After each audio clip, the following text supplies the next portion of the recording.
Oh, is it working? Do we have sound? Which is my best side? Is this on? Is it safe? Hey guys, hopefully everything's working. We had about 45 minutes of testing and tribulations this morning, but you should hear us. Let us know in chat if you hear us before I go into my whole opening spiel here. So there's about a 30-second delay, so we listen, mic check, check, you have sound, awesome. Hey guys, thanks for joining us. This is the Wing Commander, the Secret Missions 25th Anniversary live stream. We did one of these for Wing Commander, the 25th anniversary. It was a big success, and Ben wouldn't let me get out of this, so we're here again. Ben, this is your show, man. I can't stress the degree to which I wouldn't let him get out of this, by the way. He's basically at death's door right now. His parts of his body... I was at the emergency room this morning. So he's not as jolly as usual. It's because he's in constant horrific pain, which we all feel bad about. But this is also one of those things we're going to laugh at someday. Yes. But we are here to celebrate the 25th anniversary of the Secret Missions, the very first expansion for the original Wing Commander. Wing Commander 1 came out in September 1990, and in September 2015 we did a complete playthrough of that. And 2 months, has it been 2 months? September, October, November, 3 months later, they released the first expansion disc called Secret Missions, which added 16 additional missions to the game, a whole new campaign and story, essentially put together from leftover assets from the original game. Back in the day, you could only fit a tiny, tiny amount of data on a 3 1/4 inch disc. So there were ships they had paid for and developed that they couldn't ship in the game. We'll talk about some specifics of that later, because we're going to be talking about all sorts of nerdy Wing Commander history. But Secret Missions came about from that. It was part of the original development cycle of Wing Commander 1. The idea was there would be a fancy special edition, much like there are, this is actually a very common thing today. It didn't happen back then. There was going to be a fancy special edition. You had to order direct from Origin. The box was signed by Chris Roberts in the corner. His signature looks exactly the same as it does now. It came with the Wing Commander flight cap, and you would get in the mail 3 months later the first expansion, Secret Missions 1. The feeling at the time at Origin was that this was sort of a one-off thing, that you didn't do retail expansion. People wouldn't, by nature, when you release back in the day, when you release a base game and you release an expansion that requires it, it doesn't necessarily make financial sense, because people, your user base is limited to the people who own the original game, or back then pirated it. Secret Missions was such a success that it spawned half a dozen different Wing Commander expansions, several Ultima expansions, basically a whole new way of making games for Origin. I would say it's the direct predecessor of digital downloads. In fact, we'll need to have some proper game historians do this. Secret Missions may have been the first DLC, because it was then updated and re-offered in 1996 as 1996 on the web as a download for part of the Kilrathi Saga Wing Commander update. So it may have been one of the first downloadable games. We'll look into that. But Secret Missions is fantastic. It's the story of the Tiger's Claw, all the same characters we saw in the original game, as they are sent behind enemy lines to hunt down this massive Kilrathi dreadnought.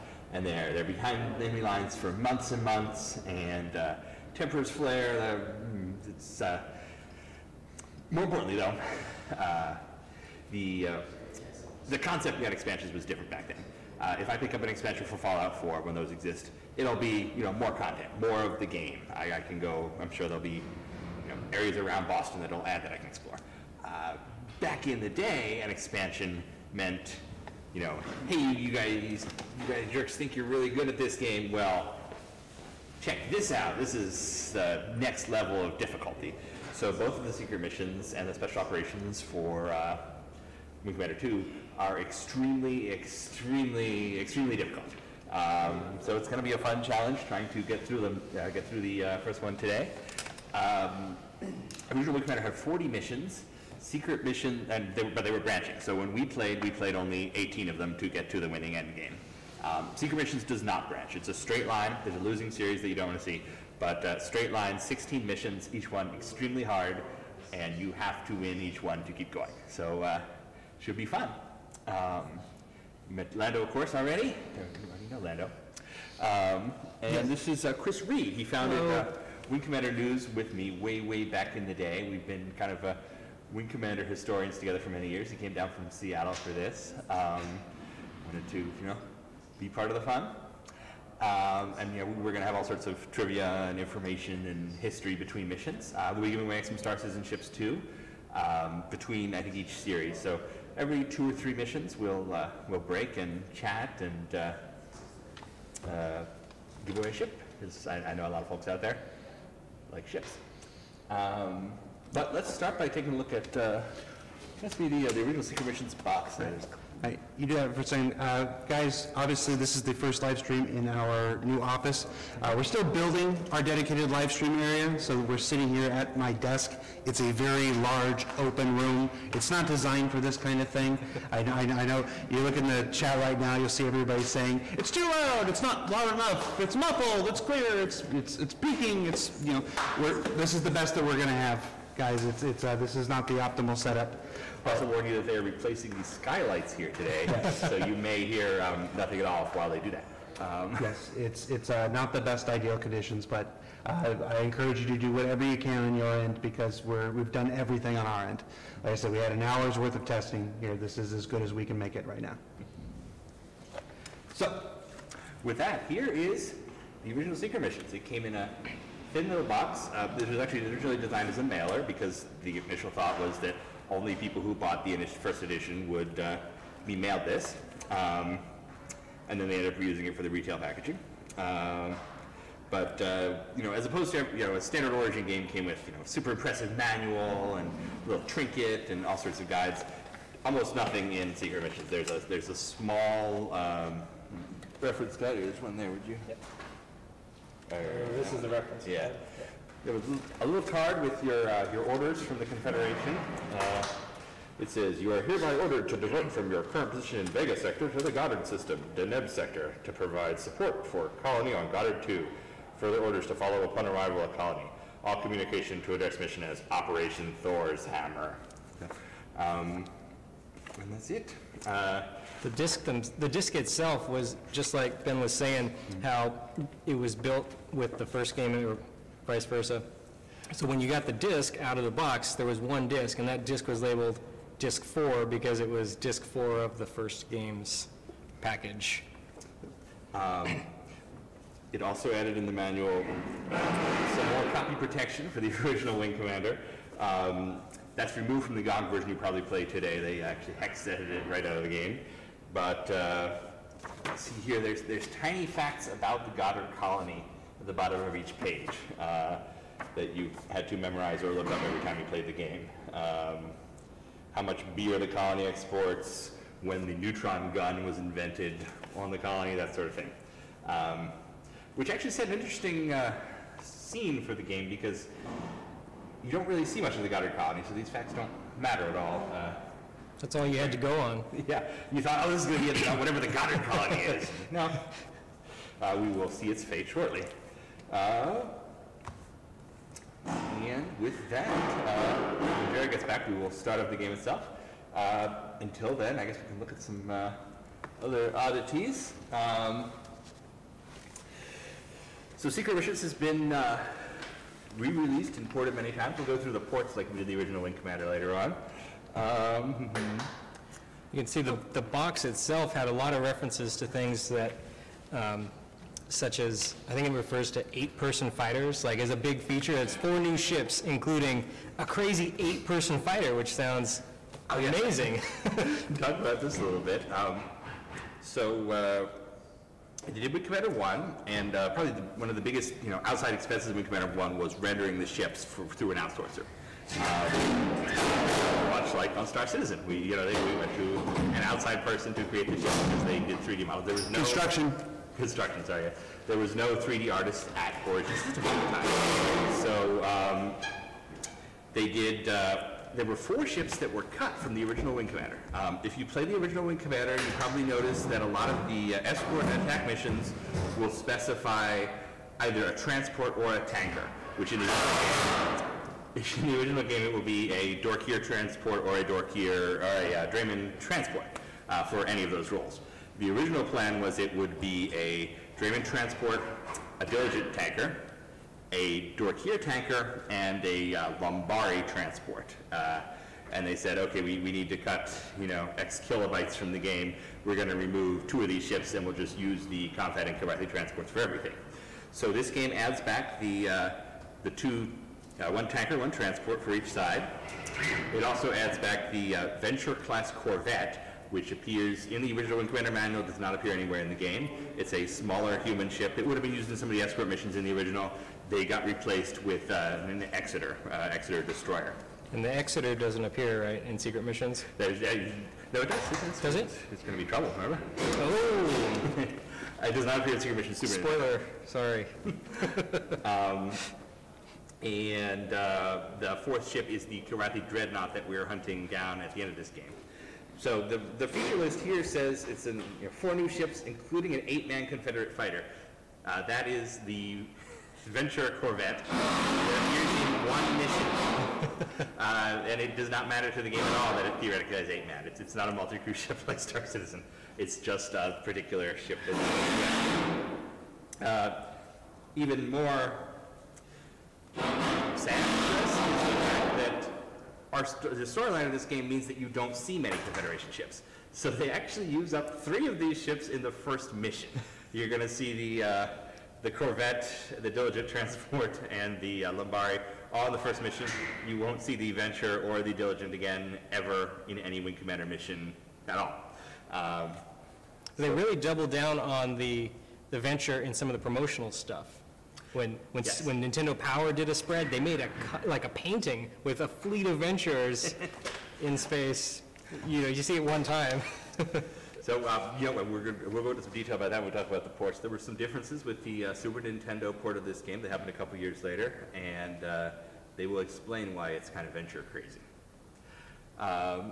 Jared, you around? Keep going. Oh, okay. We were thinking of starting the game if you... Yeah. He's working on the sound. We've been working on the sound all morning. It's a bad space for it. We hope you can make us out anyway.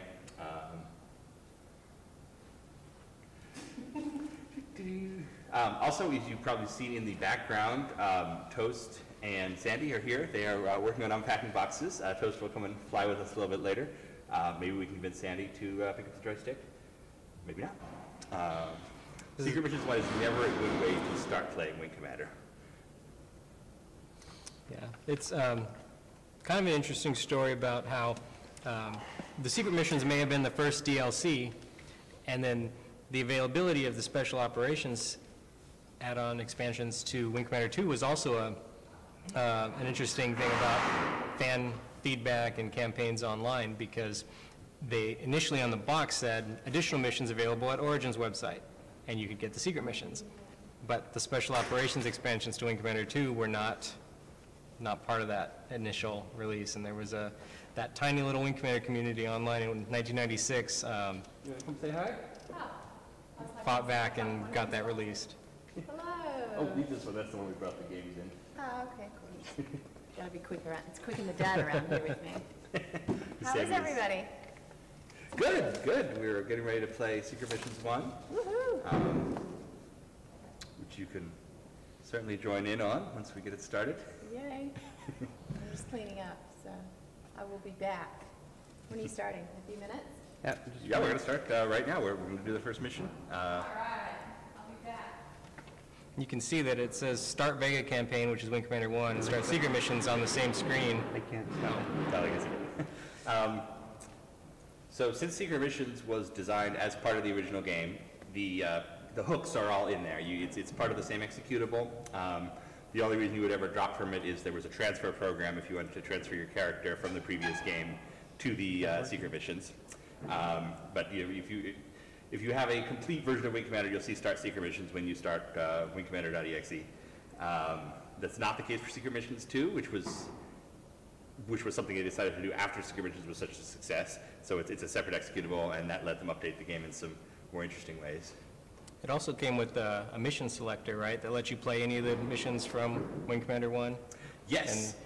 Wing Commander 1 actually has that natively. It's a debug thing built into the command line, but they created a little program so it would be automated. Something like that was like a feature, like you could almost sell something based off just, you know, something that seems like it should be, it was in the game and it should be part of the game. So this is exactly the same as the original Wing Commander. It's the same intro, Origin FX sound system.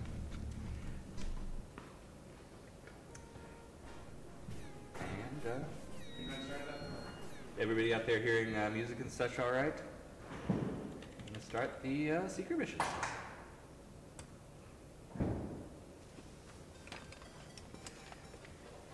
So if you do not transfer a character, I figured we wouldn't transfer a character since we kind of want to see how many kills we get in this. But that is an amazing feature. You could take your character throughout Wing Commander 1, Secret Missions 1 and 2, on to Wing Commander 2, Special Operations 1 and 2, rack up hundreds and hundreds of kills over a couple of years of playing. Yeah, I think there's 300 odd possible kills in Wing Commander 1 and almost 200 in this one. And here we are, back in the Tiger's Claw, with the familiar faces. Jared, would you like to do voices with me? Sure. Stop the shot glass. Do you remember who we added to beat up before? No, we'll have to figure out again. Yeah, only give me a All second. I know is I was Angel, and it was very popular. Give me a second. Game audio up a little bit. Okay. Shot glass. Well, hiya, Maverick. Things are happening around here. We've been making a lot of jumps. That's my other voice. I can't use that voice. A lot of jumps. They don't have to be an active duty pilot. I don't have a voice for this guy. Chris. To realize that something unusual is happening. Keep your ears open and let me know what you hear, okay? That's better. Let's get some exposition from Iceman. Strange things going on. Strange things going on. I was on the bridge a few hours ago. Just hanging out. Tiger's Claw received a coded transmission from High Command. The Colonel read it. It wasn't mic boost, guys. It was because I was standing right in front of the mic. That's why I sat down. Ordered non-essentials off the bridge. Since then, we've been jumping like crazy.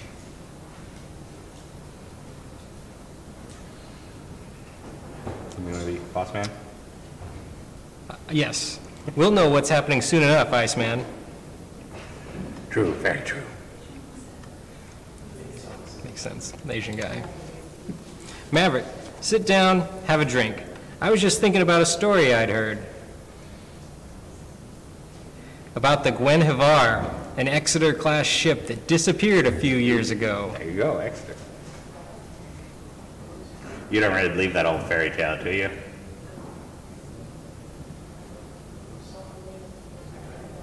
I don't think it's a fairy tale, Ice.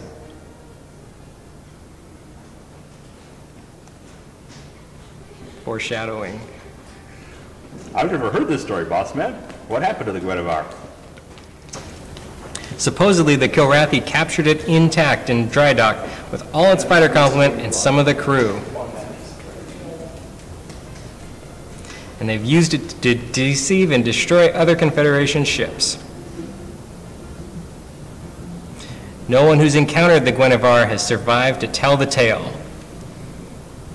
But we know about it. I'll believe it when I see it.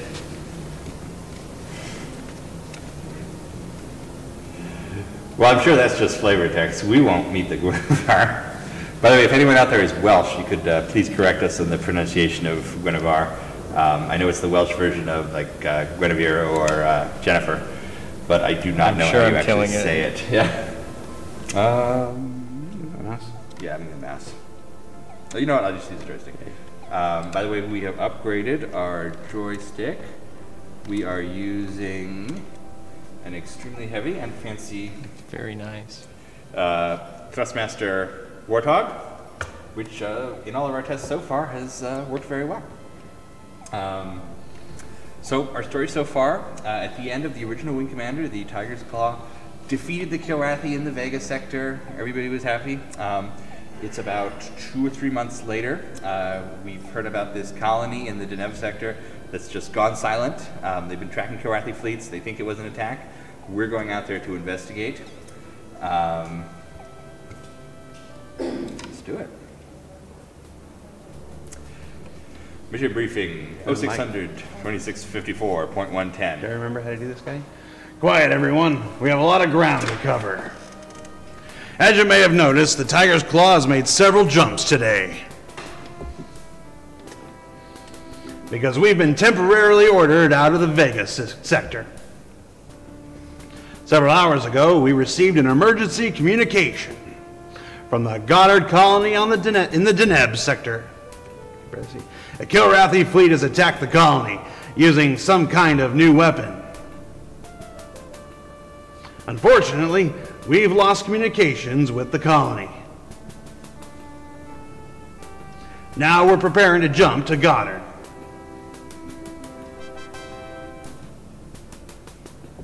Sir, does this mean we don't know what kind of mess we're jumping into? I'd be interested to go back and see if we're doing the same voices or not. Right. We don't know the full extent of the Kilrathi fleet. And we don't know what's happened to the Goddard colony. For now, no one is to talk about this to the crew. However, we won't be alone, as we're scheduled to make a rendezvous with the Hickok. She's a diligent class sport. I hate when they... transport. Also, we rendezvous with the Marciano, a Venture class corvette. Mission assignments? Oh, gee, now we're going super fast. Jeez. You'll launch immediately when we appear to the Goddard system. If there are any cats in our vicinity, take pictures of them and post them on the internet. Then I want you to go to Nav 1 and scout for any other Kilrathi activity. Afterwards, proceed to Nav Point 2, where the Hickok is preparing to jump to Goddard, and provide support for her in the Kilrathi attack, or if the Kilrathi attack. Once she's jumped, go to Nav Point 3, where you'll meet with the Marciano. These are already way more convoluted. Escort the Corvette back to the Claw, eliminating any threats. Maverick, you're a wing leader, and Hunt with Hunter as your wingman. The Colonel moves on to the other wing and squad assignments. Your attention steps back to him as he concludes. That's all, ladies and gentlemen. Prepare for launch.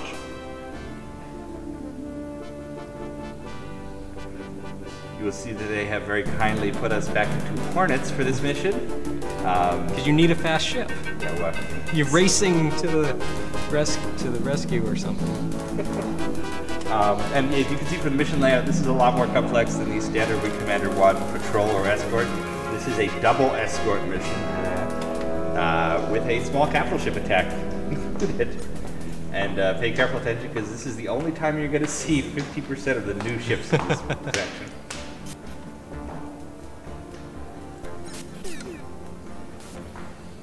Sulfi, remember them? So all the Kilrathi are their maximum AI, and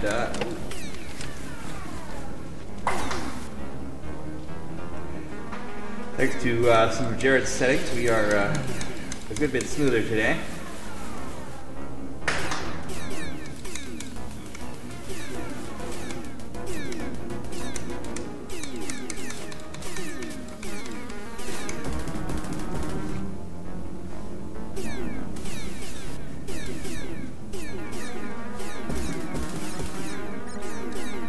Lombari. There's the Lombari.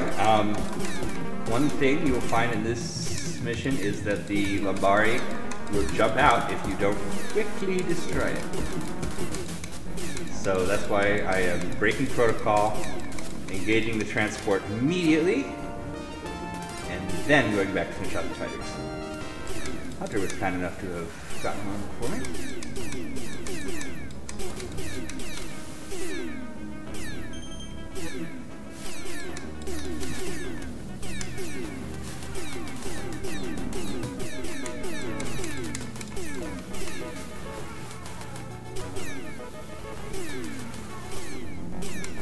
So I hope you folks out there are all having a good Saturday. Yeah, a bit of a shaky start this morning, but these Salty are maneuvering very oddly. They don't get out of your way like they should.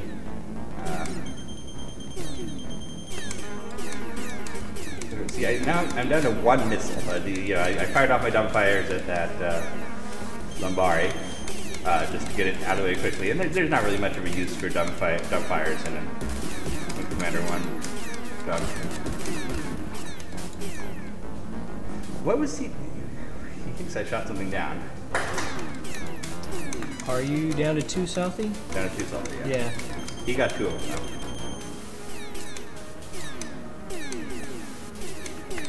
though. Yes, for those asking, he is playing with a, well, it's hands-on keyboard and stick, technically. So, is that what they call it? Hands-on stick and keyboard? Yeah, you wouldn't really have played this game with a Photos. with the HOTAS at the time. You can configure one, but it's not significantly different than pressing the plus and minus buttons on the keyboard. Hooked him up with a... He's got a Warthog. Woo. There you go.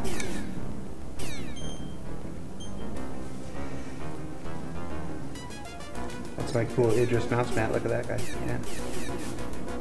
That's Ben's burger pin. Yes, that's my burger. I was gonna look for a pin of the like a planet to celebrate having beaten the Vega campaign in the last one. Watch it, Bucko. We hunt Bucko. Yeah, I can switch the webcams, but not while he's playing. So we'll do it between missions.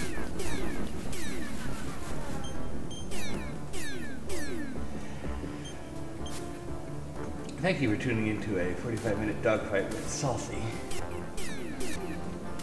Oh, he's running, and I think I'm gonna let him run.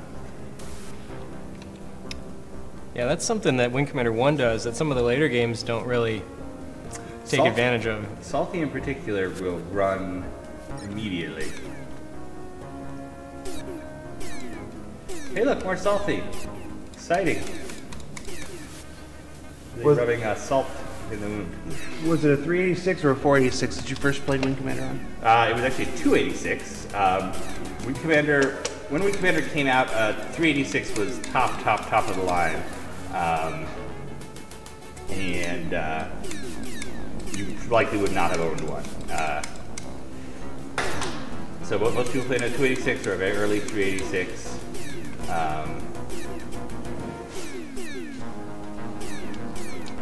I didn't even own a computer when Wing Commander came out. When Wing Commander 3 came out... Uncle Rock just hit that Salty. Which is cool. Yeah, I discovered Wing Commander with Wing Commander 3, and I had to go to my neighbor's house to play it at his house. And when Wing Commander 4 came out, I bought it despite not owning a PC, because I enjoyed it so much. So I just had Wing Commander in a box, the big red box with the yellow discs. I mean, had no way to play it because I didn't own a computer.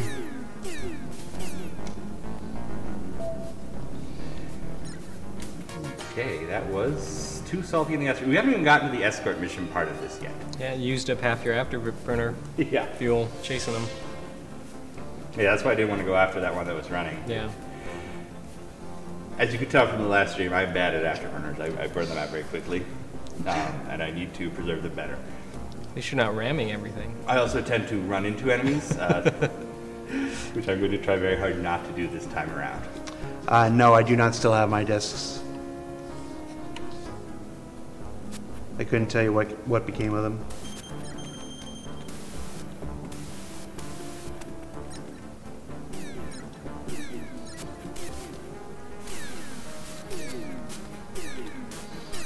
There's your Diligent in the background there. Tanker. Yep, that was the Diligent Tanker. It is under attack by Cramp. And we need to succeed Cramp as quick as we possibly can. Which is hard when your guns are very, very simple lasers. In this case, sometimes ramming him is his tactic to distract him from your escort. It's a lot harder in a Hornet.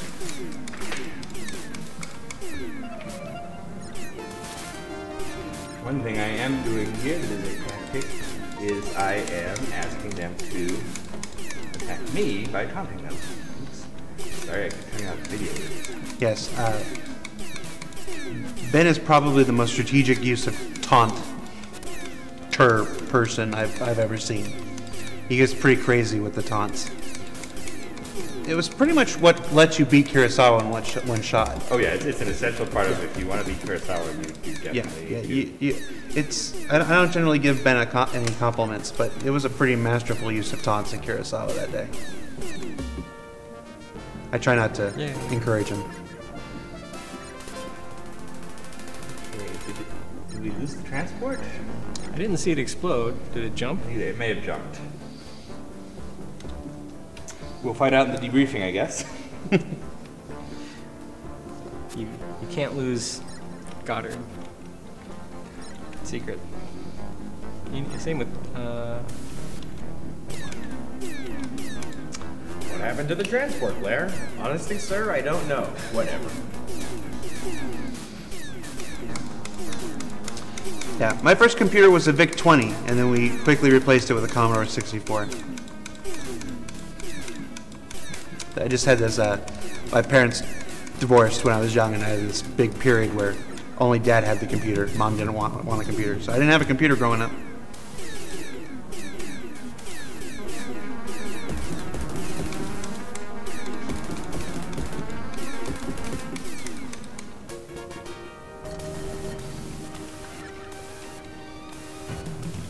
Weapon none. Does it say weapon none? Gun, laser cannon. Because I've used all my missiles. which is confusing sometimes because you have to hit W to switch to your missiles, and then at later games it switches to M for a more logical missile. In the last stream, I remember. Chris had that. Yeah, it's an easy mistake if you haven't played it. And also with Tab, because now that we're all working on Star Citizen, Tab is, I think, free look or whatever mode switch on your flight model. Shift is boost. And I don't think it was ever that way on any other Wing Commanders. yeah, Tab is Afterburn, and then in some of the Wing Commander games, Shift increases your maneuverability. This one, for sure.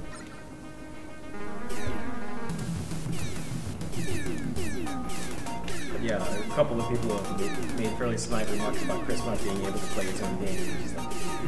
He's been working on another one for a pretty solid year now. Yeah. Playing and making something is totally different. Even with lots of playtesting, especially once you started making it and your mind space is entirely there, he was having to remap all of his mem control on the fly. So. Well, it's clear from spending any time with Chris that Chris moved on after Wing Commander. He moved on to Wing Commander 2, he moved on to Wing Commander 3, he moved on to Wing Commander 4, to Privateer and all that stuff. It's only some people who sit to my right here don't move on. I hate to tell you this, man, but you're surrounded. I know, I'm surrounded by Wing Commanders. No, it is genuinely amusing to watch Chris poke his head into a room and ask Ben a question about Wing Commander, and have Ben answer him, and have Chris go, right, yeah, that was it, and then take off, and it's like, what? I know you better than you know yourself. I have the relevant quote from a magazine I brought. It was October 1990.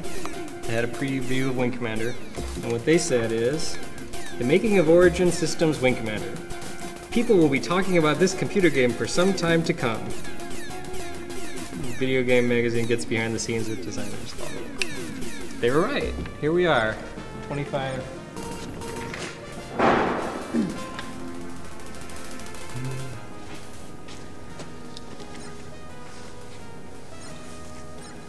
Hey, and we're salty. I'm also, again, not sure where the adventure has gone, because I saw it jump in, it did not blow up. Oh, I see. Or at least you didn't hear the blow-up music. The cool thing in Wing Commander 1 is all the nav points are in sort of a local space, and ships can go from one to the other, and you can manually go from one to the other.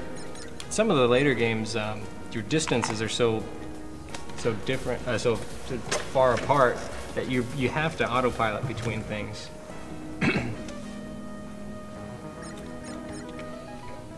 So I don't think that went well at all. I think we got away from the transport, and I don't think it was shot down, but I think it got out of the grid and exploded, so we will find out.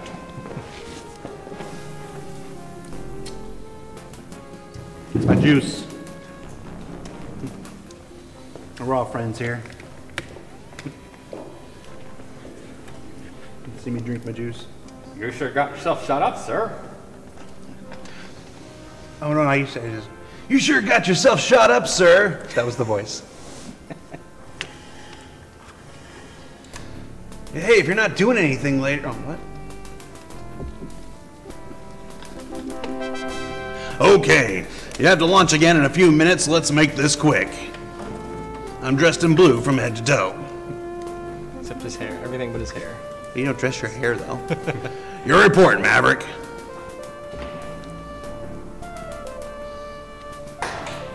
See, he takes his sweet time here. A Lombardi-class tanker is getting ready to jump out at Nav 1. It's history, sir. And we were able to keep the Karathi away from the Hickok. She's headed for the colony now. I feel a little bit better about that now.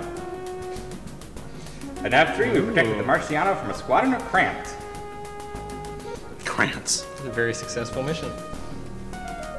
For the record, your recorder credits you with killing 10, Maverick.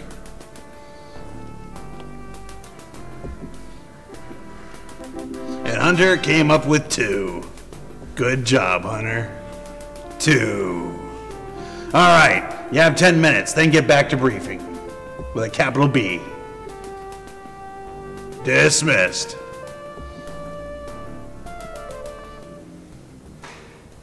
All right, we are 1/16 the way through the game. I'm actually going to ask that we pause for a moment and make a change to DOSBox. Okay. So we enable some smoothing stuff that makes it look nicer, but it's covering up the Karathi icons on the thing, so it's harder to track them. You just alt tab. All yours. Did you save it? Did you save it? Yes, I did. It's all saved. Okay. We're going to make a DOSBox change in flight. DOSBox. So if you're wondering where this takes place in the Wing Commander timeline, Secret Missions 1 starts on November 22nd, 2654, and it runs through, I believe it's... Oh, was that your plug? It's 2654.19, Oh, it's it's the the 199th day of the next take it. year, Okay. which is, I believe, But I think mid-July. wireless is out now. July 10th or 11th. Why'd you take the wireless out? I didn't. Keep talking. That's that. I'm really happy that first mission went as well as it did, because I thought I did terribly. And escort missions in general are just awful. But that was the only look you will get at the Corvette and the Diligent. They will not appear again. All right. In any game ever, right? And you show up later. All these laptops. Come on. I grabbed it. I was like, 10 plus out. It had to be the only possibility. So here we are back in action. This is a scramble mission, so there's nobody in the bar for me to talk to. I assume Shaka is going to say essentially that. Hey there, Second Lieutenant Maverick. Can't offer you anything alcoholic, sorry. I heard you'll be flying again today. Most of the pilots are already in the briefing room already. That's bad writing. I hear there's no communication out of Goddard. But I'm hoping that the Karathi have only wiped out the colony's comm satellite, not the colony. I've got a cousin in Goddard, Zach Siegler. He's a shuttle pilot. And his wife's a chief engineer. If you hear about either one of them, let me know, and I'll try and get a hold of him myself.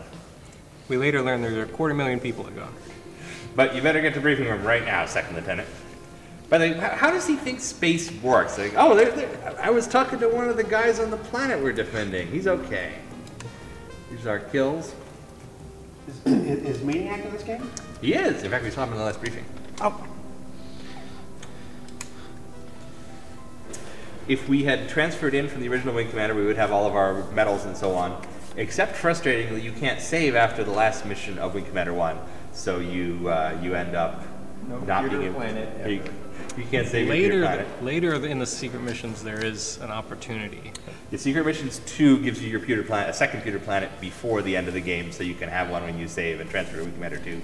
Would end up not mattering since they don't display the medals in that game. You mean the pewter planet that eagle-eyed viewers might have seen on Admiral Bishop's chest? Yes, I'm not sure if anyone's picked that out yet, but if you look very closely at Admiral Bishop in the Squadron 42 teaser we did back in October, he has the pewter planet on his chest. I tried to find my own pewter planet today to wear, because we beat the Vega campaign, we should have a symbol of it. I couldn't, so instead I have a metal cheeseburger. I tried to find my own pewter planet. Actually, Dennis Lubey, who we talked to last time on Skype, is going to be 3D printing original Wing Commander medals, and we were all excited about that happening. Yes. That I can get behind. Goddard 2. Mission briefing 0600 2654.110. That's just the default date for Wing Commander. The later dates are random. All right, we don't have much time. We're making full speed to Goddard. And the crews are doing emergency repairs on damaged fighters. Early telemetry indicates that no Kilrathi capital ships stayed behind in the Goddard system, but we've had reports of some smaller ships. Therefore, you killer bees will go search and destroy. Scour the Goddard system and engage and destroy any remaining Kilrathi. Tactical shows bogies heading this way. Fighters left behind to hunt for sports. Capo Wing is Maverick and Hunter. You'll start by going after those fighters. Once you've taken care of them, you'll swing out to clear our path into the colony. Here's the setup. You'll jump to nav point 1, where long-range scans show something moving. Delete it. I like that. At nav point 2, you'll find a Dorkier-class troop carrier that may be trying to leave the systems. Don't let them. And when you've accomplished these objectives, return to the Claw. Next is Maniac and Spirit on Beta Wing. The Colonel briefs the other wings as you consider your orders. He's not talking to you, so you don't pay attention. Remember, there are 250,000 colonists in danger. Don't make any mistakes, pilots. By the way, Dismissed. one kind of continuity issue with some of the early Wing Commander stuff is that they did not do a very good job of predicting what the population of a planet was going to be. So this is supposed to be devastating that 250,000 people are in danger when it really should be, billions and billions. Yeah, it's like LA. Actually, LA is bigger than 250,000. What's the population of LA, Toad? A couple million. I just moved here. Later on, they would reverse that order and give us totally ridiculous numbers for the Tiger's Claw is under attack. He's cramped. I actually kind of like these secret missions cramped because they seem to fly right in front of you. The Wing Commander 1 cramped not. Kind of get out of my way.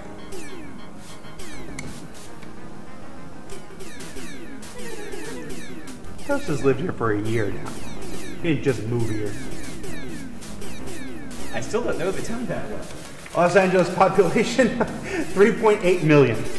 So that's like 6 or 7 or 8 colonies. So I was really close when I said 250,000. That's almost 4 million people. Do I look like counting? See, there's one nice exception to escort missions, which is that when it's the Tiger's Claw, you don't have to worry so much. It has a lot of hits. So we can hopefully leisurely take down these cramps. Everything will be fine.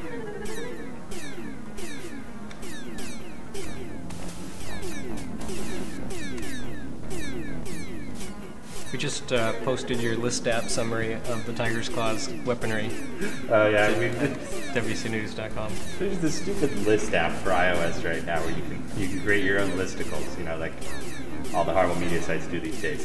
So I started doing Wing Commander ones the other weekend. One of them was the armament of the Tiger's Claw. I watched the different episodes of the animated series and picked out all the shots of it. So WCNews.com for all your Tiger's Claw turret needs. It's very well researched. It's not just the list. There's photos for each one. Although I realized I wanted to change one of them, so I'll do that afterwards. Is this overwhelming all of your painkillers, Lando? He used the word listicle. Listicle! I know, that's a terrible word. That's not my word. I know it's not your word. I'm merely saying it's a terrible 725 word. people heard you say listicle. I'm sorry, everybody. Where do we find this list? WCnews.com. WCnews.com, or if you use BJ Novak's List app, which I think maybe called List app, you can befriend me. I'm sure I'm Bandit Loaf, and we can share lists. I did another Wing Commander list, but now I can't remember what it was. How many times you made lists about Wing Commander? You'd have to extrapolate out probably and figure out how many times per year and then multiply that by 25 years. Great, Grotha. Now the Grotha are doing extra damage. For those wondering, yes, we will be doing ship giveaways for Star Citizen spaceships. I'm not going to tell you when. I told them when earlier. When did you tell them? We're doing a ship giveaway after each series of missions, which is every 2 or 3 missions. So after we're done with the Goddard series, there will be a ship giveaway. And this is the second and final mission of the Goddard series. So after this mission is won, which, I'm going to warn you, not everything's going to be as easy as that first one. We're going to have to replay a bunch. This game is very, very hard. Says the man who one-shot Kurosawa.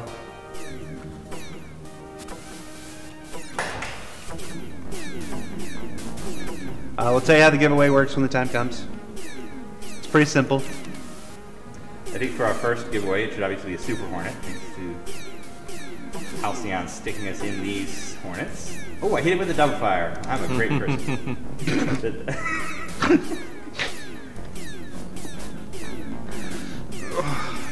If you missed, it could have gone in right through to the Tigers. Yeah, that would have been equally impressive.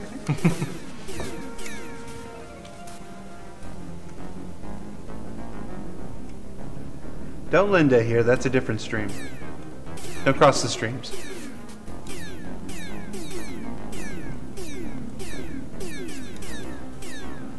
By the way, Allie wanted to come today, but she decided to stay home in the apartment instead. She may stop in later. She was kind enough to send me a low-carb sandwich in an R2-D2. She's back with us. So, good wife. Thank you. I love you if you're watching this. Oh, look, the Tiger Claw took 2 sectors of damage. So we saved the Tiger's Claw. Hooray! Doesn't feel so satisfying. Yes, at some point I'm going to have to eat. It'll be terrible when I do. Put it off as long as I can. What's terrible? When I have to eat. Oh. Eventually I'm going to have to. Yeah, one of the problems with Lando is that he can't. One of the many problems with Disco Lando is that he can't eat right now. Okay, another Lambari. Although Sandy brought me a donut this morning, I ate that.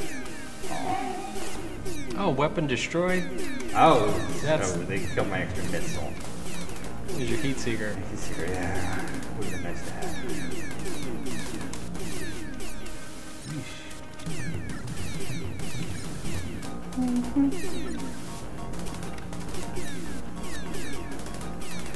If you notice, Hunter's original call sign was Dart in the planning material. But.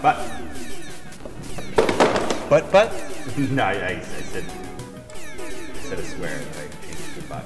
Oh, I definitely can't drink any soda, unfortunately. Yeah, pretty convenient. You can't drink any soda. I could put no carbonation in my system right now. Here's one of those great Wing Commander 1 moments. I am down to a single laser cannon. Wasn't there a version of the game where that was pretty much the best thing that could happen to you? If I were in a heavier ship, yes. But in this Hornet, it doesn't really help much. You rarely run out of energy in a Hornet. We're not giving away PTU access, guys. PTU is not a promotional tool. We only give access as part of the process to testing. I mean, we get a lot of requests for that. We just have to say no to everybody, no matter how much we like you. I had 220 PMs in the first hour after the live stream ended. the anniversary live stream when we announced it was going to PTU. Everybody was suddenly my best friend. Suddenly I was the best community manager in the whole world. Gotcha. I mean, I think I've said this a couple of times to different people, and mostly as far as PTO access goes, I have no control over any of it, but I do have two thoughts. One is I'm glad people are that eager to play the game. That's really great, actually. I don't think we'd separate things out into a PTU versus normal if we didn't have to. But I'd also like to remind anyone who's really that eager to get in, we don't intend to string out the PTU any longer than it really needs to. It's a test phase. The idea isn't to make the PTU a big thing. The idea is to get it out to everybody. So I kind of compare everybody who's on the PTU to like taste testers in a kitchen. The food is not ready.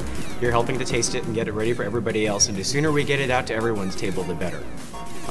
It's only so privileged when you realize you're eating stuff that doesn't taste that good yet. Well, Hunter's dead. This is what it's There like goes living Hunter with him, again. too. Oh, he died in the last one, didn't he? Yep. I can absolutely promise the people working on the game want it out on live just as much as you guys do.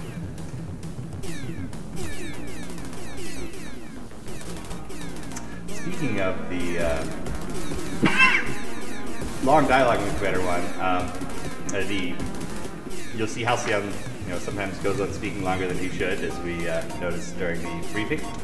That's because in the original Wing Commander one, Chris was just one of Chris's things was the mouth movements had to match the script.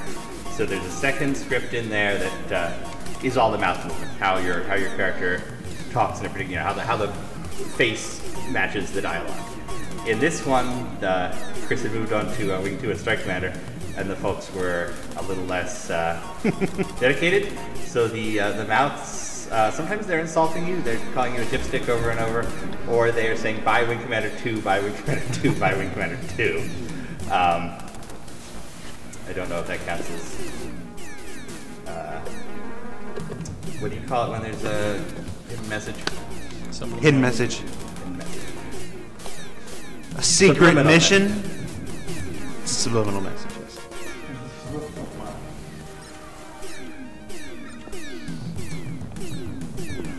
Bum, bum, bum, bum, bum. That phonetic script is something people are just now kind of getting the hang of reverse engineering and trying to modify for fan mods and stuff. And there are people that are still hacking this engine apart. Yeah, back in the day, there were not a lot of mods for Wing Commander 1. It was mostly, save file hacking, change the guns on a ship so it's a super weapon, that sort of thing. These days, people are finally starting to create their own campaigns, but it's been a closed system for many, many years. How many secret missions will there be in Squadron 42?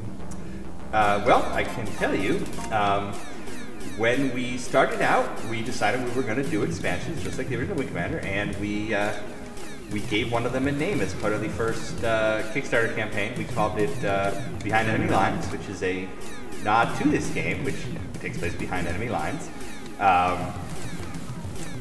We have since decided, that'll just be the next game in the game, so it's going to be a full campaign with its own mocap shoot and new assets and all that. So that'll be Squadron 42 too. And everybody who was in before, whatever it's called, it was like the 5 million or something. Cool, we'll get that for free.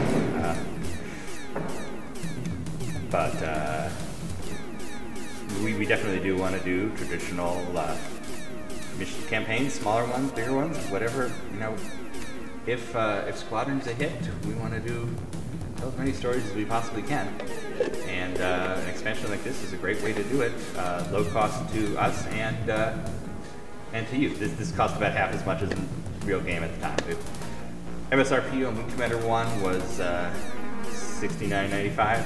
This would have been $29.95. If Squadron 42 is going to be a hit. Yeah, it would definitely be a hit. Well, it's going to be an amazing game, but is it going to be something that everybody in the world appreciates? That's our quest. Asteroids. Oh, it's not asteroids. It's That's another Lombari. Bari.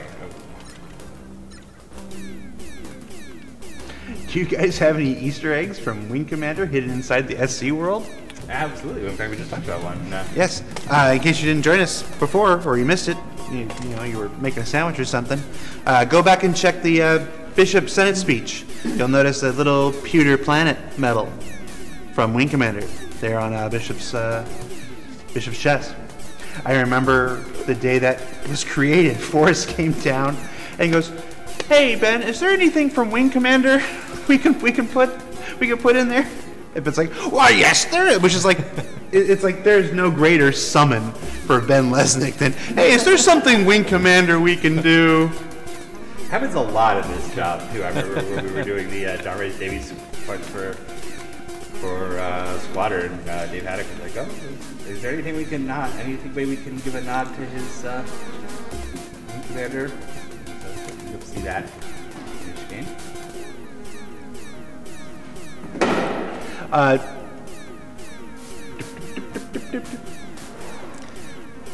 Ben and I have shared Wing Commander jokes about Star Citizen that we'll probably never be able to share publicly. Absolutely. And about Star Citizen. We love you, but you're human. Just like we are.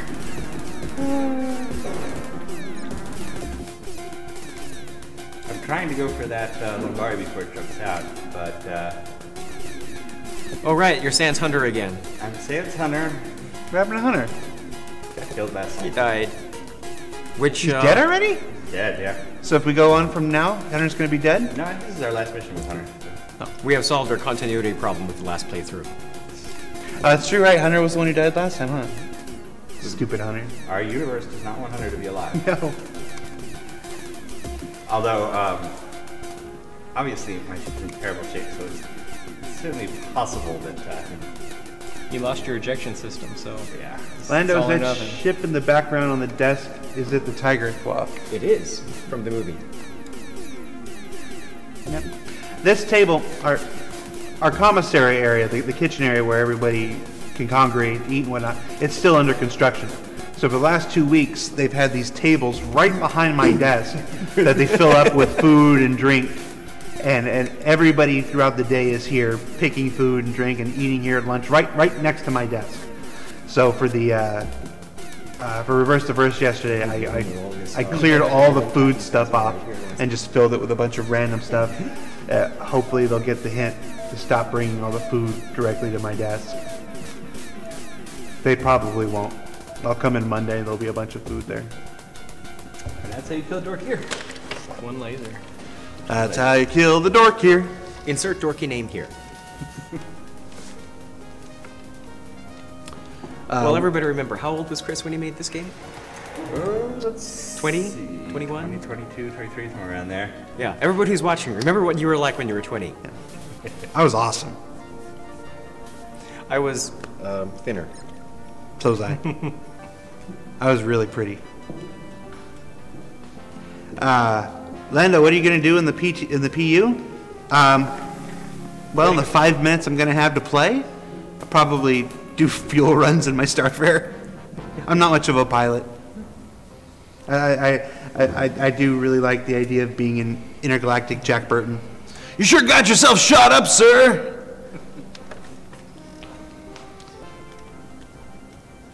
You gonna say anything, sir? No? All right, that's cool. Mission debriefing. Yeah, I just welcome you every time you land, sir. You never say nothing. Our comm people still haven't been able to raise anyone on Goddard. But our landing crews are now nearing the colony itself. With any luck, we'll know something soon. They're not even trying with the lips anymore. All right, then. You cruised out towards nav point 1 and, That's where I stopped the Lombari, sir. what did I say about interrupting me? At nav 2, I was able to defeat the Dork here. What What I wasn't able to do was keep my co-pilot alive. I was sorry to hear about Hunter's death. He died in the line of duty, fighting the enemies of humanity. I know, I was there. Maverick, your recorder shows you down 12 this round. Hunter, you had 0. Hunter was blanked. He came up with no kills. Sloppy. Very sloppy. Wow, talk about lost. Wow. All right, I knew there was a reason I gravitated to this guy. This guy's awesome. I know you're dead, Hunter, but you didn't have to suck, too. Well, that's one less pilot taking up space in our mess hall. I need you to stay awake and alert. You're still on duty. Halcyon turned into a major dick. Maverick, clean up. I need to see you in my office. In fact, clean up the whole hangar deck. Bring that guy who welcomes you. We're gathered here to pay our last respects to a good friend. Not a very good pilot, but one of the Terran Confederation's boldest defenders. Captain Ian St. Sloppy never let the fatigue of battle wear him down. His spirited attitude and passion for duty were without equal. And now that he's gone, you should all strive to find in yourselves an ellipses. The strength of character that Captain St. John possessed. I just realized my mic was off this whole time. Hold on, none of you can hear me. Let's do that again. I'll lift a glass to your memory, Hunter. Goodbye. You died. You're fueling my alcoholism. Fire! Fire! Fire! It's 3 shots. It's been 3 shots since the beginning of military history, but I'm going to tell you each one in case you don't know. Well, he's our commander.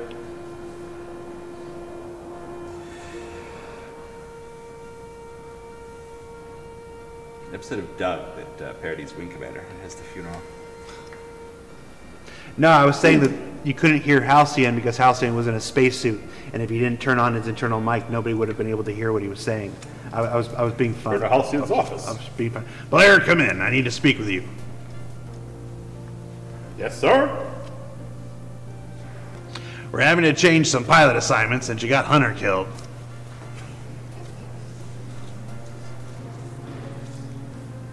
Effective immediately, you'll be reassigned.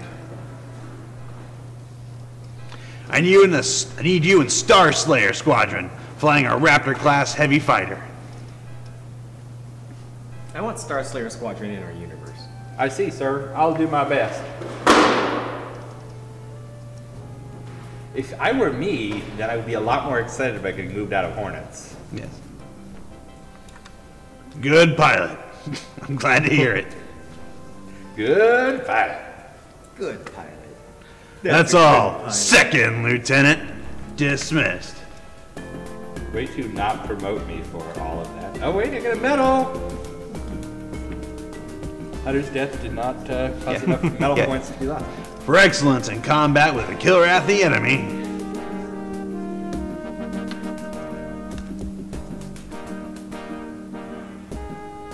I'm just gonna stare at you. Honor about 2654.9. We're not really big on time here. I mean, it just happened. Honor about. Does that change in Wing Commander 2? Honor about. The Terran Confederation presents the Silver Star and a second Lieutenant Blair. Honor about.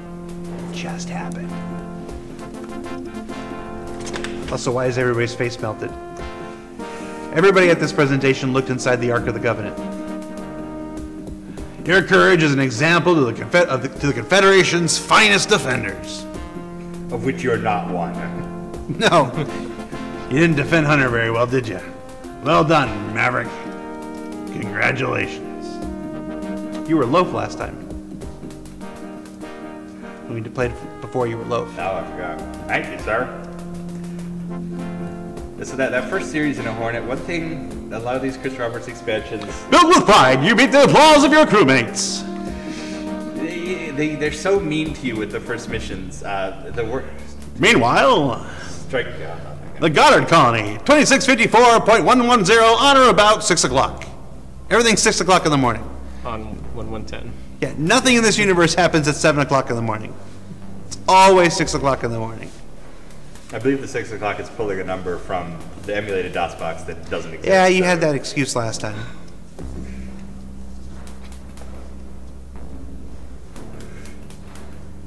The Gutter copy is kind of lame. Oh, you're just showing us it's wrecked.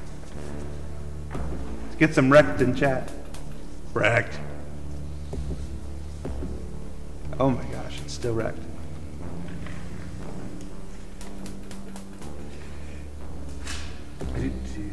After the devastating attack by the Kilrathi's secret weapon, it does look like Detroit.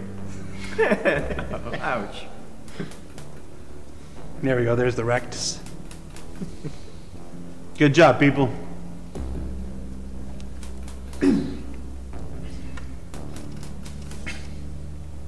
right, was it like the music? I was just like, we have to play all this music. I worked really hard on this music. The scene's not long enough. Just stretch it out then. Just stretch it out. Oh, look at that guy's hand. It's looping now. It's. I think this is like a DOS box thing. Normally it should smoothly scroll. Although If it's you not hit far off enter, the actual will it- experience. Instead of escape, if you hit enter, will it go next line? Yeah. All that remains of the once proud human colony are skeletons of buildings. Well, that Also guy's like hand- Detroit. That guy's hand made it through. There are no survivors on Goddard, only wreckage and ruin. I realized that the timbre of my voice does not match the severity of this message. Would you like to know more? Don't say that. I haven't watched Starship in like 3 years. We'll have to fix that soon. No kidding. I used to watch it like twice a year. It's a very enjoyable movie. Now, one thing people probably remember from Wing Commander 1 is that there's always a losing and a winning version of each cutscene. So a lot of people played the game, got to this point, said, oh no, we lost the colony, we have to go back. And they played these first 2 missions over and over again, trying to figure out what they did wrong. There's no winning version of this cutscene. Didn't the secret missions, or at least Crusade, ship with a mission tree? Yes, yes. Testament to the shift in the balance of power now held by the... Okay, can we please... What's going on? Much anguish is always saved by people who bother to read. All right, let me save the game, and we're going to give away a Hornet, a Super Hornet. Yes. All right, guys. This is how it works. I'm going to start the raffle. And everybody that's here watching can type !raffle into Twitch chat. We'll let that go for like the duration of the next mission, and then so everybody has a chance to get their entry in, and then we will draw at the end of the next mission. So raffle is open. So you should be able to !raffle. And will you dance for the camera for just a moment while I go pee? Yes. I'll be right back, folks. You can dance if you want to. You can leave your friends behind. Can't think of the rest of the lyrics right now. That's enough. That's enough. Give me another book. What's that? Secret missions right there? Is that something that needs to go somewhere? This is our original box. Ah. So, now we're alone. Yes, for those who asked, I went to the urgent care yesterday during the day and then to the ER early this morning. It's been a fun 24 hours for Disco Lando. His whole insides just decided to melt. But, yeah, doing good now. I wonder if anybody has one of these that isn't just flat. Every single one I know of is just. Is what? Yeah, that was Flat. the nature of that box, those kind of Yeah. boxes back then. There was just no way for them to survive. That's 25 years in a flimsy cardboard box. How you doing, Chris Reed? I'm doing good. Where'd you come from? I flew in on an airplane from Seattle this morning. Seattle. Hey, there's a train that goes from here to Seattle. Oh. The Coastline Express. It's super swanky. It's like retro futuristic and it looks great. It's like whole cars are completely open. You just see the ocean. We were like, man, I want to ride that train. But we were just saying we don't have any reason to go to Seattle. I think There's we so just much, fixed that. so much stuff You will could throw a come party, see. won't you? Yeah, there's so You much throw a stuff party, we we'll could come show up for you. it. Speaking of those really swink trains, when we were doing the Genesis Starliner, I think Disco, you were talking to Ricky about that one, and there was this whole discussion as to whether the Starliner, just because of the distances and the jump points and the nature of the journey, should it be more like a really nice train, or one of the horrible airliners that we ride in today, where they just kind of stuff you in there like cattle. I swear, airliners one of these days, we're just not going to have seats anymore. I feel like they're just going to install railings across the top and hang us in dry cleaning bags and hook them up there, just going to swing there like dry cleaning until the plane lands. Have you seen the proposal from one of the airlines to have the seats interlocking like a zipper? So you're actually sitting 3 people facing this way, 3 people facing this way to maximize space. Yeah. So it's literally like us. Like we'd be sitting on the airplane like this. Hey, that's how we're flying on the airplane. Yeah. It's terrible. Any airline that does that. Airlines are the worst. You guys making fun of Air Berlin? No. I rode a Russian airline once that was actually reasonably comfortable. The only thing about it is that if you looked at it, it was very clearly a bomber chassis. By the way, the bot only counts 1 raffle, guys, so there's absolutely no advantage to entering the raffle more than once. All you do is annoy people.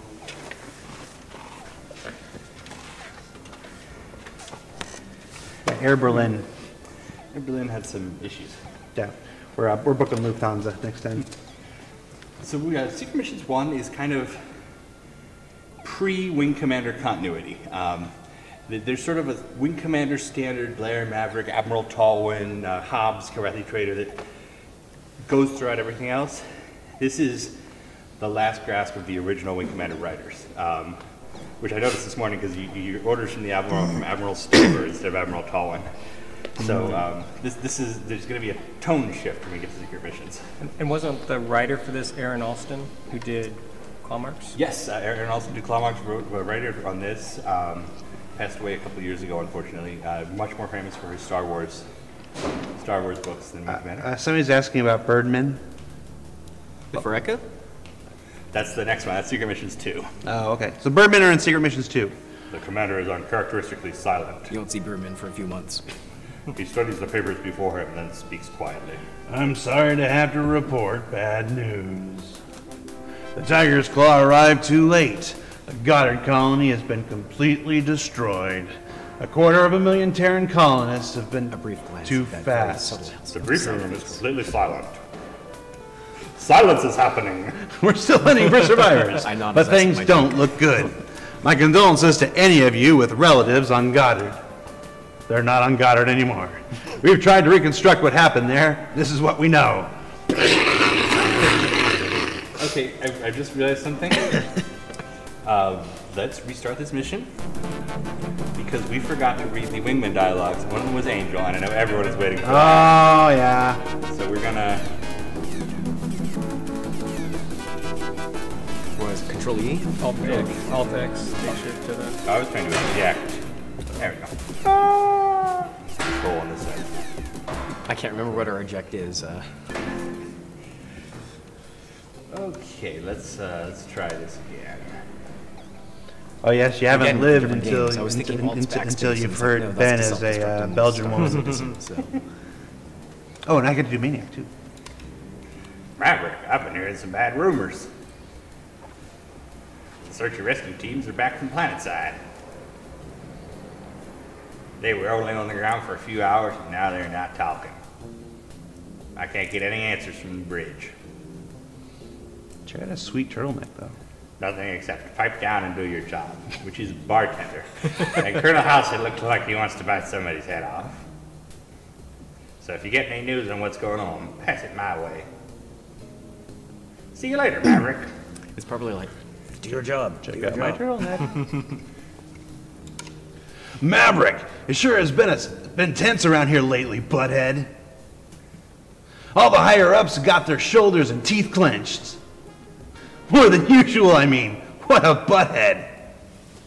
I've been a little tense too, having some trouble sleeping at night. Too many buttheads. I keep having this dream over and over again. We're in action against the furbags, and up ahead is the biggest Karathi ship I've ever seen. And all my guns are gone, and my missiles are blown, and the shields are at null. And my hands are shaking as I pull the throttle. Because all I've got left is a mine in my belly. So I go into the dive, straight at her side. Missiles are exploding like stars around me. And I hit the Kirathi ship straight on. And then I wake up like a butthead. I know it's weird, but I can't stop thinking about that dream. I think all of us are under a lot of stress right now, no? But we will survive this, mon ami. Which is an iPad with a pencil. Hello, Maverick. It was very active this morning, no? The other wings ran into a horde of Krantz and Solfi. Mon Dieu, what a dogfight.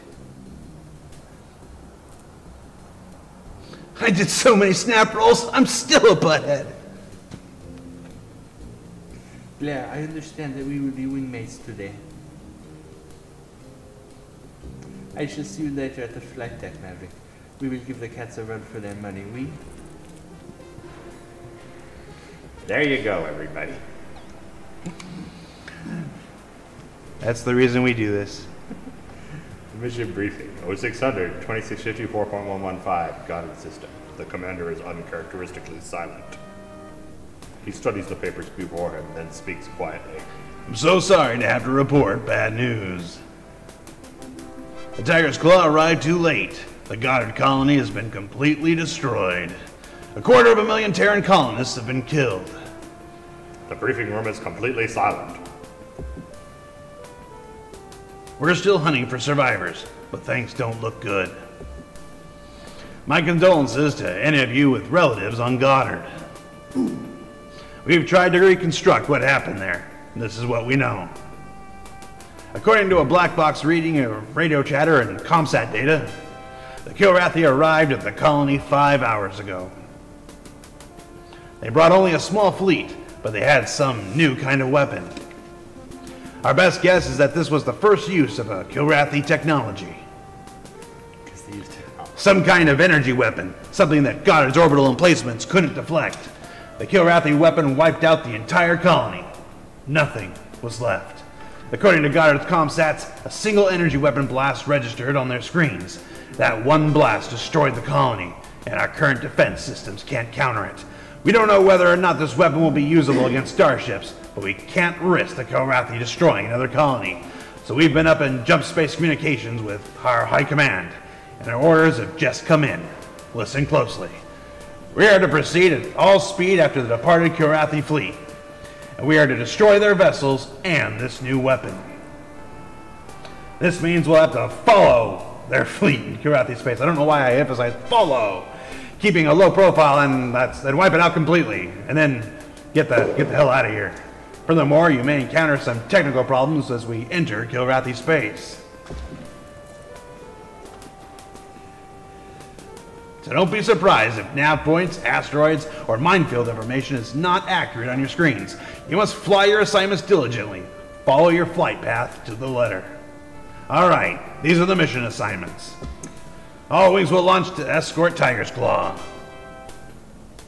Then you'll fan out to clean enemy ships ahead of us. Individual wing assignments?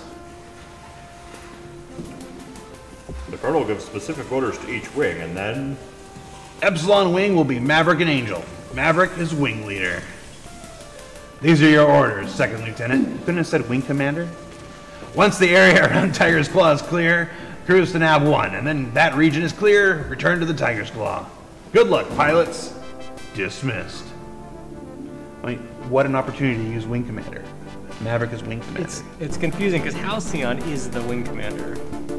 Because this whole time you're not even playing as the wing commander? So you're the commander of an individual wing, but you're not the wing commander of the Tiger's Claw. Yeah. Well, there's this whole weird, like, split military structure for all of the Confederation ships, right? Like, it's the Space Force that runs the fighter wings, and the Navy operates the capital ships.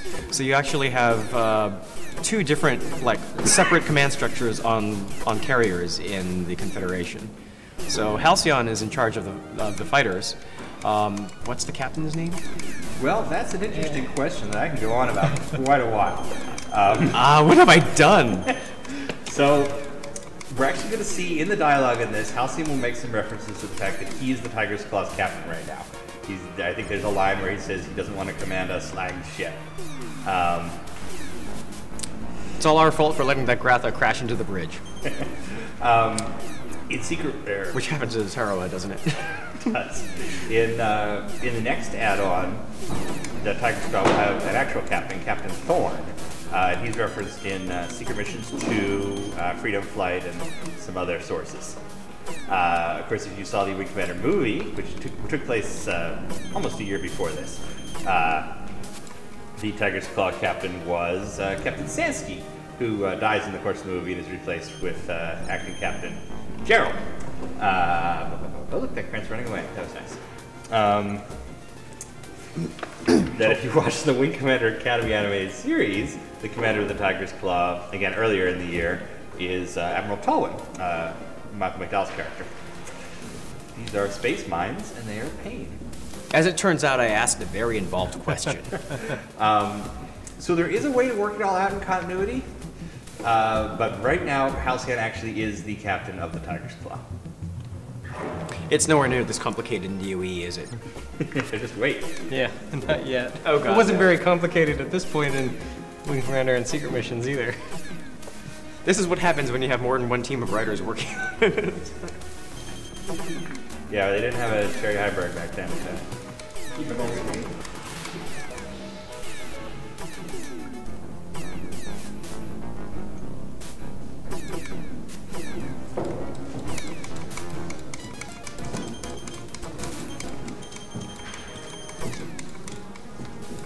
Oh, nice.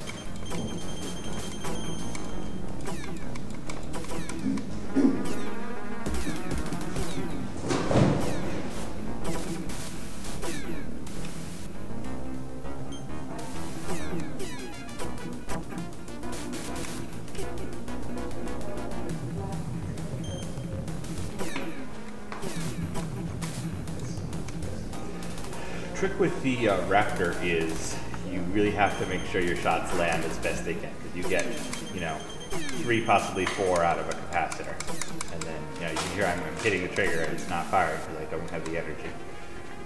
But when you can make them hit, It's very satisfying. yeah, Oh, that was a good one. yeah. Deflection shot. Yeah, the Hornet is hard. It's every other ship you've got pretty good offenses, but no, yeah. Rarely do you get as weak a set of guns as in the Hornet. When you start Wing Commander 2, you're in a ferret with mass drivers. That's pretty good. I don't know. Totally asinine and incomprehensible military command structures make it more realistic. Now, the Terran Federation Navy does have its own pilots. We see them occasionally, but the Tiger's Claw is the Space Force's wing. If you're interested in the specifics of the Tiger's Claw, we are serving as part of the 88th Fighter Wing, attached to the TCS Tiger's Claw CB-7. You're in a rapier now, right? No, I'm in a Raptor. Raptor. He's in a Raptor now, guys. Based, which is visually it's the ship from Last Starfighter. Yeah. That movie has a terrific score. Easily the best thing about that movie. Some good stuff about that. Oh no, there's plenty of good stuff. I'm saying the best thing about that movie, though, is the score. The score is way beyond what that movie deserved. I saw it in 35mm at the draft house when I moved for this. To Austin. Pretty cool. Print was in terrible condition. Lando, who is the guy behind you and Ben? He's a Spectre. Please ignore the man behind me and Ben. No, that's Chris Reed. Chris Reed helps to run, or runs, and I don't know what the deal is, but WCNews.com, the premier Wing Commander news site.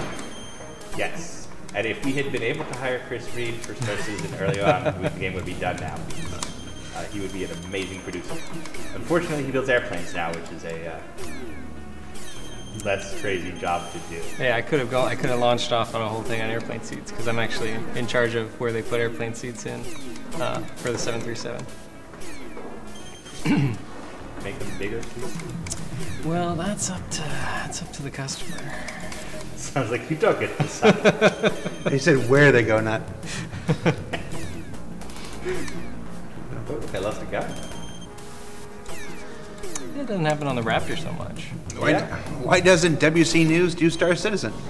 Because it's WC News. That is an excellent question. We have been asked that many times, and obviously, like all the people that work on WCNews.com are follow Star Citizen, but there's so many people that follow Star Citizen. They have YouTube channels and other websites. We, if we changed our focus, then who would cover Wing Commander every day? So we make sure Wing Commander gets covered every day. And to be honest, we made that decision many years ago. We did not cover Starlancer, Freelancer. Obviously we love everything Chris does except for Bad Blood, and I don't know why I'm being mean to Bad Blood. It's a fine game. But we want to focus on Wing Commander, and I think it's for the best. Let the new guys, INN and so on, do Star Citizen. Lando, what is the answer to life, the universe, and everything?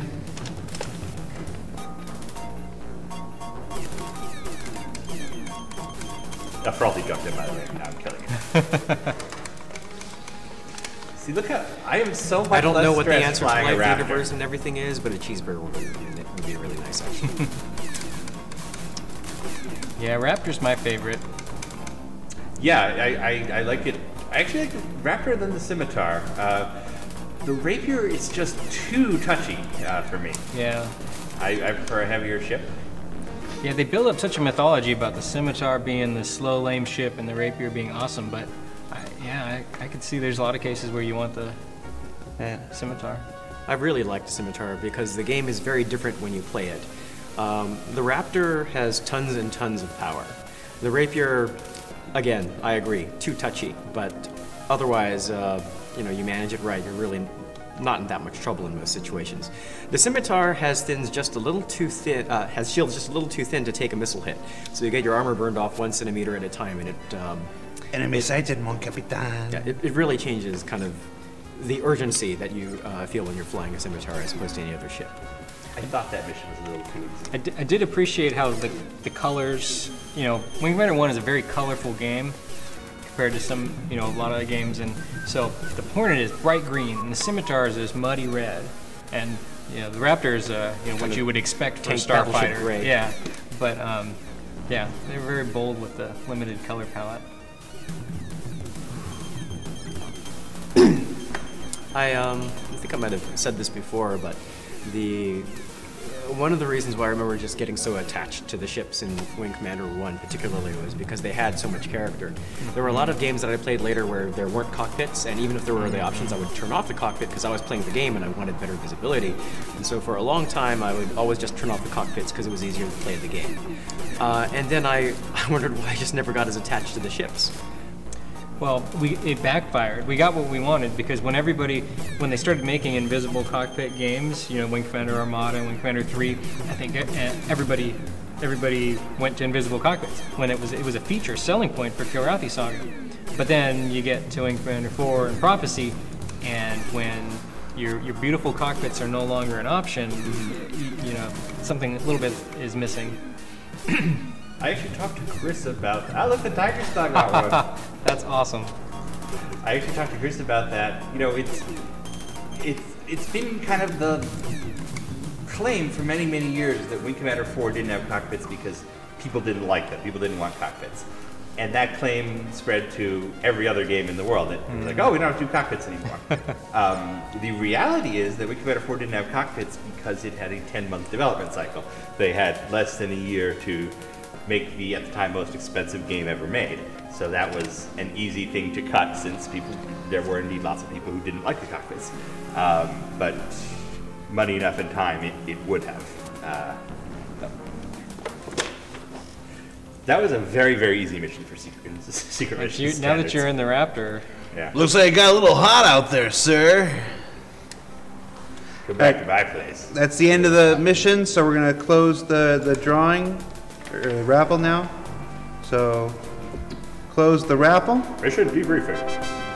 I gotta do my lines, and then we'll draw the raffle. Good. You're both alive. Report, Second Lieutenant. We encountered a Frothy at Nav 1. She won't be back, sir. All right, Maverick, you knocked down 14. Angel didn't toast any cats this time. Okay, you've got some time to rest before your next mission. Maverick, I need to see you in my office. But it's 14 in a very easy mission. In Wing Commander 1, it was crazy when there would be 9. Dismissed. Raffle's closed, guys. Don't need to keep entering. It's already closed. We're going to draw in a second. Blair, come in. I need to speak with you. Yes, sir? I've been looking over the performance reviews. I've been reviewing your record, and I have some good news. I've decided to promote you, effective immediately.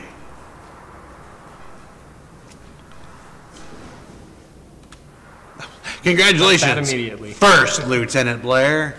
Keep up the good work. Thank you, sir. I'll do my best. We need to get Sandy to do a voice. Good, pilot. I'm glad to hear it. Got hunters. Maybe we get to Spirit. Do Spirit. Blair has That's all, has First real Lieutenant. Texan twang in the intro. Dismissed. I'm trying to get what I'm trying to get here. Yeah, it's, Yeah. All right, Realize hang you're tight. We're actually, going to do the like, drawing. Doing your best for the voices for those other games. All right, guys, we're going to draw. This is for the winner of a Super Hornet. And the winner is Terwinker. Congratulations, Terwinker. You're the winner of a Super Hornet.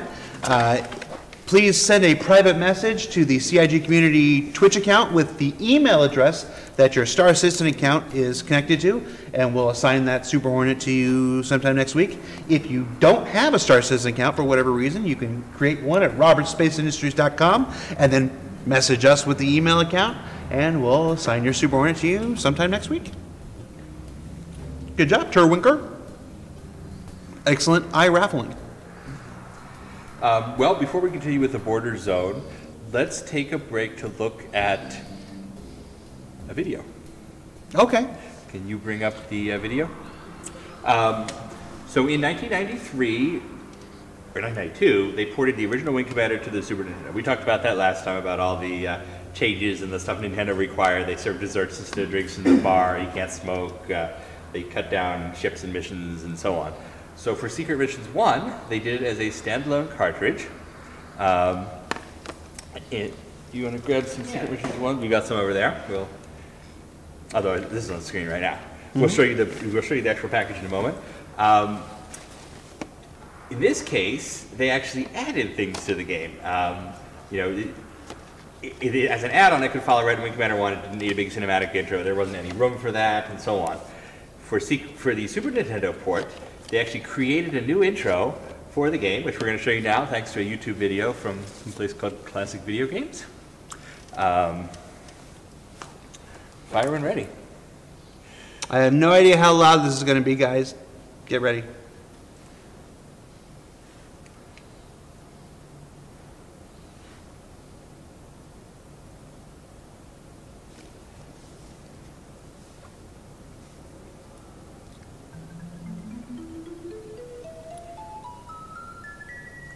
Mindscape was the company that ported the original, ported it to the Super Nintendo.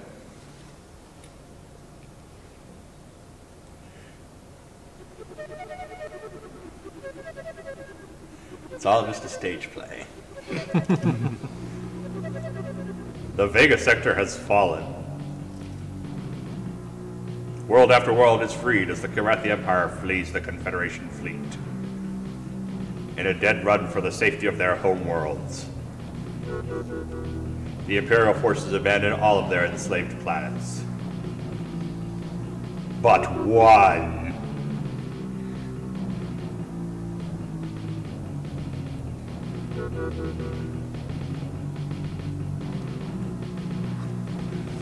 Warhammer 12. Not on the map of the Vega sector.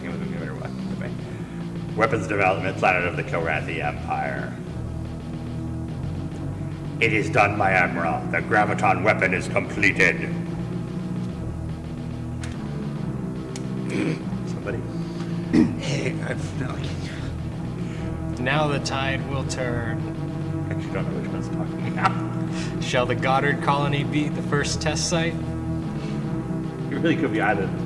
You are standing on the first test site, Commander. We switched to Kilrathi. A world under our control, the Emperor will not allow it. Leave that to me. We must remove all evidence of our work here. How better than the weapon we have developed, with the weapon we have developed. Why is it so windy in there? Think of it. They haven't fixed the skylights. A small explosion and then, for a few moments, the total gravitational field of the planet increases 137-fold. Nothing will remain. Except the street sign.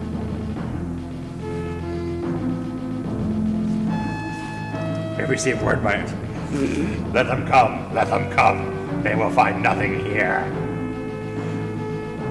But at Goddard, we will provide a welcome they shall not soon forget.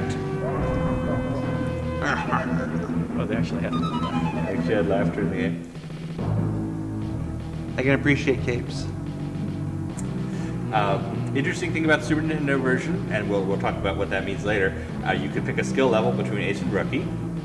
I'm going to let this video continue to play a little bit. I want to show you a couple other oddities in the port that are exciting to possibly just me. I think there was an alternative joke intro, right? Mindscape put in. Yes, if you had to plug in a second controller, and there was a joke version of that. Will you jump ahead a little bit to the takeoff scene? I want to show you the takeoff scene in this. Oh, he looks better. Way more craggy. Less colors than the Super Nintendo.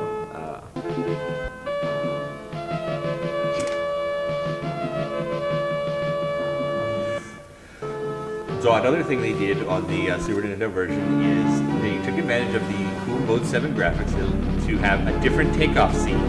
Watch this little oddity. This is the kind of thing that just fascinates me by these games. There's all these little differences in the ports. Like, what is that? It looks like Star Fox. It's not gameplay, it's just a cutscene. But they redid the takeoff for whatever reason. That's that.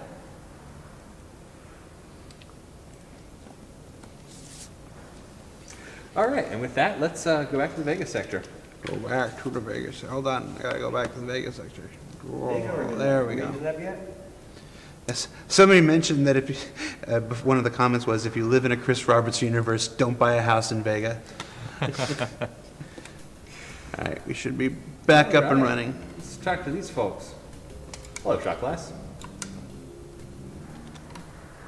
Hey, Maverick, glad you made it back in. You might want to talk to Paladin and Knight. That can be night. I think they're both a little on the edge. Let me know if you heard anything else about Goddard, okay? Just doing Admiral Akbar for all of them. Yes.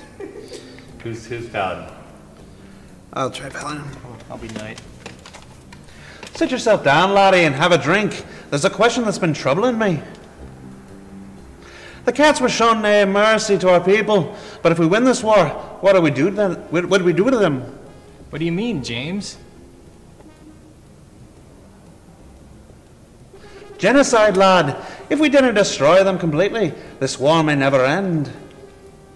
And if we do kill them all, how are we different from them? If we lose this war, I didn't care what happens because I don't want to be alive to see it.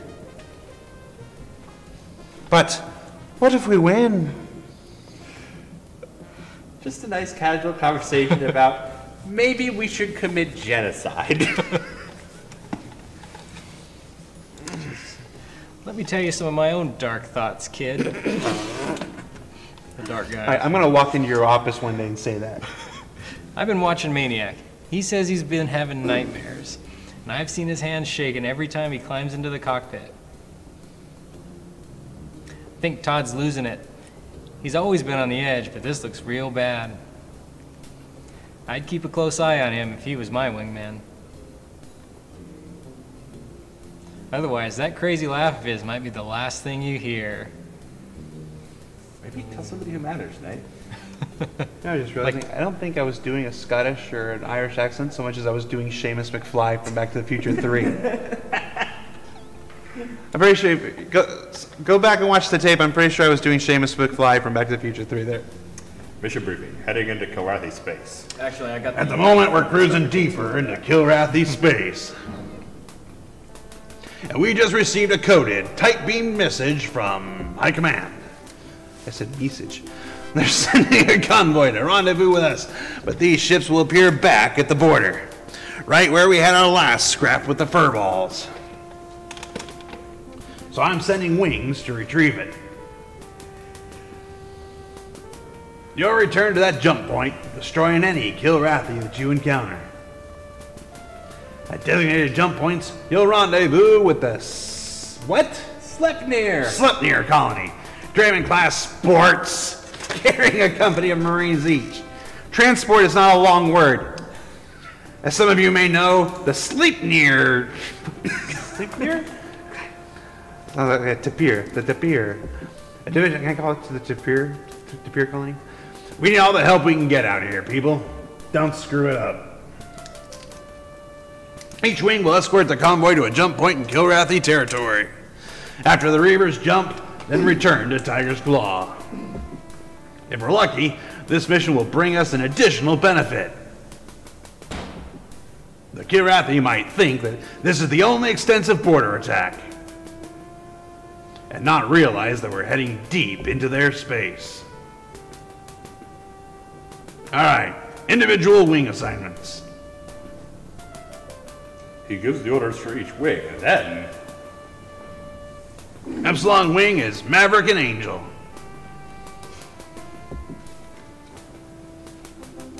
You'll fly a straight course to the rendezvous point.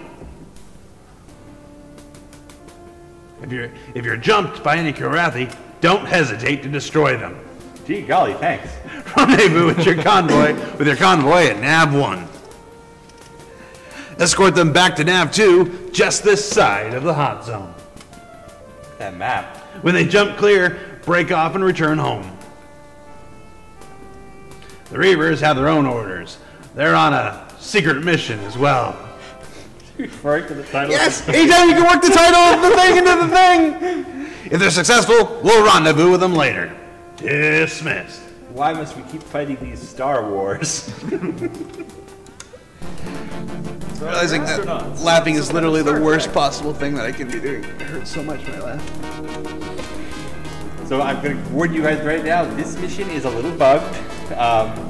You can do this mission perfectly, and one of the transports will just explode or crash into the other one or disappear.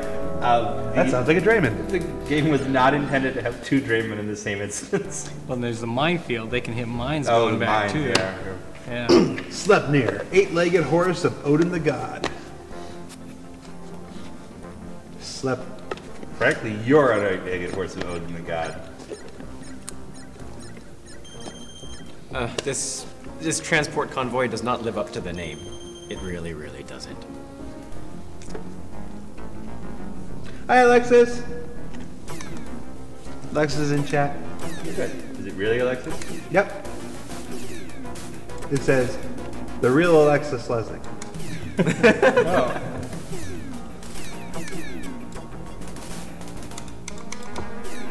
Thank you for the sandwiches.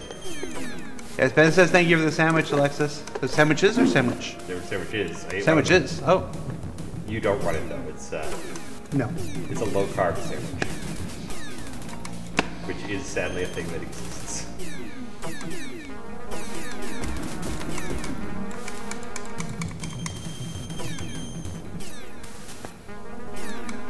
You can get Red Robin burgers wrapped in lettuce. Yeah. I love the Royal Red Robin burger. I love that with the fried egg on there. I haven't had a Royal Red Robin burger in maybe a year or two.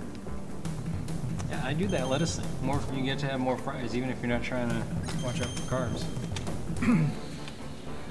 We scraped all the cheese off of pizzas yesterday. Oh look, there was a bug. That ship just disappeared when I targeted it. It's a buggy mission. Hopefully we can save the Reavers. because we have to continue. Yeah, I don't understand how you can do that. If I had a pizza in my presence on the diet, I would eat it. That's why I don't ever have pizza. No, I need at least the essence of pizza. Is cheese a carb? No, cheese is great. No, cheese is one of the things you're supposed to eat. It's one of the best things you can eat on a low-carb diet. Because on a low-carb diet, you have to actually increase your fat intake in order to, it's how you trigger ketosis and tell your body to burn the fat for energy instead of carbs. So if you cut fat out with carbs, you don't lose any weight. So you actually have to keep your fat intake up to lose weight when you're doing a low-carb thing. I don't have the ability to deny myself anything. It has to not be in the room. If it's in the room, I eat it. Forrest Land is correct. I did the Atkins diet a couple years ago. Lost about 105 pounds. About 105. Well, I stopped measuring after like 85. That's right, Dave. By the way, did you guys see me plow through 2 Jalfi just Yeah, then? that was pretty pretty cool. Dave, you're on. You're on. Great, I just watch- did one of the Right. transports. And plowed into a transport, but that happens Good you hit sometimes. autopilot when you did. Oh look, one of the transports followed me, the other one didn't. Good job, Draymond. Do we have anything called Draymond in Star Citizen? We don't. We should have something really stupid called Draymond. We don't have a dork here yet. Dorky is pretty specific. Yeah, I don't know if we can get away with naming something dorkier. I feel like we could have a terrible, terrible transport that just explodes. It has a systemic defect. They do use Drayman over and over in Wing Commander. There's a different Drayman in Privateer. There was going to be a different Drayman in Privateer Online. You can find the art of that at wcnews.com. Of course, they redesigned it for Super Wing Commander. But I agree with you. There should be like a name that's synonymous with a "God, I hate this transport" type ship. It's a hull.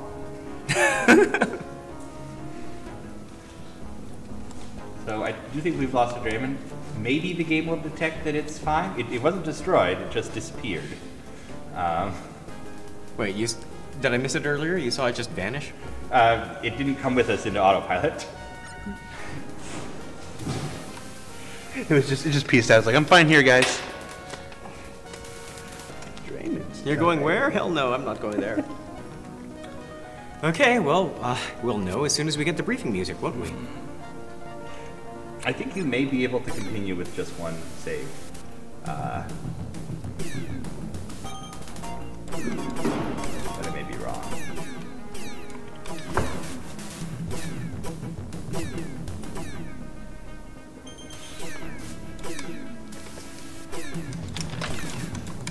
Droth are actually a bit more of a threat to the To everything. the raptor. Oh, and I just ran that one. You killed him though. Yeah. Yep, you traded all of your port side armor for that kill. I'd call that a win. See, that's exactly what I was trying not to do. This is one of those things the game punishes with you. Theoretically, if I successfully finished that escort mission, that painful escort mission, and then they throw me 2 Grotha on the way home, just to mess with me. Look at that cool! Look at the cool Yeah, damage the that's raptor awesome. can take.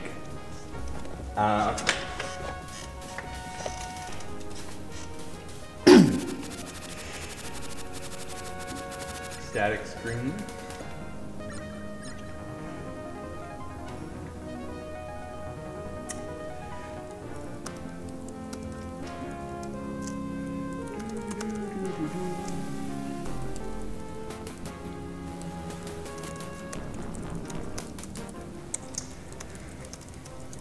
So Secret Missions 1, it doesn't show up a lot in later Wing Commander continuity, but it is kind of a background thing. It establishes some things like Maniac going crazy. It was also the basis for the original pitch for Wing Commander Academy, the TV show. Glad to see you back, both of you. It's also where the Fates Transit cannon comes from. It is. Listen, quite a few fighters were damaged in this last mission. You done goofed. So don't be surprised if you find yourself flying a scimitar on short notice. Let's review the mission. Did you just throw the scimitar under the bus? He hates the scimitar. Your report, Maverick. We headed out to meet the Reaper convoy at the rendezvous point. It was quite a fight, mon colonel. I lost one of the transports. I'm sorry, sir. I did my best. But at least the other transports arrived. Sell it, Blair, sell it. A lot of good soldiers died today because of you, First Lieutenant. Guilt trip. Later, when I've had some time to calm down, we'll discuss this further. For the record, Maverick, you killed 4. Angel, why'd you bother? And I'll need to see you in my office immediately. That's all. Dismissed. Halcyon's a jerk in this one. I like him way more. Blair, come in. I need to speak with you. He's still gonna Yes, promote him? sir. We're having to change some pilot assignments. Effective immediately, you'll be reassigned. You'll be in a Scimitar-class medium fighter with Blue Devil Squadron.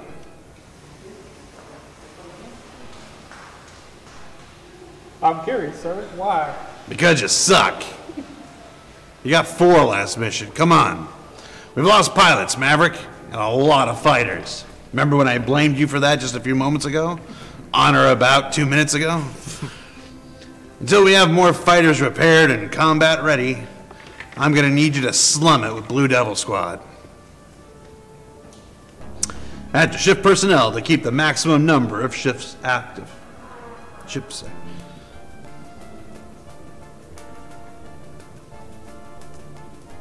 I understand, sir. I'll do my best I can, no matter what ship I'm assigned. Good, pilot. Glad to hear it. That's all, First Lieutenant. Dismissed. Spirit. Spirit. Is that, you would that, should is say that that, Hunter's say seat, empty seat? It's Hunter's empty seat, yeah. What'll you have, Maverick? I'll sit with you regular. Scuttlebutt says the fur bags have a Terran ship with them. I know the Kirathi never take hostages, but maybe just this time. Now, who am I kidding? They don't take prisoners ever. My cousin Zach and his lady are dead as anyone on Goddard. And if the cats do have a captured Confederation ship, you can be sure it's filled with cat food or something, not prisoners. Actually, those are the same things. Oh, that's terrible. Steady here, she could read spirit now. Konnichiwa, Maverick-san. She's Japanese. I was listening to the newscast this morning. For some reason, It appears that there was a Kirathi attack on Epsilon Station. I wanted to read her like an old Native American chief. My fiancé is stationed there. He is an officer in the medical corps. I rarely speak of him. It is better to concentrate on our work here. For now, we must maintain our communication silence, so I cannot find out what has happened. But soon we will return to Terran space, and I will know.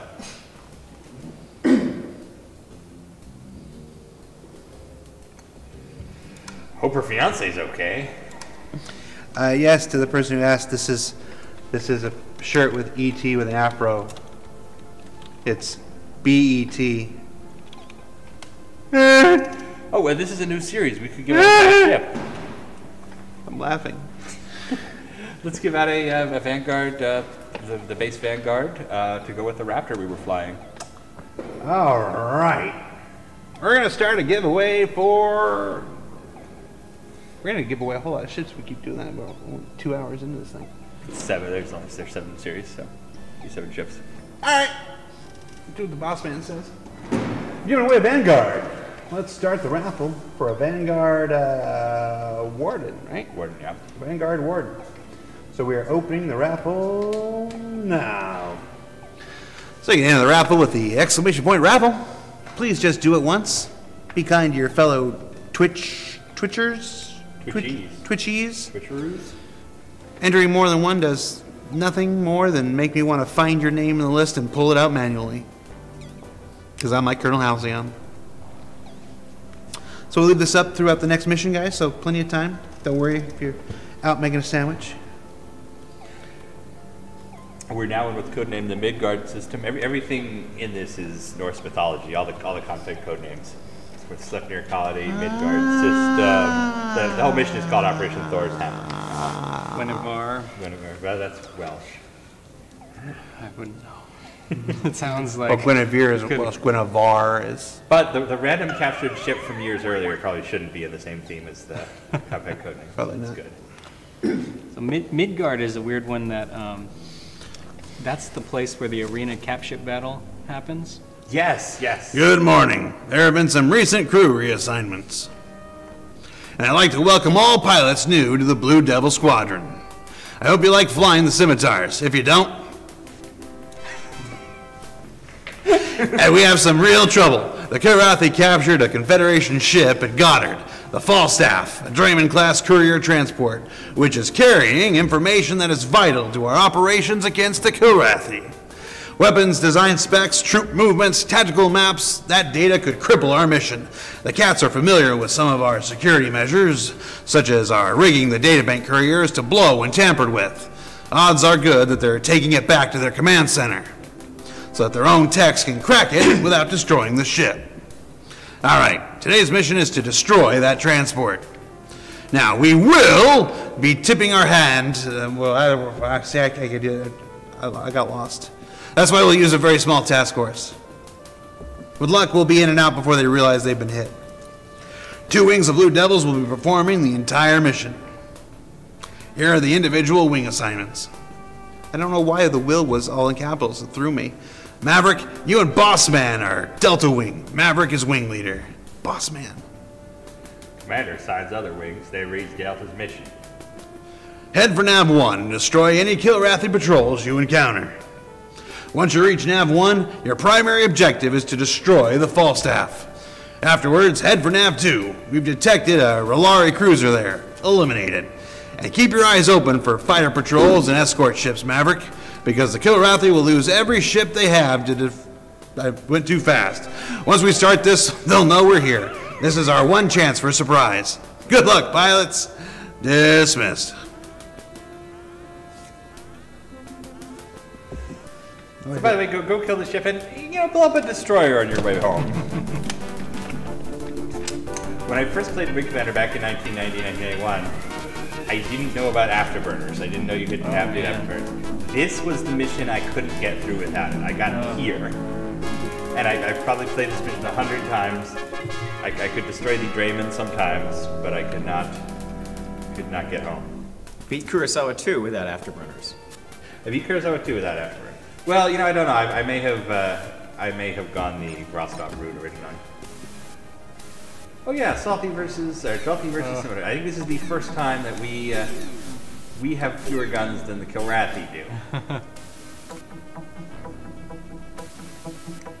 That's okay. The Jalti's a terrible ship.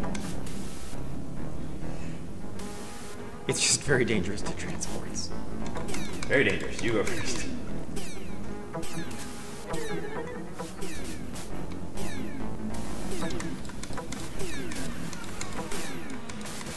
So what's going on with the armor? I've always wondered why this one doesn't have a forward and aft armor indicator. No, it has armor. It was just another way to make the ship suck more. Ooh. Well, everybody hates the scimitar. There it goes. That's... Yeah, no, I mean, in the game, everybody is so scared of the Jalti because it's got 6 guns and the other ships do. It's a lot of lasers. They just figure it's like, oh, it's got more guns than everything else. Of course it's going to win. This doesn't remind me of any conversations I've had in the last 3 years at all. All right, let's try that again.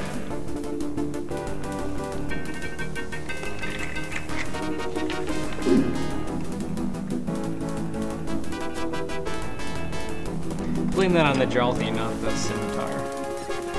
Well, I feel like I could have taken one of those hits in a raptor.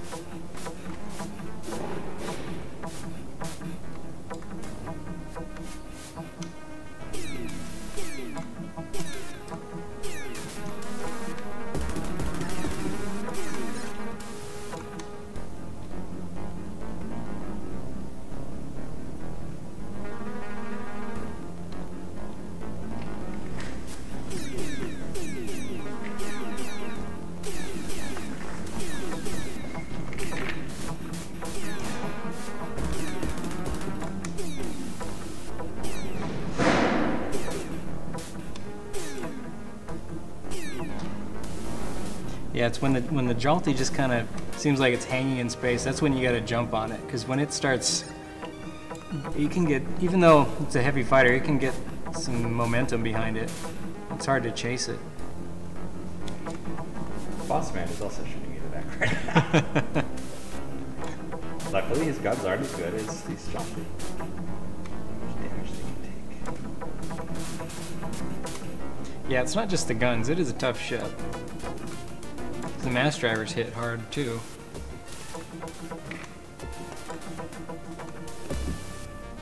Yay!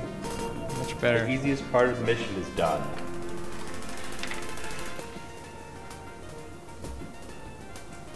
Alright, what do we have here? Is that your Falstaff? It's the Falstaff. I believe it jumps out, doesn't it? Yeah, it's a yeah. You're better off just dashing straight in for it. Yeah. It's okay. It's a Drayman. It won't last long.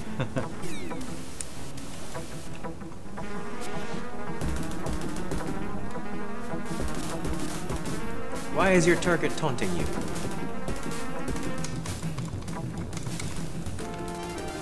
Okay. Drayman's the stride. Let's mix it up with some cramped. You can't be serious. Here we go again.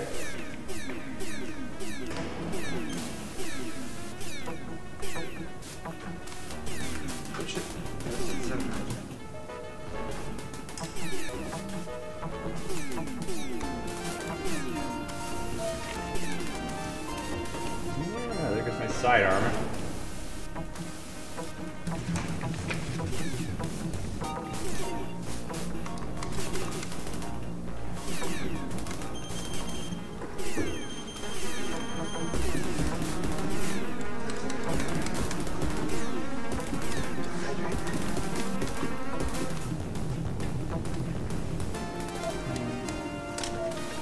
I like how the Scimitar cockpit is like a complete inversion of the cockpit we're using for the stream.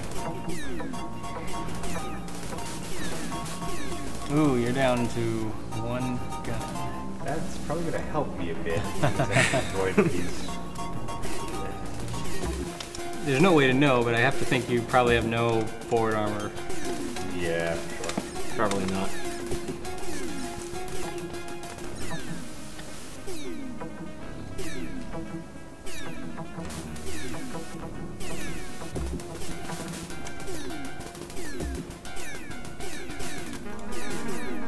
Oh. Uh-oh. Uh-oh. This is going to make things a little harder.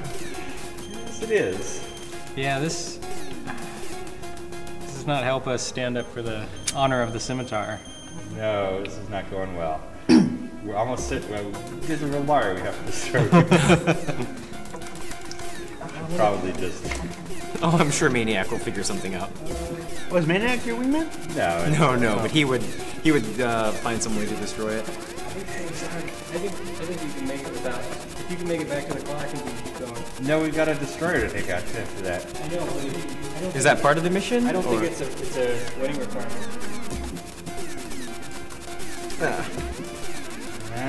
Chris is checking out the Wing Commander encyclopedia for all of the mission details, so we'll find out what we can get away with. I think you can get away with it. Well, is Ben it is that just trying to I try to ram the ram Grant, them? so...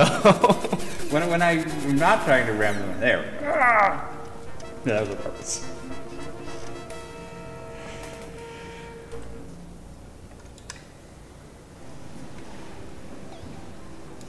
Did we have the life sign meters Oh before? yeah, that was there before. Are those new for? No, they've been there before. They light up once you have it saved there. If nobody's Yeah, I sleeping just there, it's didn't flat. remember them on Wing Commander. Wing Commander 1, I thought maybe they were new for secret missions. No, pretty much everything is the same. It's the same executable, built at the same time. Secret Missions 2 will add some stuff, like we could look at the boob lady portrait and stuff, because they actually rebuilt the game. Some enhancements. Nothing like a pinup 640 by 480. You can look at the boob lady because they made some enhancements. True. What the hell? Secret Missions 2 has a frame rate limiter, Yeah, so you yeah. can Yeah, fight a little easier. don't press F to respect that. That's not worth respects.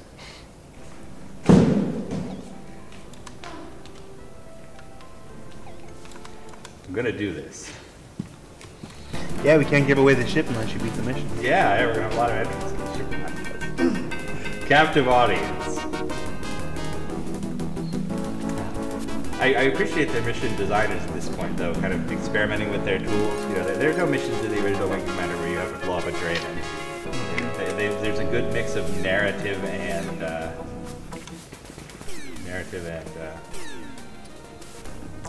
Would it help if you went to the, I really thought you were going to say, would it Nav help if 2 I got out first? and pushed? I really thought that's what you were doing there. because in Wing Commander 1, you can change up your nav point sequence. And sometimes that helps, but I think also they're onto that. And sometimes if you go through the what looks like the easy way, like they'll pop an extra frothy in there for you. the easy way. The easy way. I heard about that. Almost never found That's a any Back of to the those. Future 2 reference.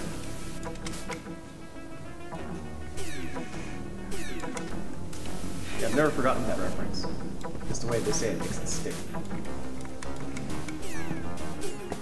The easy way. I would say the one place where Ben and I are like E.T. and Elliot are pop culture references. He usually drops something in like, what's that?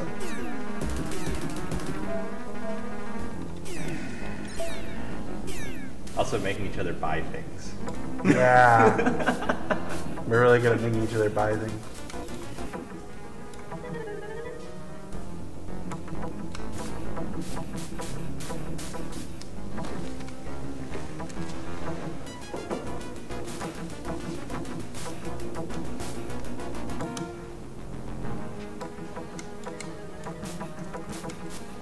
The Jalti? There is a draw thing. Big old 6 shooters. Jalti with a J or with a G? J. Okay, J. Question, what joystick has Ben using? Well, Ben is using the Thrustmaster Warthog. Yep. It's pretty good. It's a fantastic stick. Ah, there it is. Look at that. That's his burger pan right there.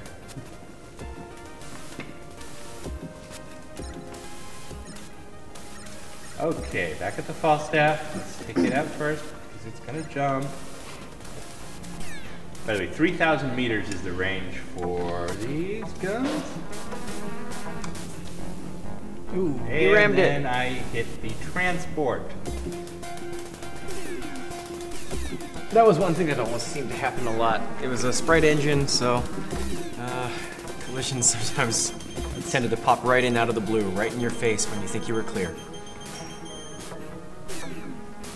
Yeah, I will say this for that Warthog, you know, no shilling aside, recognizing that we have a competing product coming out soon, but you don't really appreciate it until you touch it. When I got again.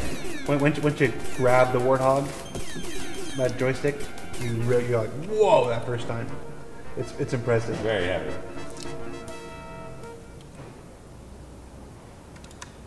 How did you get it to work with Wing Commander? I'll take a shot It if was you plug wanna and play.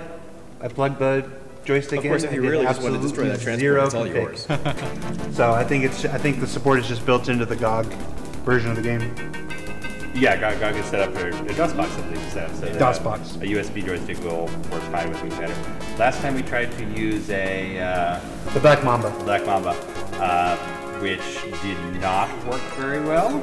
I think more because it's just so precise. Yeah, it was way sensitive. We turned the sensitivity all the way down. It was just, it's a little too much joystick. Props to Black Mamba.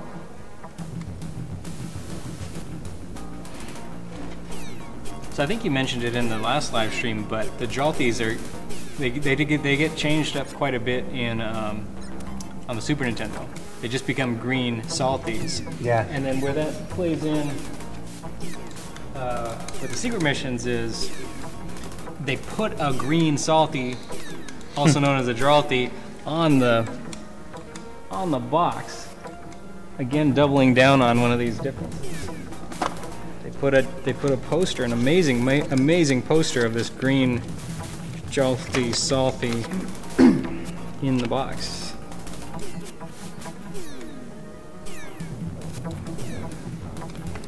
Really, boss man?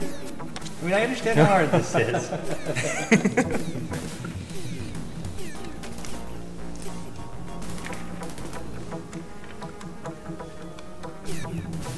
Is there any way to recall them once they bail? No. Not as far as I know. Yeah.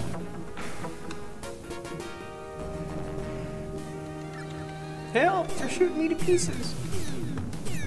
Help, I'm being oppressed. Yeah, I hear that one a lot. I don't watch Blink in a long time. Me either, we should watch that. You should watch it. Well, I still want to do the Zucker marathon with Toast. Yeah, I want to do Kentucky Fried Movie, Airplane, Top Secret. Because you've seen Airplane, but you haven't seen Kentucky Fried Movie, and you haven't seen Top Secret. So that's a good trilogy. You guys want a good way to spend an afternoon? Kentucky Fried Movie into Airplane into Top Secret. You can throw Naked Gun on there if you want, but those three. Airplane is awesome. I heard they made a third Human Centipede movie. I don't even. Oh, get your speed Talking back up. about Human You managed to hit the Centipede. transport just before it blew up. It's still about once every 2 weeks I open the door to the writer's room. I just want to tell you both good luck. We're all counting on you. I do that. I've done that about once every 2 weeks ever since I started working here back in March. And in the new office, there's now 3 of them in there. So it's like I have to alter the line. It's less fun if I have to alter it. It was better when it was just Haddock and Westbone. Meanwhile, I pretend all of our sliding doors are voice activated.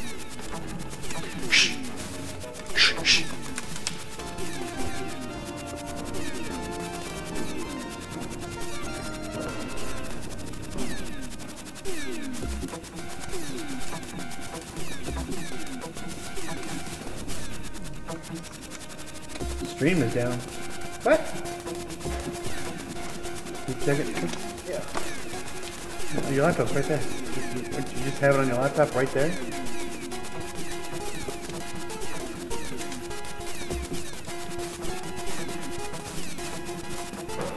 Can you pause the game? What's that? Do you have a pause? Let me finish this battle. Key button.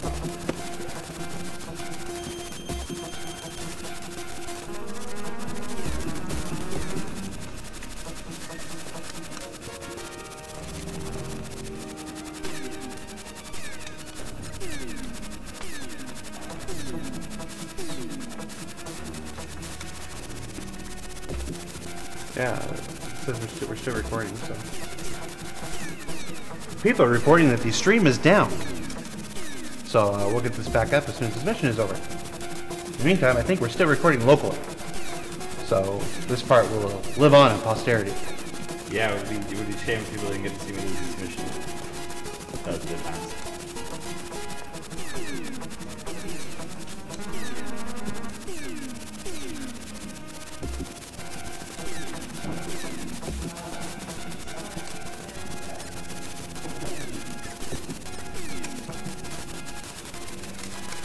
Ah, jeepers.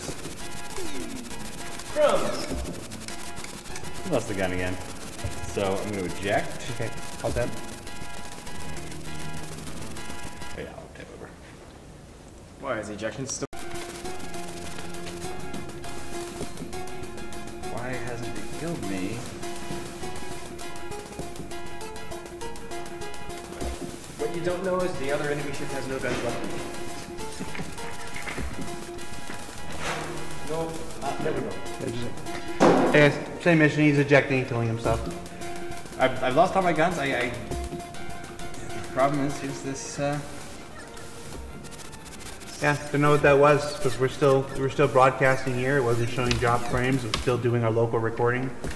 So I don't know why Twitch dropped us. But we're ending the mission. We'll start it over again. We came so close that time. If I got to the nav point with a gun, I'm confident I could have. No, still the same raffle, guys. We can't draw until he beats Midgard 1. I'm just not nice enough. It really is a much harder game at the same time. Yeah, well, So much harder. secret, yeah. I still love the ship though. Probably because this mission wouldn't be that hard in a Raptor. Well, you wouldn't be losing your guns. That's one of the problems. Is a couple of You have times. twice as many guns to go through before that happens. Although I've never liked neutron guns. Not in this game anyway. There's just not much to recommend. Yeah, they don't do as much damage as you think they do. Damage per unit power is nothing special. And on top of that, it has low rate of fire. That And was lousy Boss range. Man's fault. It's just that you hit real hard when you hit with those 4 Raptor guns, though. It has good impulse, but mass drivers are almost the Mass same. drivers are pretty amazing. Mass drivers are probably all-around best weapon in this game, I think. If I could have 4 of those, I'd be happy. Wouldn't need anything else. Yeah, you get 3 of them on a couple of Wing Commander 2 bombs. Chat is pretty unanimous. Crossbow, in their suggestion broadsword. to not get shot. Alright, well, And the Seems to ferret be more or the less secret to this. ferret more or less proves that a pair of mass drivers is all Chat you is need to saying handle if you get anything. shot without less, base you will shields. be more successful. yeah, I mean, so the problem is you get hit. You get We got hit by ourselves the- some backseat pilots here. Early on. We're gonna do this. We're gonna do this. Yeah, let me know if you need a break. Alright. I think, in a matter of honor, I have to finish this mission myself. Maybe you could try the next one. Yeah, you got it. You got it. You got this.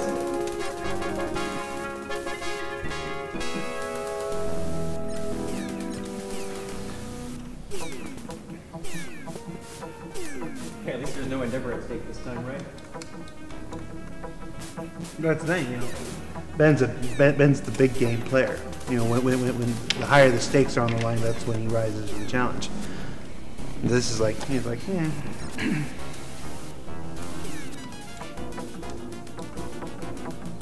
So yeah, while we're hanging out in Midgard, there's comes up a few more times. Still the same raffle, guys. If you've already entered, you do not need to enter more than once. For every like 50 raffles, I see one person added because people are doing it more than once. I think they mention Midgard and Privateer, Special Operations. There's a different Midgard system in Privateer. It's one of the systems in the Gemini sector also. Like this was, the Midgard was the code name for the sector here because they didn't know the Kirathi name for it. I got some Wing Commander knowledge.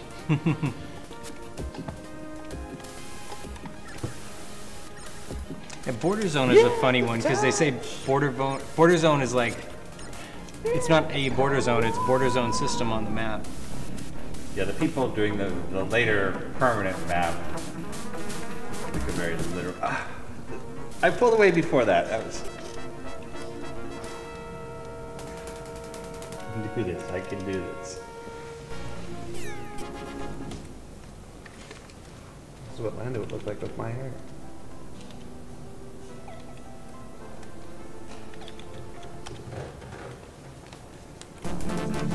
You gonna play any games, Chris Reed? I'm certainly up to as a relief pilot, but I'm afraid of how I'll do here. I don't expect that either of us will do better than them. Just a break. Also, I'm a keyboard Wing Commander 1 player. Oh, purist. We have a keyboard. I used to play that way. So we'll see how that goes. Yeah, no, I'm not raffling off the Lando doll. Lando doll was limited edition. They don't make them anymore. 2,500, I think. Where? So, but the disco Lando doll that I use. There's nothing to see. People, somebody said I should raffle the doll off. I said no. No, that's Lando.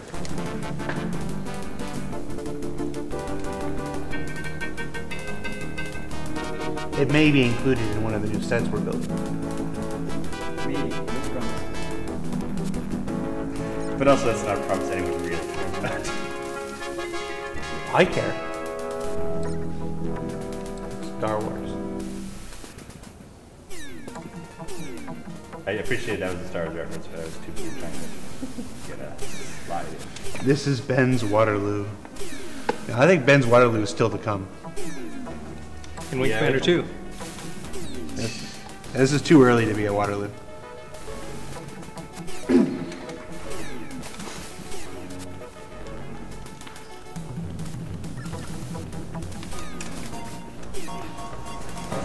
see those more earlier class cruisers.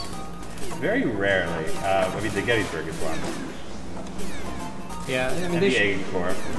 they show up in Wing Commander 2. There's some good cutscenes, special operations cutscenes, where you get beautiful landscape Yeah, views well, I of think them. you see the cutscene version of it, not, Yeah. not necessarily the in-game so Yeah, much. yeah, like I said, the TCS Gettysburg, the new ship, and special operations. My question is, why this time has Boss Man decided that he won't attack without my orders?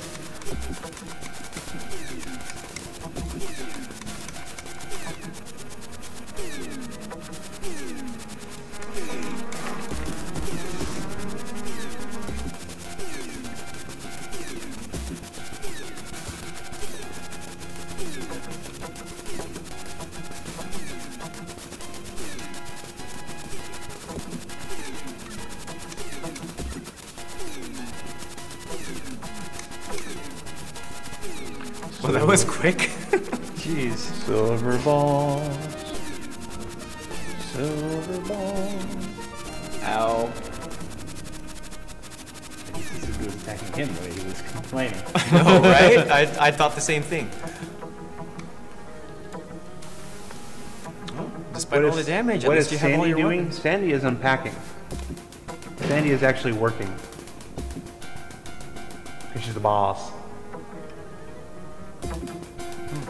That missile has been going heat seeking for ages. Oh, it finally Is he landed. gonna chase that jalopy off?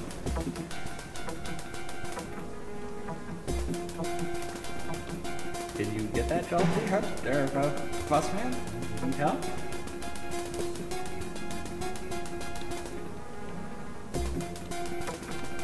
Maybe Sandy can finish the mission. Oh. Bossman is going to get a promotion. Yay.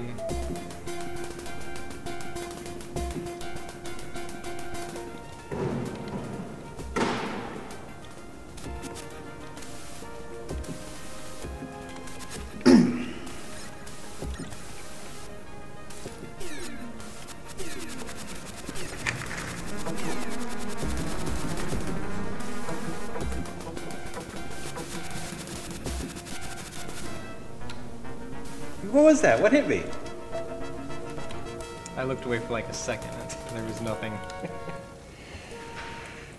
Well, you know, Toast was offering to sit in if you want to. I'm gonna try one more time, then we'll let Toast give it a shot. Toast! What? Give me a minute. You're up!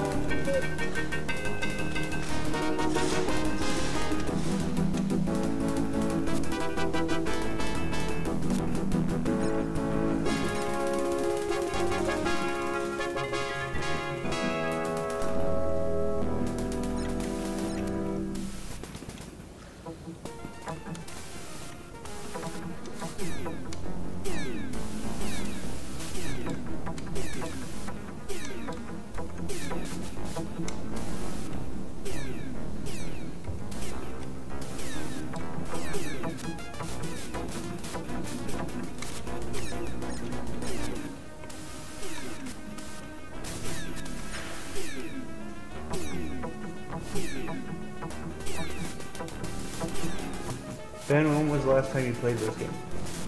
2 months ago? The live stream? Well, Secret Mission specifically. Oh, a year or so ago. Oh, this is looking promising. No, he's gonna need you to play it. Nah, he's got it. Did you play through EA Replay Secret Missions? Yes. That would be very hard. Well, if you do it a rookie, it's actually going to be easy. Yes, if you ever want to experience this game, but very, very easy, the rookie play setting on the Super Nintendo version, and therefore the PlayStation version, is one shot to kill every enemy.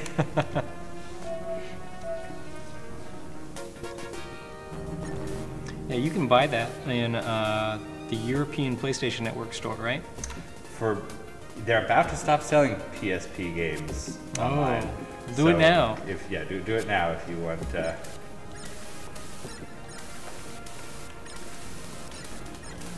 Otherwise, you need a PlayStation Portable and a little mini disc.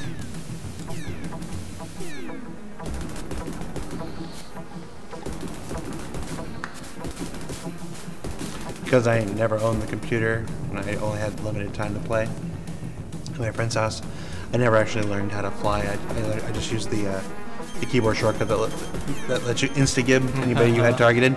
So target, insta-gib, target, insta-gib, target, just so I could play through the story over and over again.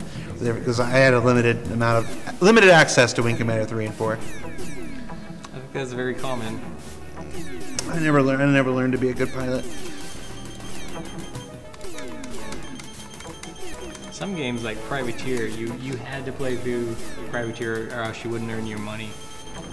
The cheat, like it had built-in cheats, but they would let you get yourself back to base. But if you wanted to win your missions, Privateer? The options menu, invulnerability, like that kind of stuff. Never played Privateer. Oh, Privateer, that's an amazing one.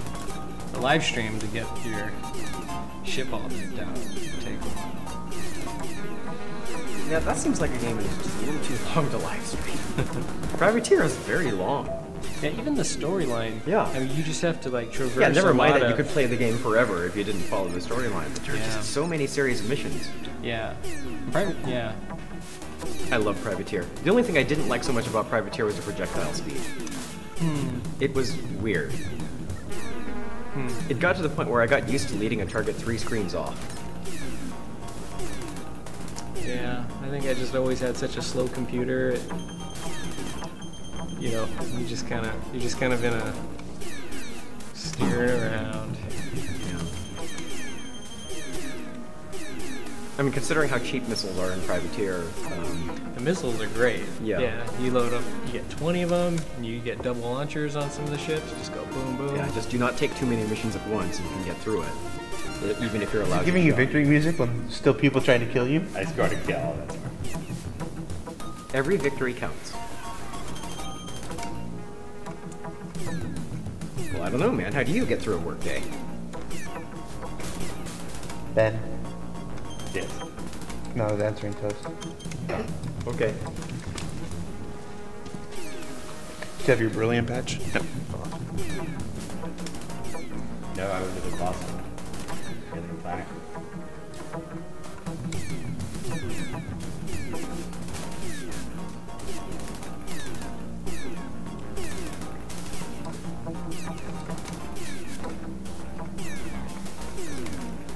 Yes, we're still on the same mission. But he's doing very much better this time. I'm not doing that.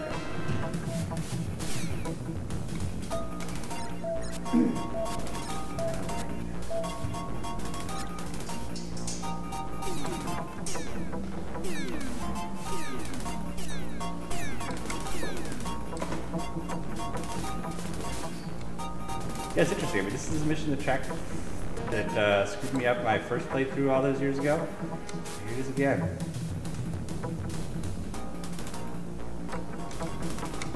It knows. You haven't forgotten it. It hasn't forgotten you either. Okay, we're further than we've been before. We just have to blow up an enemy destroyer now. Oh. That's okay. They're not, well, it's never the destroyer, right? It's the escorts. Yeah, what is the destroyer's cap on this? I think it's sulfy. Yeah. Be all right. Stop complaining, boss man.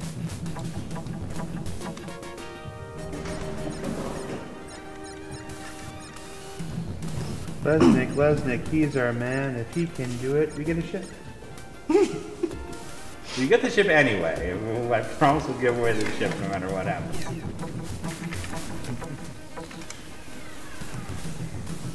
No pressure, but special guest around. Oh. Hey.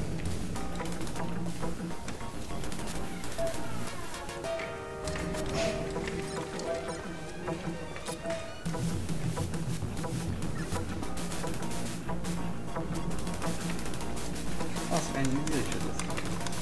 Negative. Cannot comply.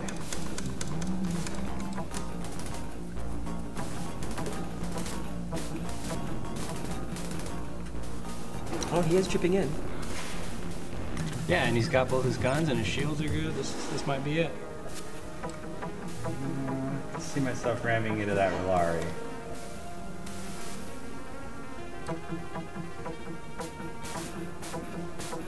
Well, this is it, right? Please don't ram the Rolari.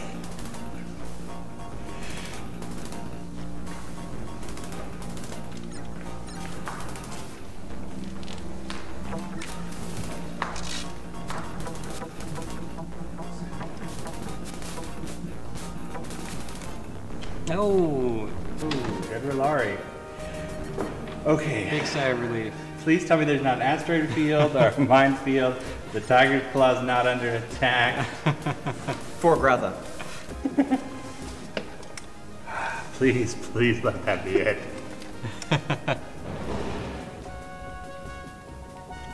Yay! Okay. And now I will afterburner into the Tiger's Claw. All these things have happened.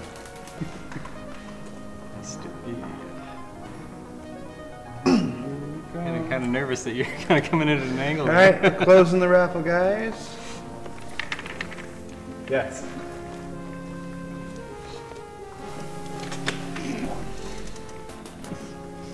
The Tiger's Claw is under attack in an asteroid field covered in mines. I'm sure that happens somewhere.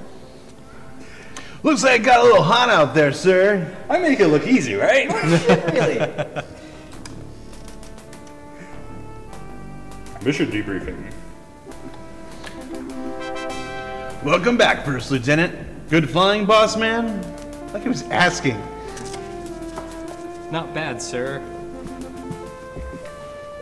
Tell me what happened.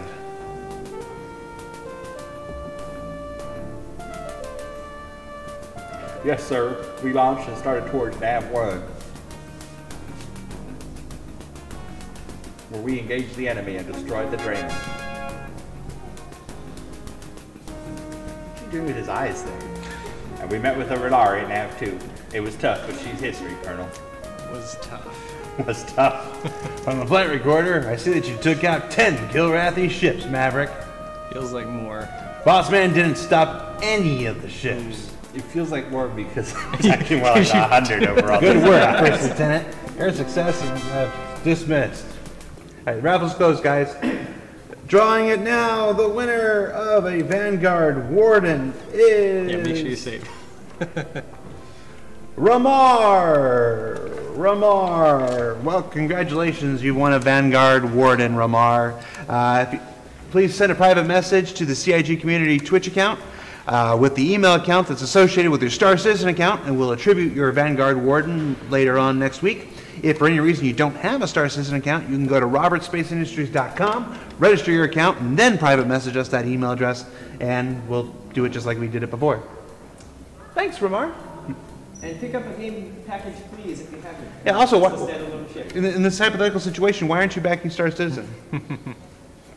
Well, I don't think this hypothetical situation has ever happened. So. All right, let's talk to Shot Glass. Hello, Maverick. Drinks are on the house today. We got a haircut. I did. We got a sporty haircut. I did. I don't really have anything much to celebrate, you see. I was holding on to the faint hope that my cousin Zach had made it. That somehow he was alive hiding out in that Draenei. I knew it wasn't true, but I couldn't stop thinking about it. It was making me crazy, but now I know the truth. He was on the ship and you killed him. It's all over. Zach is dead. It's also how Saber the Bell ended. As dead as everyone else on Goddard. So the drinks are on me. It's a weird thing to... Till we're too drunk to think. You were a bad military bartender. Look, Hennessy's here. Hello. Hey. And Chris Roberts also. I was Probably more exciting. Yeah, I was being real specific about not mentioning Chris Roberts was behind us. Well, I'm blind on this side. Join us. We're playing a very hard game. Secret Missions 1? Yeah. 25th anniversary yesterday. There you go. It's significantly harder than the first one. Considerably. Yeah. The scimitar didn't help. Yes. Do you have a minute? Do you want to take some questions? Or Sure. try your hand? I'll and, take, not particularly. I didn't do that well last time. Oh, you should have seen what just happened to me. Yeah, he was stuck. He was stuck for a while. All right, guys, so we're joined right now by Chris Roberts. Chris, what do you do for a living? I make games sometimes. So if you have any questions, we'll take some questions for Chris Roberts here for a while. Please preface your question with the word question in brackets. Helps us pull it out from all the other detritus in chat. Of course, we're 30 seconds ahead, so it'll take a little while for it to catch up. Dude, we just raffled off a Vanguard a few moments ago. Oh, cool. Yeah, Ben had to beat the mission, or we didn't give it away. Oh, right. I said, will the Vanguard fly by? Yes, it will be flyable before New Year's. That's the answer. Pepsi or Coke? Coke, but I don't drink either anymore. What do you have against the Vega system? Nothing. They were just noting earlier that if you live in a Chris Roberts universe, don't buy a house in Vega. Don't buy a house in Vega. Yeah, it just happens to be one of the closest systems, and I think we sort of fictionally put, sort of a lot of what was happening in Wing Commander there, and then of course we had to do the same for Squadron 42. It's easy to remember where all the excitement is. Yeah. Have you played 2.0 on PTU? Yes, I played it. I was playing it the other week. I even tweet. I never tweet, and I even tweeted about it. I saw that because I saw it. Me and Tony Zurevec and Sean Tracy were all playing on the patch that we put out on Wednesday, and so we got on for a couple hours and ran around. It was mine was so I played. There was no crashes on mine at all for well over an hour, and then we had to go because I was going to go with my brother to have an early Thanksgiving dinner with my parents. And then Sean Tracy got on it. 2 minutes later, crashed. That's Sean Tracy for you. So I think if it crashes, it's really just to do with the person, not anything to do with the code. So if it's happening to you, you're a bad person. Yes. All crashes are specific to you and don't happen to anybody else. Yeah, no, we don't do that on this game anyway. We take ownership for our own bugs. All right. Somebody asked what the chances of seeing an NPC named Maniac in the game are. Well, you never know. I mean, we never know about some other people that may be, longer term in the universe. We've got lots of stuff that we're going to do down the road, so won't just be Mark and John Rhys Davis.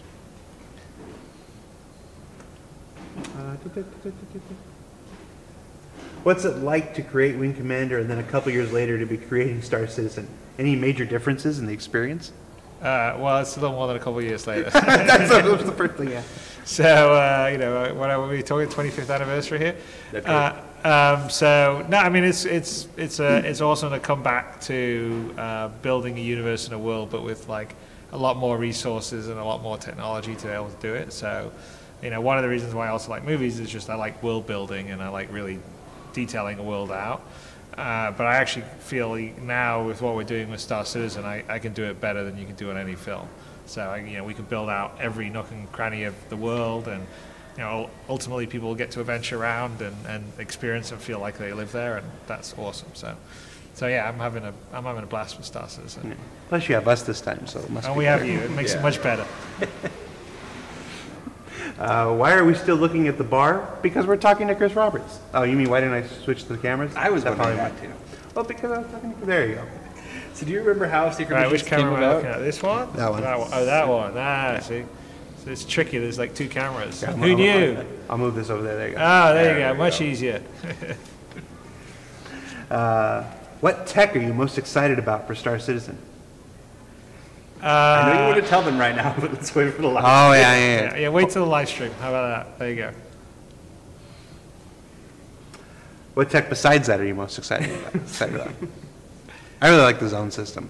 Well, yeah, no, essentially Local physics grid. fleshing out the star systems with the detail, everything being seamless, the landing areas. I guess Thomas is building the sets. But no, I mean, you can already taste it in 2.0 where you can get in, walk around the space station, get in the ship, fly somewhere, get out, get into combat, EVA, get your ship blown up, ask for someone to come rescue, get in the ship, get away. And we have a very small amount of like the gameplay and systems that are actually in 2.0. You can already do lots of stuff. Already feels completely different than any other. I mean, it's hard. I was, downloaded Star Wars Battlefront, and I played it for a few hours, and I was bored, because all I could do was run around and shoot people, and it was a bit arcadey.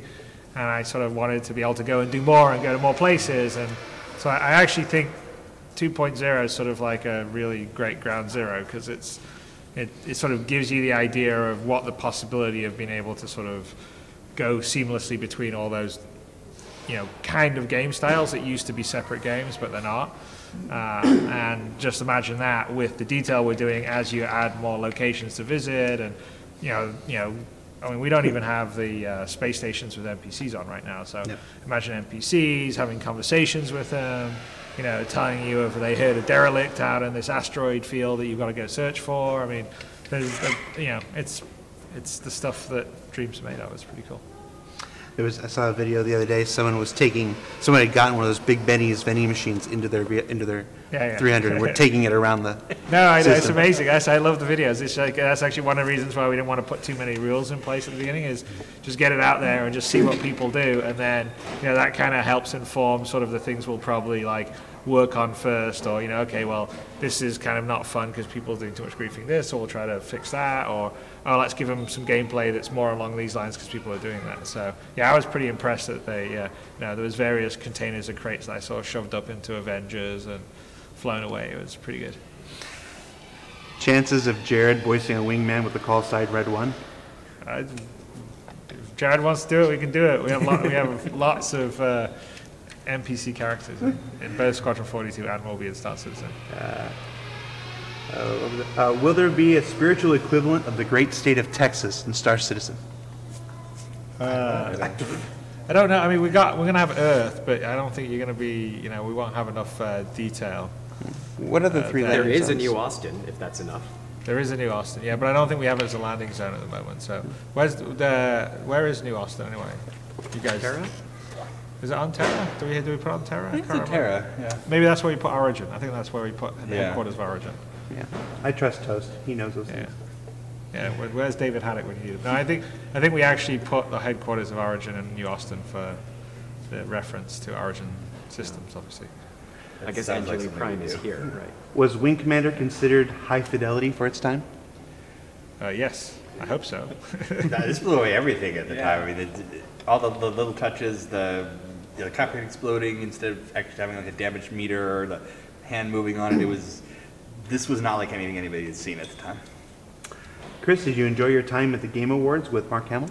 Yeah, it was fun. Mark's great. So Mark and we actually lived quite close to each other, so we rode in the same car up there and rode in the same car back. So, but he lost again, so it was very upsetting for poor Mark, because he's been nominated quite a few times at the. Well, I guess it wasn't the Game Awards before; it was the VGAs for the Joker. And he says every time he goes, he never wins, and when he doesn't go, like he's got a BAFTA for playing the Joker. That's when he didn't go to the bag. He's like, I'm not going to win, I'm not going. So he wins. So it's going to be hard to get him to go next time. I told him that Squadron 42 hopefully will be up there, so we'll see. Yeah.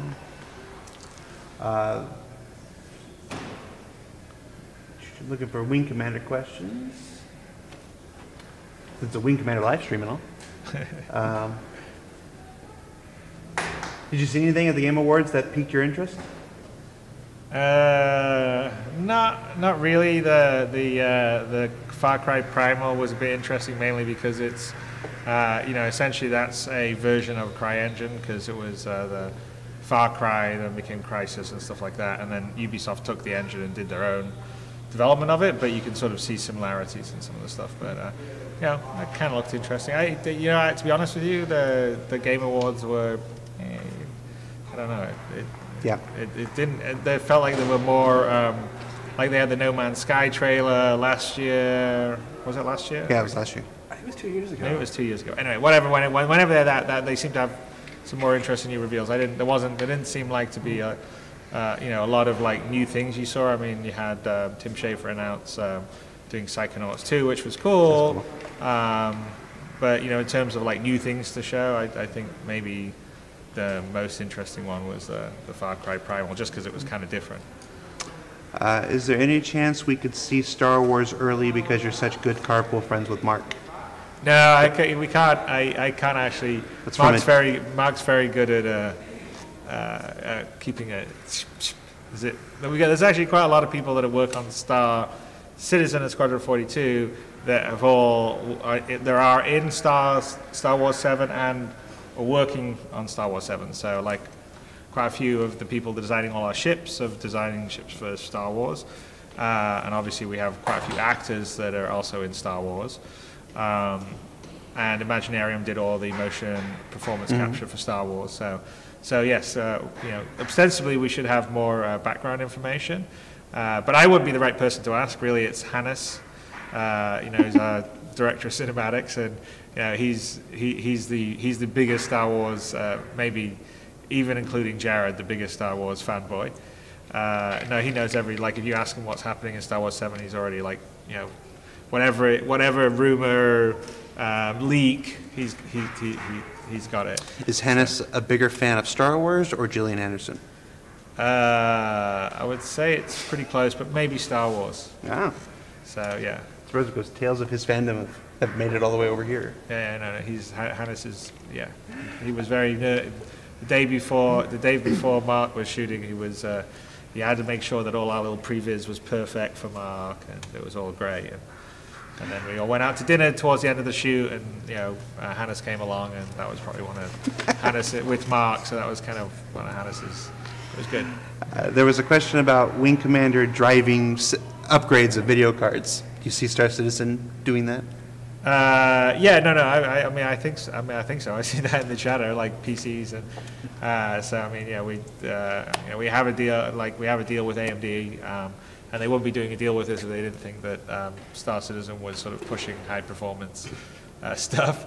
But yeah, I mean, we just want to make, we want to push it. So I mean, we don't want to sit there and sort of go for the lowest common denominator. We want to push what you can do visually to increase the world that we're building to make it more things possible and make it feel more immersive. Somebody asked if you could have cast voice actors for Wing Commander in 1990. Who would you have cast? That's a good question. I mean, that's hard to say. I'd have to say Mark. When he got the chance, he did. Yeah. I mean, it also depends. I mean, back then it was sort of harder.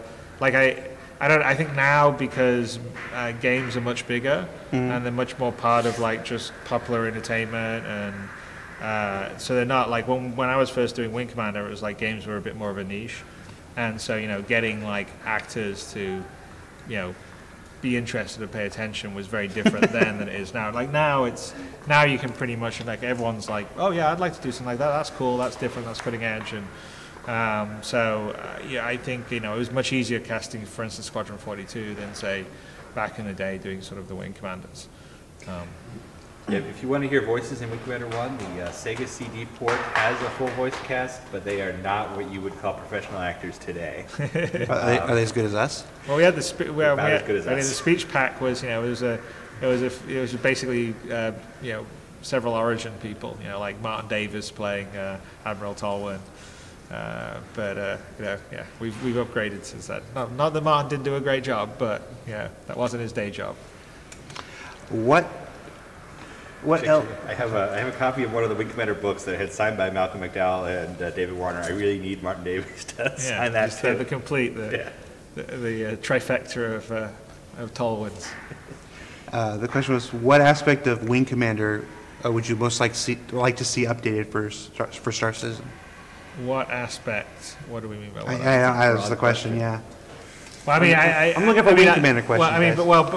I mean, just to say, Squadron 42, essentially outside of sort of the setting and the narrative, because if I was going to do another Wing Commander, I would probably go back and start sort of redo Wing Commander 1 again, just because the Kilrathi, Terran Confederation War is sort of the seminal Wing Commander conflict. Mm-hmm. So, it would be like one of those sort of, reboots. But outside of that, all the gameplay mechanics, what we're doing, how we're doing the conversations, living on the, at the beginning it's the Idris, and then later on you'll move to another ship. All that, the sort of fluid first person into your ship, flying, talking, everything not changing game mode, not having loading screens, that is exactly what I was going to do for another Wing Commander. So basically outside of the setting and the actual plot line, game mechanic wise, I'm doing everything I wanted to do with the next generation Wing Commander with Squadron 42. I have a Wing Commander question. Go on, Toast. Type it in the So, Twitch. if you did get to go back and revisit Wing Commander, would it be a continuation of the timeline as you last left it, or would it be a reboot? Well, that's what I was saying. It would be a reboot. I'd do a reboot just because I would prefer to do. I just think Kilrathi versus Terran Confederation's the classic. So, it was interesting doing Wing Commander 4, where we sort of said, well, what happens after the war, and kind of came up with basically Admiral Tolwyn going off the rails. But So kind of I just Wing Commander 1 or no, it would be about the same time? it would be Wing Commander 1, but done, like big. Settle down, Ben. I've heard these pitches over the years, many times. Someone asked what your opinion was on the Nephilim in Wing Commander Prophecy. It's the bug aliens. Yeah. I mean, not that it's not as bad, not as good. I just sort of feel like Wing Commander was designed for it was basically defined for the Kilrathi human Confederation war, and the whole idea was this sort of like huge, ongoing, almost never-ending battle, because one of the Forever War was one of the inspirations for when I first started it. And so it was really designed to be a war, basically a war movie as a game.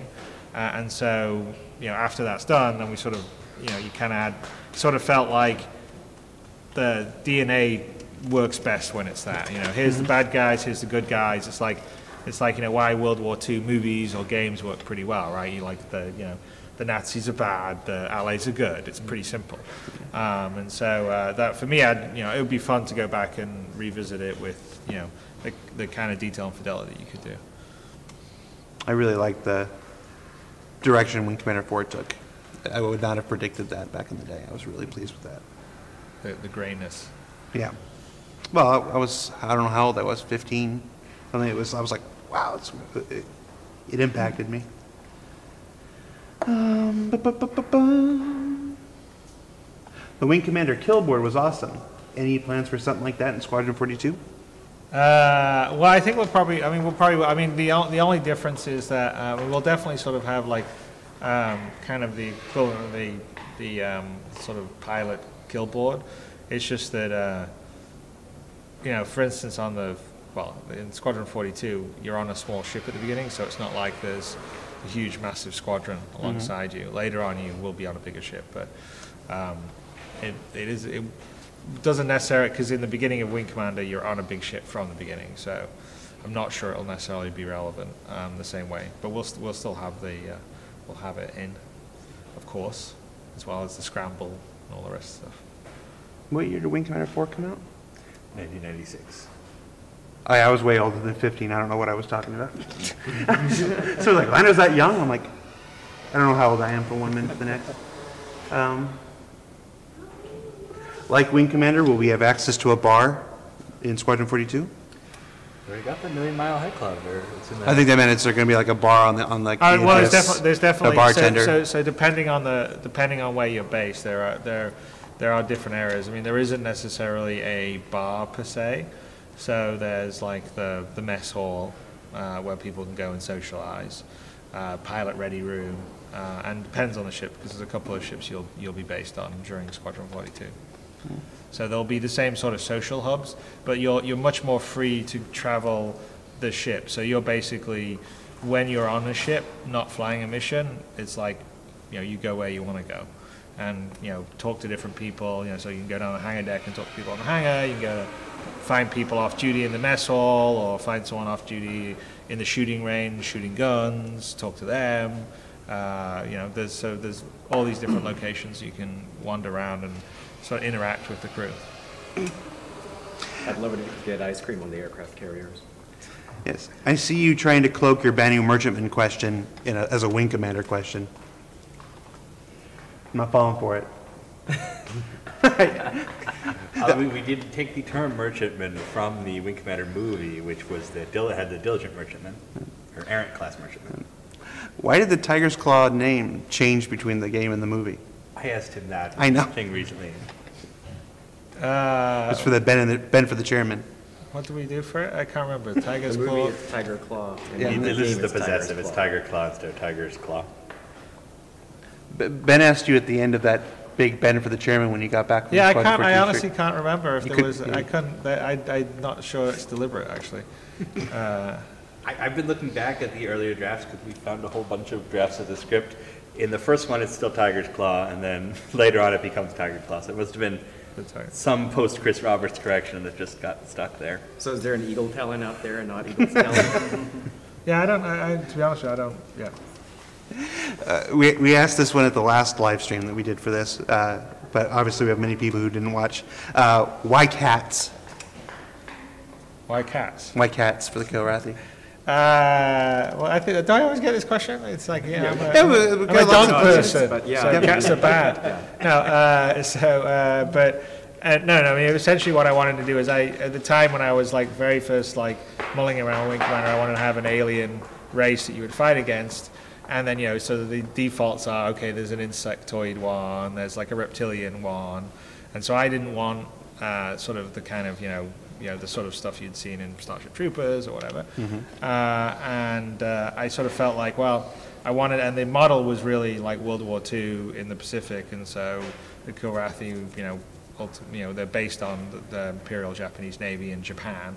Okay. And so the idea is this sort of warrior Bushido race, and so I just sort of felt like, they're like they're warriors, they're graceful, they're powerful, and so big cats, not necessarily, house cats, but lions and tigers sort of they sort of felt like they kind of would be interesting, and so that was kind of what I went with, and and then of course you have like the Kazin as well in the Ringworld series, the big cats, but actually that wasn't when I was thinking about it, I didn't even think about that or realize that until after the fact, but Just hates cats. obviously more people. What about the Depends birdman? things like. What's that? The birdman that showed up in Secret Missions 2, is that where it was? For records, yes, Secret Mission 2. Yeah, well, I think wasn't that the Birdman race that you liberated from the thrall of the Kilrathi?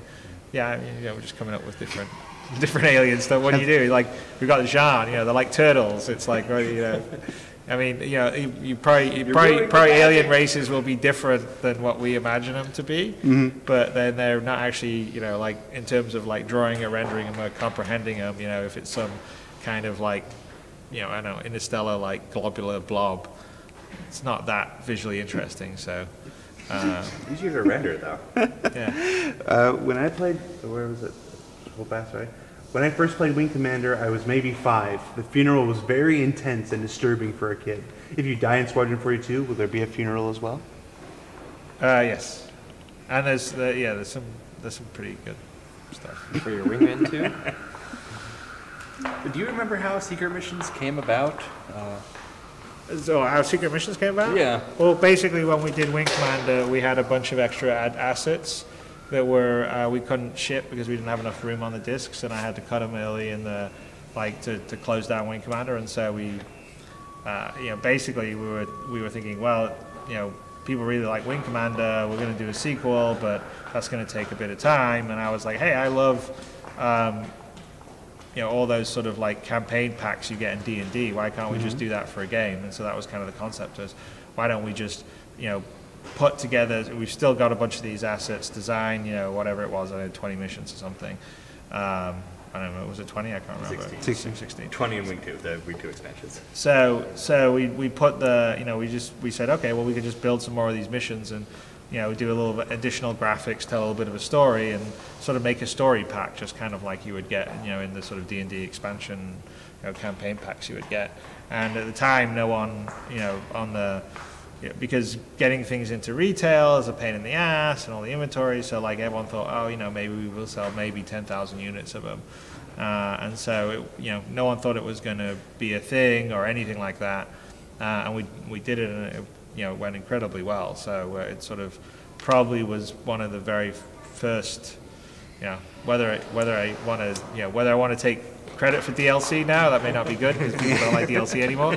But it was the precursor to it, because I think no one else was doing that at the time. But the idea was really just to sort of, we had an engine that worked well and a game style that worked well, and to get sort of more content in people's hands sooner than we could deliver a full-on game. So people could still be playing in the Wing Commander universe while we're working on the next one. Yeah, at the time the reaction was the opposite of DLC. It was, oh, more Wing Commander for less money, that's great. But yes. Well, I think now the problem is that people think that the DLC is like held out of the main game just so they can make more money later on.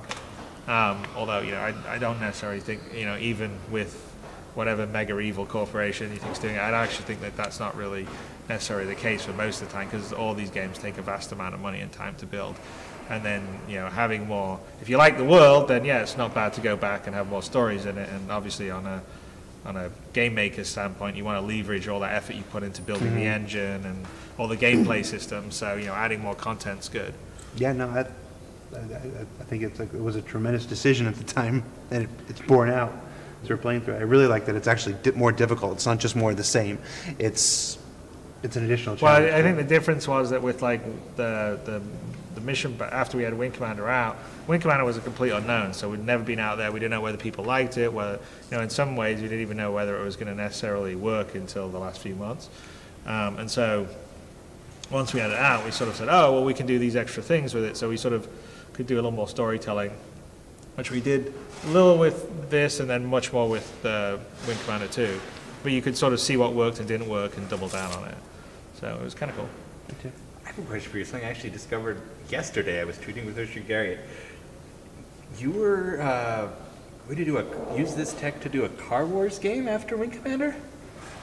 You mean like I was going to use this thing to do a car game? Yeah, we found this Origins product schedule for 1990, and it was Squadron was end of 90, and then end of 91 was Car Wars. Chris Roberts using Squadron technology. I had never heard of that before. I wondered how much thought there actually was about that. Well, we may have talked about. I mean, I do like Car Wars and I like Mad Max and everything. So, but I don't think it got off more than. This was back when we were just sort of like, okay, well, you're going to do this one, and everyone wasn't assuming Wing Commander was going to be like or Squadron at the time was going to be a big hit. So yeah, it may have been at one time, but when this happened, I mean, the big thing that I went on to when Wing Commander 1 wrapped up was building a full 3D engine that was in Strike Commander. So. Another one I've always wondered about is, and this actually comes out of the thing yesterday, one of the other products on this long-term schedule was a Star Wars RPG that Richard was going to do and publish through Lucas. Was there ever any talk about licensing this technology for them? It seems natural. No, the Star Wars conversations with Lucas was before Wing Commander happened, so there was back and forth conversations because they were fans of the Ultimates and stuff. But it never sort of came to fruition, and so we had Wing Commander. There have been several questions about what ships in Wing Commander have influenced what ships in Star Citizen. I think the easiest one is the Hornet. The Hornet, right? Well, the Hornet, although the Scythe is a big one because that's basically it's an asymmetrical trophy. But I would say probably the Hornet, the Scythe. I mean, we've got a fair number like the Saber that that's a Wing Commander 2 ship. Bengal, of course, right? Well, yeah, obviously the Tiger's Claw, the Bengal. So probably actually, if you think about it, the carrier, the Bengal carrier, is the biggest one, so more so than the Hornet. But yeah, I would say kind of along those. I mean, we've got some Wing Commander names in there, but I would say those would be the main ones.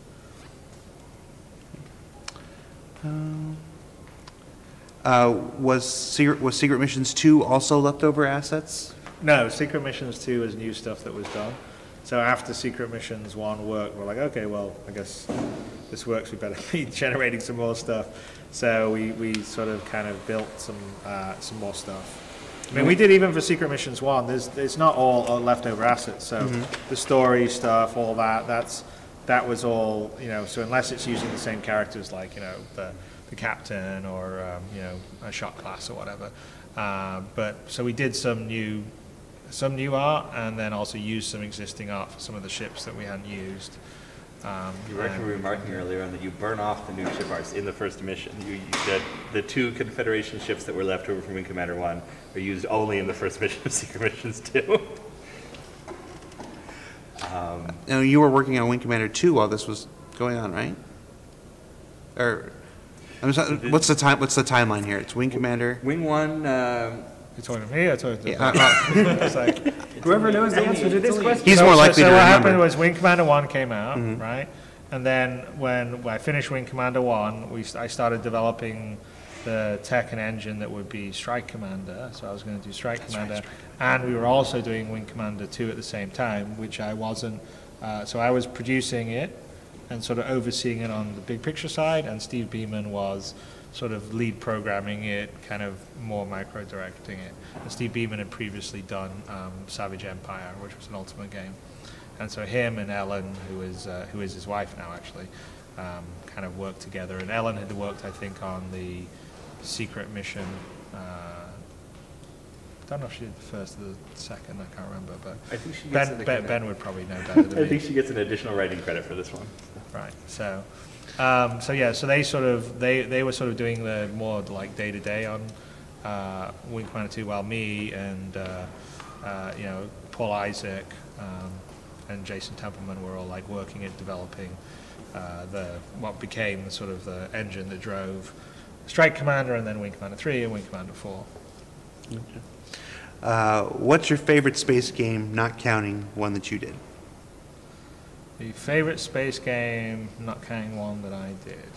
Well, the original 1984 like Elite on the BBC Macro was pretty awesome. So I played that. Yeah, I mean, now it's super basic, but back then it was pretty mind blowing. So I would say nostalgically that would probably be, I played it in the UK. I was making games for the BBC Micro at the time, it was cool. It was in 3D, which was quite unusual for games back then.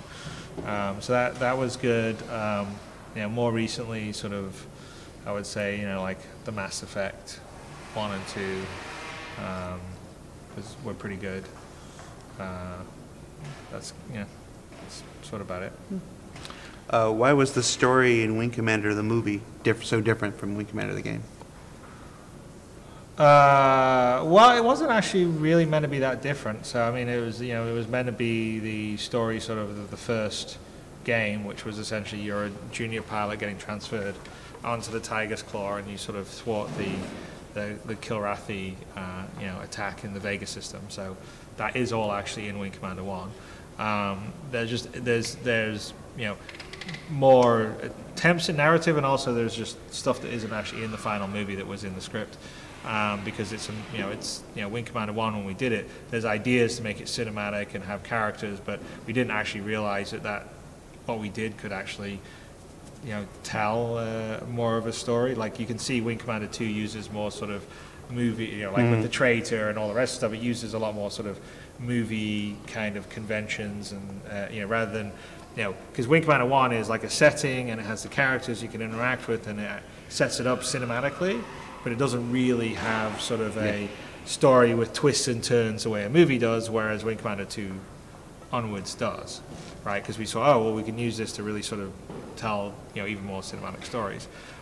So there's a little bit of that. I mean, I think that the Pilgrims was an idea that Kevin Droney, who was the writer, had come up with, and I quite liked it. I mean, we actually had a problem. Like there's this thing that I loved about the Forever War, which was that basically when you go and fight, because of sort of the difference, the sort of relativistic speeds and everything, that like in today's world, if you go off and fight in a war, you may not come back, right?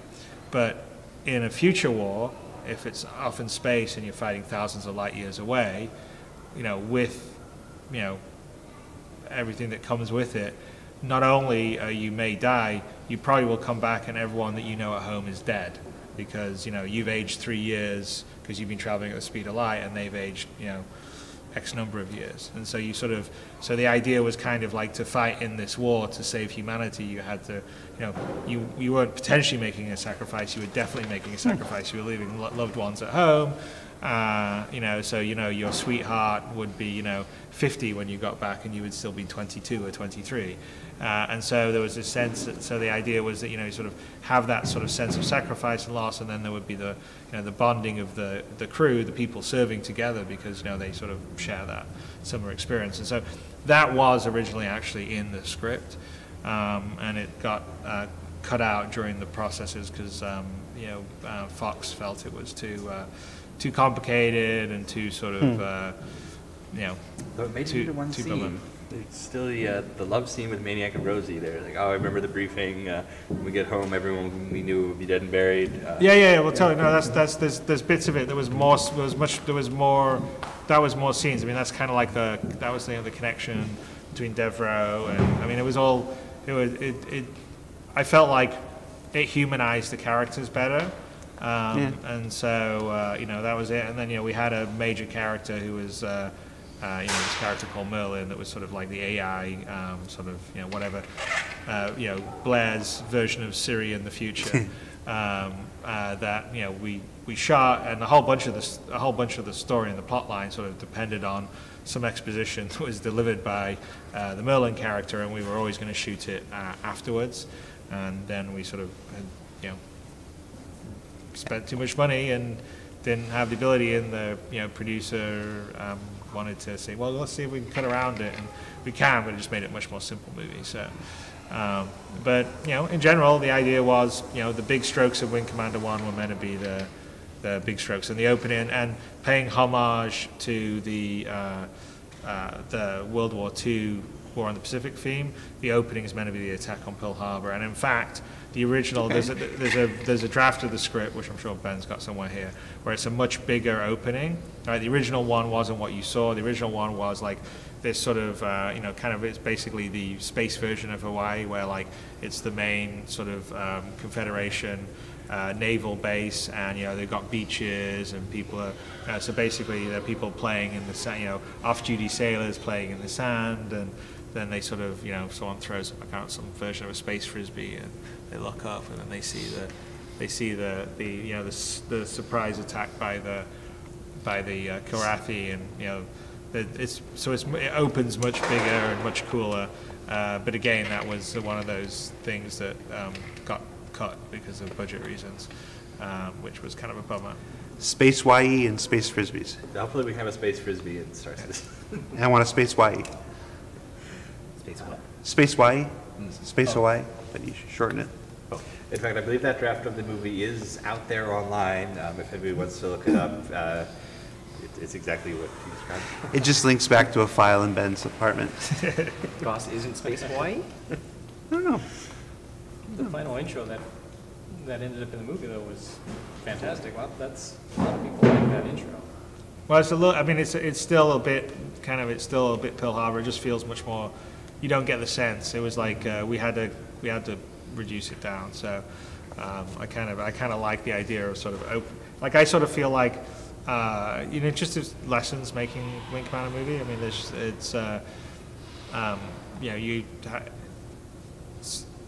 you have to establish certain concepts and connect them to sort of real people and real emotion early on, in a way that maybe in a game you don't have to do quite as well, because it's like you're playing you and you're there and you spend more time with it anyway. And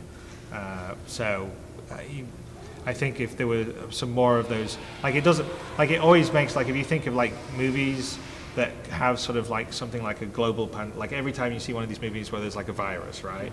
And someone's trying to rush to save like the world or North America.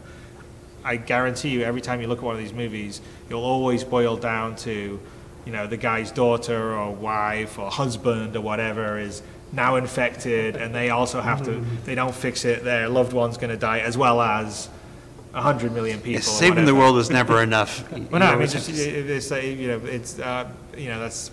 it's sort of that's classic sort of storytelling to sort of make it sort of you can understand it on a sort of primal emotional basis, because like the concept of saving billions of people is great, but it's not as emotional as saving your daughter or saving your son or saving your father or whatever it would be. Somebody asked if you could make a game based on any IP in the world. What would it be? It's I don't know. I don't think there's not really one. I mean, the two ones that I loved as a kid is Lord of the Rings and Star Wars. So it's been there. So I prefer doing my own IPs then.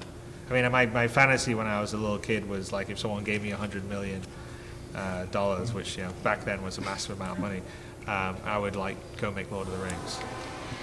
But Peter Jackson did it and did a pretty damn awesome job. So and to be honest with you, I saw Lord of the Rings. I'm like, yeah, that's kind of that's how I imagined the world to be, which is great. I mean, that's the fantasy movies in general always to me look like they just went out in some forest somewhere and gave someone some like swords and ran around and played dress up, whereas I sort of felt like I believed the world of Lord of the Rings that was Peter Jackson did in Lord of the Rings, not so much The Hobbit. I was going to say not so much. Hobbit's another story. And the same in Star Wars. Episode 4 Star Wars. That was like one of the first times I saw a science fiction movie, and I'm like, that whole world works for me. I can imagine it, and it feels big and massive.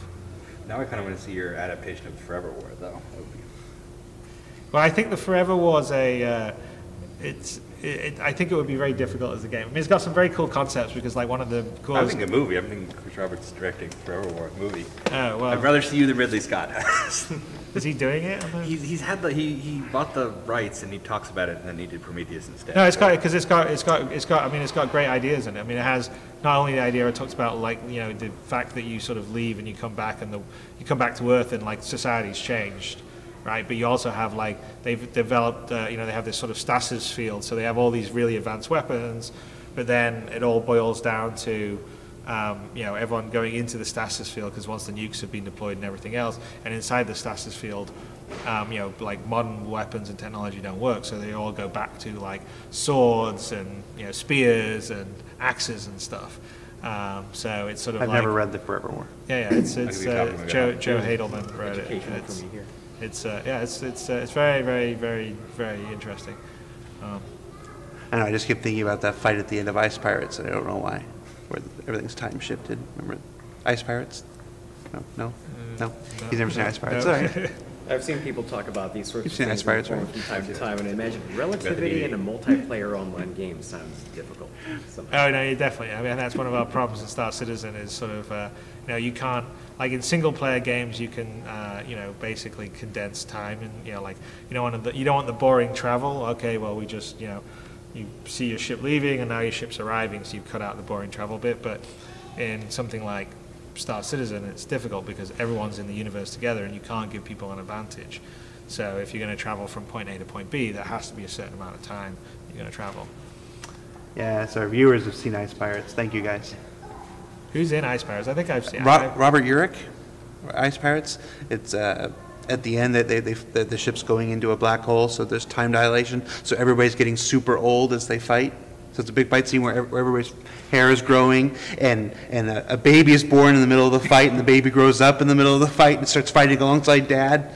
And stuff. It's 1984. It's Robert Urich. It's like my favorite movie ever, and he's never seen it. Is it a? No, I may have actually seen it. It strikes a little bit of a.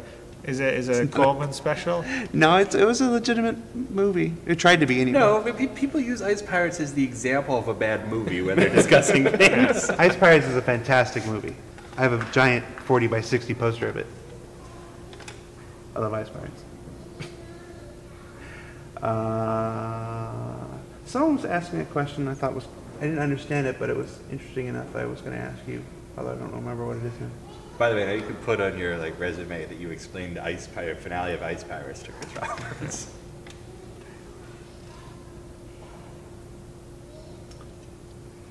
the Wing Commander books were published by Bain. Is that how it's pronounced? Bain?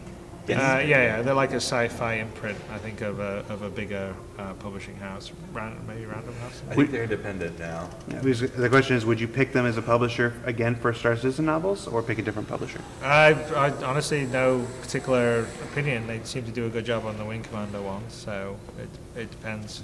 We haven't really gotten to the point of sort of having those discussions yet. You can do all kinds of self-publishing now easily, too. That's true. Hey Chris, were you conscious of the conscious effort at the time? Okay, I'm gonna have to reword this. Were you conscious of how diverse your cast of characters were throughout the Wing Commander franchise? I mean, what was it, like a specific mission you set out to make them diverse, or was it something that just happened? Well, no. So basically, the idea, and this is true in Squadron 42 too, but the idea was that, like, you know, the world is, you know, it's not nations anymore. It's like, you know, kind of, you know, the United Nations came together and it became like one thing, and then we went out to the different planets and colonized those. And so I kind of wanted that feel of, you know, like, you know, a multinational, like, crew or force. So, you know, yeah, we just sort of had various different, you know, nationalities and races, because we sort of figured, well, that's what it would be. It would be sort of a melting pot in the Confederation Navy. And the same for Squadron 42, so we have lots of various, you know, I mean, we shot in England, so obviously there's quite a few English accents. But, you know, we have American and English and Italian and French and, yeah. Have you heard Ben do Angel? We've been giving voiceover to characters in the game, and for some reason Ben won't let anybody else do Angel. Well, He does Angel every time. You should do your Angel voice for Chris Roberts.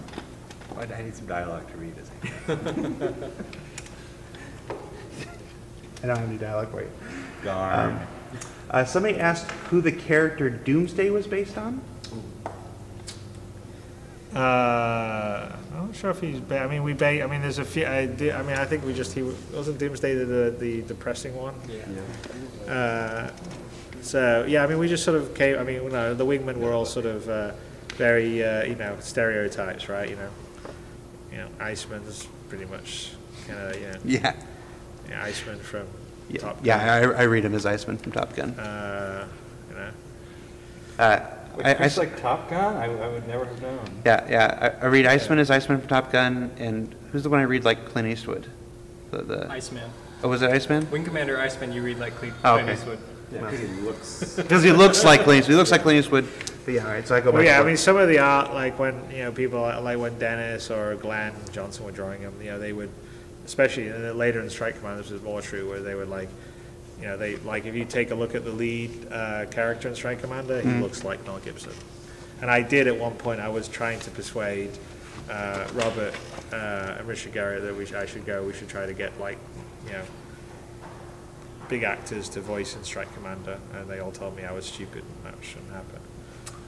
But that was also back when we didn't have money origin. So when we got to EA, they got more people. How did you get Mark Hamill and Malcolm McDowell involved, especially at a time when video games weren't quite a big deal? Seems a very timely question with what you were just saying. Well, I mean, that was, you know, that when we did Wing Commander 3, so I mean, you know, EA bought Origin, and so there are, yeah. It's Doomsday? No, that's the Oh, okay, yeah. Never caught his name. So no, I mean, but so essentially, we were just casting out here, and so we had a casting director, and so we were looking through various people to cast, and you know, Mark Hamill came up as a possibility to play, you know, Colonel Christopher Blair, and so I said, yeah, why not? Let's have a discussion. And Mark came in. I'm sure it was calm like that too. Yeah, sure, why not? You can have Luke Skywalker. Well, you know, I actually was, because I was kind of sensitive of not being too like Star Wars. So there was a bit of me that was like, I'm not sure I should do this because, you know, you'll be accused of being a bit too Star Warsy. But yeah, no, I thought he would be really good. I thought, you know, look, he's going to matter because, you know, the character for Wing 3 was, you know, he's now he's like older than his young version in Wing 1. And, I thought, okay, well, I'll match up, quite well, because, in, obviously Star Wars, Luke's this, young, dashing hero, and he's got a few more miles under his belt. And, he's more experienced and, a bit more world-weary, and I think that matches well with, who Colonel Christopher Blair was meant to be in Wing Commander 3. So that, and then, people like Malcolm, again, it's, he was an actor that I've liked for a long time, so we just sort of, there was, lists that were discussed, and said, well, how about that, and then we, kind of went from there, and some of them worked out, some of them didn't, but that's the way it works. I was actually most stoked for John Rhys Davies. He was my favorite character in Raiders of the Lost Ark. I loved Sala.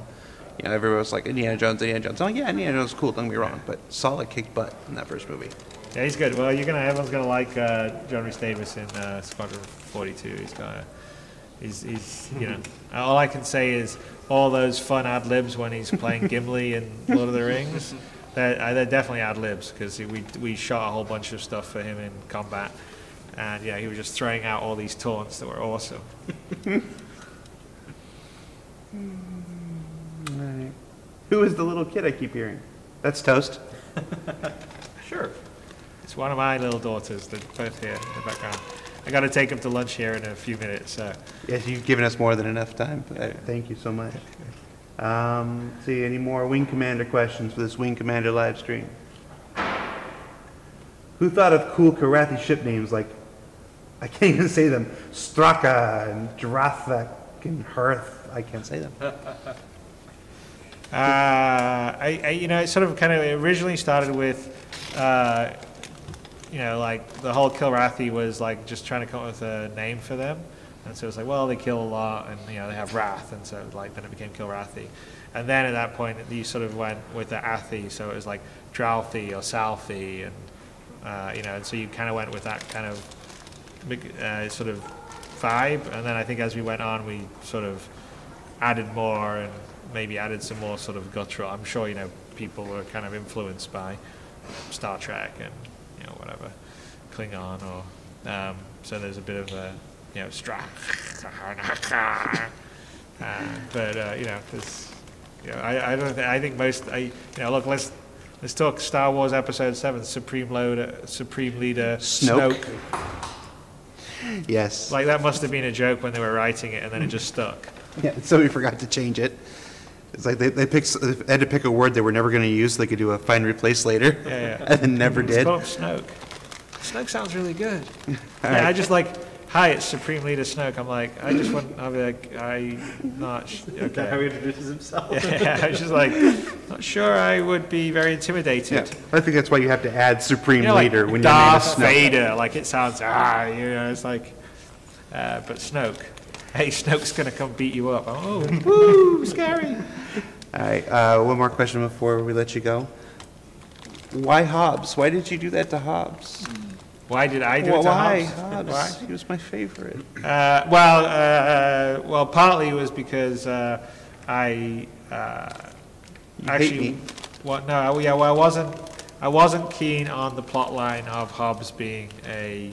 That was actually one of my things that I didn't fight enough with Steve Beeman about, because that was the bit that I didn't like that much, because I felt like it didn't match up with who the Kilrathi were, and so I made him a traitor,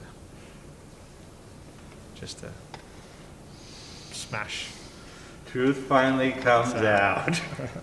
I think I've said this before. I've heard that before. Right? Yeah. Just go. Yeah. Go. Yeah, I Stream's over, everybody. Stream's over. I know, I'm going to cry now.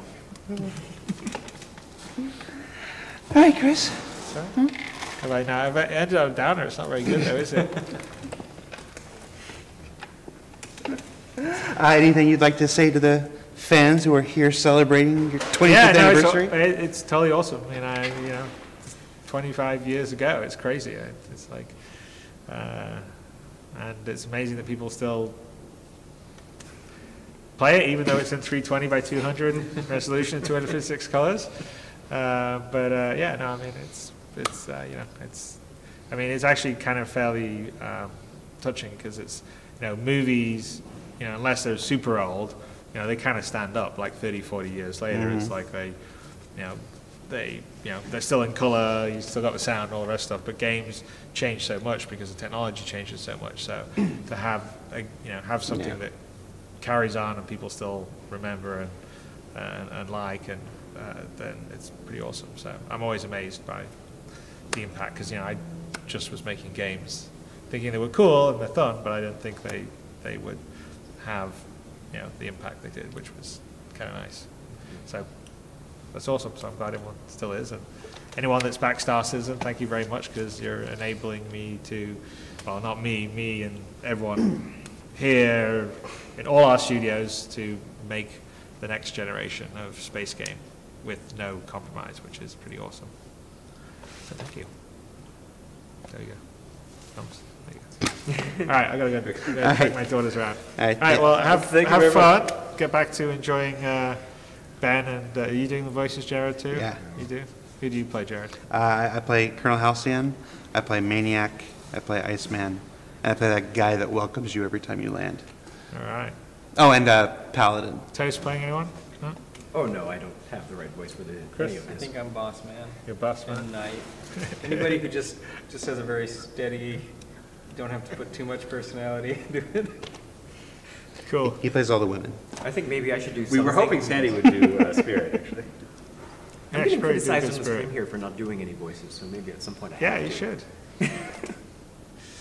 Right. Later.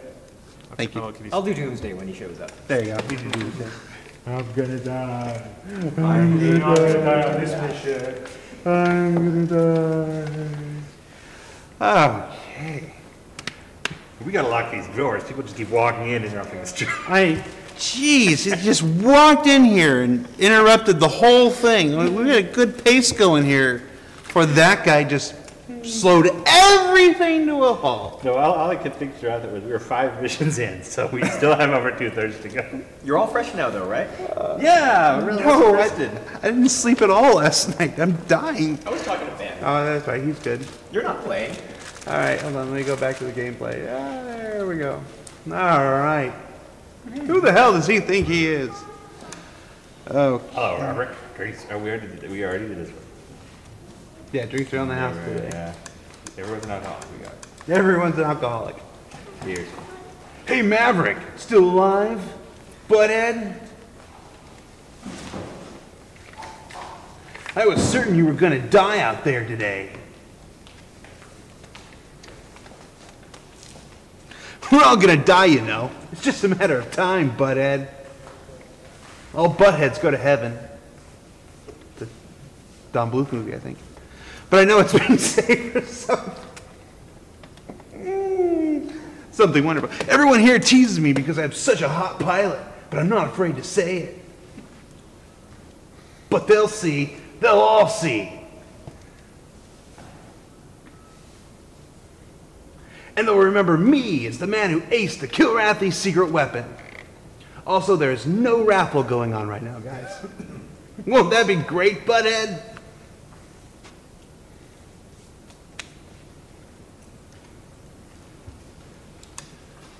Are you adding all the buttheads because Tom Wilson is Good morning, maniac, or Maverick. just- I've been thinking about the Guinevere. Bossman keeps telling that to the Phantom Exeter is real. There are a lot of ships who've flown missions and never been heard from again.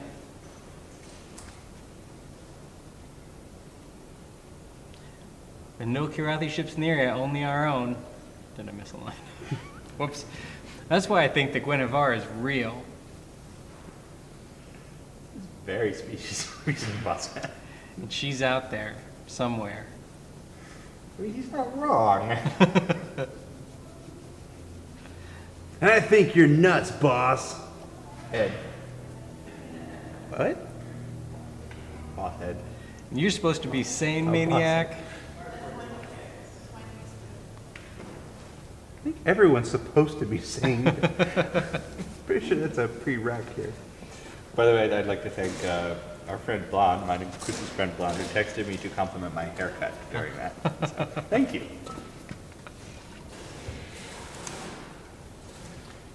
Have we saved? I don't remember if we We saved. did say, but I'm going to do it again just in case. Ding, ding, ding, ding, ding, ding, ding. I tab out or something? I don't know. What did you have before I cut you off? There you go. I cut you off as you were adding some I don't even remember insight. now. Nothing's important. We're just playing games here. Well done. You need to tap out real quick. Slight technical difficulty. No, just somebody needs to be banned for Twitch chat. There you go. Goodbye. Oh no, but there is a slight technical difficulty. Now my trigger's not responding. Let's restart Wing Commander. Okay. Just yes. Thank you for Restarting. playing Wing Commander.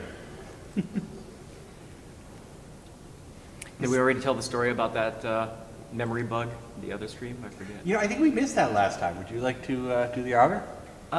Sure. So,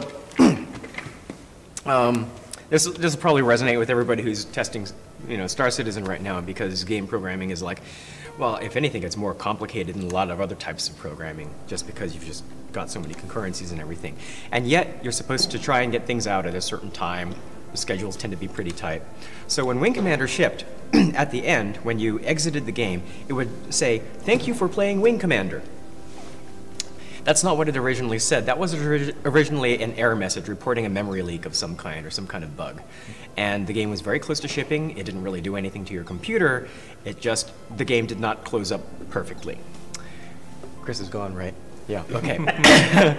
So, the programmer, I think it was, how do you say his last name? Ken Demarest III, looked at that and then just said, we're never going to fix this. So what he did was he changed in, I guess, the game's OS, there's a line that says, yeah, right, there's a line that actually says, memory error, read something, and he just changed the error message to say, "Thanks for playing Wing Commander."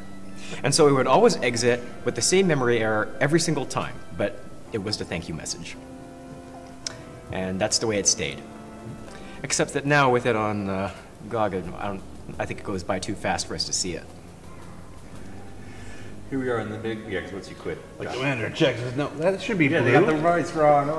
The color's wrong. Yesterday's mission, though crucial, tipped off the Kilrathi to our presence.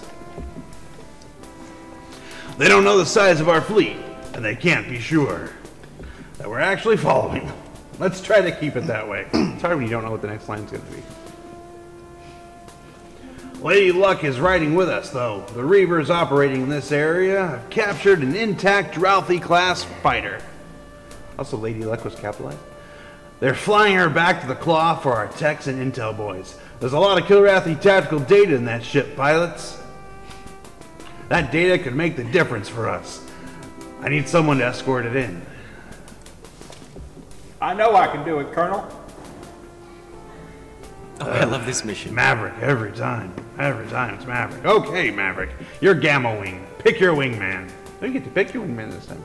Oh, never mind. No, you don't. The same one I just flew with.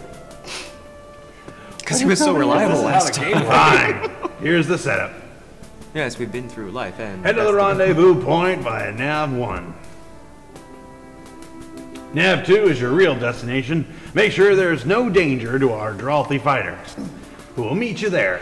Escort him home. One thing, Tactical recommends that Nav 1 should be avoided for the trip home. You are to return by way of Nav 3 and use the asteroids for cover. Good luck, Maverick. Squadron dismissed. What happens if you try to use Nav 1 to come home? I think that's where there's extra frothy waiting for you. Yeah, there's a whole Kilrathi fleet. If you notice, use the male pronoun for the Kilrathi ship. That's how the Kilrathi do it. Yes, in fact, this mission we might fly twice. If I can win this, we'll save it, and then we'll have Toast give it a go, and maybe you can go to the extra nav point. Oh God! Just throw Toast under the bus. Hey, Toast, you can play, but you gotta play from under the bus. That's what I do. That's what I do around here. In terms of the male pronoun to refer to ships, I believe the captain of the Bismarck also did the same thing, where he just said, "There's no way my ship could be feminine. It's way too powerful." So sexist Nazis. He was a bad man. He was as bad as you can get. I mean, when you're bad for a Nazi, that's Right? Why go halfway? not one of those okay Nazis. One of the really bad ones.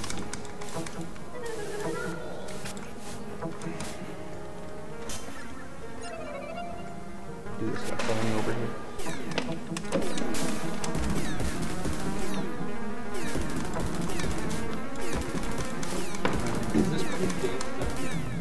That's pretty good. You guys see that?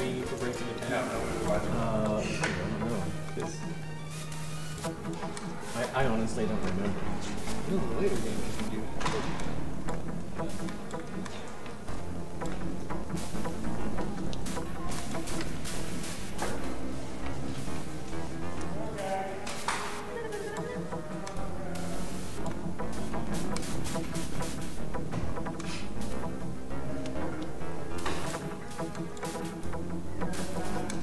So this is another one of those missions that you go into Secret Missions 2 just absolutely dreading. Yes, I'm making form my wings so I can get this kill. Come on, you all know, everyone did that. It's not a sound military strategy.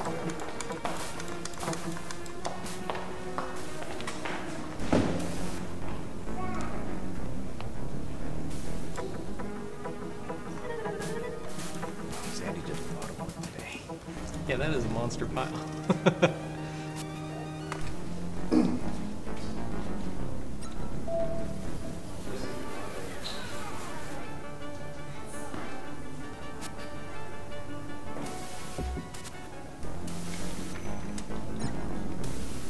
I believe that for this one, they actually do properly cheat and give the Kilrathi Dralti extra hit points. No.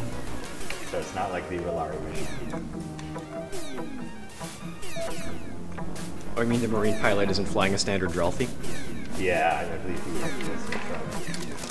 is. Oh, that doesn't look good. That does not look good. Okay, maybe I was wrong. That wasn't. Yeah, I got it. Okay, but evidently not enough. That's a deal breaker, I think. Yeah. Let's try that again. Any significance of it saying Commander Halcyon on this door? Just there. Actually, we learned. I tweeted this last night. I was looking through old Wing Commander 1 design documents to see if we had anything cool we could show off. I'll show you a little bit later. Take another break. And I found an original character list. So we learned Chuckless's last name. I saw that. That's awesome. And we learned that Colonel Halcyon, his original first name was Walter, and he got changed to Peter for this one. I only ever remember Peter, and I can't even remember where I saw that. You probably saw it today. Actually, it's on the it's on the reference card for this. It's from Admiral Stover to Colonel Peter Halcyon.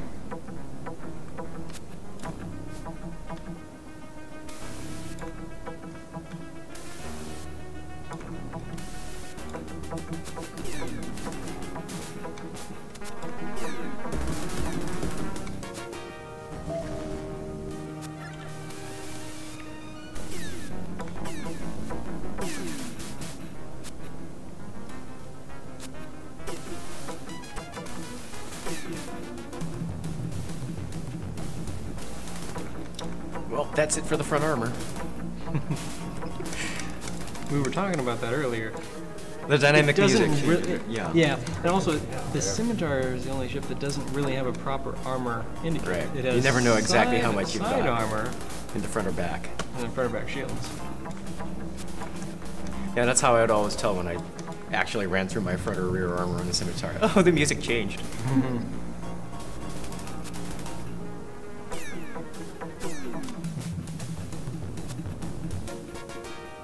Good shot first time. All right, let's take out a Rolari. Armor's weaker in the rear.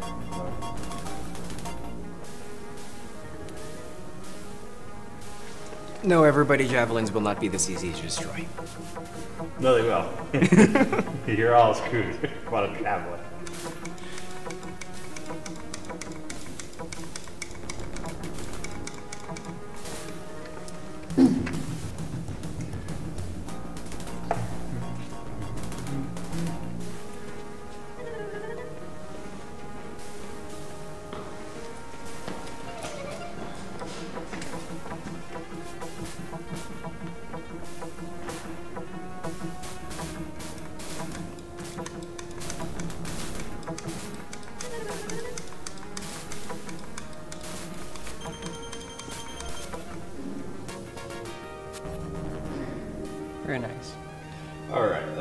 to save this draw feed a bit better.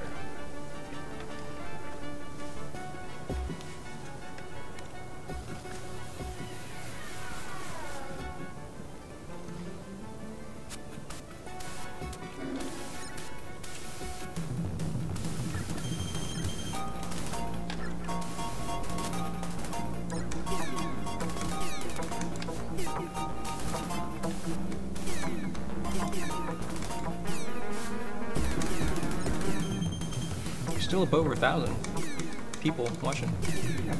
Not to put any pressure on you. Oh, that's good. That's good. No, I hit our draw. Oh. See, that's one of the things that makes this fight particularly Yeah.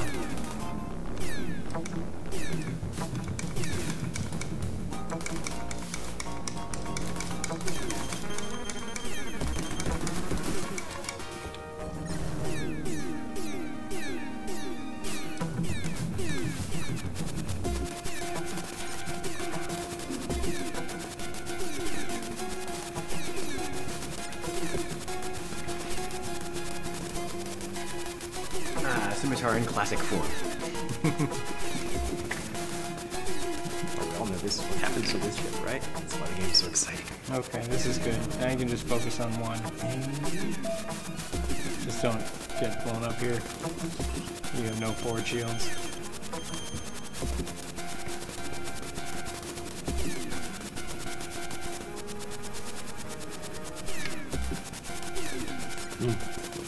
Looks like shield generator took a hit. Oh. Yeah, rear shield's not coming back up.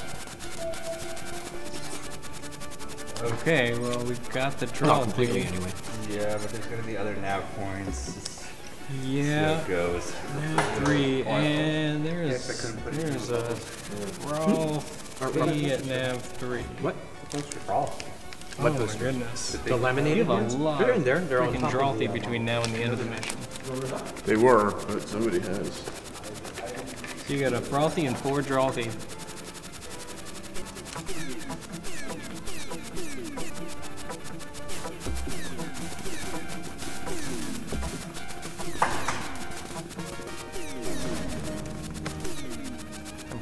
I don't, Thomas.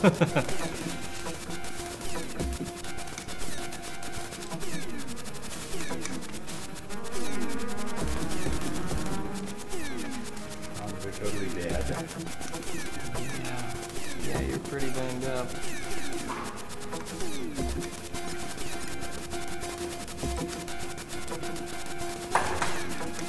Hey, Thomas Hennessy's slick new haircut.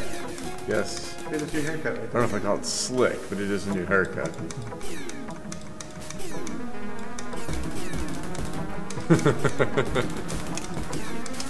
They're backseat piloting for you, Ben.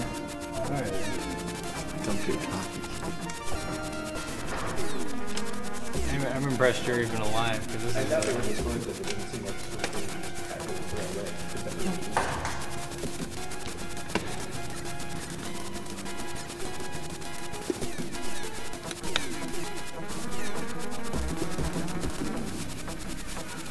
Which wing commander was on the Super Nintendo?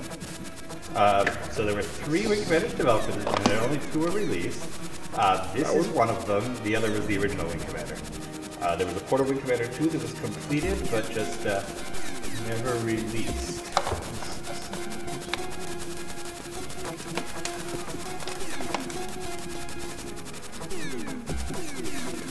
And that game is completely lost. Ralphie jumped in. Yeah. Yeah, guys, there hasn't been a raffle for some time. I'll tell you when there's a raffle, because it'll look like me telling you that there's a raffle. What are you raffling off? Star citizenships. Oh wow, that's a pretty We're not above buying our viewers.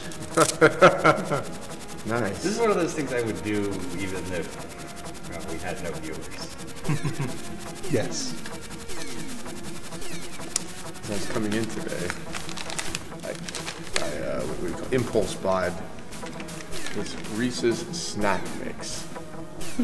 It's got pretzel, peanuts, peanut butter cups, and Reese's Pieces in it. Okay, let's take I don't know, where were they? They're over at Market. Yeah, I'm sure they're all there. You put them on the couch, we'll take them out. Oh my god, the Drolthy got the kill.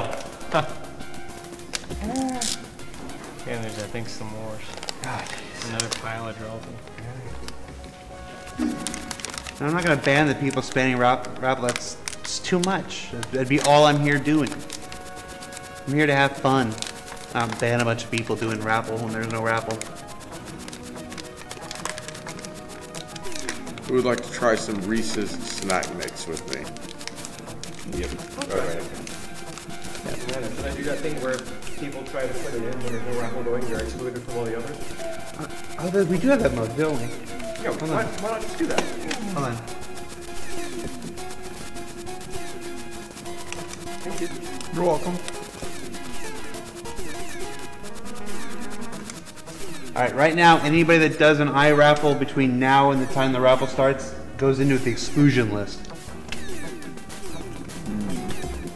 If someone upsets people in 30 seconds, it takes them to get there, but okay.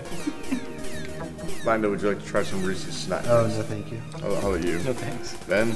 Yeah, I'm alright, but thank you. It is interesting. Interesting combo of flavors. A little more? Sure. Yay.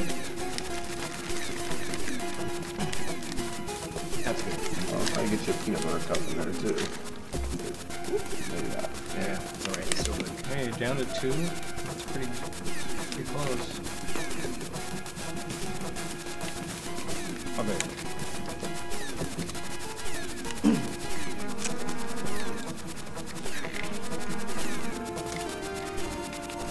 You got a Oh, missile Ben! on you.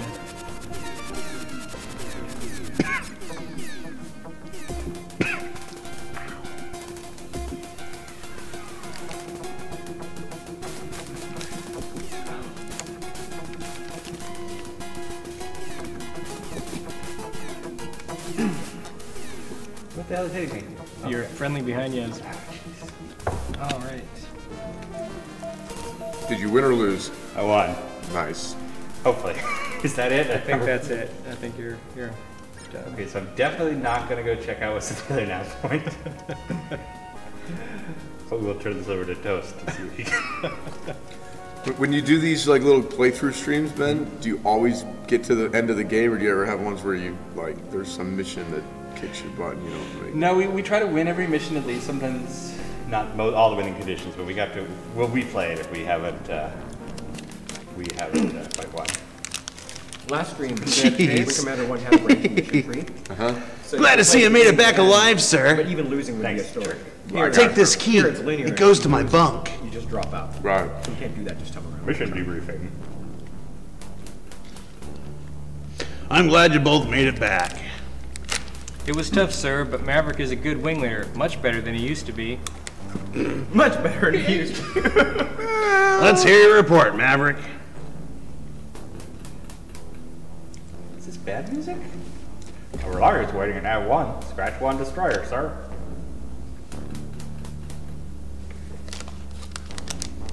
And we were able to make contact with the captured Drolthy and lead him here. Ouch. Yeah, this is the losing debriefing music, but we won. As for your numbers, Maverick, your log shows you bagged 15.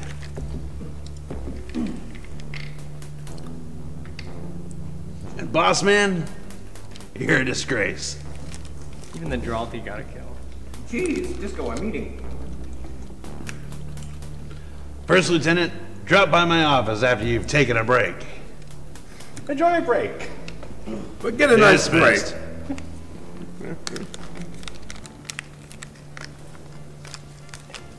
Blair, come in. I need to speak with you. Yes, sir.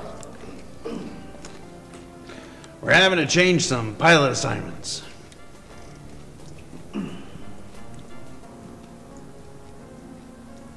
Effective immediately, you'll be reassigned. I need you in a Star Slayer squadron, flying Raptor-class heavy fighters. Ooh. Raptors are best. I see, sir. I'll do my best. You know, Chris and I can take the guide here.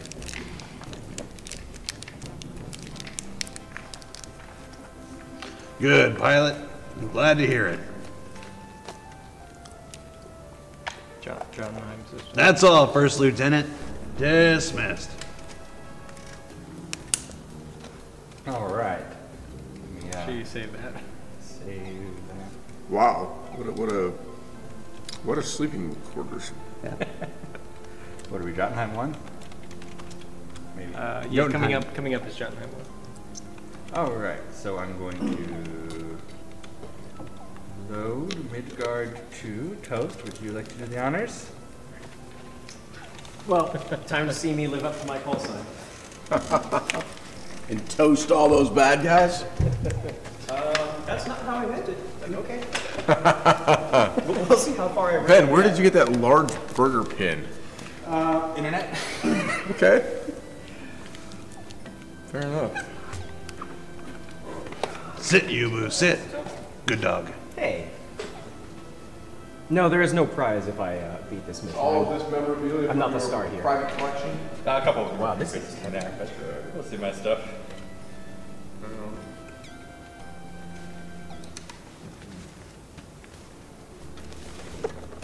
Tote! Tote. Yep. Toast. Tote! Toast. Toast. Tote! That's what it says. Yeah. Yeah. You're playing the same mission you played? Now you're Yeah. gonna go through that thing? Well, so how does which nav point do you back to? Why am I even asking? If you go 1 and 2, 2 have a friendly draw feed. And then if you Go back. If you go back to 1, you can. Okay. Well, don't get your hopes up, people. It may not even get that far.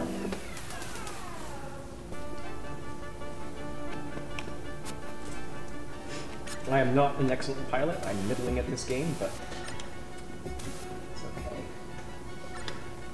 Love this game anyway. I'm an excellent pilot. So I didn't notice this over flag, but Sandy is really organized in my office. Yes. And the kids were helping her. Like, they were handing her things and she was putting them up.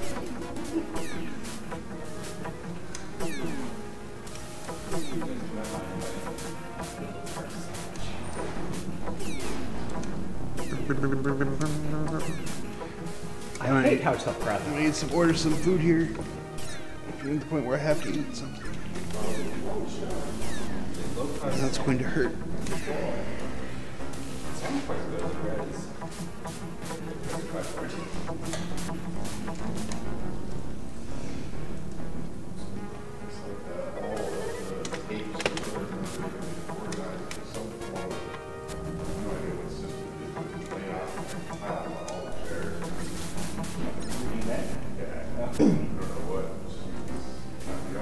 Silly brother. If you spent less time insulting me and more time evading, you might not be dead now.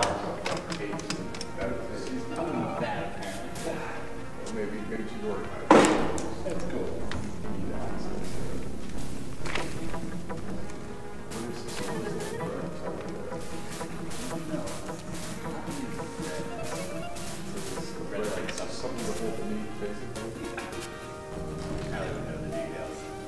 Probably made with almond flour or something crazy.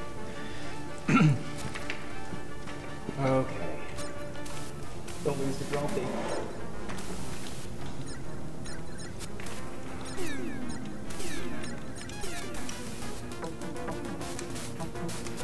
Don't ram the trophy.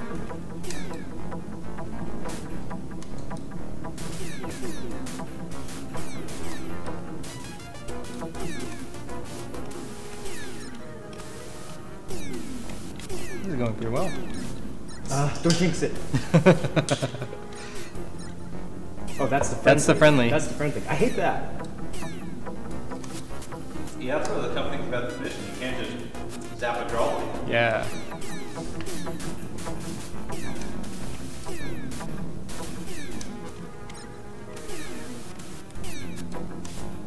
Ah, there it went.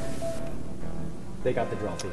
Well, you might still be able to go back through nav 1 and see the mess that's... That's all we're really here for. Well, here's I suck. I'm sorry. here's one good thing. While we're only a third through, we have beaten all of the escort missions at this point, I believe. Nav 1's the bad one? Yeah. Sorry, everybody. Lost the mission already. No prize. Oh, Well, there wasn't going to be one. look at that. 2 frothy. Is this the only time 2 frothy appear? There's a 3 frothy now point in Secret Missions 2. So Secret Missions 2 is like an anthology, like a spin-off game of Wing Commander 1, but it's not like a direct, it's not an actual sequel. It's a Expansion. It's a continuation, so it's like another story with characters. But is it like smaller than a sequel? Like it's less missions and kind of reuse a lot of stuff. It's very hard. I think of a movie equivalent. There's like that Baker TV movie that follows up the Astronaut one. So it's the Ewok movies? The Battle for Endor? This is better than that. Well, that's my only... Everything I know has to have a Star Wars comparison, and that's the only frame of reference I really understand. So. This Reese's Peanut Butter Cup Christmas tree looks nothing like a Christmas tree. That's what the internet was saying. Everybody's complaining about like, that. I mean, if I'm going to be honest, it looks kind of like a dog turd. I'm sure hoping it tastes better. Yeah. Yeah, that was like a trending topic on Facebook. It was an impulse buy at the counter as I was driving in here. And They're actually better, one of the better reasons. ouch. Not bad. If you get out of this alive, that'll be a victory. It's not as good as that big 1 pound one that we had at the last live stream. Dallas is really good at that. Yeah. No, they didn't do that one right. That fire's never going to hit. So like the Clone Wars TV series? Yeah, it's kind of like Clone Wars TV series. It takes all the ideas and characters from the movie, and it takes place between the 2 movies, but it Oh, right. No twist. that's no production. I think Kirathi Saga has it. I need to try to finish that up. I've just got too many C-3PO episodes in a row, kind of. But you have 20 droids. Oh, well, that's not canon. That's the first time I've talking about the Lego droid tales, which I love. No, but then I realized you were talking about the droids from the 80s. I have this Keaton song kind of stuck in my head right now. The day that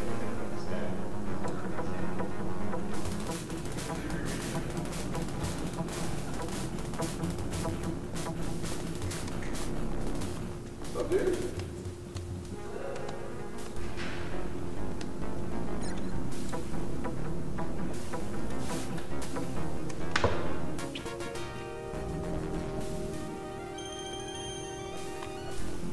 We are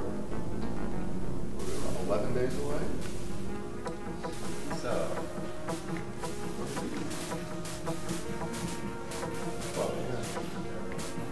12 days. What's today? The 11th? 5th? this is the 5th. So I guess it'd be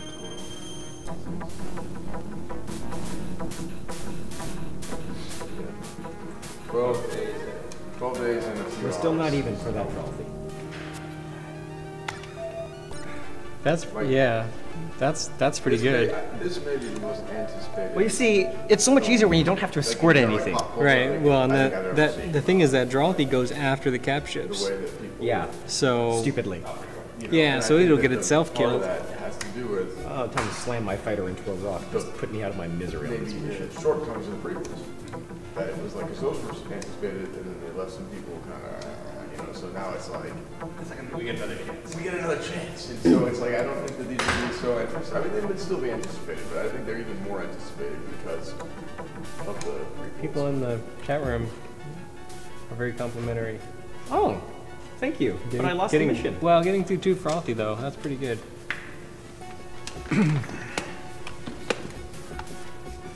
I want to see Toast versus Ben in Arena Commander. Third person view, everyone.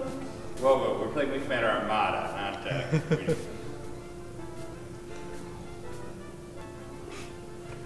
So after the secret missions, that's when the second one came out? No, then there's the Secret Missions 2. Then the second one came. Then we finally had enough, a new story to tell in a... And the Secret Missions 2 is kind of like a prequel to 2. It was done by the same team, and they just did the engine of 1 to set up all the characters. Then Wing Commander 2. Then is there like another branch of secret missions Yeah, before this we? is Special Operations 1 and 2 for Okay. 2. And then there's Wing Commander 3, 4. Those are less There's secret, other but more spin-offs, special. there's side games that are not part of the... Oh, look, they're running because the So there's Drollsy is a already big dead. web, These guys you aren't have even going to fight. Just like a piece of art that shows all of this? Oh, we those do guys that. aren't anyway. Kind of. Oh, well. That like shows where it starts and what comes next and where it like, spins off in certain places. There's an artist, I guess. Yeah.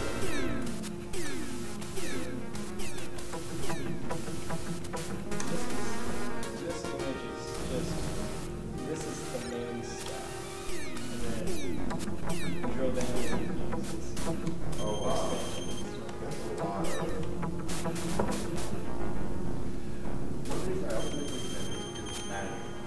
Star Wars, before the current reboot, there was just so much stuff I was never gonna know every novel and every comic book. But the Wing Commander, kind of, it's enough that it's interesting, but also there's not so much that. And it's all canon and it all exists in the same universe, so what happens in one is canon for something else? Hey, is there supposed to be a third Frothy in this mission? Well, there is a Nav 3 Frothy. Oh yeah, there's And Nav 3 Frothy. so, Oh, okay. Right. Actually, that's why I like that they rebooted the Star Wars and basically said, all right, now all these storybooks or other expanded media are going to be canon, and you can actually. And I'm sure that they'll quickly spiral out of control with more than I can possibly handle. But It's been good so far. but I've read what I think I need to read. Enjoyed what I've read. None of it has been anything that's, oh, this is the best Star Wars ever, but it's all been solid. Right. I mean, like, I really. Lost Stars. Lost Stars. Right, yeah, that one. But I read, like, I've never read a book that big, that fat. Like, it just right through it, you know. Unlike after, Tarkin was the drier one. It was a good read. But I get a little annoyed now by the ones who are grumpy, though. That they made new canon. this might be the 5 Drollsy. Their favorite legend story. Or it might be the other two that which ran was away. never from canon to begin Oh. with. Officially not. I don't get that, you know. Yeah, because LucasArts did such a good job of convincing people there was a canon and there wasn't. Clearly, George Lucas did not actually refer to any of this stuff. Right. But they were like, oh no, this is on red level, green, whatever. Well, and they did, and the thing is this, is they would take stuff occasionally from that originated in the books and throw it in the movie. It's like in the prequels, you saw a lot of stuff that came from the Coruscant, I think, was something that came from the EU and so on. But yeah, That's fantastic. Yeah, that wasn't bad, was it? But now my failure is Toast beat he killed everything, including the 2 Frothies and their Jothy, whatever. We just didn't save the friendly. Well, when you don't have anything to escort, it gets a lot easier. Oh yeah, I did get to the Clone Wars episode where they did Chewbacca too, and that was like kind of Even in episode 3, right. Which makes it even worse, I guess, that then he's all over the place. Like, not only is he in, like, maybe the Clone Wars cameo would have been okay without the episode 3. Thank you, viewers. Right. That's a lot of compliments for a failed mission. And your guy said you got away pretty clean. That's pretty... Yeah, I didn't get through the armor. Yeah. If it was just I'm glad you both made it back. But having Yoda actually go, thank you. Bye. It was tough, sir. Yeah. But Maverick is a good wing leader. Much better than he used to. What happened? like Did you the do idea it of, by going like, through the other nav? Yeah. Transoceans being. Let's hear your report, Maverick. Kind of doing the predator type hunting people down. Orlari was waiting at Nav 1. Scratch 1 destroyer, sir. And we couldn't find the Captain Drollsy, Colonel. That's quite an excuse. We needed that Drollsy flare. We needed it very badly. I just hope that we can achieve our mission without that data. And then after the thing with 17. he goes home to Kashyyyk. To kind of. Good job, boss man. Good job. It's him going home to Kashyyyk, but that's after.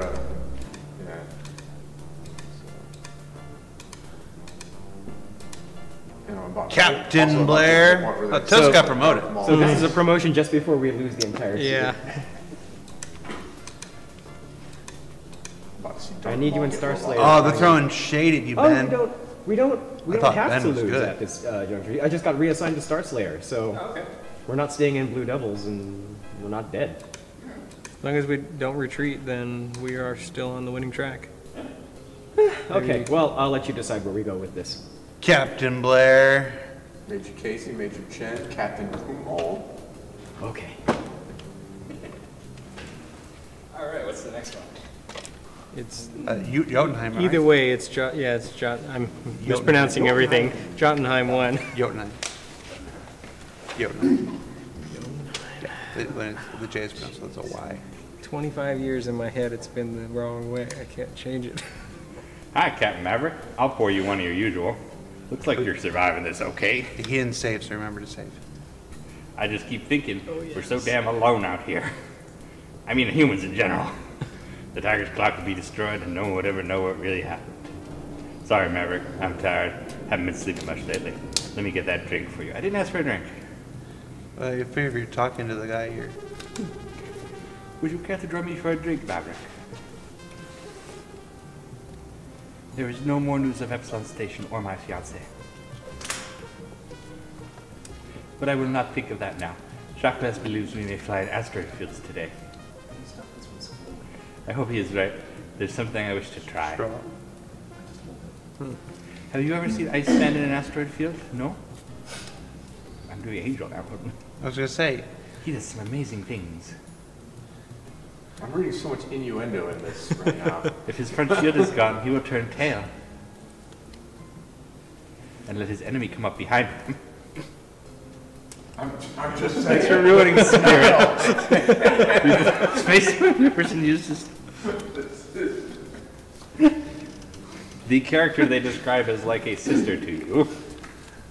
I set course straight for a large asteroid once. At the last moment possible, he rolls out. The Kirathi does not always follow successfully.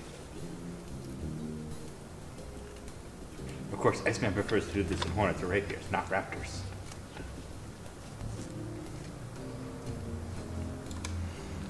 Let me tell you, Maverick, I have a bad feeling about this campaign. Real bad feeling. In my pants. Everyone's getting more and more tense. The farther we go into Kirathi space. Maniac's not the only one who's getting close to the edge. I keep hearing rumors that this is a suicide mission. And that we aren't supposed to make it back. You think it's true? No, it has to be nonsense. Colonel wouldn't do that to us. Would he? ... Well, of course it's not a suicide mission because they told you what it's supposed to be already. Although interestingly, for bands, with what Chris was talking about earlier, we found the other day a 1995 very, very, very first pitch he did for the Wing Commander movie while he was still at Origin. And it has no pilgrims, none of that stuff, no return to Earth to save the day. It's all, no traitor. Admiral Tolan has assigned the Tiger's Claw to the Vega Sector to supposedly head off this invasion, and the reality is they're going on their own as a distraction while the actual battle is fought somewhere else. So it is a suicide mission.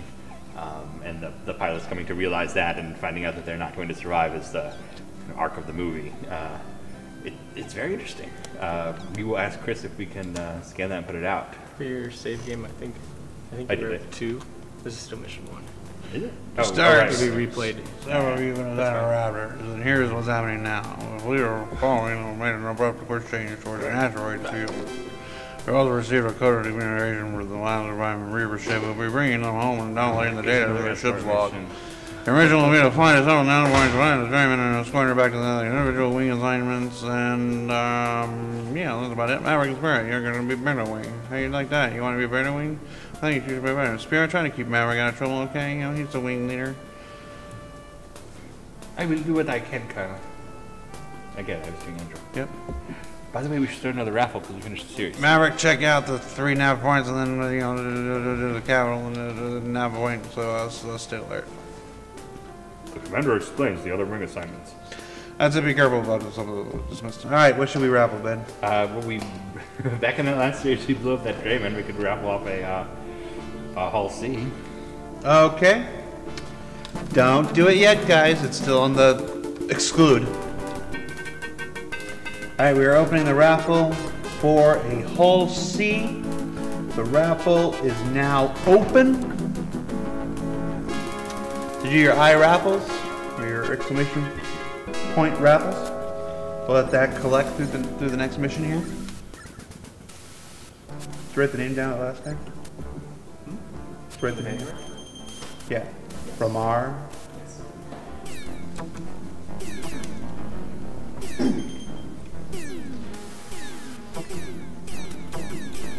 What DoorDash delivers?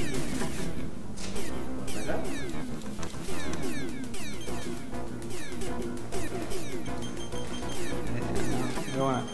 Such slowdown. Yeah, I'm just so afraid if I eat anything big, it's gonna double me over. Huh? One more supposed to be like just a fried chicken from the Chicken quesadilla from Taco Bell with no sauce. Thank you.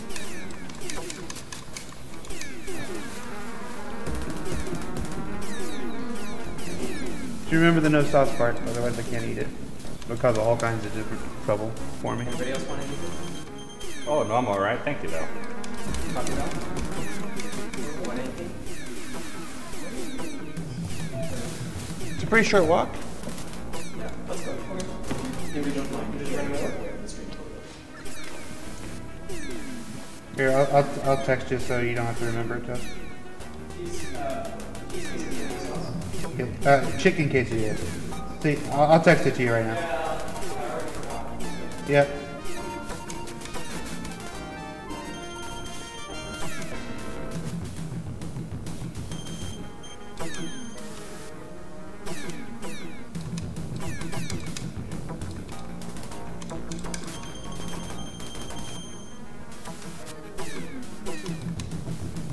Thank you, Spirit. Let's see Fraldy.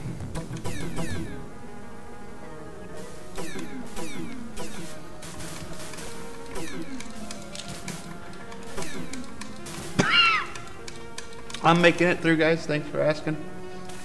I wasn't able to sleep at all last night. So.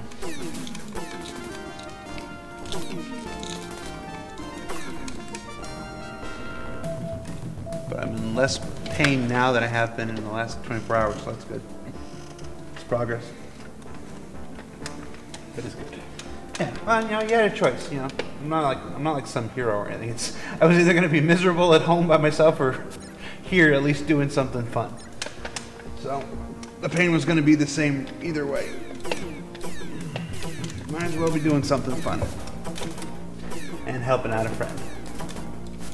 Toast was really excited about this. I could tell.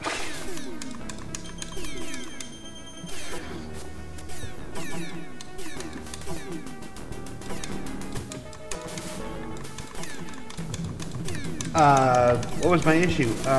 Yesterday, almost immediately after, actually it started during Reverse the Verse. You know, if you noticed, there were some parts where, if you watched anyway, if you didn't watch, you're not going to notice at all.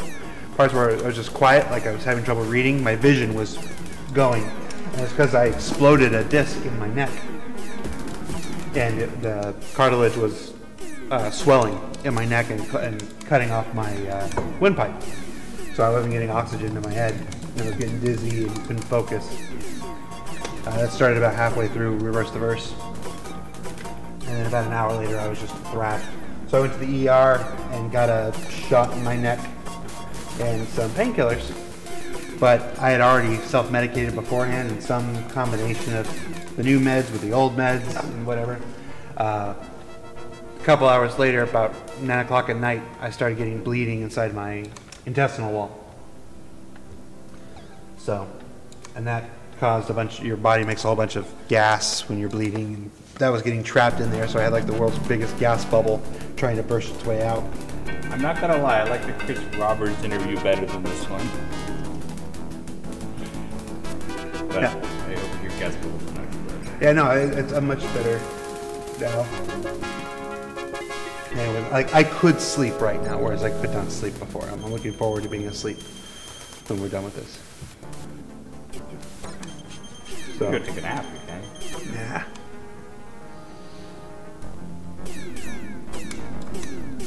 This is our thing. Your wingman, don't leave your wingman.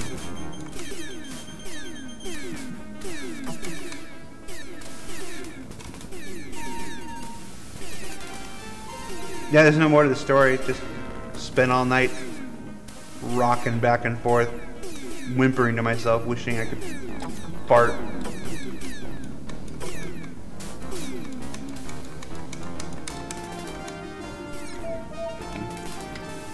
I went to the ER just in case it was like appendicitis because it was on the side of your appendix.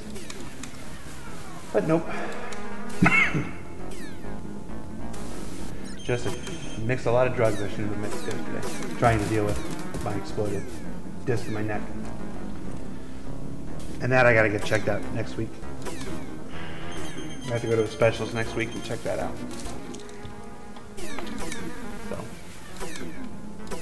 So you do one pill that I don't have to mix. So I just keep on the one pill now. It's working pretty good so far.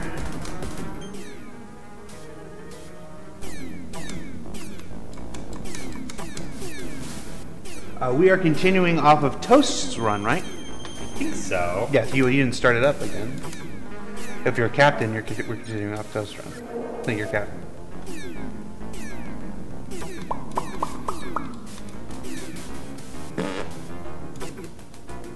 The cockpit did not get that Gralty. Hopefully they'll get another chance soon. That's what happens in Secret Missions too. Gotcha. And you get to fly it. You get to fly a Dralty in Secret Missions too? You get to fly a Dralty in Secret Missions too. Oh, that's cool. Hmm? You have to wait till April for that one? You have to wait till April. Okay. When's the 25th for Wing 2? Oh, it should be the end of this year. No, end of next year. 2016. Yeah, so after it's probably around the time Squadron comes out. Mid-year. I actually don't know what. I feel like November, maybe. Somebody look up when Secret Missions 2 came out and put it in chat. No, that's April. That's April. No, somebody look up when Wing Commander 2 came out and put it in chat. I'm excited. I don't know anything. Wing Commander 2 is the only one I know nothing about. Like, people are talking about the trader. I genuinely have no idea who the trader is. Oh, it's very obvious.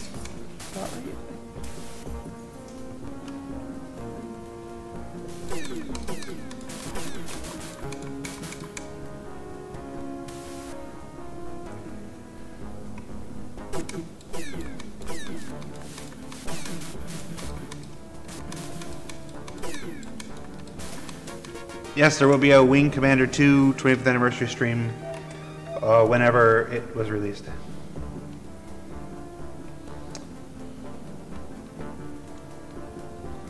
The traitor is Nicolas Cage.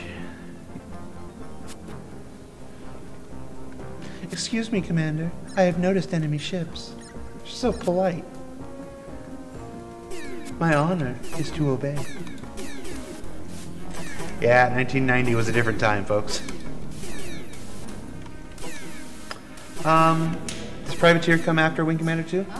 Yes, Privateer is 93, actually. We gonna do Privateer? Yeah, 2017. 2018. I want to do Wing Commander 3 and just talk over Mark Hamill the entire time. We're just gonna mute all of the cinematics and we'll just lip sync.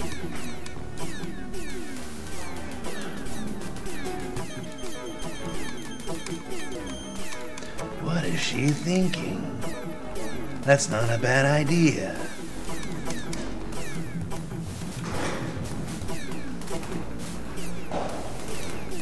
Yeah, I'm looking forward to it. I've never played Wing Commander 2. I've never played Privateer. I never played Wing Commander 1 when we did the Wing Commander 1 stream. And for like the next 2 weeks after we finished that, I couldn't get the music out of my head. Of course, it didn't help that Toast just randomly plays the Wing Commander music in our living room. It's hard because you can't tell whether it's in your head or whether Toast is playing it. The answer is usually both.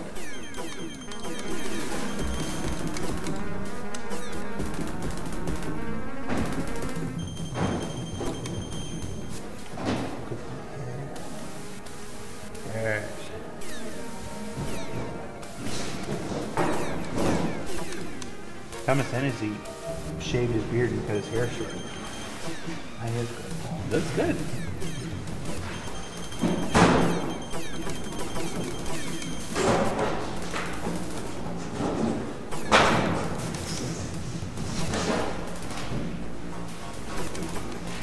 I did play Freelancer. Played Freelancer. I had a computer then.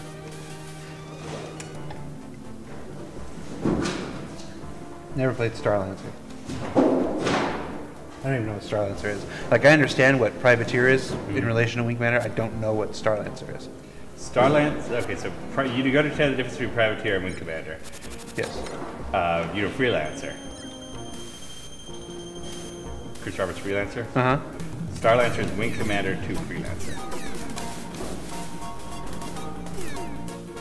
It's a different universe. It's not part of the Wing Commander. No, it's part of the Freelancer universe. Yeah. Oh, Starlancer after Freelancer?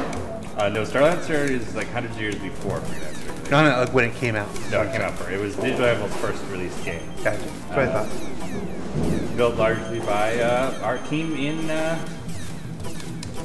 UK. Aaron, Nick Elms, all them. I'd like to see a really good Starship Troopers game. It was a good one. It was like a RTS. Yeah. I don't think I ever played it. I remember being interested. Like, oh, I'm gonna get that, I'm gonna get that, I'm gonna get that, and then I was drunk or something when it came out and I didn't get it.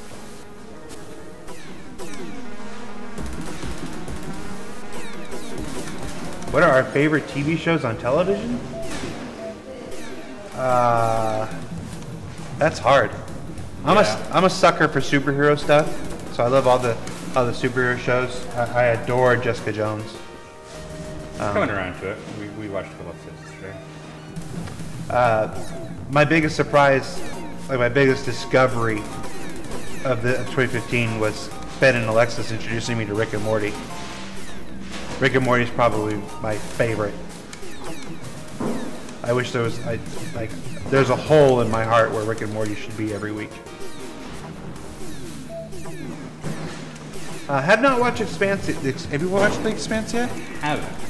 People are talking about The Expanse. It's one of those things I'll watch. We just haven't yet. Jeez, we lost the transport. Did you say cheese? I said jeez. Oh.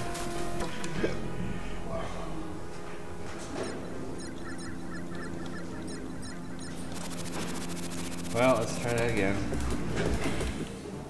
Sorry, guys. You get a medal, apparently. The raffle will go until the mission is over, guys. So a raffle duration is the length of one mission, one successful mission. I think this mission is the midway point. Is that right? Are we gonna? I have no idea.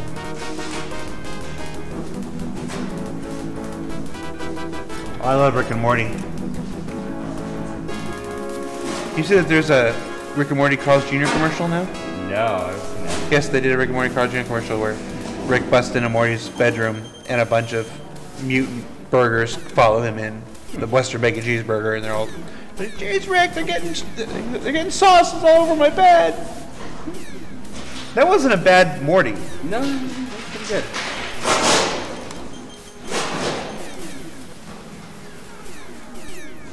There is no force on this earth that could make me drink Pepsi Lyman right now. I have enough intestinal distress.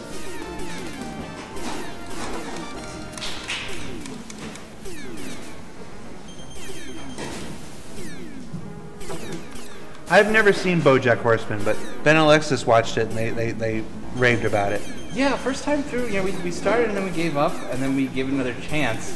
Once you get, say, midway through the first season, it's really good. September 1991 for week 2. Okay, so that should be a bit after Squadron.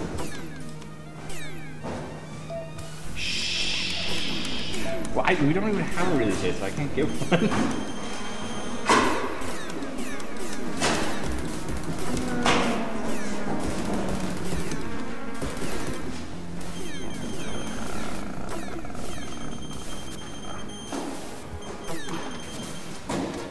Buckaroo Banzai is indeed one of my favorite films, and ultimately is responsible for a huge,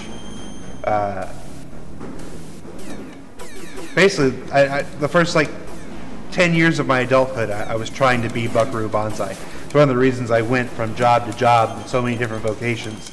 I wanted to be that guy, that rock star brain surgeon, combination of those engineer. Yeah, Buckaroo Banzai was how I patterned my early adulthood. Well, at least tried to anyway. I have to admit to not succeeding where Buckaroo Banzai did.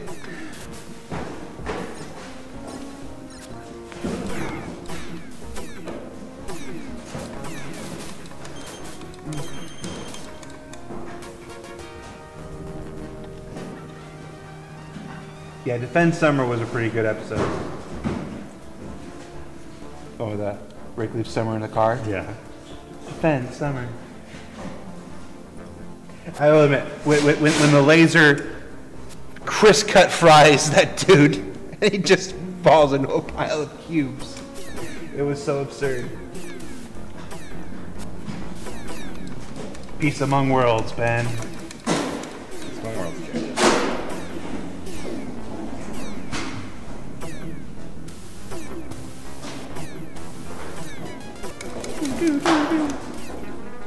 Always remember, no matter where you go, there you are.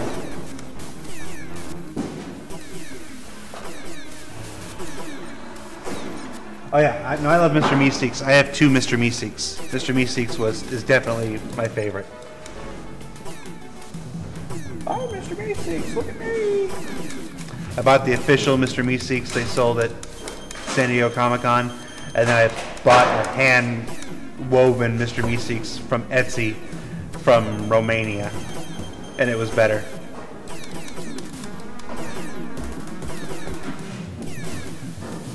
Those Romanian Meeseeks sellers, they did good. Well, that's good. Yeah, no, Buckaroo Banzai and Big Trouble in Little China. Jack Burton, Buckaroo Banzai, those were my heroes.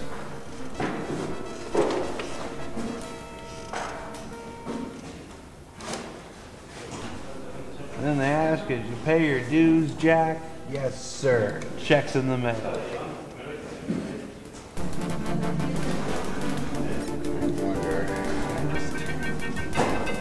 What did you do? Went to the nap.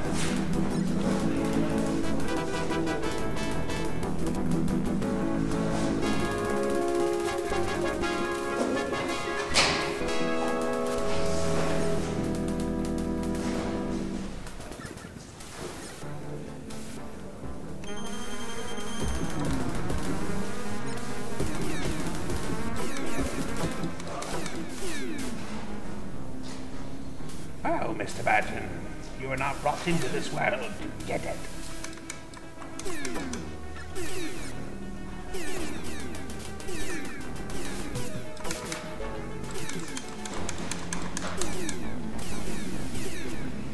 So I really enjoyed Get Swifty. That wasn't Ben Alexis's favorite episode, but I really enjoyed Get Swifty, and there's a remix by DJ Andromulus. If you go to Google search for DJ Andromulus, or just search for Get Swifty remix. It's quite an exceptional remix of Get Swifty. It makes the whole episode worthwhile.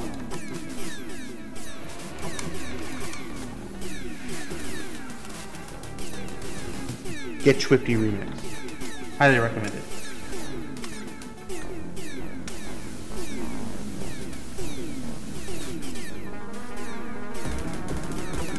When is the raffle? Well, the raffle is going on right now. You can do an exclamation mark raffle. Be entered to win a whole C from Star Citizen.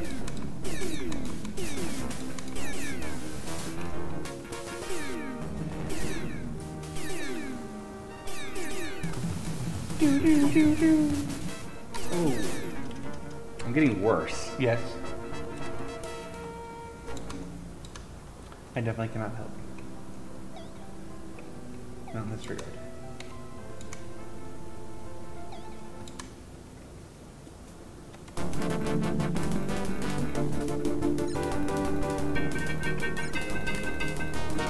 You can only enter once.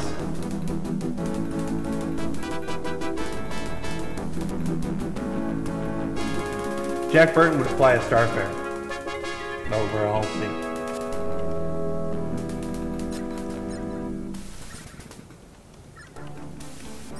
I know because my Starfare is going to be called the Pork Chop Express.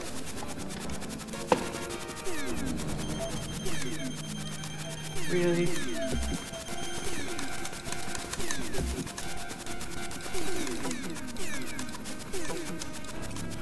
That was interesting. The star. The background, I saw the star go.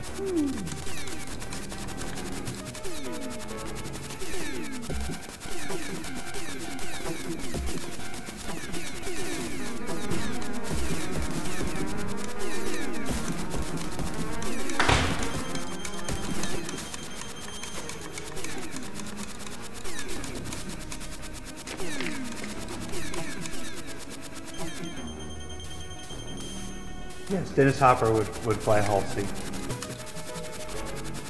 Which Dennis Hopper, though? Are we talking like 70s cool Dennis Hopper, or are we talking modern day Dennis Hopper? I don't think modern day Dennis Hopper would even get off the couch. He hasn't done anything in a long time. Is he still alive? I don't know. You know, honestly, the last thing I remember seeing him was Entourage. He played himself in that. Dennis Hopper. I'm pretty sure he is. Yeah. I'm sure we don't need to look it up. I'm sure that the chat roll will. No, he's dead. Really? He died in 2010. What? Yeah, he's been dead for 5 years. No. That's why he stopped working. Dennis Hopper's the same place he's been for the last 10 years. Park Cemetery.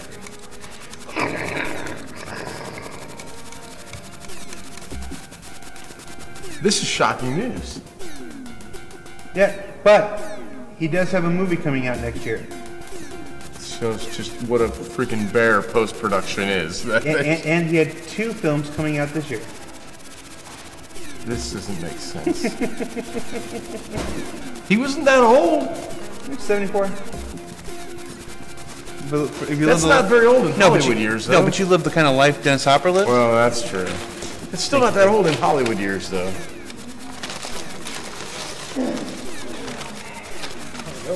Not great. Still the same mission. If you have 2-3 minutes to help me pick that wall up, I could use help.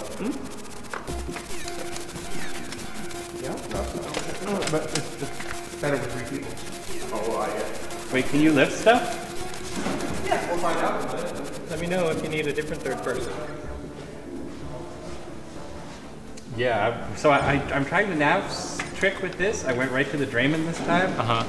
And now it's not going home. It's not following me. There's no amount of like driving by it to get it to link up. Let's see. Why did you go to nav 1? That's pretty cool. Yeah. So that's the type of thing that's like programmed in as a trick. Well, there's the Drayman with the block of salty and the.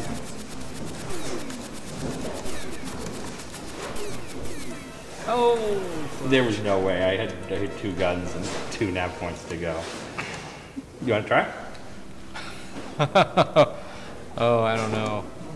I'm happy to play relief.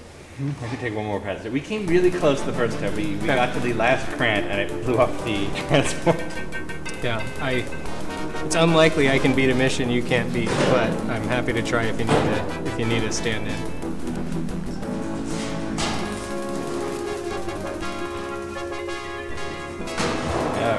hear it, break and attack. The answer was no.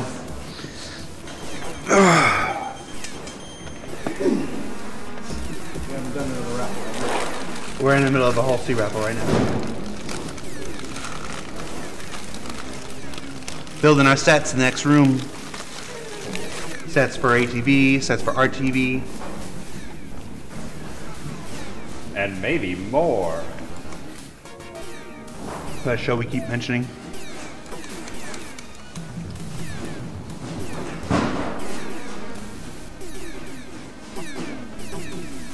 Hey Ben, what's your favorite mission? Not this one. So is it 14 or 16? Can we look that up? Yes. Just want to know a roadmap for the evening. Is there another stream on later? What's wrong with this stream? The heck? I guarantee you this one's going to be on later. Is there another stream on later? Maybe with some more interesting people and different subject. Probably. I know what I'm not loved.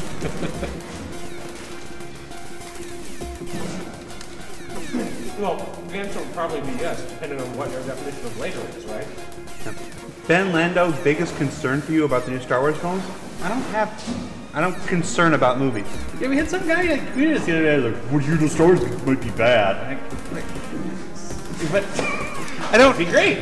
I don't understand the point of having concerns about upcoming movies. The movie will be whatever it is. If it's good, awesome. If it's bad, oh well. If it's bad, we've been through that before. But I'm not going to prejudge a movie and then worry about it. I can't affect it. Nothing I can do can change the quality of the movie, so I don't have any concerns about it.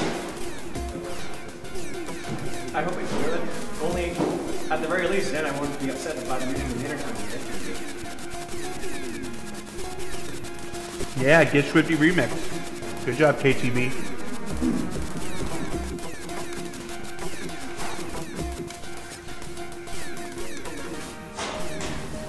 Any movie that's ever made might suck. That's not a concern. Alright? I like the people involved. I like everything I've seen from the new canon. I'm hopeful.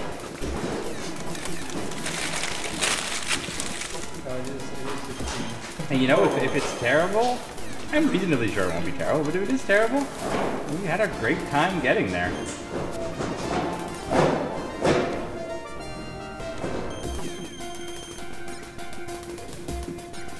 No, that's what. The reason I had the reaction to that question was what Ben said. Somebody came after us on Twitter the other day. It was like, "Oh, what happens if the Star Wars movies suck? Are you gonna be able to handle it?" And I'm like, Yeah. it was such a weird, like it was attacking us because Star Wars might be bad. I'm like, okay, it might be bad. What a weird thing to worry about. What a weird thing to worry about. He was worried that I would be prepared if it sucked. It's a movie. You don't have to prepare yourself. It's a movie. Although you should read the expanded universe to get ready. Although you should read the expanded universe. It's really good. I really like the new canon.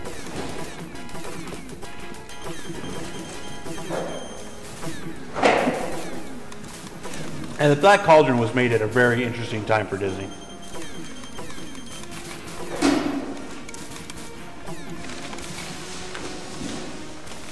Star Wars is like family for some people. Yeah, Star Wars is like my family. But again, my family members screw up. I mean, I stopped loving them. It's the same with Star Wars. If the Star Wars movie is terrible, I'm not going to stop loving Star Wars.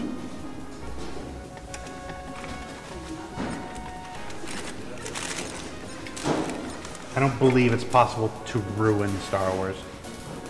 What comes after doesn't negate what came before. Did you win? No. What'd you ask? Can always pretend it just didn't happen, as we've done for a long time now. So far, I really like the new EU. I mean, not everything is amazing, but there haven't been stinkers. Like the worst I could say about things in the new canon are like, well, you know, that was all right. Like the Princess Leia 5-issue series didn't resonate with me. I'm not caring a whole lot for the Chewbacca series either. But I love the Darth Vader series. The Darth Vader series is fantastic. So is the Star Wars series. And I didn't like the first issue of Lando, but by the time the series ended, I came around on it.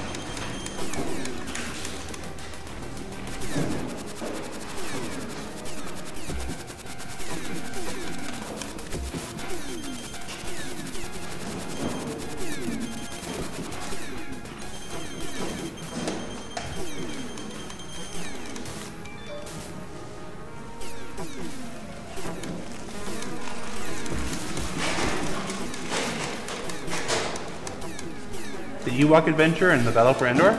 Yeah. I used to watch those movies as kids. With Sindel and Mace and Wilford Brimley. I can't remember what Wilford Brimley's character's name was. I don't think he needed a character name. I think it was Wilford Brimley.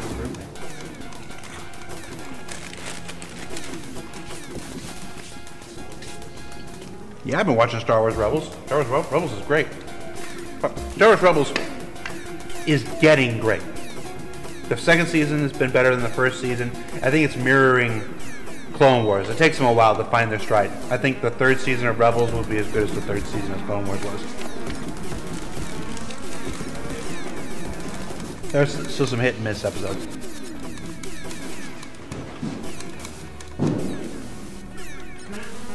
Wilford Brimley's name was Darth Diabetes.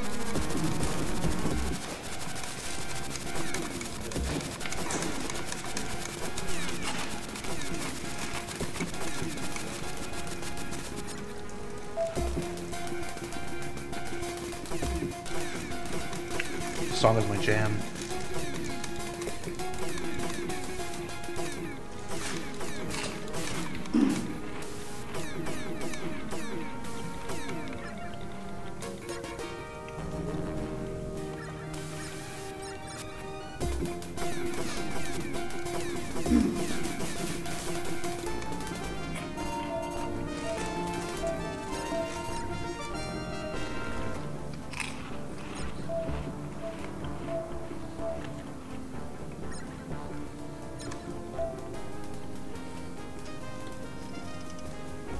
Flesh Tax works where Disney, Warner Brothers, Fox, Sony keep their movie masters 220 feet underground. Does that mean you're in Southern California? Because that's a place I'd like a tour of. Yeah, Nav 1 has 6 frothy. That's incredible. 6 frothy? Sorry, salty with the frothy. Oh, no, I took them out already. So I don't know exactly what I've done this time. I went to Nav 1, I went to Nav 2, I cleared them both. I skipped Nav 3. I don't know where the transport went. Let's see if I won. It will, you'll be able to proceed no matter what. Oh, really? I think so. Well, let's see what they say. I did the navs, but I did them in the reverse order.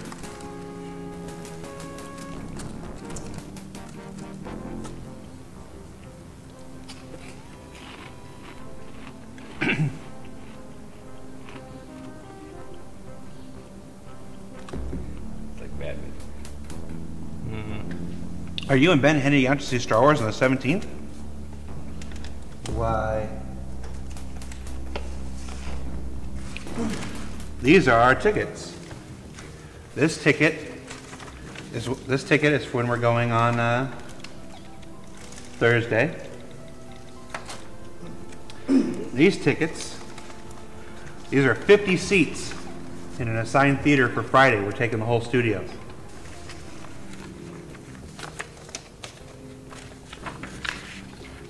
And then we'll probably see it again on Sunday. So can I continue on even if the game thinks the... I think only Jotunheim 3 really matters. Okay. There's 3 missions. I'm going to count that as done because we did it. The drop did... Just save your save game, but I think you go to Bifrost if you successfully pass 3. I haven't heard anything either. I'm just waiting. It's starting to make me look crazy. Some of the pilots, too. I keep telling the pilots not to worry. The colonel knows what he's doing. But what if he doesn't? That's what Knight said in the last. Alan? Yep. Pull up a seat, lad. Have you heard the latest from Tactical? Nope, I went way too Squadron. They finished the computer analysis of the Kilrathi secret weapon. There's nothing we can do to deflect that damned energy blaster. Once I've aimed it at the planet-based colony. But at least... That's a weird sense. Well, now you have to worry about them using it against our ships. Tactical says that the weapon would be useless against fighters in the starship. I'm losing it. You get farther and farther away from Seamus McFly. Can't find it. That's a wee bit reassuring, isn't it? Always get into fights when people call them a chicken. Those lads in Tactical are impressive. We how they figure these things out when they're comp sims. Of course, their guesses aren't always correct. That was always his problem. Never thinking about the future. Like that time they told us the new Drouthy ships wouldn't have enough range to attack. The Epsilon Prima system. We lost 5 pilots because of that mistake. Tactical's usually very accurate. Alright, it's time to pull the raffle. Oh yeah. Finish but the I thing. may wager your life on that laddie. Closing the raffle. Raffle is closed. The winner of a Hull C is Loth DK. Loth DK, congratulations, you've won yourself a Hull C. Please send a private message to the CIG Community Twitch channel, including the email address of your registered Star Citizen account, and we'll award that Hull C next week if you don't have a Star Citizen account for whatever reason. Wow, I'm losing my ability to talk. Go to robertspaceindustrials.com, register your account, then send us that email, and we'll send you your Hull C. Select Angel. Hello, Maverick. I heard you saw plenty of action today. The Kilrathi are using very smart tactics against us. I've been recalculating our odds of surviving this mission. I wish you wouldn't sound so admiring of them, lassie. Loth DK. Their smarts are getting us killed one by one. I don't know what just happened there. Their smarts are getting... We may be their enemies, but we cannot ignore their strengths. They know this area of space. They are smart and tenacious. Aye, but the longer we're here, the better we know this part of space. And we're smart and tenacious too. And we're becoming just like them. Just like the Kilrathi. You see, everybody on the target squad is breaking down. We will survive attack, and that is what matters. Or you never existed.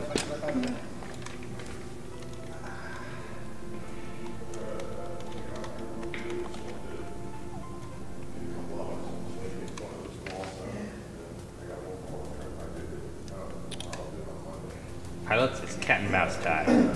After taking a low, slow, evasive track around the asteroid fields, our quarry has now come up to speed and taken a straight course.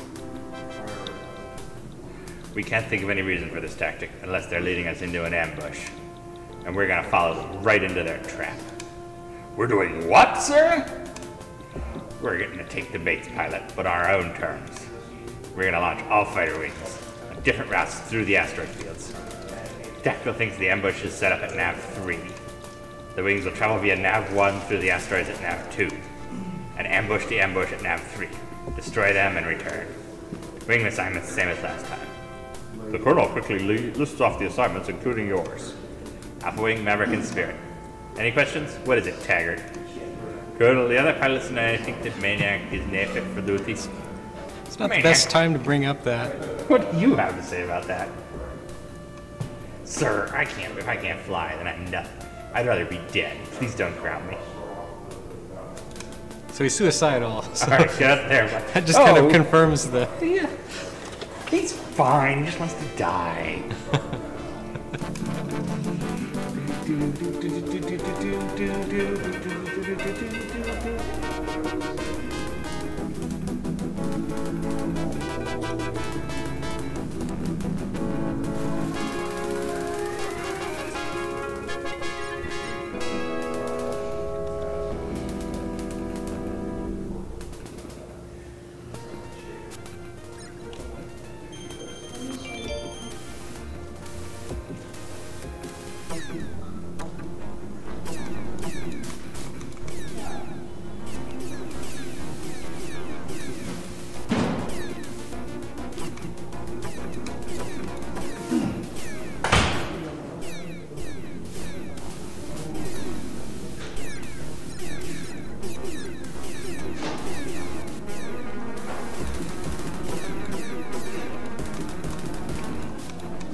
least there's nobody to escort this time. Yeah, that makes it a bunch easier.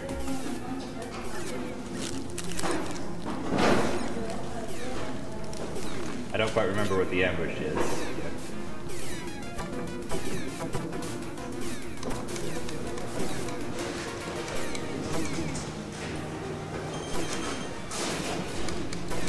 You want to know? No, let's have it be a surprise.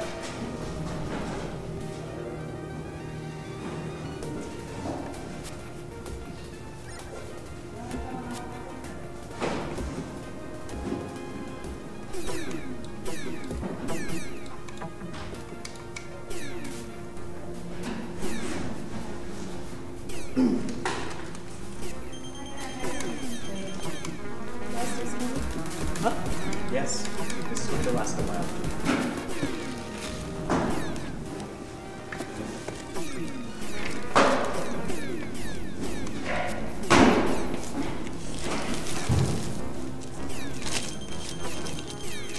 Krantz on the rocks. Always a pain.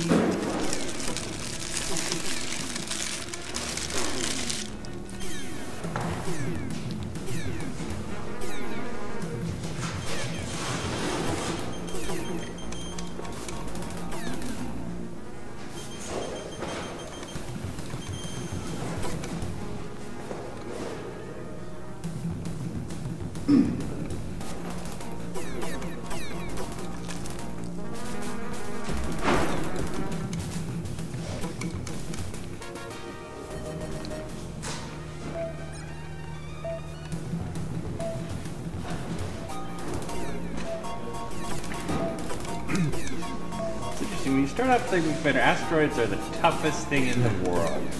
And you just kind of naturally come to avoid them by this point. I say that because I'm sure I'm about to be hit by an asteroid. There's a big debate in the channel about whether you should use your missiles or not. Yeah, because I'm not sure what's at the last nav point. I'm trying to save them. I would probably save them. At the point where you get down to just one enemy, you don't waste on it unless you know it's the very end. I am a missile saver.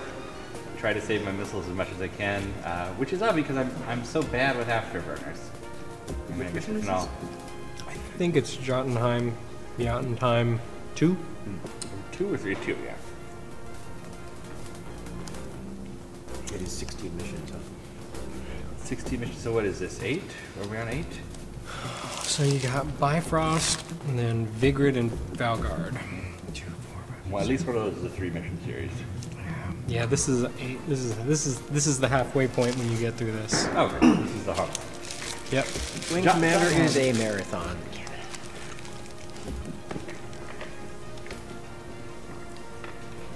Okay, now we're gonna find out what that ambush is. Looks like a frothy. Oh. Guarded by Karatha. 5 of them. Great. Yeah, this looks like a challenge.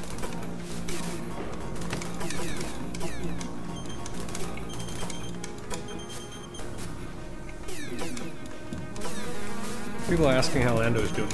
Is he alive? Yes, he is. I believe he is moving stuff. Okay. He's not ill?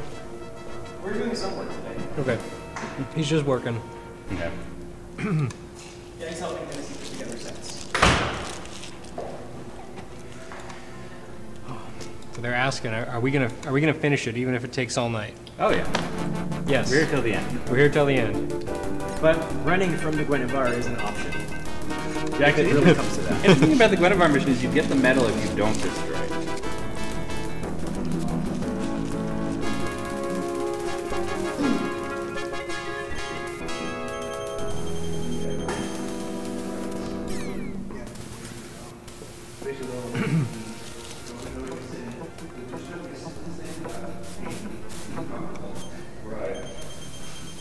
Yeah, there's some good observation of you use a lot of afterburner, but you also use cruise speed a lot, and that's interesting.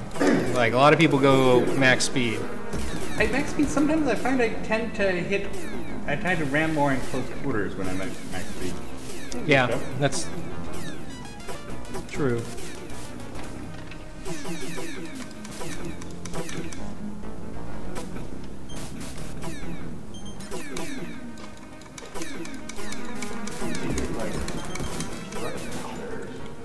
High back ones, but not these little kind of ones like that. Like, you know, like those are. We people sit on those people sitting, but we still need something to sit at.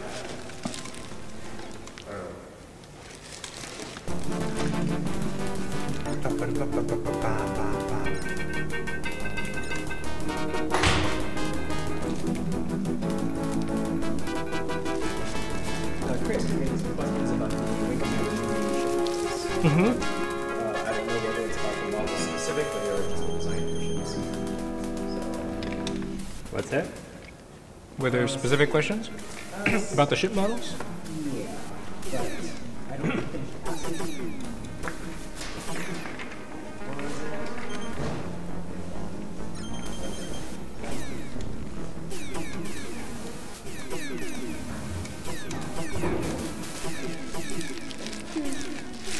Rapier?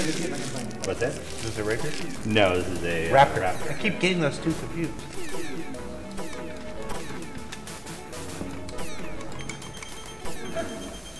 He just asked if you knew about them. yeah, we do. They're right here. Hopefully he'll ask a more specific question when we watch. Oh, he's asking, was the bomber the same model as the Gamma from Starlands? I don't remember the Gamma from Starlancer, but I could tell you if I saw it. I know they reused one of the 3D models for Conquest. Yeah, a number of models were reused elsewhere. You'd have to look at the specific ones, but yes, in a few cases there were some Wing Commander movie models that did find their way to other places. That I never realized. It's more or less about informers when I ran out of time to pick. See, I played Wing Commander and Privateer. I missed out on Freelancer. Freelancer was interesting, and I don't think you had to do as much up front, build up your ship. You could just kind of go into the story. But then, after the story, there was a vast amount of stuff you could go explore and do. So that was kind of flip-flop the Privateer. No, Privateer, there was no way you really had much of a chance against a Death Egg if you weren't flying a Centurion. Right. With good shields. Or at least as much in the way of shields that the Centurion could handle anyway. Right. I would run it up, and if you needed to, just bring the shields. Run at a lower level, but you go into the fight at full shields, and then once combat hits and your shields have been weakened anyway, then you go to 2/3 shields or whatever. Right. So that because they weren't going to regenerate that fast anyway. Yeah, and then you get that, the excess power to your guns. I was not that sophisticated a player.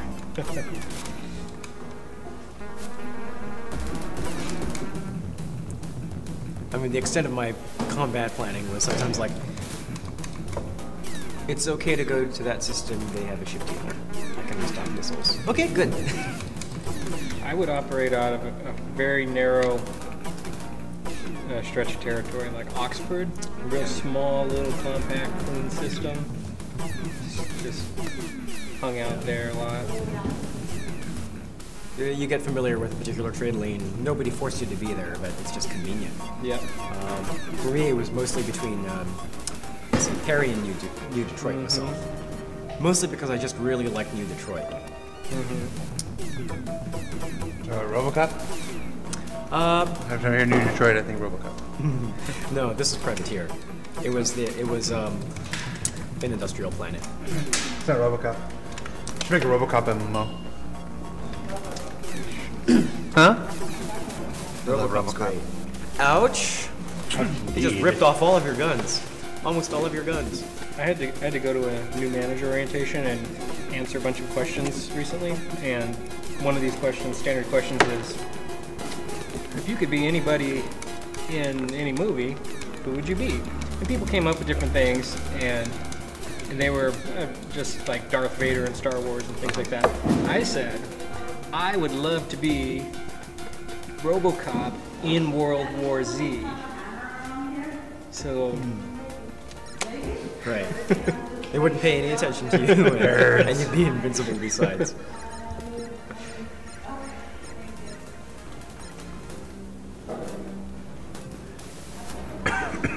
Yes, there will be more rebels. down to one gun. Yeah, unfortunately, I still have the other 2 nav points. Yikes. I especially request. Nice job, Spirit.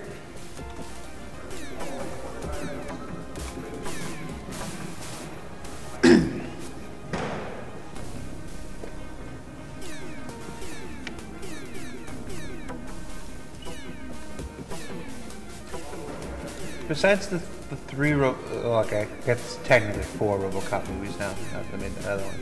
Remember, they had the RoboCop TV series. There were 2 TV series. But there was Prime- the Prime Canadian. Direct- Yeah, Prime Directive. I was getting that. The Canadian. It wasn't a TV series. It was a mini series. Like 4 made-for-TV movies. Prime directives. Those were good. Production value problems Yeah, the aside. low budget, Yeah. but But what they were trying to do was good. RoboCop 3, man. RoboCop 3. That's what happens, you know. There are geniuses in the world. And some geniuses, I would even venture to say most geniuses, need restrictions. They need somebody to pull them back, to reel them in sometimes. Yeah, when George Lucas gets to do whatever he wants, you get Phantom Menace, you know. Frank Miller, you know, one of the principal writers of RoboCop, you know, in his comic book days and whatnot. He got to do whatever he wanted with RoboCop 3. We got ninjas and jetpacks. Didn't Kirshner direct that? Yeah, it was his last movie. Irvin Kershner's last movie. Like, it's like if you RoboCop told me, 3. hey, No, RoboCop 2. He directed RoboCop 2. oh, he directed. Miller was in 2 then. They were together. I know that was. Yeah, Miller wrote 2, yeah, but Because like, the pitch is like, hey, I'm gonna tell you right now, I've got a movie written by Frank Miller and Irving Kershner's gonna direct it. It's sci-fi, kind of action, gritty. You're gonna be like, wow, that's gonna be. And instead we got Nuke. You know what though? At least they weren't the prime directives. Have you seen those films? I think we were just talking about those. Oh, sorry. Lando just said they were surprisingly good. I came late to the party. I thought that they equated more to the Battle for Endor of the franchise. hey, Wilford Brimley is a saint.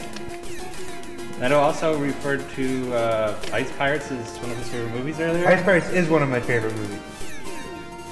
I love Ice Pirates. The score by Bruce Boughton. Sheer Bruce Boughton. What do you do, IMDb for Ice Pirates? Yeah, it's on the IMDb for Ice Pirates.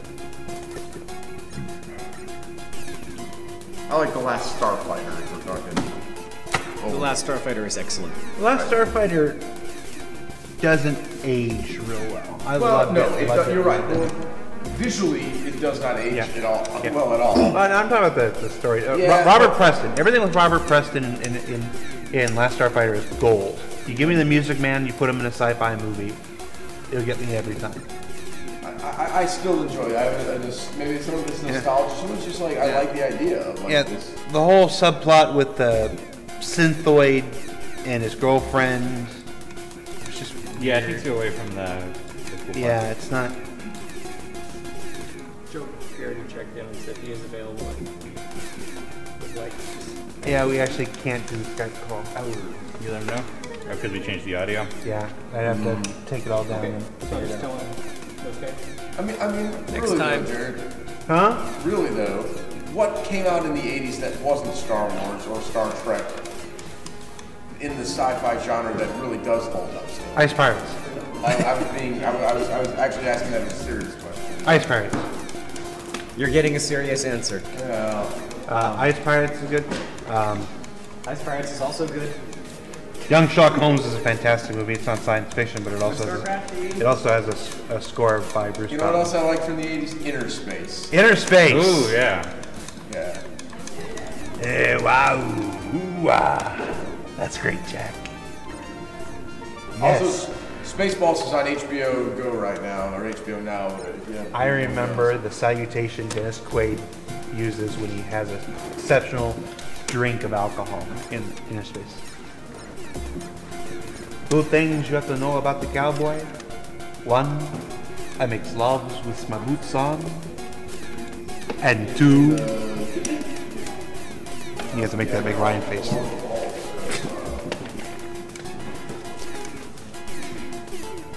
Inner Space is a fantastic movie.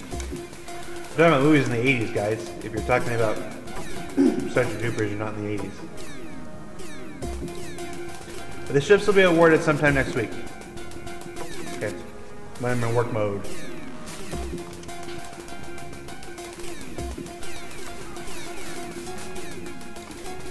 Weird Science is pretty good. Yeah, it didn't hold up as well, but it was a fun movie at the time. I really like the TV show's version. Yeah. Oh my god, what happened to her? Same thing that happened to him. So do I fly to Nav 2? Do I face the asteroids, or do I go home and see if I can win without...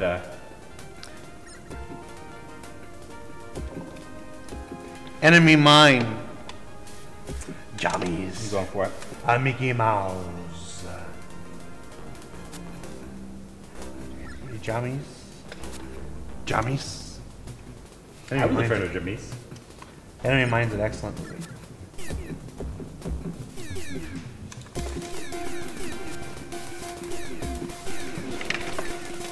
Flight of the Navigator. Compliance. That was my favorite as a kid. Pee Wee Herman kind of makes it harder to like when you go back. Yeah, I like, you know, at one point he just completely gives up and he's doing Pee Wee Herman when he's going through that montage of different voices and stuff. At one point he goes, yeah, I'll just throw Pee Wee Herman.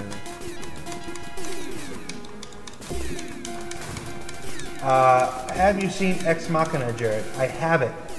It's been in my thing list of things to watch for well ever since it came out on home video.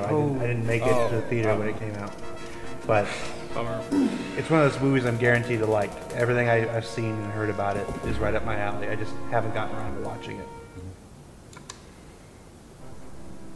Explorers. Explorers does not hold up. You go back to that, it is a weird movie.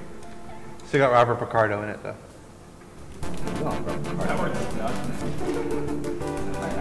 Howard the Duck. Solid. Hunt for October is an excellent movie. Although admittedly, I enjoy Crimson Tide more. I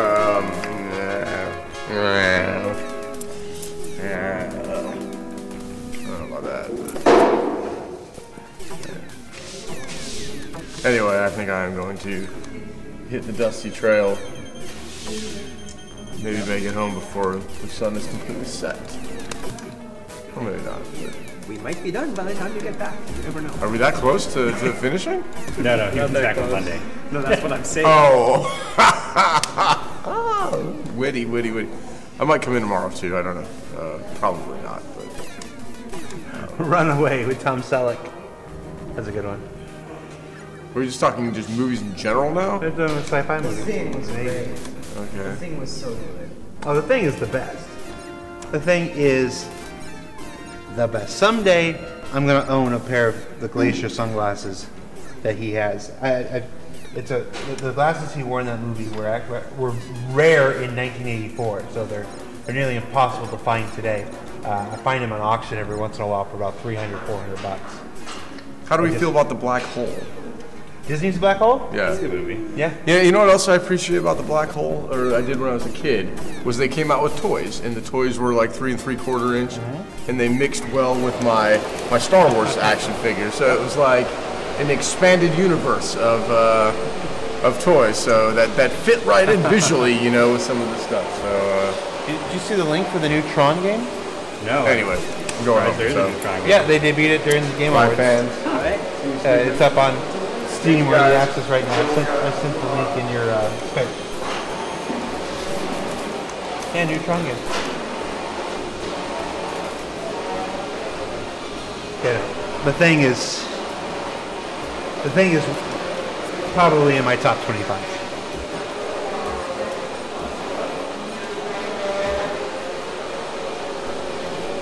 Space Hunter, Adventures in the Forbidden Zone. There's a whole rash of movies. Space Hunter, Metal Storm, the destruction of Jaredson. It's probably kind of I bet. Is anybody? I guess they can. Oh, they no, can no. hear it. No. Yes, the cleaning people are vacuuming. There's no way you can hear what we're saying right now.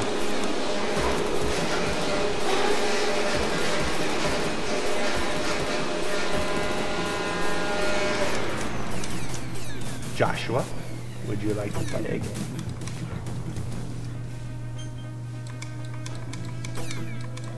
You see the that company that makes the big giant Kubrick books? They did a big 3-pack that cost like $1,000. They're releasing the 2001 book separately. I just got it. You just got it like it arrived? Yeah. You looked at it last night. Did I? Yes. No. Yeah, I took it out when we went to get the battery out of the thing. I held it up, and you went, ooh. No. Why don't I have mine? Tastish or Tadish or Catch. I can't remember how to say it. I don't know how you pronounce it. Pastiche. Castiche? Pastiche? No, it starts with a T. Oh, cash. That's what I said. Oh, okay. That's what I said. Nope. My Amazon orders is just a bunch of Captain Phasmas. Oh, maybe I never ordered it. That would explain why I didn't get it.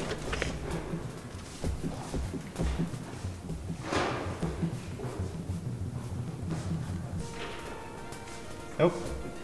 It's just a bunch of Star Wars X-Wing miniatures and Captain Phasmas. I guess I never ordered it.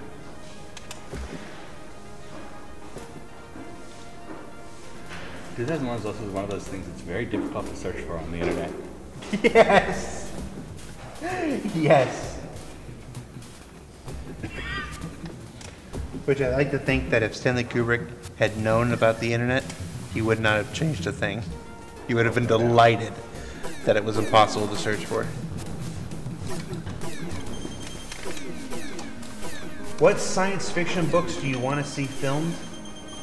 Well, we said Forever War earlier. I would love to see it as like a gritty Vietnam movie. I mean, you know, do it all Apocalypse Now, Full Metal Jacket style. For me, just about anything written by Tim Powers. I'm a huge Tim Powers fan. Specifically, the Anubis Gates. I would love to see the Anubis Gates developed into like an HBO TV show, and I would love, you know, someday when we're old, to use my incredible video game clout that I'll have by then to make an Anubis Gates video game. The Anubis Gates by Tim Powers and On Stranger Tides by Tim Powers, which will never get made because Disney bought the title to use for Pirates of the Caribbean 4 and then just threw the book away. So, sacrificed the book, but On Stranger Tides by Tim Powers is one of my favorite science fiction fantasy books I've ever read. So, and that'll never get made. So, barring that, the Anubis Gates. You know what other movie that ruined the possibility of? Monkey Island. A Monkey Yes. Island movie would have been cool. The Pirates of the Caribbean movies trashed Monkey Island, trashed On Stranger Tide. They just stole from all these other sources and then bought them out so that they'd never have to worry about it being... I mean, I don't even want to say that they stole from Monkey Island, because it's a funny pirate movie. Everybody could have that idea independently. But it kind of prevents them from ever making a Monkey Island movie. Books I'd like to see. Forever War obviously is one. I will take as many remakes of Starship Troopers as you want to make. Yeah. Foundation. I think like and you know, most books don't make a good. Yeah. I think the way the TV's come around now, though, that like there's actually a fantastic L. Ron Hubbard decology called the Mission Earth series that'll never get made because of its association with L. Ron Hubbard and after the colossal failure of Battlefield Earth.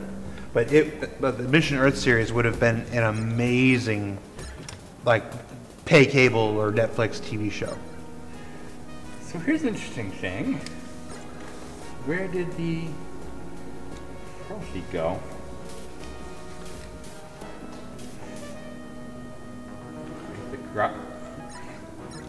Yes, I've seen Robinson Crusoe on Mars. How are we doing? Because I'm... Well, we had an interesting glitch. The frothy disappeared before I could get it. Just gotta go back and now. There it is. That happens sometimes.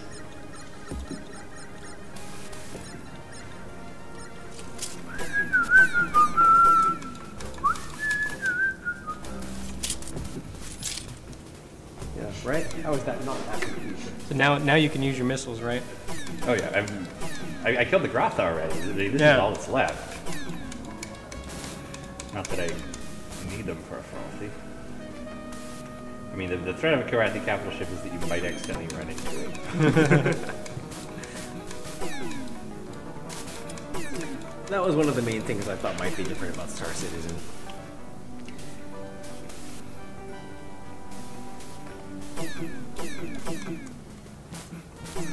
And then they get so scary in Wing Commander 2. Well, they get so invulnerable in Wing Commander 2. Oh wait, no, you're talking about the antimatter guns, right? Oh no, the need of a torpedo to. Yeah, the torpedo runs and the phase shields, the heavy flak cannon.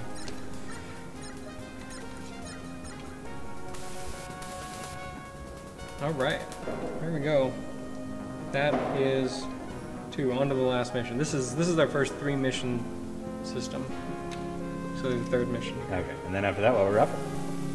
One more mission, then we're the raffle bolts.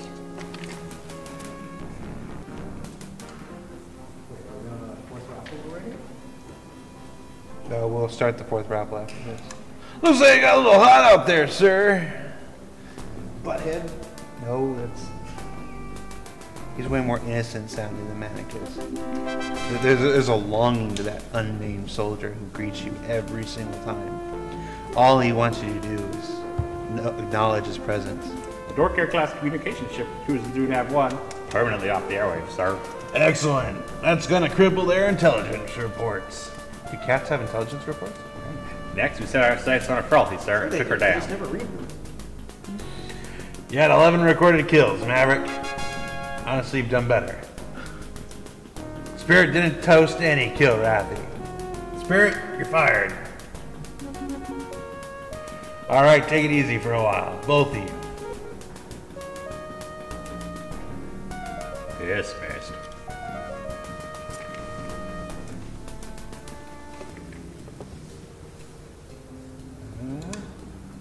Hey, Maverick, bar's closed. The colonel needs every pilot in briefing right away. Well, that was easy writing.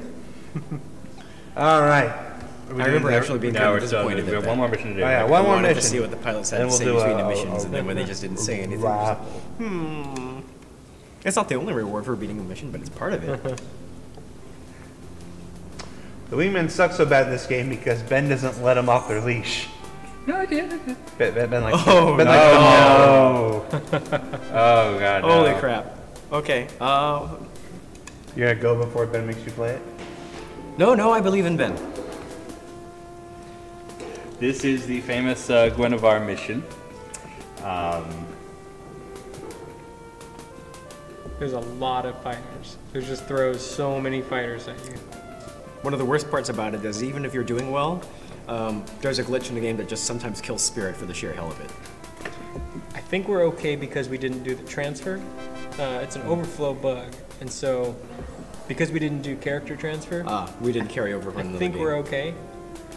There is a patch you can use a save game editor to fix that if that does happen. But good, because that sucks. I think we're okay.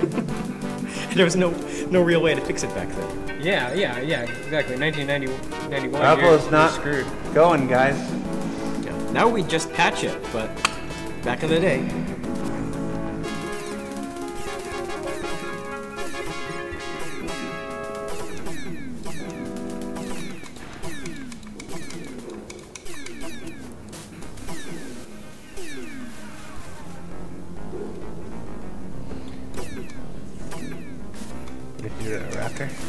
What's that?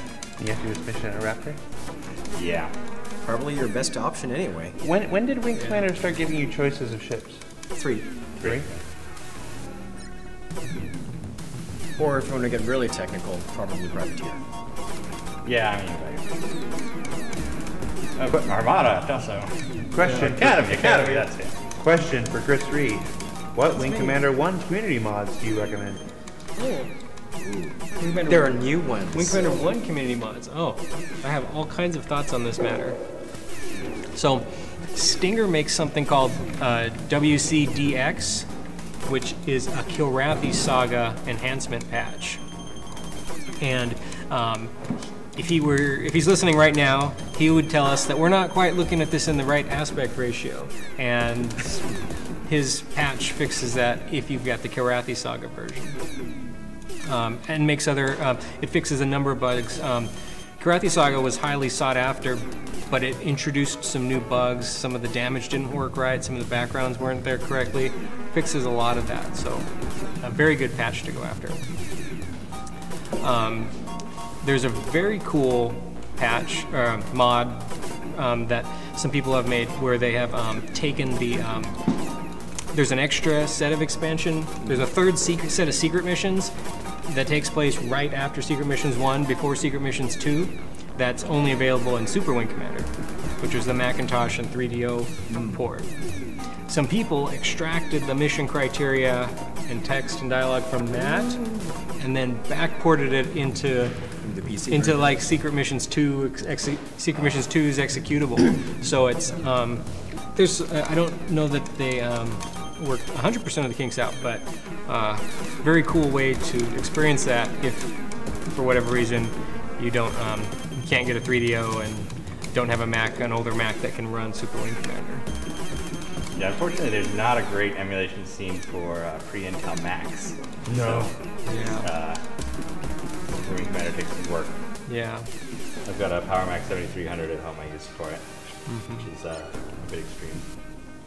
And you know, unfortunately, there's not a ton of Wing Commander 1 and 2 mods. You know, like we mentioned earlier, it's just something that was kind of ahead of its time, and that scene wasn't really there.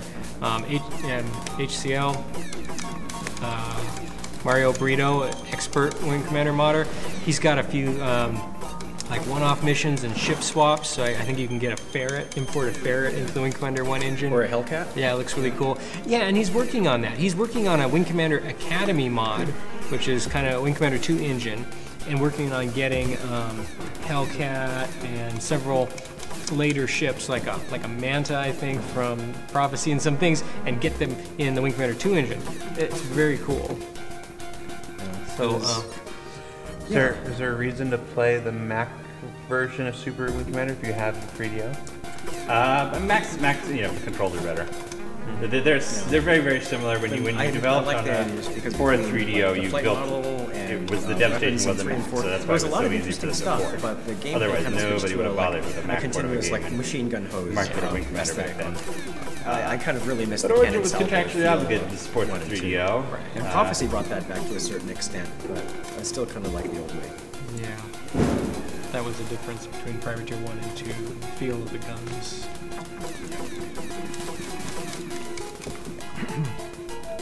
Nice salvo. Yeah. You know, we're still in the first wave of fighters.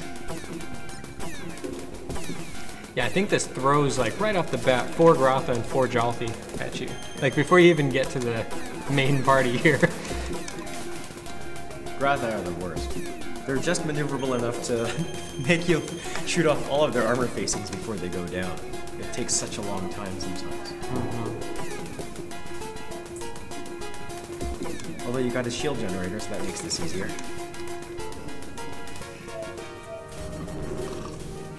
Yep. I like that, and when you damage ships, not just yours but the enemies, certain systems will go down, and these things aren't just a pile of hit points and armor. Yeah. I really like it when you manage to shoot a couple of guns off the enemy ships, or you take down their shield generator, and it wasn't just ahead of its time. It's something that other things just are lazy and don't do. I like your gun loadout. 2 neutrons and or 1 neutron and 2 mass drivers. Yeah, it makes it very nice. Yeah. Yeah. You could start like this at London. Another thing about Privateer, right? You can selectively pick which guns to arm. Yeah, at least by the gun type. I think If you wanted to select different things, you couldn't just load 4 tachyons, right? You would. But you could, if you had 4 different guns selected. Yeah, that sounds right. And it's like, I wish you jerks would stop talking so I can concentrate. Well, when we were watching the last one, and also as I stand here watching, I can't believe that you are able to talk at all while doing this. Sometimes I find myself speechless just watching you play, and I can't imagine playing myself and trying talking. to do commentary. Yeah. I think we said that at the other stream too. We pointed out the thing about streamers is that they can talk and play at the same time, and they get used to that. And I just, I never got why the cats are wearing helmets modeled after cats. They're ears. Yeah, but I mean, we don't make giant human-looking helmets to wear. They're very proud of who they are. Just be glad they don't have a big tail extension on their battle suits. Proud of who I am. And he doesn't wear his face on his shirt.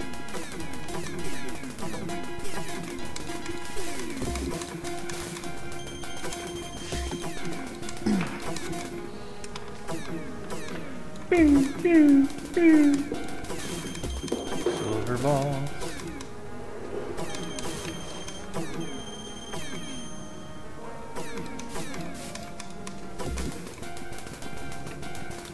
Good save. Yeah, but that's not hard trouble.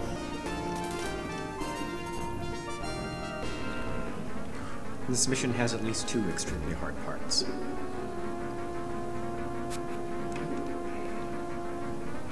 This would be the first of them.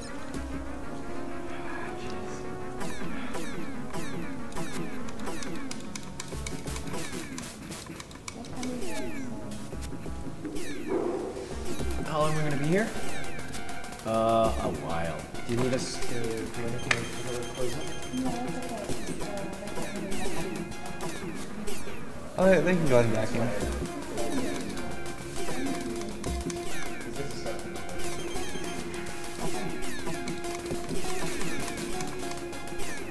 Or we could take a break and let them back in because at some point they were.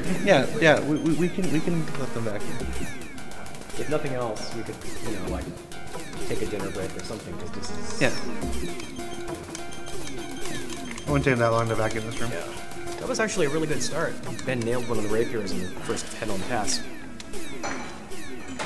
Yeah, there's 5 of them. However, 4 is better than 5. It's not like he paid a price to take out the first one either.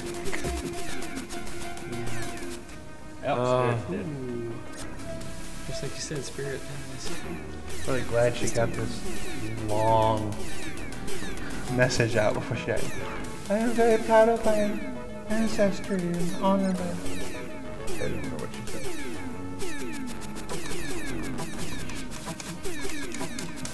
The rapier's better or worse than the Grotha? They got lighter guns. Probably lighter armor. Lighter armor. Let's see. Lighter armor, lighter gun. The Grotha are actually harder than Rapiers. Yeah. Other than the psychological. They're slower. Right. They're slower, they're less maneuverable. But, I mean, even the Rapier is supposed to have really good shields, and the Grotha has twice as much, practically. Toast, do you like to give this one a shot? Well, we got it. If we let any one of us get too tired, we'll never get past it. Yeah, let's rotate off for this one. You get shut down, I'll fix this space. So on. Alright, is this it? Yep, you have 3? Yes. Yeah, that's our Okay. I don't have this memorized.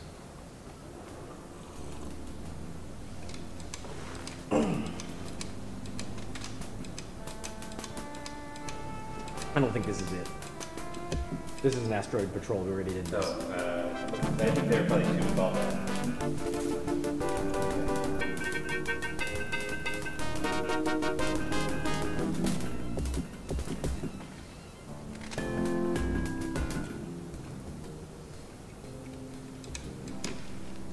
This will be a long enough night without replaying anything we actually beat.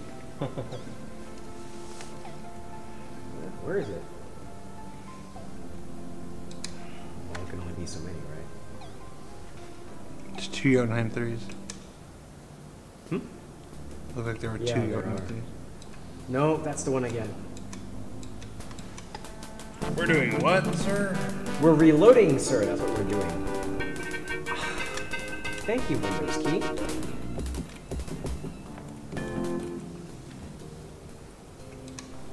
Okay. One on the left.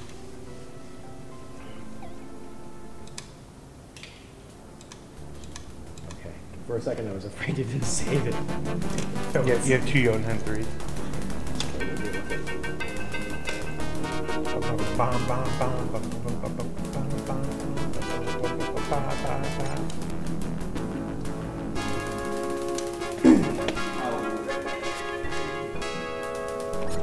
hope to last at least that long.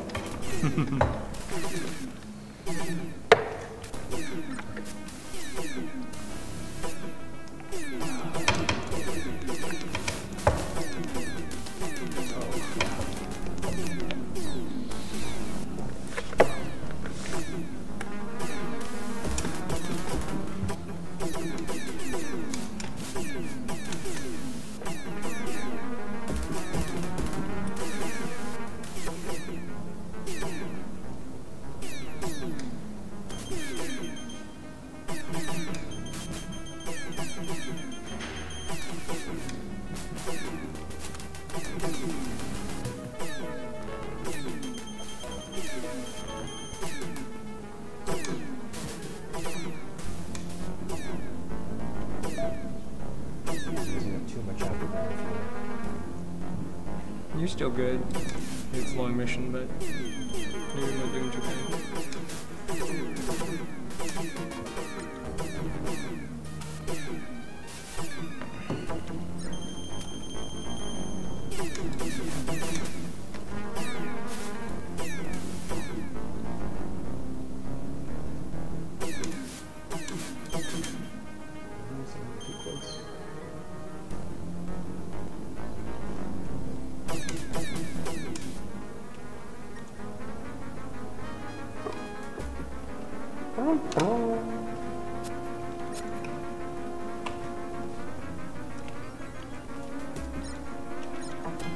Guess what? I just put it down.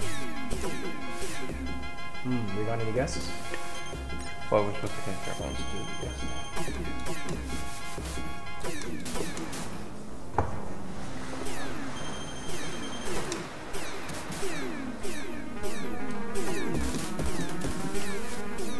Looks like it's getting a little toasty out there, sir.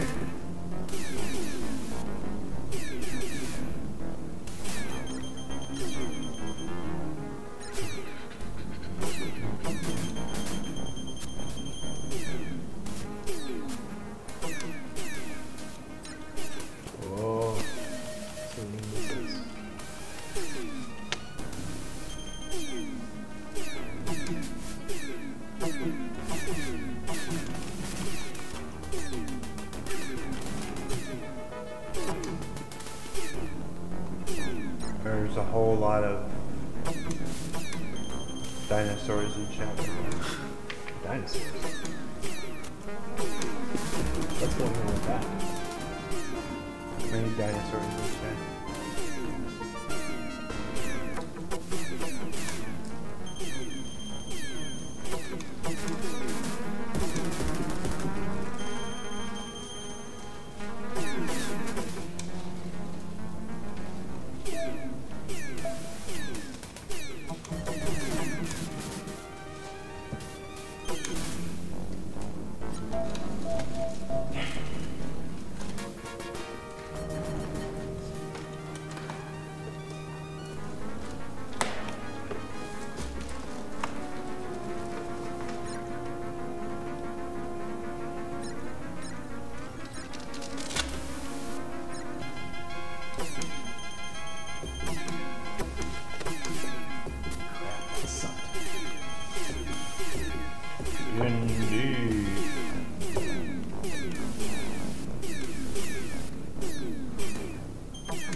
We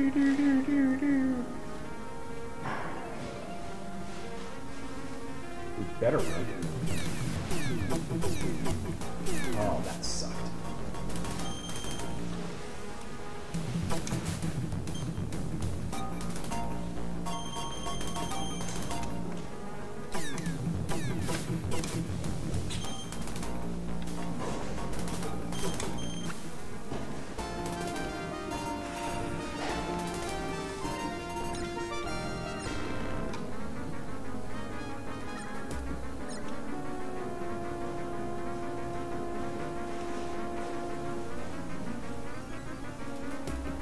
Mostly out of fuel. Well, not mostly, but that's shadow fuel.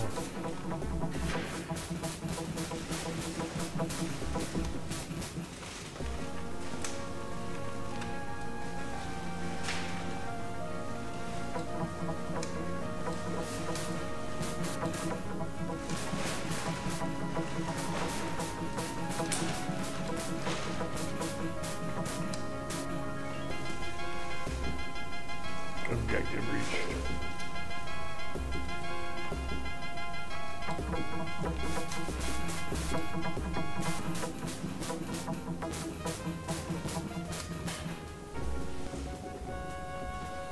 Yeah, it's a tough ship. But it's not really putting up a fight. No, it's not. I remember this about the Guinevere. It just doesn't put up any flak at all. You can almost just stop. Oh, spring is 11. Okay, I've taken some hits here. And Spirit's not here anymore. What the hell? That's not making this any easier. Are you saying you can't do it? Bet you can. I'm not going to. Bet you can. I bet you can. How you doing? Well, I made it past the Guinevere, and now it's for... And now I'm being... Oh, it's those torture cramps at the end. I could really use some countermeasures. Why don't we have countermeasures? The end. Oh, right. This was what, 1990?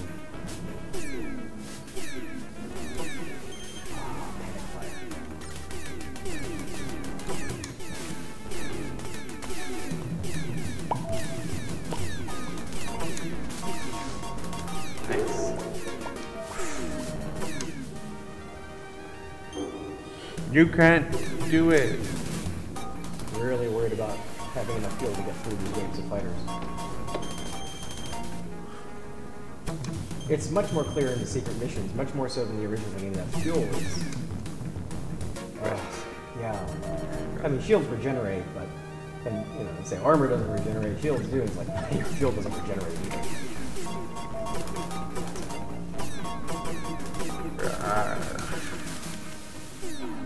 Jerk dropped it physically right in my face.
How much is left? Is that it? No. Not this mission. Oh, no, that was it. Maybe they forgot to spawn, but I'll take it. Really? That's fantastic. This is the clicker for the king. Oh, okay. I don't know if you'll ultimately end up. Okay. Ooh, that was awesome. Congratulations, that was great. Really good. You probably got 20 plus kills then. Yeah. It's like that. Yeah, there's 5 ways of fighters. Nice job, Toast. That's what it takes to get out of this system. You've earned your butter today. So in the Super Nintendo version, they didn't have the memory to have the Exeter for one mission, so they have the Venture as the Guinevere is an Exeter, or no, a Venture, which somehow also has rapiers. Another problematic thing about the Guinevere is that it somehow has a full complement of rapiers, the fighter that the Federation just introduced in the last game, even though it was captured years ago. And they're leftovers for later. And the oddest thing about it is that the game likes to insist that the Exeters, the Guinevere is manned by humans being forced to fight. Being forced to fight. Yeah. Even though the faces that when the rapiers insult you are Kilrathi. 22. Nice. Man, if that's not all I think that's all. Spirit didn't toast any Kilrathi, but of course not. They had my name written all over them. Have you guys seen it? Sandy unboxed it. She unpacked everything. Yes. I think it's amazing. We're playing video games all day. Sandy's working. Look, all that stuff has been there for 2 weeks and nobody's unpacked it. Sandy did it all in 1 afternoon. Oh yeah, that's my notepad there. Is this yours too? Mm-hmm. Oh. Yeah, he uses that bag as a carry-on.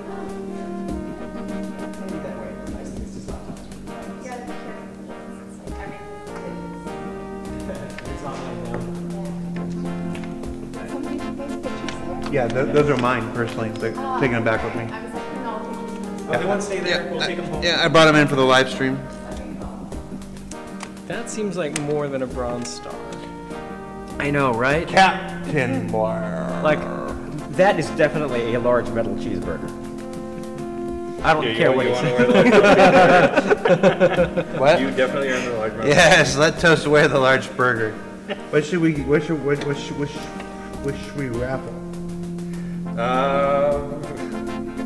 Say destroyer, but that would not be good. No. We raffle a burger? Yeah, we just destroyed a destroyer. I think that's worth an Aurora ES.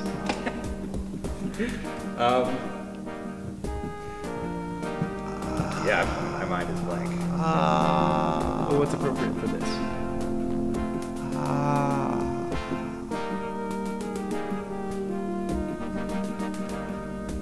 Filled with pride, you meet your... Raffle's not going yet, guys. We haven't even said what it is yet. Yeah, mooks.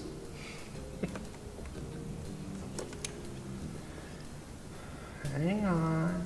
I'm looking at my list here. Nope. It's better through this one. That was my ace performance of the night. I don't think I've got another one of those in me.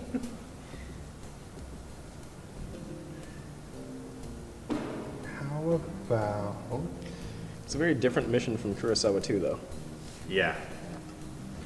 They're both hard. How about But I'd say they're I wouldn't say one's easier than the other. a Shion Scout? All right. All right, we're gonna raffle off a Shion Scout. Hold on, let me push the button. Yay, I have the large metal cheeseburger. All right, the raffle is open for a Shion Scout. Do your raffle for a Shion Scout. And maybe you'll win a Shion Scout. Good to see you again, lad. Listen, do us all a favor, would you? Stop stealing your lucky charms. A lot of the pilots have been hearing that we lost the Kilrathi fleet. They're expecting us to turn tail and run back to the Terran space. His mustache is terrible. Some of them are tickled pink about it. Tickled pink about it. Some of them are thinking about popping a gun against the chin and pulling the trigger. What you? Jeez, that got dark. What the heck, Chris? I mean, we're progressing through this. I mean, we're succeeding. We're beating other missions. You're like, yeah, your fellow pilots are talking about, you know, just eating a bullet.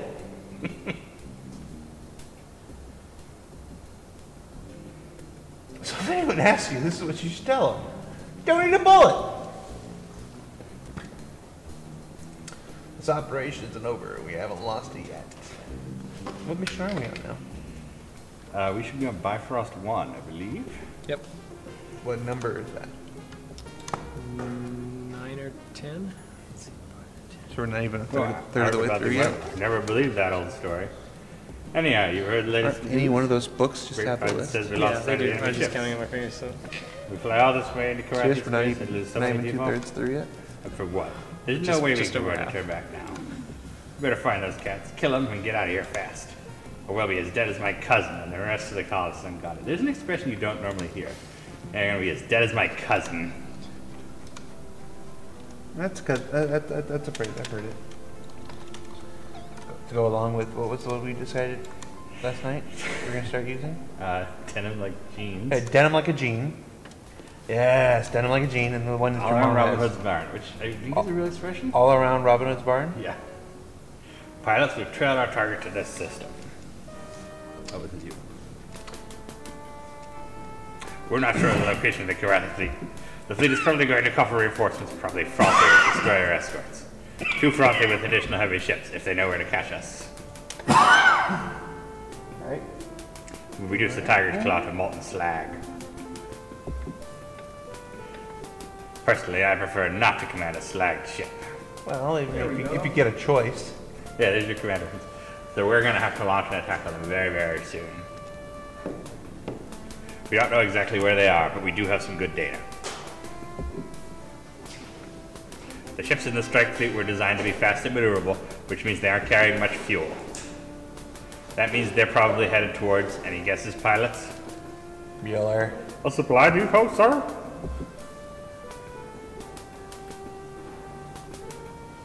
That was a rhetorical question, Blair. Technical agree with you on that guess, Maverick.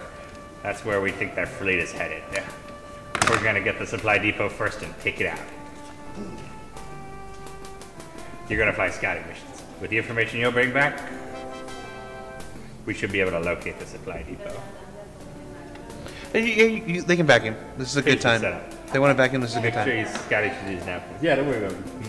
Yeah, come on in and vacuum. It's a good time for it. Let's follow your mission flight plans. Engage the enemy if you can, but back down from overwhelming opposition. We need the information more than we need a few dead heroes. We're all stocked up on dead heroes here. Ship will register as a blue target. We can update your targeting computers. That seems like a big software flaw. Yeah. There should have been a blocker. Also, Halcyon talks way more in this than he did in the first Wing Commander. Way more. Psy-Wing will be Maverick and Paladin, with Maverick as wing leader. Dismissed.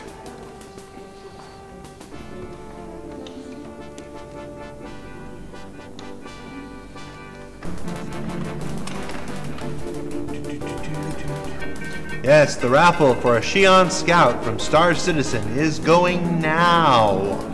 Now is the time to raffle up. Please remember, if you raffle more than once, it makes no difference.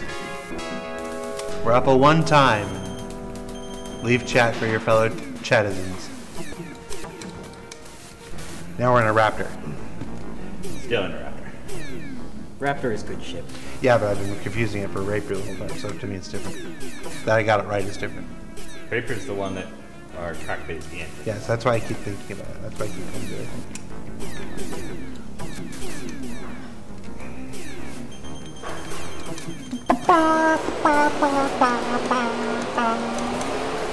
Oh, Paladin.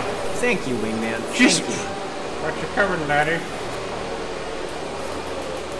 Ah! Really, Paladin? It took you... They caught me with my kilt down. You cut all of us in your cut down there. This is our special... Also, there is literally no reason to ever bring your kilt down. That defeats the purpose of a kilt. You should never be hanging around with your kilt down. The kilt goes down to come off. That's it. Under every other situation, your kilt can function as it normally does. You do not need to pull it down to do anything. Well, Paladin's dead. He didn't last one nap with me. A proper fate for a coward.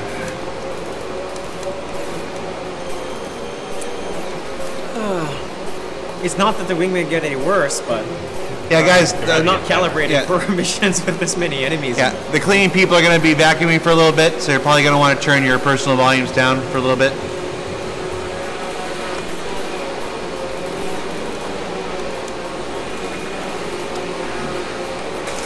Vacuuming will be over momentarily.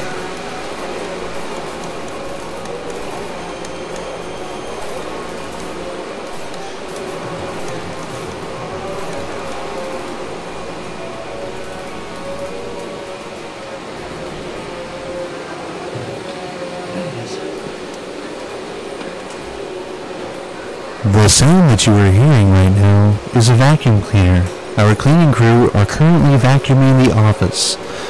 You may wish to lower the volume on your personal streams until the vacuuming is done.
Oh look, it's the karate super weapon.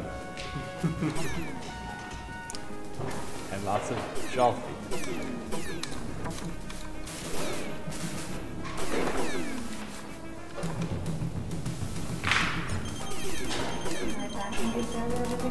Yes.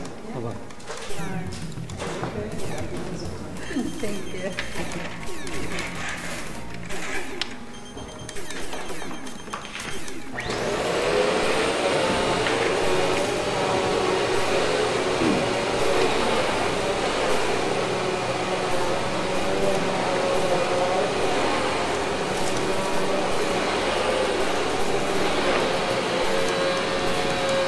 Ooh, that frame rate. Yeah. Honestly, that's the hardest thing about this right now is these big missions. Yeah.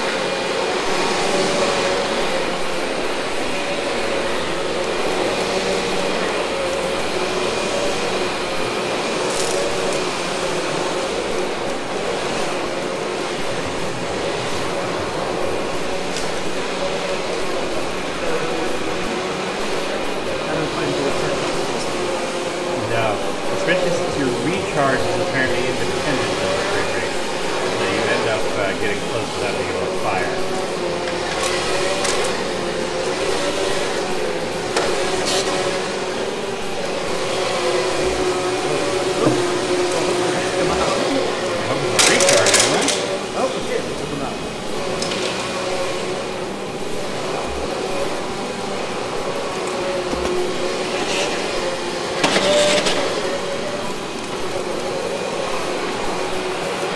That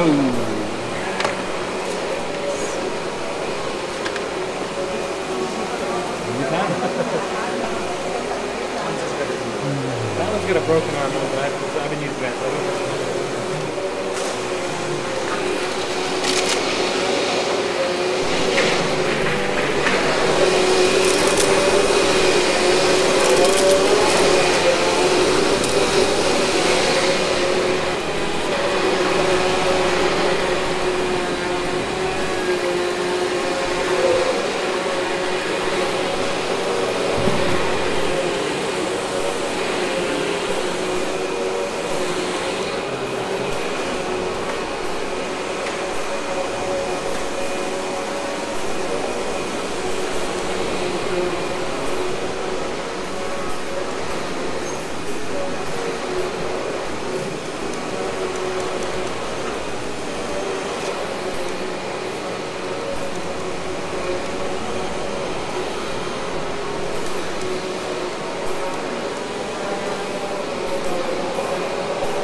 Call that the vacuum of space. Aha! But I thought there was no sound in space.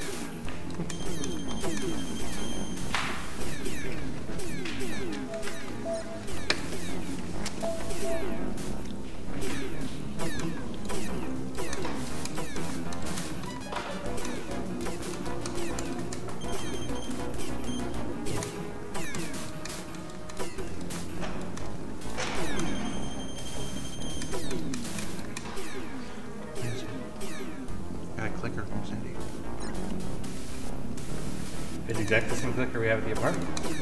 Is it? It's a clicker from the 80s.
Lando, do you and Ben ever play Axis and Allies? No. I have played Axis and Allies though, and I haven't played it in years, but it's a great game. I don't have a copy right now. Occasionally we make plans to play X-Wing miniatures. Played it once.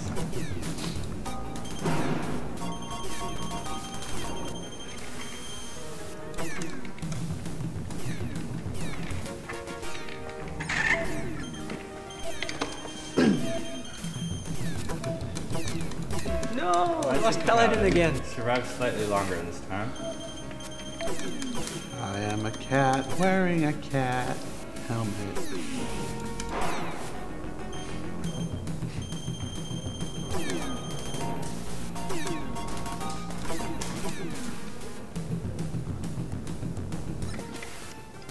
What mini list do I run? It depends on what faction I'm playing. I've been experimenting with Dash Rendar and the Outrider lately, though. I really like. That's crazy. That is absolutely crazy. Yeah. You can cover the whole board faster than anything. I'm really enjoying that. Haven't found a scum faction build I'm super happy with yet. But my friends here just ordered some new ships for the scum faction, so might break that open. Yes, we thought Lando deserved a reward for coming in and doing this, even though he was in terrible pain. At first we were like, oh, let's get some pizza. And then it turned out he can't eat food. So we figured, oh, let's get some miniature starships. Yes, we're quite happy to be paid in either. I don't know if Dash Render's not in the new canon yet, but the Outrider is in the canon. It was in the special edition of A New Hope. So, or at least a ship like it. The YT 2400 is canon.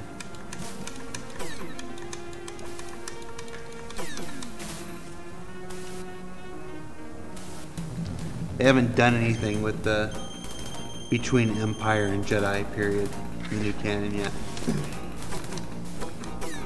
As much as I love Shadows of the Empire, and I do, I adore every aspect of Shadows of the Empire, I can't imagine Disney will turn down the opportunity to do a whole new slew of stories in that period.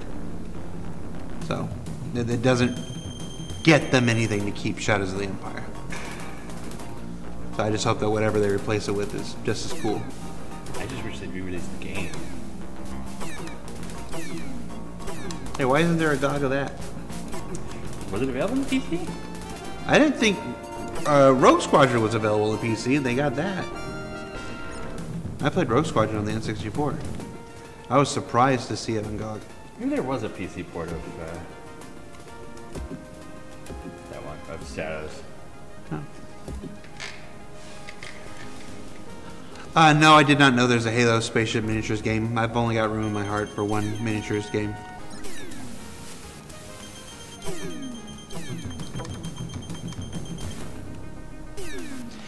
Thrawn was good. I'm not as on the Thrawn bandwagon as a lot of people are. I enjoyed Thrawn. You know, he has that distinction of being first in the new canon, but would I enjoy it if they introduced Grand Admiral Thrawn in a different context in the new canon? Sure. That's 6 Jalfi. Again, it's too easy money. You hired Timothy Zahn, he gets to write the new story of Admiral Thrawn.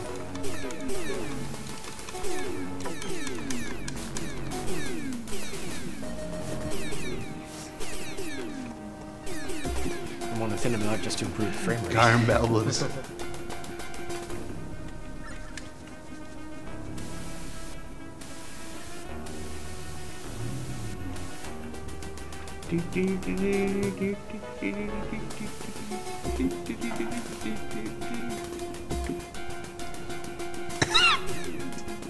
This person says there's a Shadows of the Empire for the PC. I played on the 64. I played on the 64. I love the score to that. You know, Joel McNeely is an unsung hero of Star Wars. You know, first person who has to make Star Wars music, not John Williams.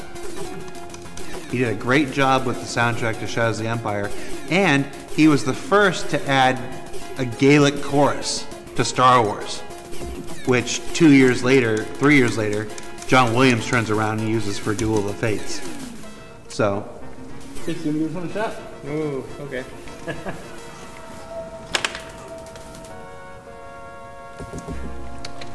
Joel McNeely, the Shadows of the Is there Empire an soundtrack. in-game ship limit to the number of Fantastic. things he can throw at you in one mission?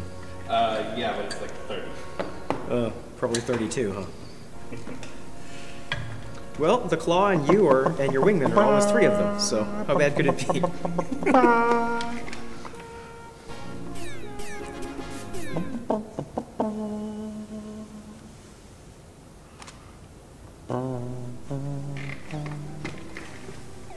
Bifrost 1? Bifrost 1, yeah. Technically, you don't have to fight those Jaws at the end. You can just run away from them. It's what he orders you to do. Yeah, GOG just had a big Star Wars PC game blowout the other day. Had most things. Didn't have the first Battlefront. Didn't have Shadows of the Empire. But other than that, it was pretty comprehensive. I can't think of any other game it was missing.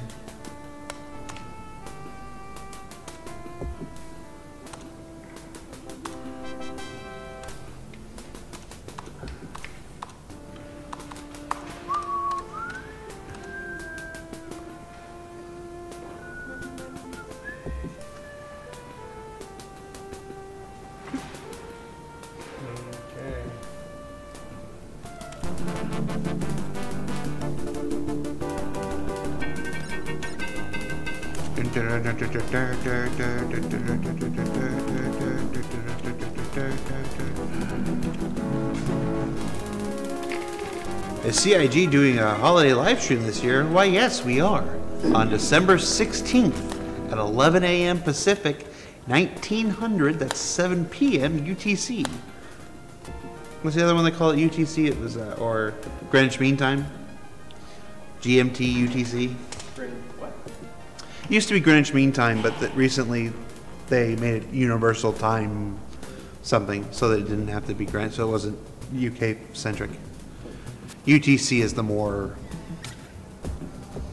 commonly accepted now, but GMT is the old way, so a lot of people are still hanging on to GMT. The same way we hang on to the engineers, they love to change. The same way we hang on and don't accept the metric system here. It's hard to change people's minds about things. You get used to what you get used to. Does CIG like puppies? They're okay. I like puppies right up to the point where they poop. Yeah.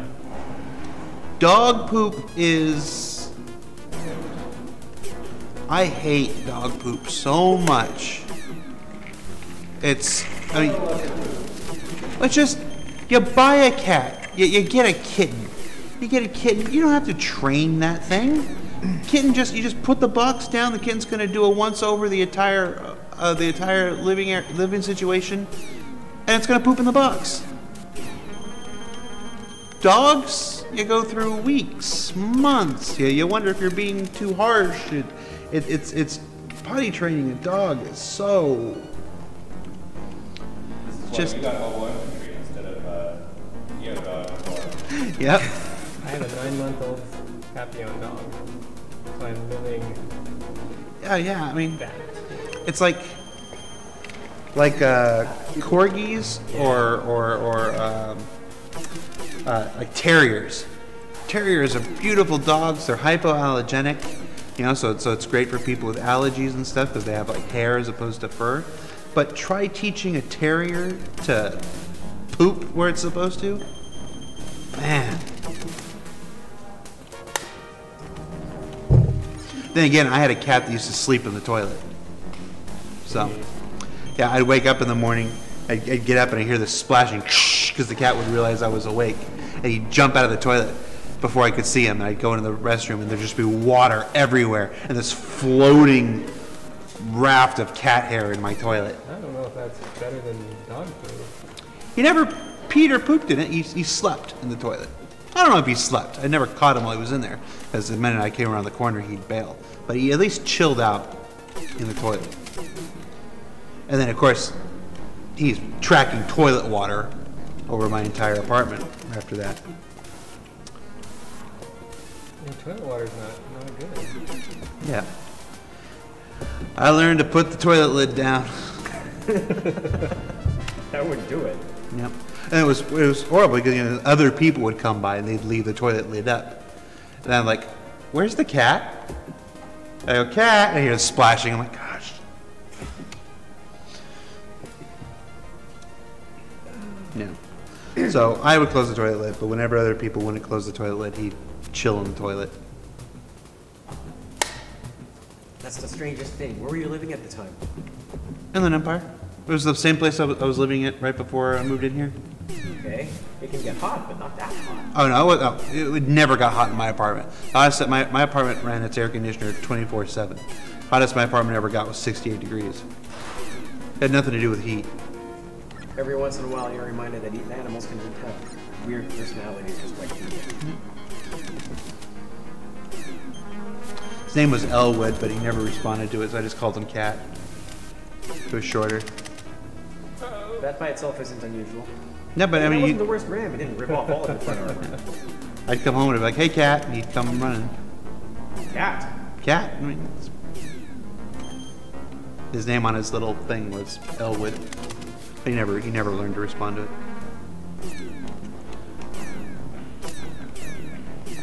He did learn to respond to cat though. Oh yeah.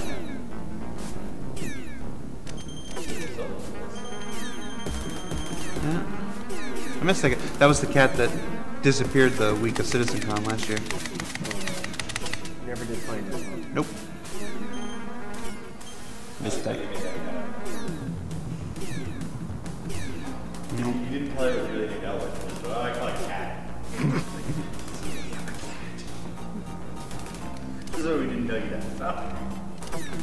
Yeah, that was a good cat.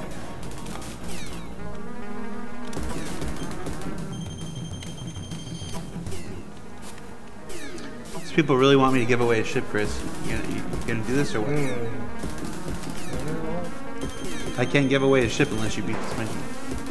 That's the rules. We're getting there.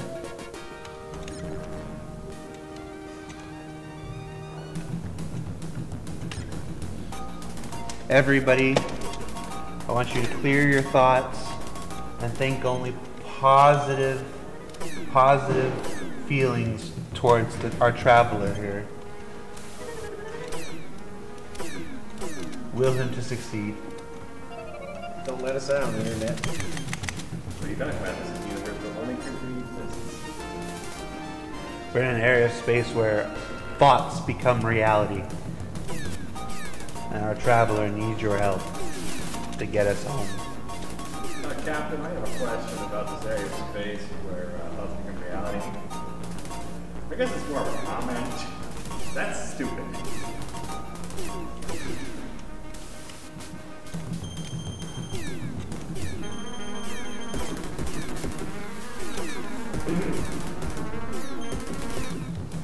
I'm not going to tell you how many ships there are left to raffle. We're buying your views. I'm not going to let you know when you're off the hook. If the only reason you're watching is because of the raffle, then I'm keeping you on the hook. Or you could go to wcnews.com and research the mission tree for Secret Missions 1. And calculate your odds. This mission is the true source. Yes, Ensler, I was paraphrasing Where No Man Has Gone Before, an episode of Star Trek The Next Generation. That's not a Twilight Zone episode? Oh, so paraphrase the one where the traveler and Kaczynski's experiment, they sends the Enterprise to the area of space where their thoughts become reality. Picard has tea with his Meemaw. Okay, I remember that one now. It's not one I rewatch often. No, it's not one anyone rewatches often. Is there anyone in the world for whom that is their favorite episode? Maybe Will Wheaton. Entirely possible. Favorite Star Trek episodes? Go. Favorite Star Trek episodes per series or across the entire? Per series. Go. Per series? Famous. I'm sorry. What'd you say? Per series. All right. For Next Generation. Are we starting in Next Generation? Okay, no. Okay, for the original series, my favorite episode is Balance of Terror. Yep, we agree on that one for sure. I would say Mirror Mirror. That's an acceptable choice. really It is an like absolutely acceptable choice. But Balance of Terror is just, it's so good. For Next Generation, I know it's really popular to say, Inner Light, it's a good episode. It's a great episode. It is a good I'm episode. not going to say it's not a great episode. So my brother gave me a replica flute for Christmas one year. It was fantastic. Yeah, the problem is there really aren't a lot of just, my favorite TNG episode is Chain of Command. And technically it's part 1 and 2, but it's Chain of Command. I don't know if that's cheating because you get twice as much story in there, but it is my favorite storyline from with Family for TNG? Family's pretty good.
How do we close that gate?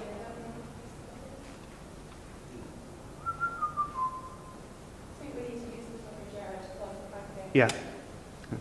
Hey, can you guys hear us? Or you can, I can. Oh. There's a 30-second delay, so you have to let us know if you can hear us. Your car's on the wall, right? So we can Yeah. get out. Yeah, I'm fine. Yes, what? Can you hear us? Okay, good. Things you can still do. Yeah. It's one of those things we joggle, Chris hit a thing and we have to shut everything down. You can't add a device in the middle of the stream. It messes everything up, so we had to stop the stream and start it back up again. So let's go back to the gameplay. Go back to there, and you're back on. Okay, we're still alive. Well, I mean, Inner Light was already mentioned. I also really like. It doesn't interrupt the raffle, guys. It still goes. Like Also 1:30? Sure, I can do 1:30. 1:45? 1:45. Okay. You just text me if you change your mind. I think I'll only be here. I don't want to be, I don't like it when it gets dark. You want us to come stay with you? They mostly come out at night. Mostly. They did it. Yes. Awesome. Woo! Yeah. Now, Honest to goodness keyboard warrior. yeah. Yeah, but yeah, for it's chain of command, if I have to pick one episode,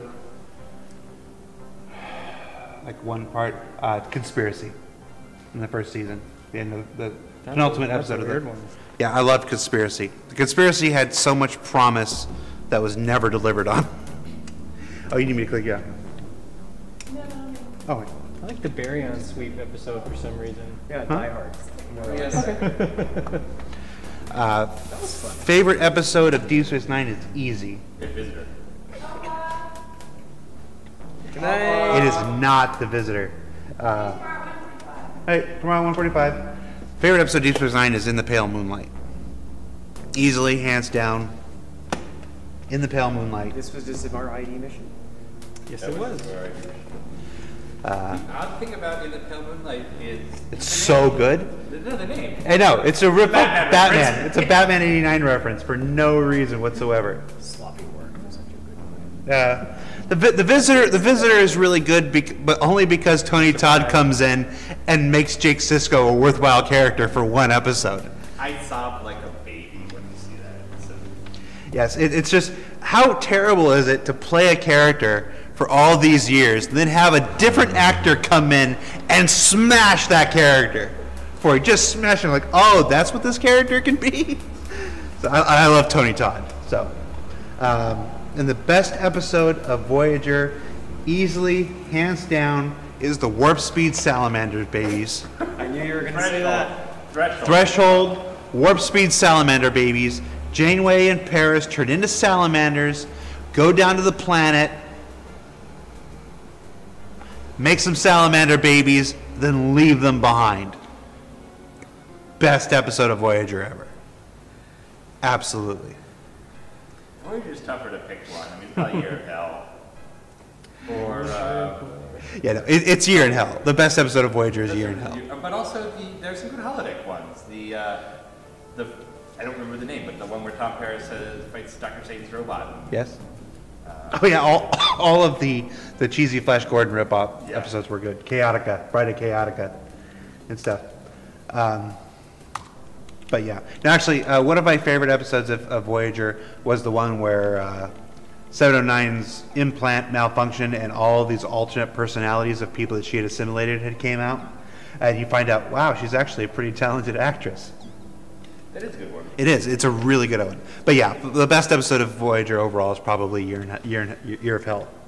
Oh, the one with the Doctor's family. Oh, that's a good one too. You never went wrong with a Doctor episode. I mean, every time Voyager came on, like when it was airing, you always prayed for a Doctor episode. And if you were lucky, a Doctor 7 of 9 episode. Yeah, if you get a Doctor 7 of 9 episode. What's that? You did fine. We're making progress. We need some speech voices. Yeah. We've got two lady voices coming up. And the best episode of Enterprise was the first one before you realize what the show actually was. We got through it. Broken Arrow. Good, what were you saying, good Enterprise? I said the best episode of Enterprise was the very first one before it had disappointed you. I liked First Flight. Yeah, all right. The one where Reed comes up with the read alert for heightened sense of emergency status. And I honestly think that season 3 of Enterprise, Yes. is probably going to look back on that someday as the most reasonable response to 9/11. Absolutely. The whole third season of Enterprise, where they're trying to beat the Xindi, and that episode where Archer runs into, they lose their warp coil, and they run into another ship, and they can steal their warp core but strand them. And they figure out that they're becoming worse people because of their anger, and they become the Star Trek character. Yeah. The only problem with that is how it ended. That idiotic cliffhanger. Oh yeah, yeah. The whole entire fourth season of Enterprise was fan fiction. It was like they got Fan service, yeah. It was that they got everybody that ever written fan fiction on the inside of their Trapper Keeper. Why am I doing this as like Indian? Oh, hold on. We gotta draw the raffle. Oh, okay. And draw the raffle, guys. Then we'll deal with Spirit's depression. Yeah, you. If you could please put your depression on hold. All right. At some point in the next 2 weeks, I'm gonna end a conversation, and then we'll deal with Spirit's depression. All right. So the winner of the Xi'an Scout from Star Citizen is Disco Lando. Cosmic Tony. Cosmic Tony, congratulations. You're the winner of the Xi'an Scout from Star Citizen. Please send a private message to our CIG community Twitch account with your email address that's registered on your Star Citizen account, and we will award you a Xi'an Scout next week. If for any reason you do not have a Star Citizen account, you can go to robertspaceindustrials.com, register yourself an account, then send us the email you used to register that account, and then next week we will give you a Xi'an Scout. Watch it turn out that it's Tony Todd. Are you Jake Sisko? All right, let's talk to Spirit, figure out why she's depressed. Good day, Major Blair. Have you come here to cheer me up? The Colonel thinks I am depressed. It is not so. We live in uncertain times, and I have always known that death walks beside each of us. God damn it! But if we destroy the Kilrathi fleet and their secret weapons, I will celebrate. Oh my God, it would have been amazing to have Sandy read this. I will get very drunk and swear quite loudly. Yeah, that's Sandy for you. It would have been amazing. For an hour or two. Oh, we missed opportunity. Or maybe not. What if my fiance were here to learn of such behavior? Yes. There are two opinions about which Star Trek series overall is the best. There's the people that think it's Deep Space Nine, and there's the people that are wrong. Hello, Maverick. Can you sit down? I was just reviewing tactics for attacking capital ships. Valari, Frothy, or star bases, it's all the same. If they're defenders, take them out first. If possible, use only your guns on the defenders. As opposed to? Save your missiles for the primary target. You will need them, no? In fact, no. No, you will not. Try it the other way around, and the defenders will leave you alive. No, you... Yeah. Their advice for taking capital ships is always not terrible. good advice. Yes. I mean, they're right about taking out the fighters first, as long as there's not a... Yes. Also, does Angel have giant Pez for earrings in case she gets hungry later? I did. Angel gets peckish and she eats one of her Pez earrings. She has those same earrings all the way through Wing Commander 3, I believe.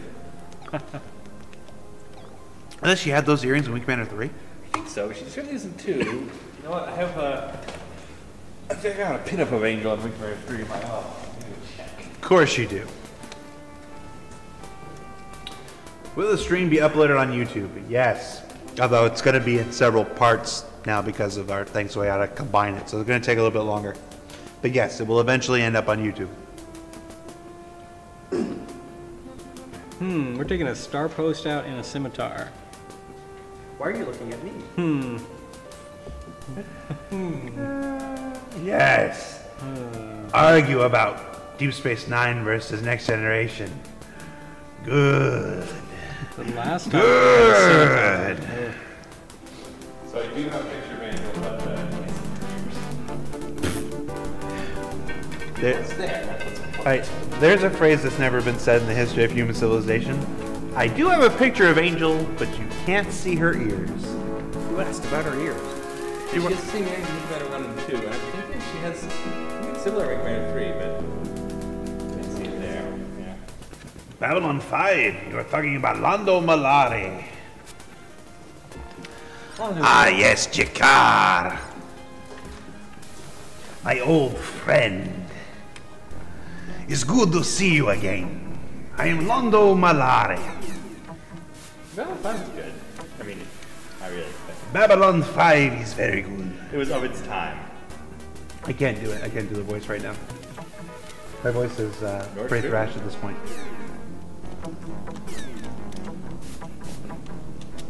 If I work at it, I can do a Jakar. Andreas Katzelas, though, was a just... He was so good. Yeah. He was so good. Those two characters. I mean, Seriously. Even if I didn't enjoy the rest of the series, I would watch those two characters. What a curse on that show, though. hey, can I ban people that don't like Deep Space Nine? This is not an official stream, so... It is our official stream. Well, we're off the official clock.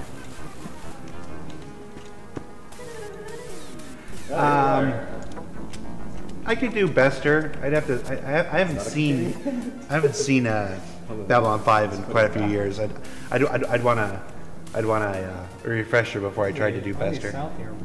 Lando is always close to my heart. The most likely thing to solve you can do, according to the AI, is run when it takes a little damage. Yeah.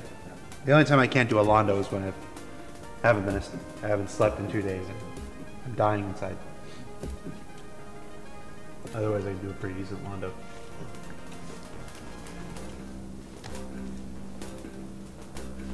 Yeah, I watched Sliders for John Rhys Davies, and later Kari Wuhrer. The first season of Sliders is fine. Once Kari Wuhrer is there, it's worthless. No, it's not worthless. It had a value. Just play Red Alert. Yeah, that show had a value. I think the last Sliders I watched, we try to watch like random Christmas episodes of things every year. We watched the Sliders Christmas episode last year, where they slide to a world where everybody is in the mall all the time.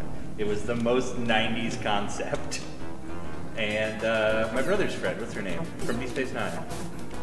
Chase Masterson. Chase Masterson is the mall employee. Did I? Credit, mall employee.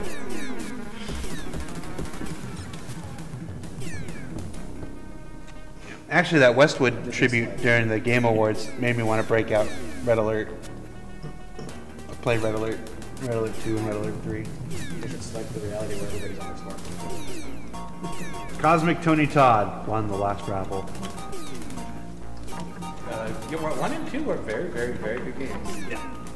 You know who is a Red Alert fan, surprisingly? Francesca. I was going to say you were that. to say it? Okay. Because you've told me this story before. Oh, I'm just trying to remember what her name was. Yeah, Francesca, who's our HR person. She apparently grew up playing Red Alert with her brothers. Did you tell me that when she first started? Yep. I liked Red Alert 3. It wasn't terrible. It wasn't the sequel that Red Alert 1 and 2 deserved, but the thing I remember about Red Alert 3 is that it had co-op play. And I'm a sucker for co-op play. I'm a sucker. You put co-op in anything, and I'm a sucker. I much prefer playing with people than against people. I'm a joiner, not a divider. So Red Alert 3 was a free pass for me because it had co-op play. I mostly missed Red Alert. I do remember that Helen March made very good work late at night at the Walker music. Also, the primitive cutscenes in the first Red Alert, where Einstein kills Hitler. Yes! So good. Of course Einstein would kill Hitler. I never played Alone in the Dark. I had a neighbor who did, though. I didn't either. It's one of the few old games I haven't bought on GOG for that reason. Nothing is up for raffle now. You're just enjoying our entertainment and presence. Yeah, we're nerding out. Chris is kicking some butt. And I get to come in tomorrow to San Diego. Let me know. I'll come in with you.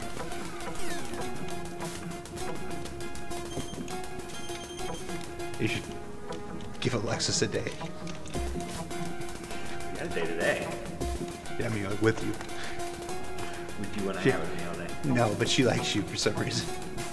Yeah, I still figure that out.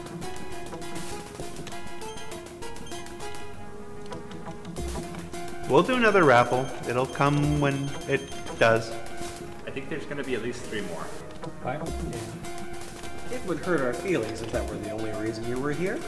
Yes, I don't tell them ahead of time because I want them to watch. Well, if that's the only reason you're watching, I'm sorry. Captive. Yeah. I hold you captive.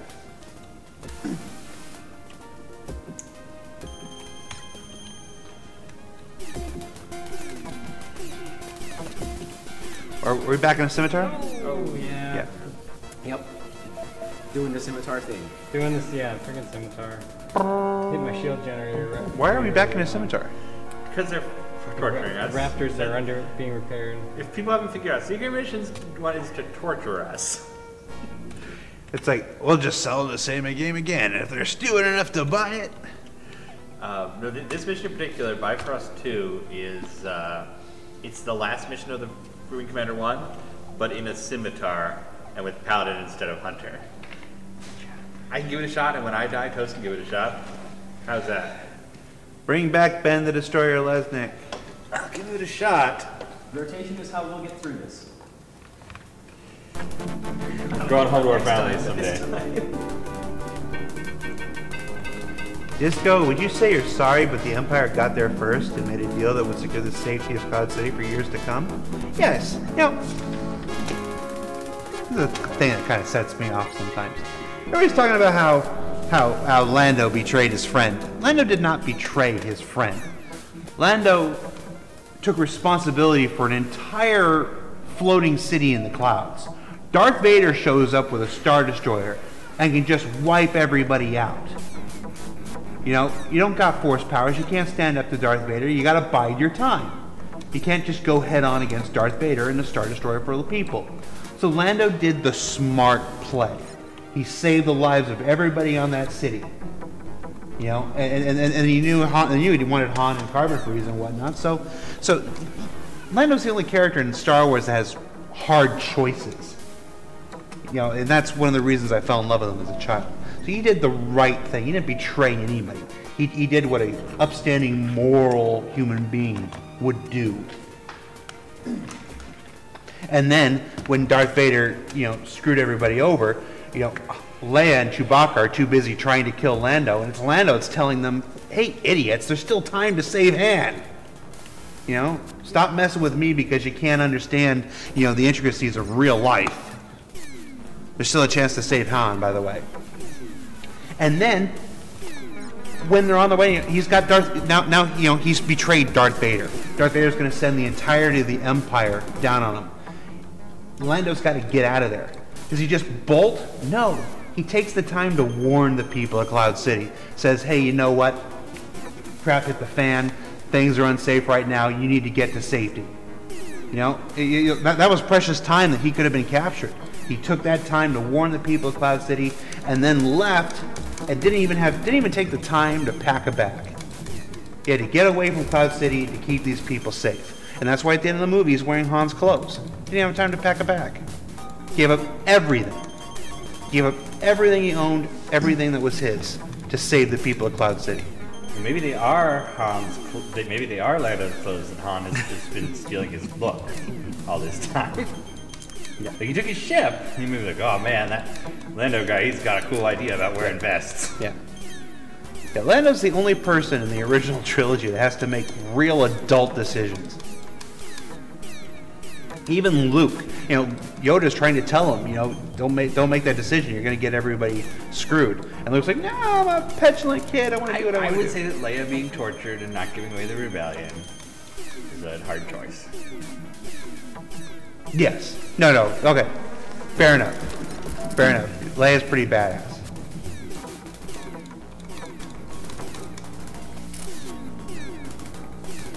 That was very father. Did Dorothy kill Paladin's father? Did we know this? I'm pretty sure he died of a disease. I have no idea. I think he died of the TM33 virus. Yeah. Also, you know, while we're talking about this, Luke takes a snub fighter into an open-air trench in a straight line that he can leave and come back and leave and come back multiple times, which he does.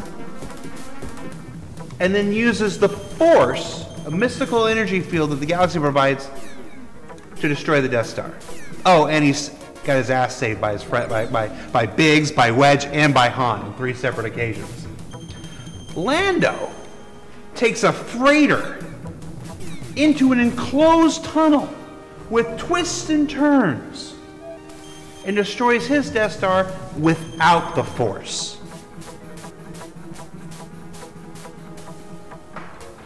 Who's a better pilot, Luke or Lando? Lando's the best pilot in Star Wars. I don't know, what about Arvin Krendred? Oh my god damn it, I hate you so much. Lando's the best pilot in Star Wars. No, he had help, but he wasn't saved by the other ones. Luke had help too. It's a group effort, don't get me wrong. Wedge is the only person that could paint 2 Death Stars on the side of his X-Wing. That's no small feat. And also, Lando's got to take a freighter through an enclosed tunnel with twists and turns, and he's got to do it with backseat drivers and Admiral Akbar in his ear telling everybody to run away.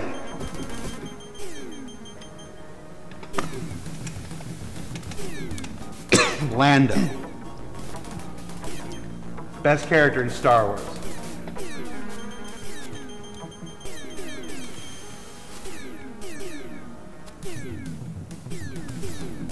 Because I'm pointing at Toast because he's the backseat driver. He's the person behind us right now.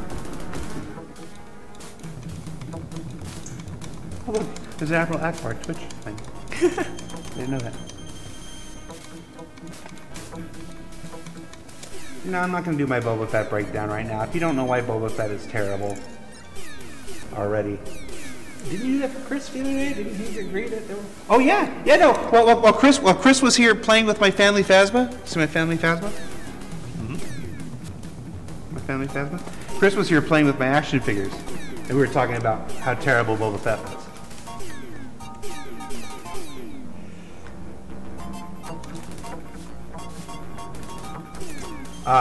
Gulf Sar, that's the old address. We're not on 3rd Street anymore.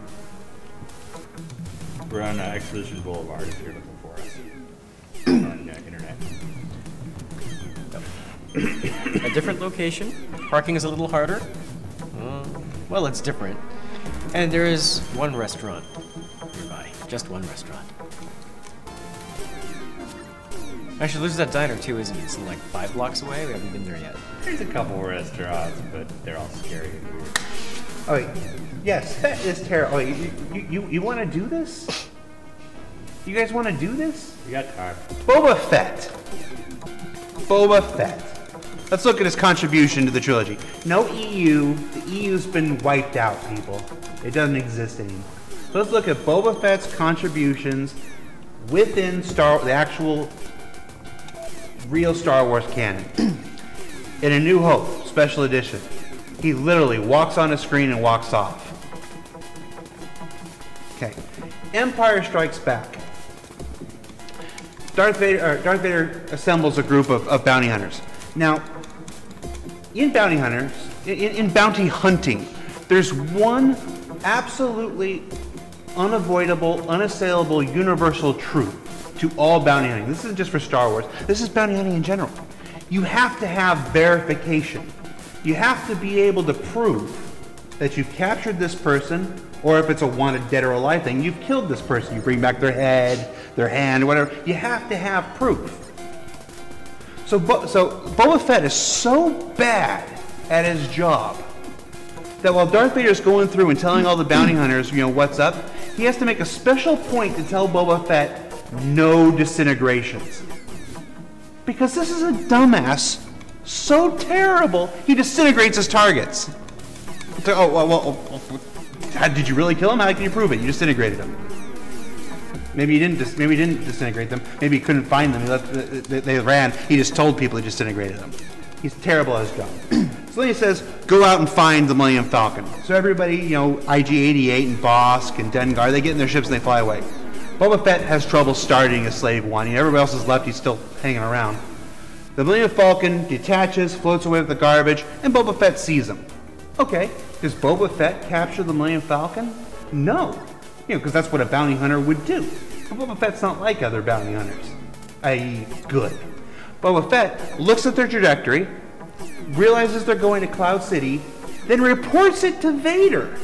Vader, with his Star Destroyer having greater mass and therefore being able to travel through light speed faster, gets to Cloud City first.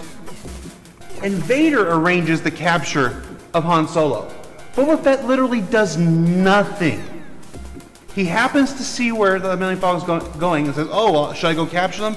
No, I'll just let Darth Vader go capture them. So Darth Vader captures Boba Fett. The whole time he's sitting there holding his stupid rifle like it's his blue blanket, Linus and the Peanuts here. What, do I get Han Solo? What if he dies? And Vader's like, dude, seriously, I'll pay you. I'll pay you if he dies. Just stop whining. He literally does nothing the entire movie. And then at the end, you know, Vader hands him Han Solo in a block, and Boba Fett becomes an overglorified FedEx. Boba Fett is a FedEx. He's not a bounty hunter. He gets to Jabba's palace, delivers Han Solo to Jabba's palace, and then it's like, what else is there to do? Nobody will hire Boba Fett. Nobody will hire Boba Fett because he disintegrates his targets, you know, if he really does capture them at all, and doesn't capture people at all. He gets other people to do it. He gets his client to do it. He's terrible. So he's literally, a year later, he's still hanging around Jabba's palace with nothing to do because he's so bad. And then, you know, crap starts blowing up at Jabba's palace. You know, Luke gets free. You know, R2 shoots his lightsaber up. All right, crap's going down. Boba Fett is faced with Luke Skywalker. Holy crap, that's a Jedi. I see a Jedi. I've seen a lightsaber. That's a lightsaber. This lightsaber can cut through anything in the world. So what am I going to do? Oh, that's right. I'm a dumbass. I'm going to shoot rope at him. Boba Fett shoots rope at the guy holding a lightsaber. Look at the look on Luke's face when he gets tangled up in a rope. It's just disgust. He's like, ugh, this is the garbage I have to deal with, Boba Fett. And then after Luke, you know, sends him packing, he's just running around. I don't know what to do. He's just jumping back and forth between skips. You know, what's a Boba Fett to do? When finally he gets defeated by a blind man with a stick on accident. A blind man with a stick on accident is what ends the career of Boba Fett. Because jetpack safety maintenance wasn't one of the topics at his local junior college. Boba Fett is terrible. Every single thing you see Boba Fett do in these movies is garbage. What interest did Boba Fett have in staying around and helping Jabba at the end anyway? He didn't. He just couldn't get another job. Yeah, he couldn't get another job. Nobody else would hire him. So then we go to the prequels, right? He just run around, he's a little kid, blah, blah, blah. You know, he's a kid. You know, you can't blame a kid for being useless. Kids are pretty useless. So that's not a strike against Boba Fett. Except that the guy that he's based on also gets killed by in a pretty stupid manner by a mindless charging wildebeest thing. He just gets toppled, and then Mace Windu's like, pfft. And Mace Windu can't believe how easily he killed him, by the way. He's doing it with the lightsabers like, wow, that was a lot easier than I thought it would be. It's like the only thing Mace Windu does. Mace Windu, the most worthless character in the entire prequel trilogy, and the only thing he accomplishes is killing Boba Fett Sr. So then you go to the Clone Wars cartoon. When Boba Fett shows up again, you know, this is the chance, like, oh my god, they realize that across 4 movies now, Boba Fett is just garbage. Boba Fett is just human garbage and terrible at his job. So we're going to bring him back into Clone Wars, and this is our chance to redeem him? No, you know what they do? They sell Boba Fett off as a child bride to a male gangster. I laughed my ass off. Even the people at Lucasfilm know how terrible Boba Fett is. They sold him off as a child bride to a male gangster. Boba Fett's the worst. Does he have cool armor? Absolutely. Boba Fett's armor is the coolest. Nobody's taking that away from him. But as a character, as a hero, as someone to emulate, as someone to idolize, no. Boba Fett's garbage. Chat room says, don't hold back, Lando. Tell us how you really feel. Boba Fett's garbage. And that's why Lando's the best character in Star Wars, and Boba Fett's the worst.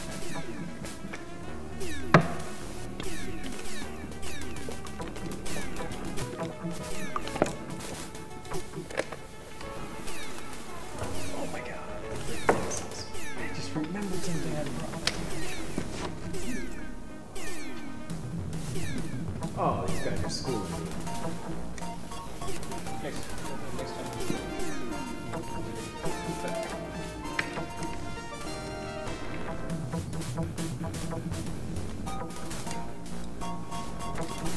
What are the thoughts on the Jar Jar being Sith? That thing's a silly thing. I didn't think that was it. In hindsight, you can massage all kinds of stuff to create whatever narrative you want. I mean, everyone from the press to the government, it's too easy to create a narrative, the interweave of new narrative through past events. It's Forrest Gump. Yeah, we don't know anything. Doesn't mean Forrest Gump actually existed. Boba Fett is a... They're meaningless. 68% of people know that. Yep. Yeah, the Jar Jar is a Sith thing. I read it.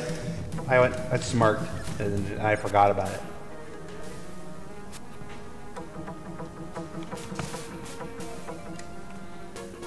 One for the lumber yard. It's Lumbarian. I'm losing brain coherency at this point. It's been a long day and it's nowhere near over. Well, it's We're over 2/3 of the way. Okay, that's not bad. It's only 6 o'clock. Yeah, well, once you get through Bifrost, just 5 more missions? 4 more after that. Or 5 more after this. Yeah. 5 missions, 3 pilots, we're good.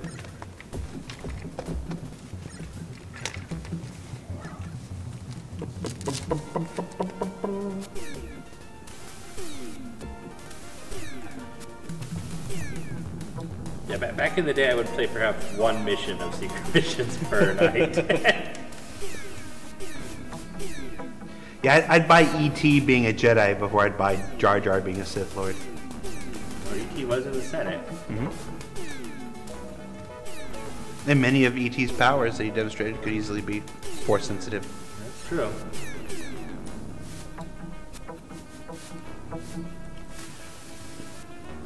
Does E.T. ever interact with Principal Han Solo? What? No. Okay. Because that'll ruin Silas's amazing Yeah, story. that in the deleted scene with Harrison Ford, Yeah. that was just Ellie. E.T. never went to school. You don't want to see Lando play Wing Commander. This thing will never end. Well, it's never going to end anyway. My brother has a fantastic idea for one of the Star Wars sequel films, which is the African Queen, but with Yoda and Han Solo. Because there's no reason why Yoda can't know Han Solo at some point before Star Wars. They never interact in the movies. You can have like some adventure where Yoda hires Han Solo to go do something before New Hope. I watched that movie. Which one of them is Captain Hepburn? Yoda. Obviously. Obviously. You know, Han Solo's the... I am really curious to see who they're going to cast as the new Han Solo. Adam Driver. Why not?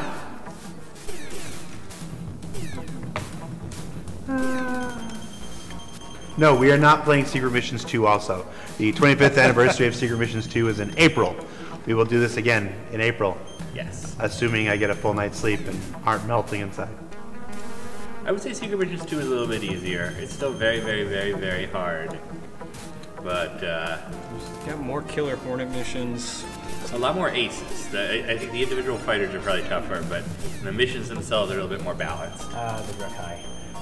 Compared to Wing Commander 1, this very much has the feeling of they didn't want you to do it. So there's a Wing Commander Armada. Yeah, now you got to deal with Groth. This is where I fell down. This is where I fell down.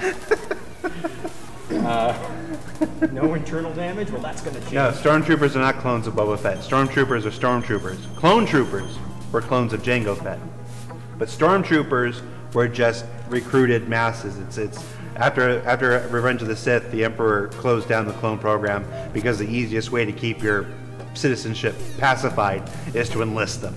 So stormtroopers are people, like you or me. Well, not me, but definitely like you. Which, by the way, maybe this is probably a spoiler for Force Awakens. Let's not say it. Remind me of a theory about Fett later.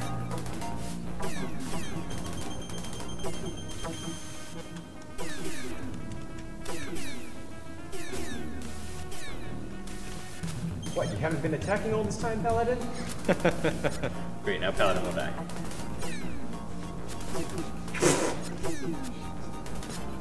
Okay, jeez. Took him 4 seconds to retreat.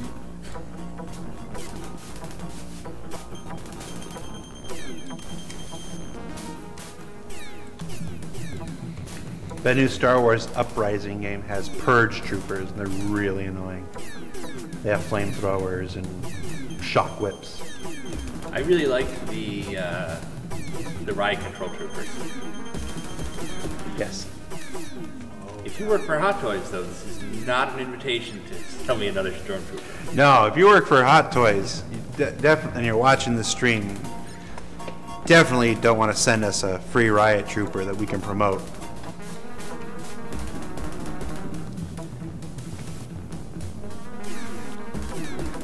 I'm so tired. Oh, not good. Good crash out on the very comfortable couch.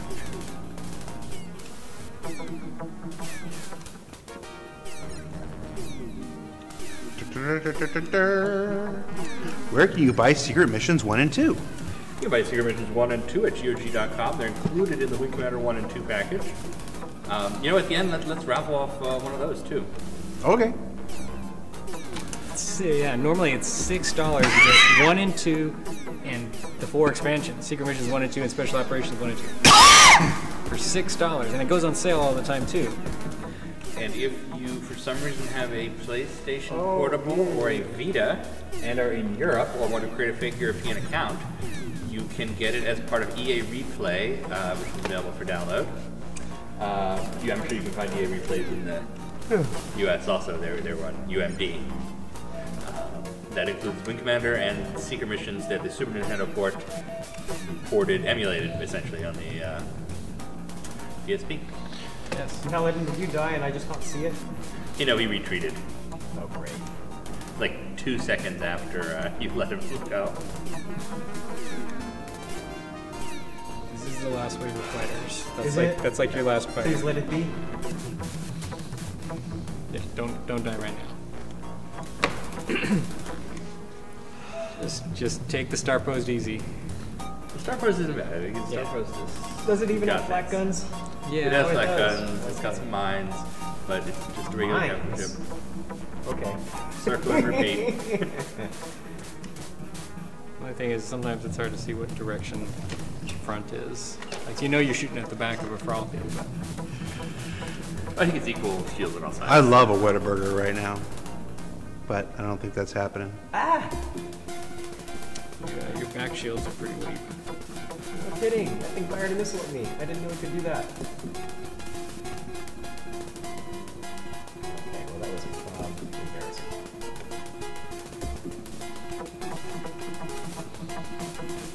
Yeah, I played the Battlefront beta, as they called it.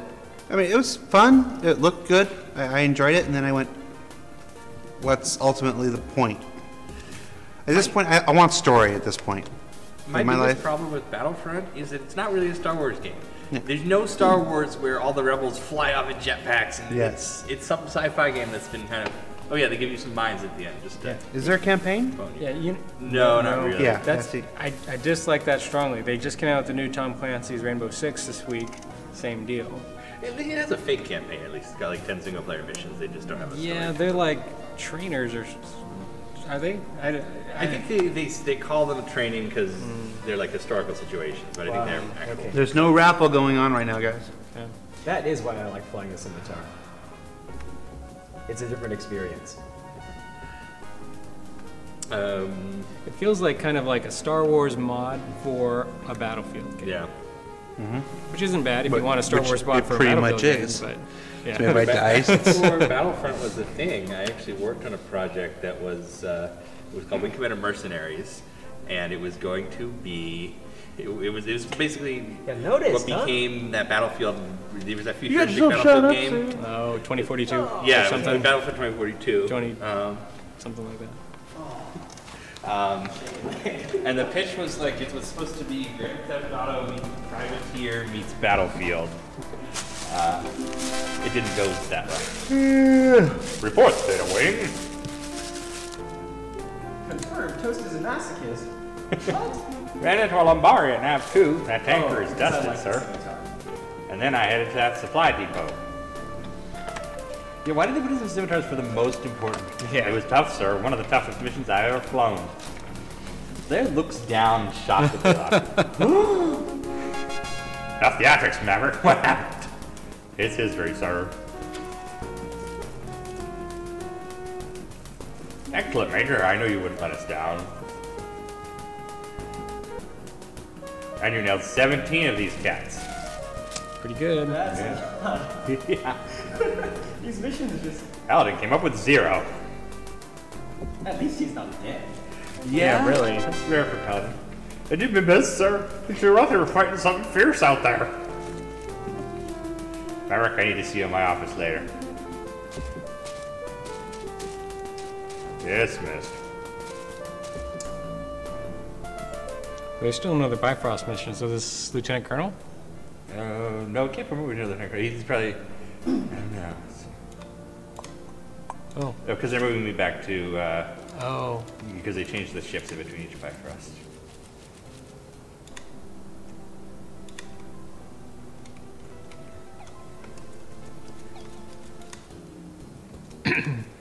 You pilots really deserve a pat on the back. Getting that supply station was what everybody needed. Have you looked around? Everyone's more alert. Walking tall, looking good. I think we were all half dead until that station went up in flames. Now the pilots have hope.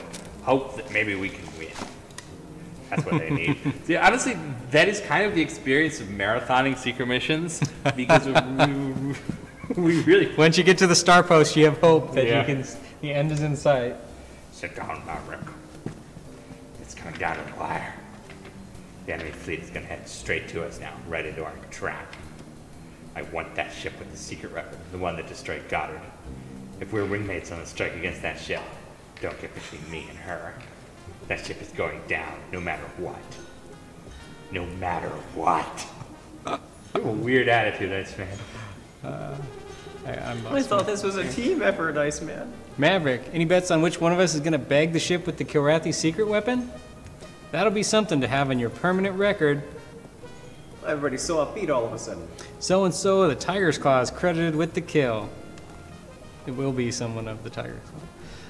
Of the Kilrathi ship that destroyed Goddard Colony. I just hope that our boys in Tactical get a clean view on the kill. I'd hate to ship with a carrier load of pilots, ... all of whom think they'd put in the final missile. That's not really a worry for me. Yeah, somehow Halcyon always knows exactly how many kills you got by the time you get out of your ship, so... Although he does not know what happened in the mission sometimes. Sometimes you have to explain it to him. I know how many kills you got. Did you find that trophy, by the way? No, sir. No idea where it went. 2 Killer Bees captured a Kilrathi courier ship yesterday when we were attacking the supply depot. We now have a schematic less than 2 days old of the Kilrathi strike patrol assignments in the Vega sector. I thought we kicked them out of the Vega sector. What this means is that if we do manage to get back home safely, we're going to be able to nail those cats in Vega sector. A round of applause and cheers echo through the briefing room. Again, Tyler, his voice. The other news is that the Bees identified the Kilrathi ship with the secret weapon. A super dreadnought, which we've codenamed the Sivar. This may be the same ship that was sighted by our pilots, not far from our own position. That ship will be our main target's pilot. We're going to lure it to this location. and destroy her completely, and the Kilrathi secret weapon. But now we need to concentrate on today's mission. Is it a Comet-style patrol mission? Tiger's Claw is positioned where the base station was. This means we're probably going to intercept some incoming ships. Now, a lot of us will be short on fuel or in desperate need of repairs. But we can't bet that any ship coming in will be an easy kill. And we can't afford for any of them to tell the Sivar we're here. So shoot to kill, pilots. Ignore all radio communications from the Kilrathi. Has there ever been a situation where they send out an emergency beacon to the Sivar while they stay on the horn with you pretending to negotiate? No, this has never happened. Not yet. Thank goodness Hans isn't trying to show up about now. More good news. You've been reassigned to rapiers for this mission. About damn time.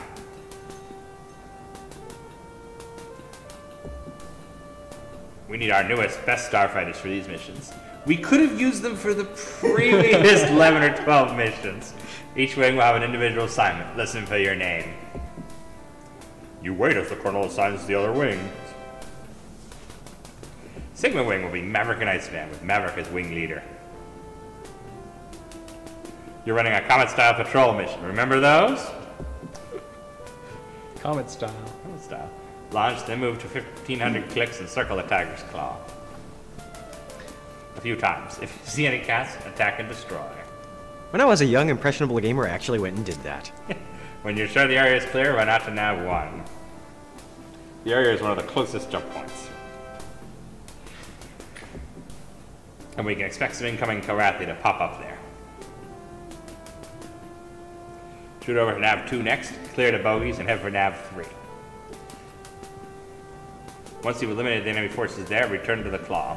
So essentially what a Comet-style patrol mission is every mission in the game. Immediately upon your return, Epsilon will launch and head. In other words, we're doing a constant rotation of wings. Until we know where the enemy is coming from, these nav points will be under constant observation. Dismissed. So the biggest, Chris Roberts game screw you about the super fighter at the end is in Strike Commander. You play all of Strike Commander flying an F-16 until the very, very end, where, and I'm sorry, these are spoilers for Strike Commander, if anyone cover their ears. You steal the prototype F-22 from the government, and you get to fly that for like the last 2 or 3 missions. And then there's this, they did a mission disc just like this, called Tactical Operations. You fly the F-22 for the first mission, and then you land, and your accountant is there, and he tells you it costs too much money to fly, so they're going to have to sell it. And you go back to flying an F-16. Which is awful, but that's probably the way it would turn out. Yeah? Actually, within that fiction, if it takes off of our own universe, which I guess we've come and gone as far as the date for Strike Commander, haven't we? Yep, 2011. Okay, well, so much for that. But if there are only 300 or 400 of those F-22s in the world, period, yeah, finding parts and maintenance. There's about 187 or so. Yeah, tops, right? I didn't remember the exact number, but I knew it was low.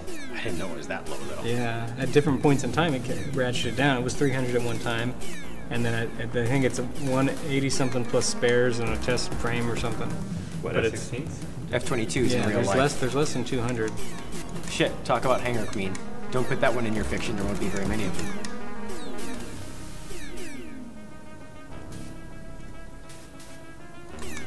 Did they actually construct an F-23? It's in Strike Commander, but I wondered if... Yeah, because there's flight tests. You can see there's photos online of a F-22 and F-23 flying together. I think they built 2 of them. I mean, that's exactly the last mission of Strike Commander. The final AIDS battle is you versus the prototype F-23. It was a cool game. 23 was a cool fighter. Yep. Oh, what just jumped in? It's multiples. This is the transports I would imagine that we're intercepting. Yeah. Lombari.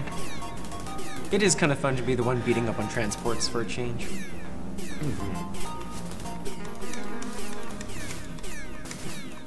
Actually, we kill a fair number of transports in secret missions, don't we? They do a good job of having an actual Karathi fleet that you're slowly eliminating.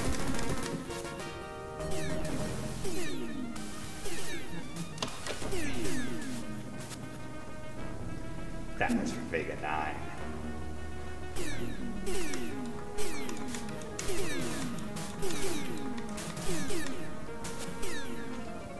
That was also for Vega 9. Everything is for Vega 9. Again, Chris Roberts seems to have destroyed another Vega system off camera.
Hit from behind. Yeah, I am. It's another grotha.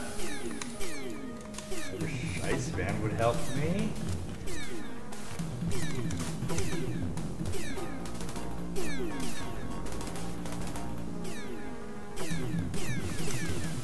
Oh, I took out one of his guns. That's cool. And I took him out. But, I love seeing when you... yeah, we talked about this earlier, but I love that you can damage stuff. Correctly.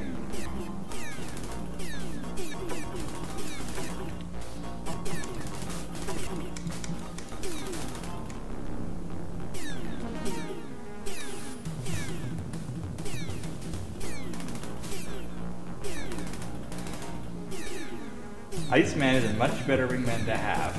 He's actually effective. Or maybe it's just because he's flying a rapier.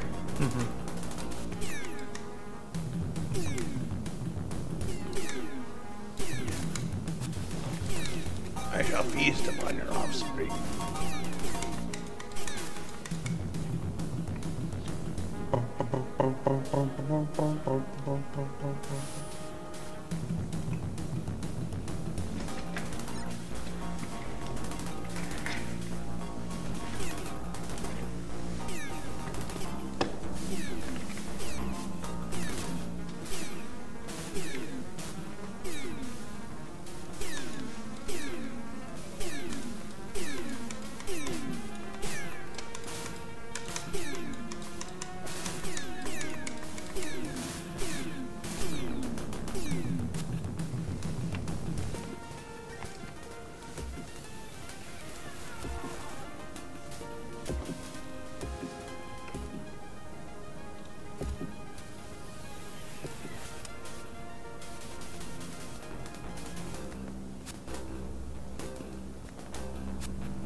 Alexis is watching Eyes Wide Shut. Good movie. Whereas we're living the real Eyes Wide Shut. The Wing Commander Marathon. I don't know what that meant. I think it's best that way.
Okay. Yeah, Iceman does a good job.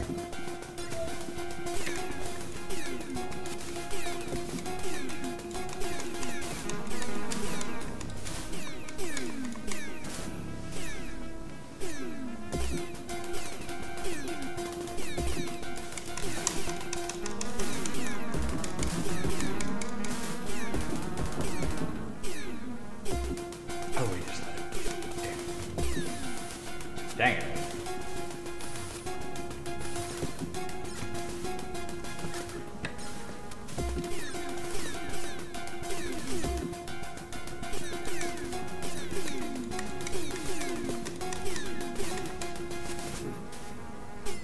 Sorry, it's me.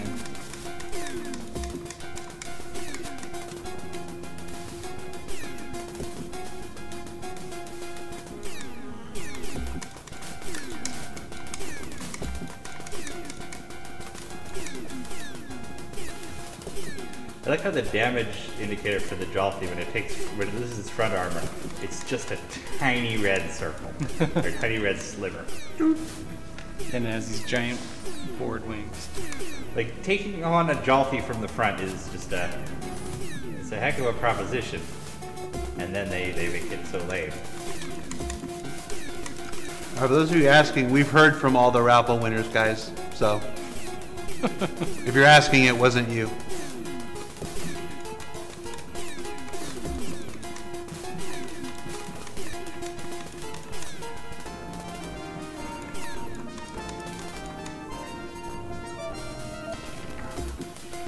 Please tell me there are not too many more nav points. Strike me out. Clearly, Richard Dreyfuss saw some shit in 1974.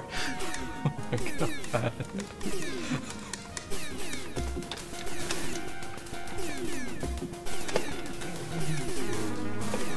This is your last wave.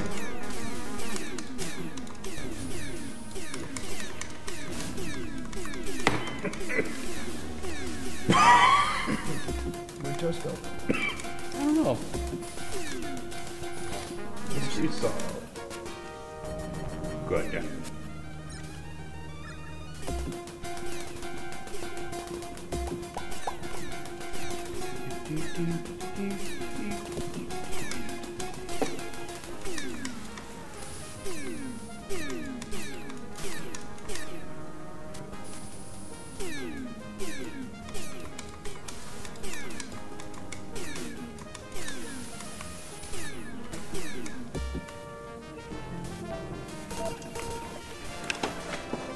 Interesting sound cue.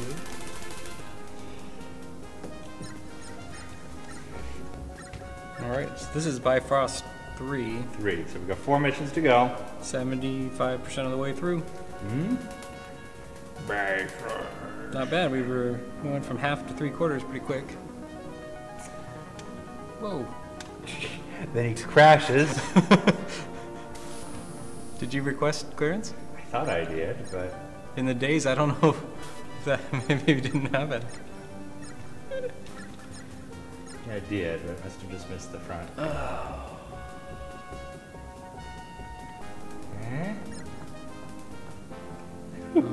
I was worried it wasn't going to land.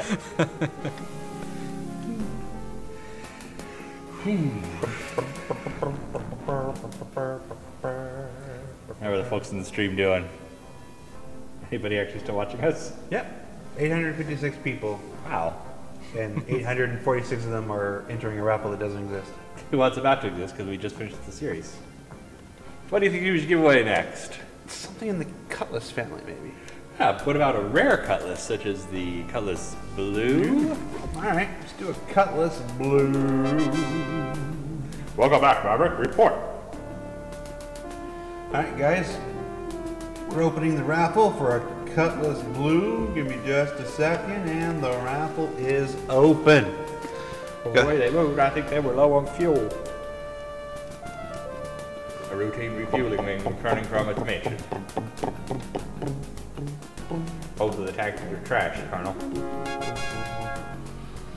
A Valarian Grotha escort were cruising through Nav 2. They'd apparently just jumped into the system.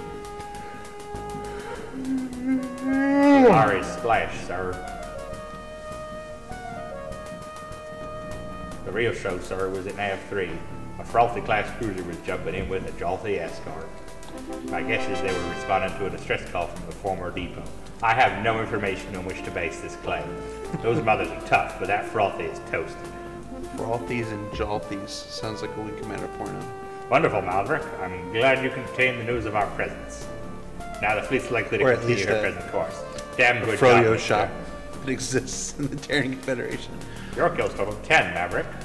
Really? Just 10? Because Iceman finished off like 4 of my kills. Gee, 6! Iceman killed 6 himself. Good Go work. Iceman. Iceman and Rapier is the best combination. Maverick, later, see me in my office. Dismissed. Why does he never... Iceman should get promoted. Lieutenant Colonel, you could not make Lieutenant Colonel the original Wing Commander, but you can in secret missions, so...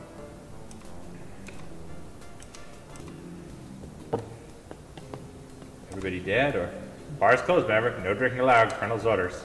He was everyone at 100%, even Paladin. Why was See you later. Paladin singled out there? Good job throwing Paladin under the bus. Is this Vigrid or Valgard? Let me check. Valgard. Valgard. Valgard. Valgard, yay!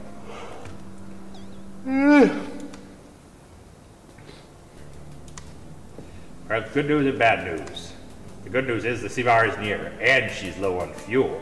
Because we've tracked and destroyed all of the fuel tankers in this area. That's true. So we know she has to be on her way here. He's using her on pronoun now. We're going to saddle up and head back along the Lombari's course and find the enemy fleet. They're probably moving. We may have to hunt around a bit. So we're launching all the wings along slightly different courses. Maverick, stay alert. Once again, you're with Iceman. Was he nodding off? No mistakes. Cool and cruel. Got that? Got it, sir. Yeah. There was definitely a different person writing Halcyon in this. Launch and cruise to to Nav 1. If you meet any Karathi on arrival, dispose of them and continue to Nav 2. Destroy any cats. Yeah, this is Aaron Alston this time, who did the X-Wing novels. Oh, that makes more sense. Then head to Nav 3. Get rid of any enemy ships and head for home. Your return flight should be via Nav 1. That way you'll avoid the minefields entirely.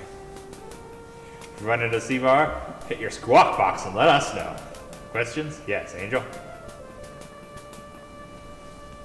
Good luck, my friends, and Godspeed. That's not a question, Not a question. Angel. All right, pilots, let's launch. Dismissed.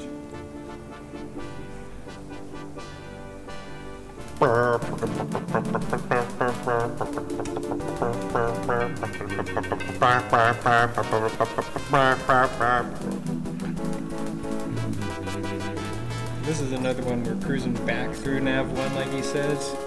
Obviously gives you more crap, so you can choose to maybe go home through the mines. Yeah.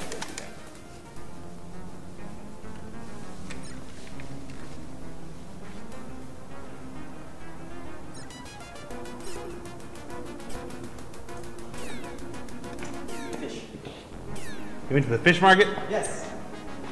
We beat a mission. So we moved this head to a system. We're in Valgard now. 4 missions to go. Toast went to the fish market.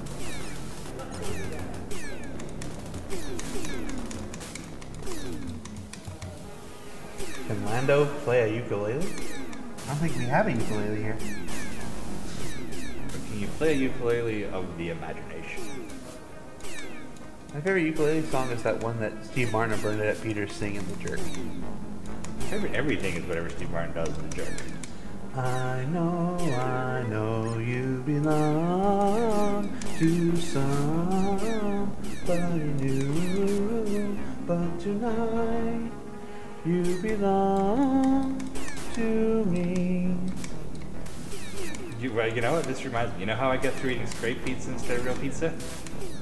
Just pretend it's pizza in a cup. Way down by the sea, how sweet it would be once more just to be in the moonlight. My honey, I'm yours, I'm yours. I didn't realize I knew that much of the words. I don't know the rest.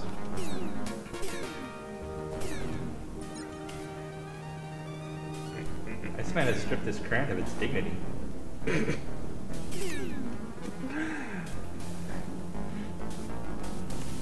Well, that's pretty much what Halcyon told you to do. See where the ship strip it of its dignity. Take its dignity, then take its life. Come on, I can kill that thing. Go on. You can do it. Come on. I don't want to get up there and get in front of him. I just want to. He told you not to get between him and. Well. The best Steve Martin musical performance was Little Shop of Horrors, though. Oh, yeah. Be a dentist. So good. When I was younger, just a bad little kid, my mama noticed funny things I did. Like shooting puppies with a BB gun. I poisoned guppies, and when I was done, I'd find a pussycat and bash in its head. Allie just tweeted the hang in there, baby cat at me. That's what my mama said. What did she say?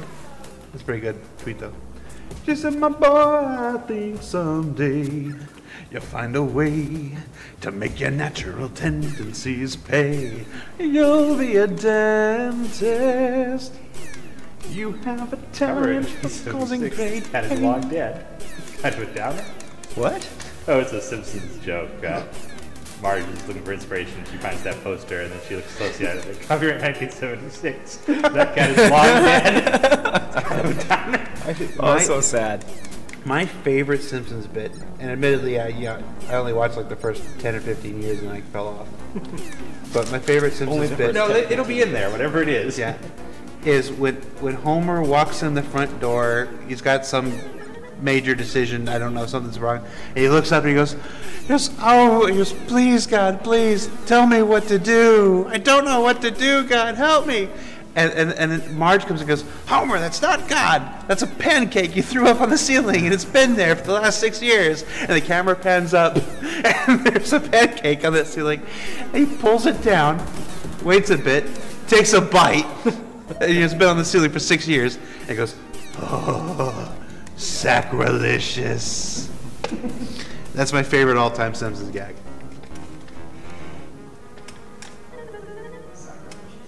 Sacrilegious. Whenever I bite into an exceptionally good pancake, even if it doesn't come off the ceiling, that's what I say. Nobody understands what I'm doing. Even if. Yeah, nobody understands what I'm doing. You're in the middle of an IHOP. Why aren't you saying sacrilegious?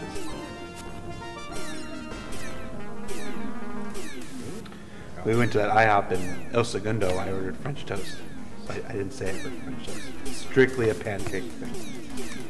It's a fun trip. Yes. When we went to E3. Nope, it was when we went to San Diego Comic-Con. Oh, that's right. These are different things. Yes. We should find out if we're going to San Diego Comic-Con this year. We should absolutely go no matter what. I mean, we could be nerds. Yeah, but it was way cooler being actually on a stage. Well, yeah. We should do that again if we can. Can be And then she give us medals. The word we're looking for is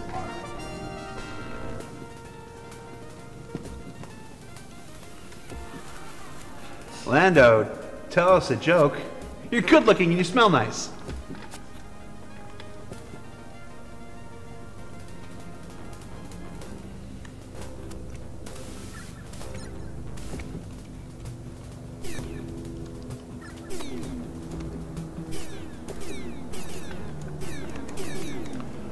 Way down by the stream. It was funny. There's actually a little shot in the history of Little Shop of Horrors. They actually wrote 2 songs for the dentist, but they were deemed too similar, and they never actually used the other song. That's too bad. That is too bad. Like, I couldn't have used more of it. Yeah, well, the other song is much more blue too. It's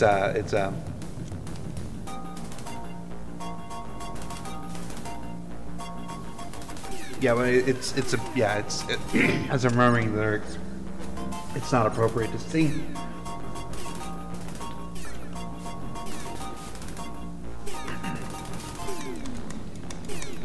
No, I have not seen the pilot of The Expanse. It's one of those things on my list.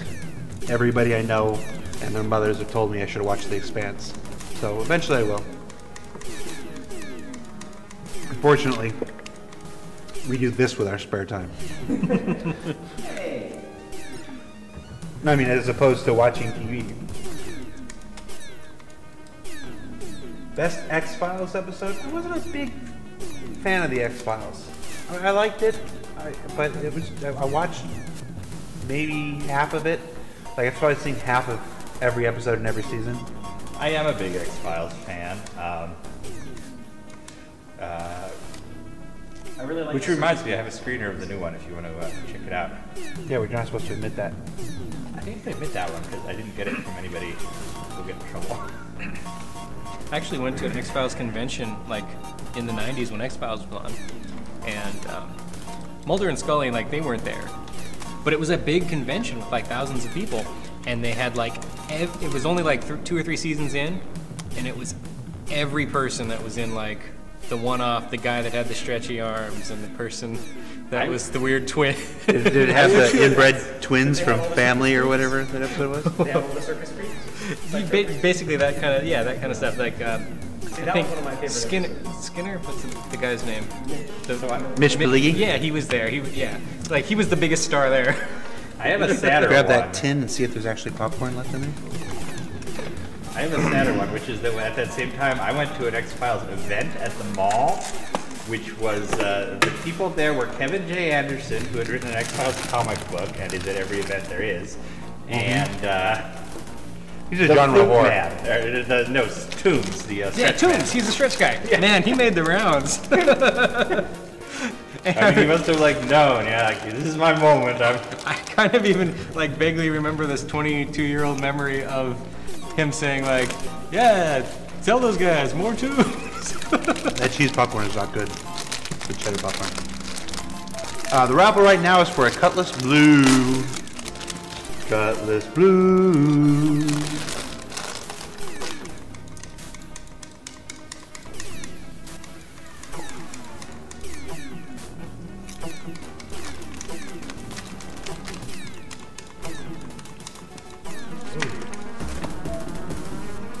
Well, that's one way to win a railroad. I'm not going to support you in that one. Going around Robin Hood's barn. Yeah, let's ask, by the way, is that an expression, Twitch? Around Robin Hood's barn.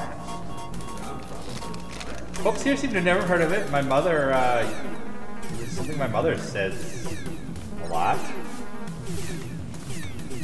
You went to Sherwood High School, did. so... I did go to a Robin Hood themed high school, I will admit that.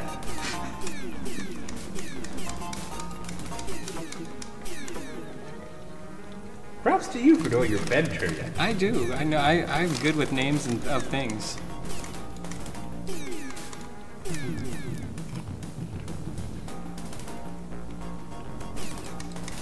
Yeah, ever since I had the quesadilla, I've just been in pain, so I figure I might as well not be hungry. For those saying, hey, he's eating! Wait, nobody explained to how the digestive system works. I realized I'm in pain and I'm hungry. I could fix one of those.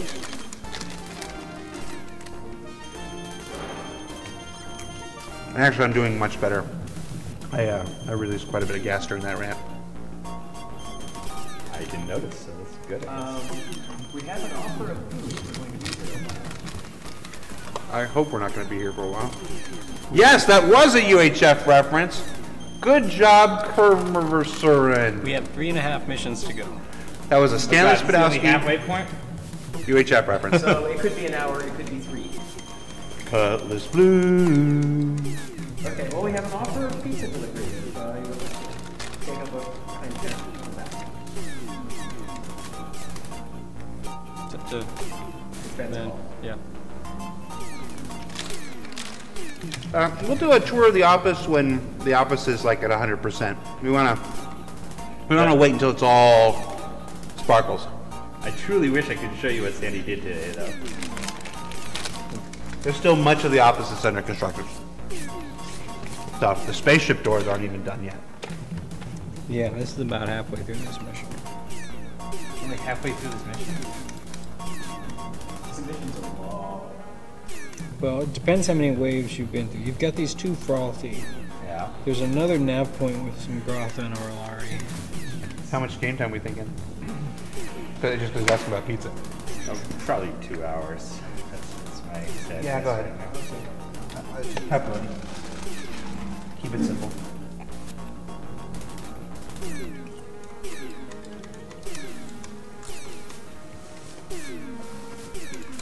Yeah, the office has been white boxed. I'd say we're in gray box phase. We're in advanced gray box phase right now. We have partial 3D art done. There's still a lot of work to be done on the exterior and the interior. The ceiling is still going in. Yeah, they were installing skylights this morning.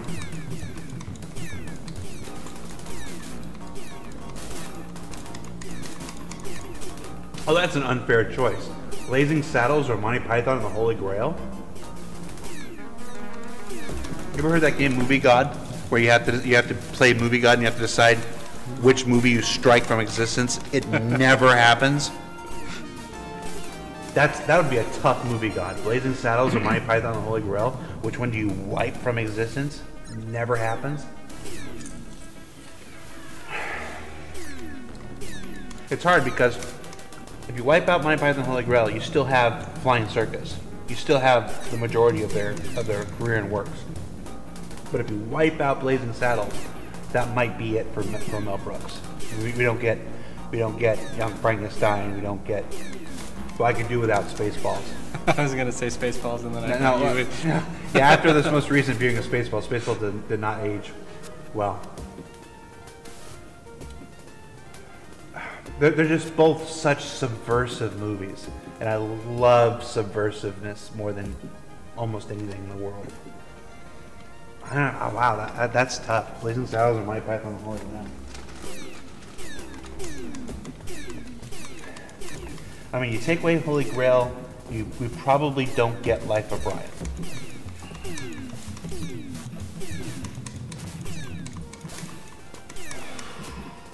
Which is arguably the better movie. I would agree. Yeah, Holy Grail is probably funnier. Holy Grail is a funnier movie than Life of Brian, but Life of Brian is a better overall movie.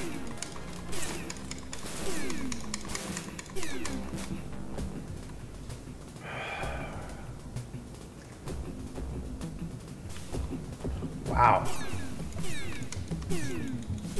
Ultimately, Monty Python was more important to me, to my childhood. It shaped more of my sense of humor. My parents, my biological mother and father, did the coconut thing on their first date.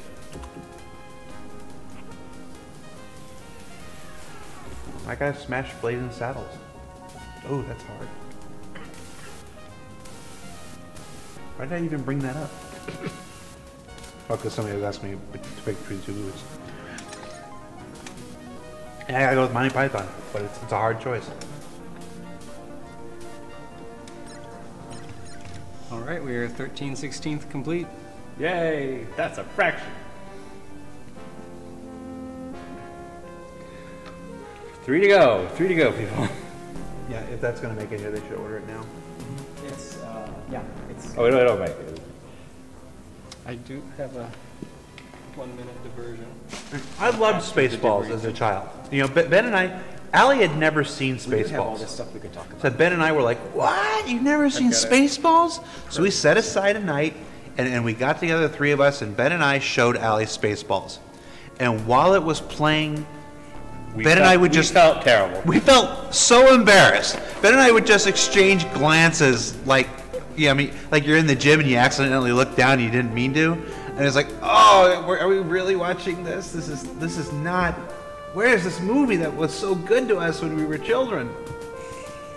Spaceballs does not hold up. Oh my gosh. You know what it is? We didn't even like it as a comedy when we were kids. We were desperate for some more Star Wars, and it felt Star Wars. That's why we watched Ewoks movies. And when I can quote it right now, and I laugh, but I'm resurrecting the laughter when I was a kid. It's not laughter now. It was really rough. The bit that's still gold though. There are two bits that are absolutely unassailably gold. One is the film on video. The bit. What are you watching? This is now, sir. What happened to then? We passed it. When? Just now. And will then be now. Soon. That bit's unassailable. The second one is combing the desert. Combing the desert is fantastic. Oh yeah, we ain't found. I'm not saying it doesn't have great moments. I'm just saying that the entire film collapses under its own weight. Yeah. Chris, what do you want to show us? I do. Okay, so this is a... You have plastic! Yes, this is a small present that I got. I had to special order this, and it came here just in time. Mm-hmm. Wow, touch, man. And it's not for me. No, it's not. It's not for me. It's for Ben.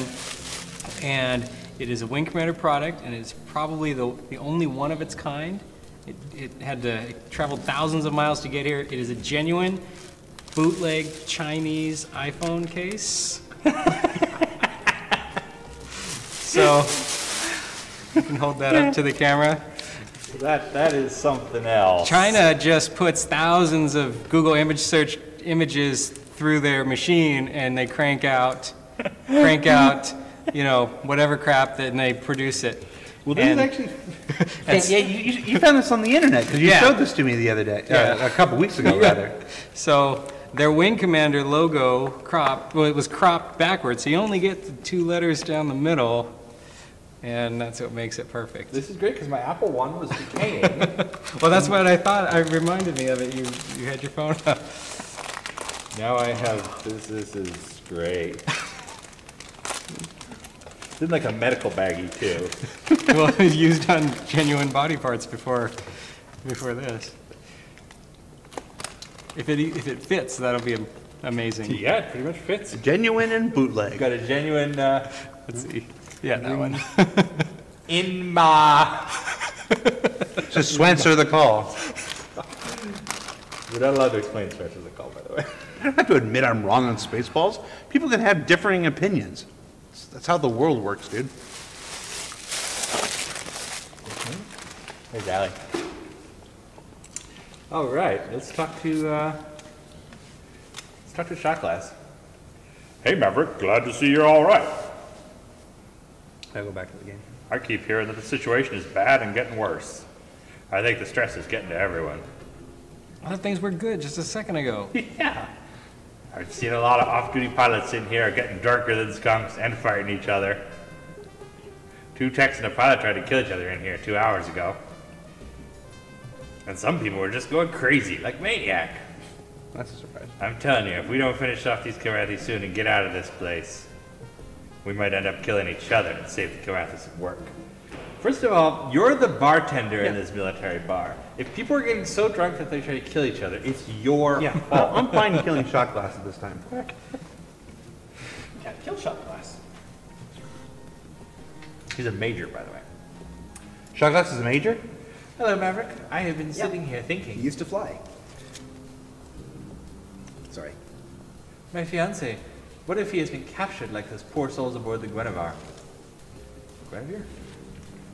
Captured and forced to betray his own people over and over again. It is a fate too horrible to contemplate. Well, all you know is there was an attack on this colony. You don't know that anything has happened to your fiancé yet. I will tell you now, if I were to be captured... Oh, we finished the mission. We have to draw the raffle. I think I would rather die. Yeah, we can draw the raffle. Hey, we finished the mission. Gonna draw the raffle for a Cutlass Blue. Better than the dishonor and shame of what happened to the Guinevere's crew. A Cutlass Blue. This is... I wonder if this kind of parallels like developing a big game.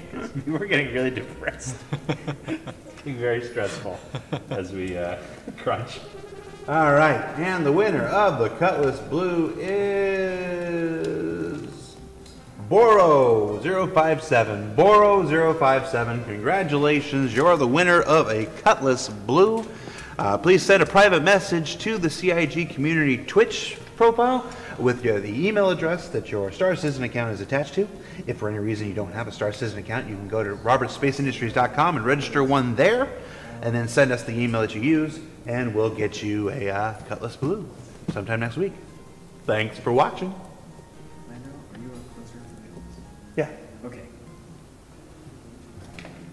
I'm an emergency contact for the office. I can do open and close.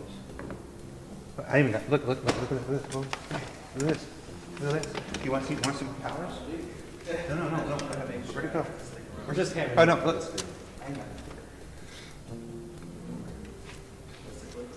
Does the paint cookie? Does the front cake? Oh, I just pulled this shit like elbow grease. Yeah, that's dumb. I just hit a button. Yeah, I gotta come back first. Sandy wants to keep working. Some light letting her in.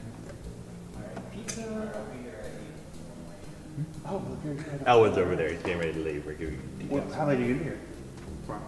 Yeah, it's wrong.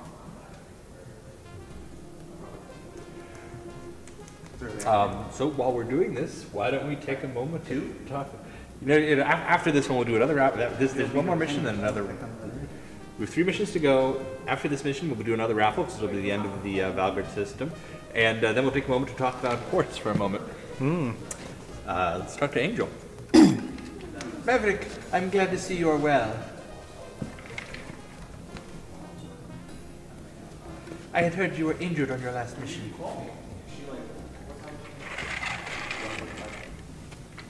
There are too many rumors floating around the ship. Mon Dieu, some of the stories I have heard. I, for one, cannot believe this is a suicide mission. Soon we will complete this mission and return to our duties in the Vega sector. 99532.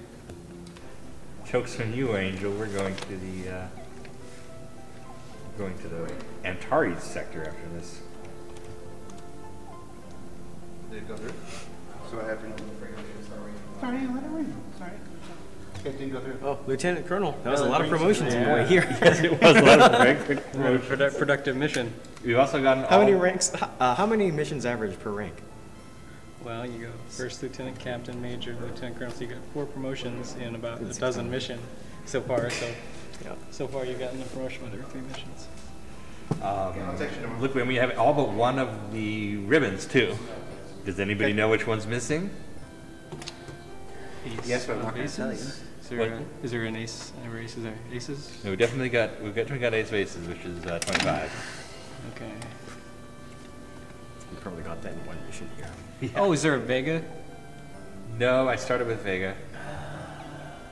15 mission. We only have 2 medals, though. Only 2 medals after all that work.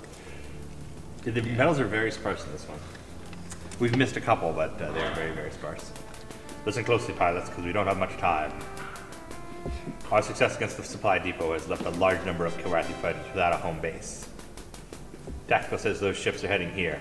They'll be very low on fuel. They might try to take the Tiger's Claw intact. Pilots will stay close to the Tiger's Claw and defend. Oh. As soon as those ships are destroyed, land immediately. We'll be jumping from this location. Seems straightforward. Before more of those orphan fighters can arrive. Wing assignments. The commander lists the other wing teams, then addresses you. Marek, you and Iceman are moving again. Everything's moved. Get ready for immediate launch. Dismissed. Yeah, I think Galaxy Quest still holds up. Yes, I watched that recently. Yeah. It's on. You can be a real jerk and argue that, quite seriously, that it is the best Star Trek movie. Yes. Yes. Okay, this goes back to the Spaceballs thing. How I tell whether a movie helped. Now, Spaceballs was a terrific movie when I was a child. I loved it growing up. And I think most of the people that defend it today are people that haven't watched it in the last 10 years. Or they're still 10 or 15 or whatever. The way I decide whether a movie holds up is if I can sit down and watch it. That's it. You're not on your phone. You're not surfing the internet. You're not goofing off and doing something else while you're watching. If that movie still holds your attention today, then that movie holds up. The Jerk holds up. Galaxy Quest holds up. Spaceballs doesn't hold up. It was just played. Like I said, it still has those gags, those timeless gags. They're still fantastic. But overall, on the whole, I was embarrassed to be watching it. I was embarrassed to be showing somebody else, is what it was. I was like, after talking it up. It's like the sheer number of Wang jokes and like 1970s Jewish jokes just seem very inappropriate now. And, times change those. Yeah. But by the way, I should stress that when we say we don't like a movie, it's not that movie is the worst movie ever. No. We should fight about it. It's our particular opinion, and we are not pinnacles of humanity in any way. Of movie decisions. It's okay to disagree. Timeless gags are a contribution that not every movie makes, regardless of whether or not you like the whole thing. We had an episode of Reverse the Verse where basically a half dozen people in the back basically just ran with the "what is happening now bit. Everybody in the room knew it, and we all did it. Yeah. It doesn't have to be a perfect movie to give you joy like that. It's just like your opinion, man. The Big Lebowski is one of my favorites. It's hard because it's the easy, obvious choice for favorite Coen Brothers movie, but Hudsucker Proxy has this profound meaning to me. It's hard for me to pick Lebowski over Hudsucker Proxy, even though it probably is the better movie. I mean, it is the better movie. It's just, I love Hudsucker Proxy. Hudsucker Proxy. Dude, the montage with the creation of the hula hoop, when the machines are making the first hula hoop, and the hula hoops don't sell, and the guy throws them out, and the one hula hoop rolls down the street, and the kid picks it. That montage is one of the best montages ever put on film. It is a work of art, that entire sequence. With a terrific score by Carter Burwell.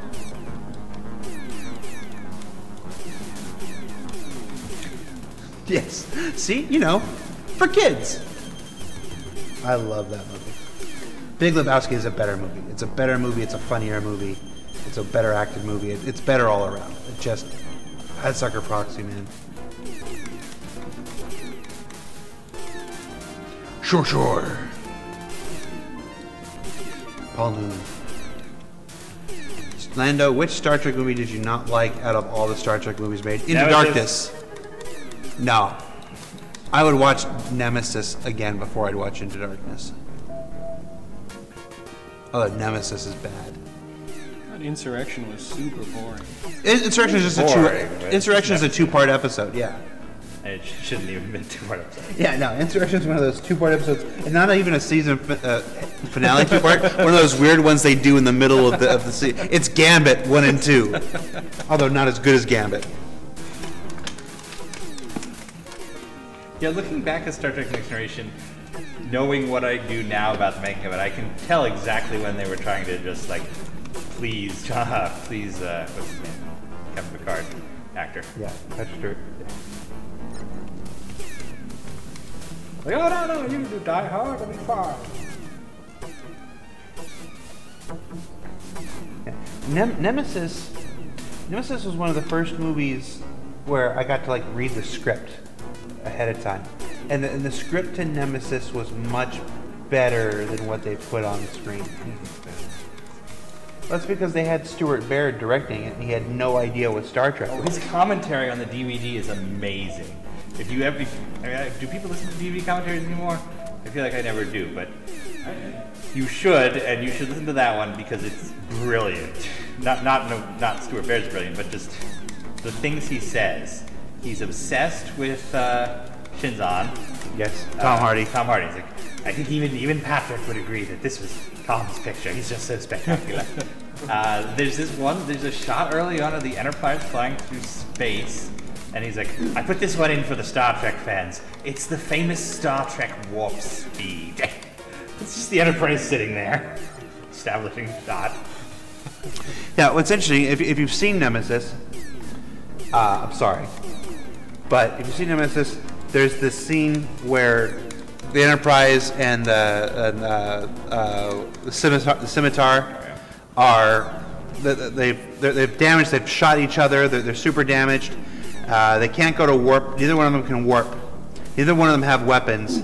And Shinzon's joking about, or not joking, but Shinzon is taunting Picard because he knows what he's going to do. I am you. I'm a dark mirror, whatever. And Picard decides, oh, I'll show him he doesn't know what I'm going to do, and just rams the Enterprise into the Scimitar, killing everybody in the first, 10 decks. 10 sections of the Enterprise, just to prove a point to Shinzon that he can't prove what he's doing, what he's going to do. In the script, the Scimitar isn't this weird bird thing that they made it. It's a gigantic version of it's a Romulan warbird. It's just a giant Romulan warbird, as they were, the one that was equal in size to the Galaxy-class ship. It just had some special armaments on it.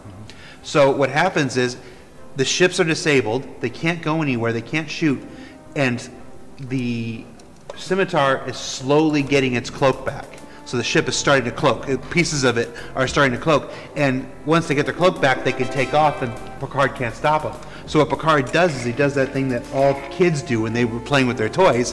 He takes the Enterprise and rams it inside the big center oval of the warbird. So it can't go anywhere. It can cloak around it, but he can't go anywhere. And I thought that was brilliant. I'm like, that's the thing that all kids do when they had the toys. But when they changed the design of the ship, that maneuver didn't make any sense, and Stuart Baird's just like, well, just have them ram. It's supposed to ram. The scene is here, it's supposed to ram. And now it just makes Picard look petty and stupid, and he kills half the people in the ship. So the script was way better. Now, the script is still written by John Logan, writer of some of the worst movies in history. Skyfall, and Spectre, and Time Machine. What happened while we were talking about this is the Tiger's... we defended the Tiger's Claw, and Iceman died. He died by ramming the Tiger's Claw getting stuck. Blair just promised to get the bastard who killed him. We'll get the I apologize for missing that. That was something I would have liked to have seen. I'll watch it on the replay. As we were busy talking about ships ramming into other ships, killing innocents. Yeah, no, this is a Wing Commander stream. It's not a Star Citizen stream, guys. If you're wondering why we're not answering Star Citizen questions. We have 4 broadcasts a week that do that. You look like you're having a good day, Maverick. Oh, by the way, we're 5 next week because we're going to do another subscriber live stream on Wednesday. You heard it here first. It's going to be questions for designers. It's going to... I hope we get that shot soon for Zach and Trisha. Waiting is always the worst part. Bottoms up, Maverick. Yes, everybody, waiting is the worst part. So that wasn't, was Iceman supposed to die that way, or do you just? No, we just lost him. You're just stupid? We'll just have to get the big ship at the end for him. Yeah. But now we don't have to worry about getting in his way. Well, he's not a wingman for that one anyway, so.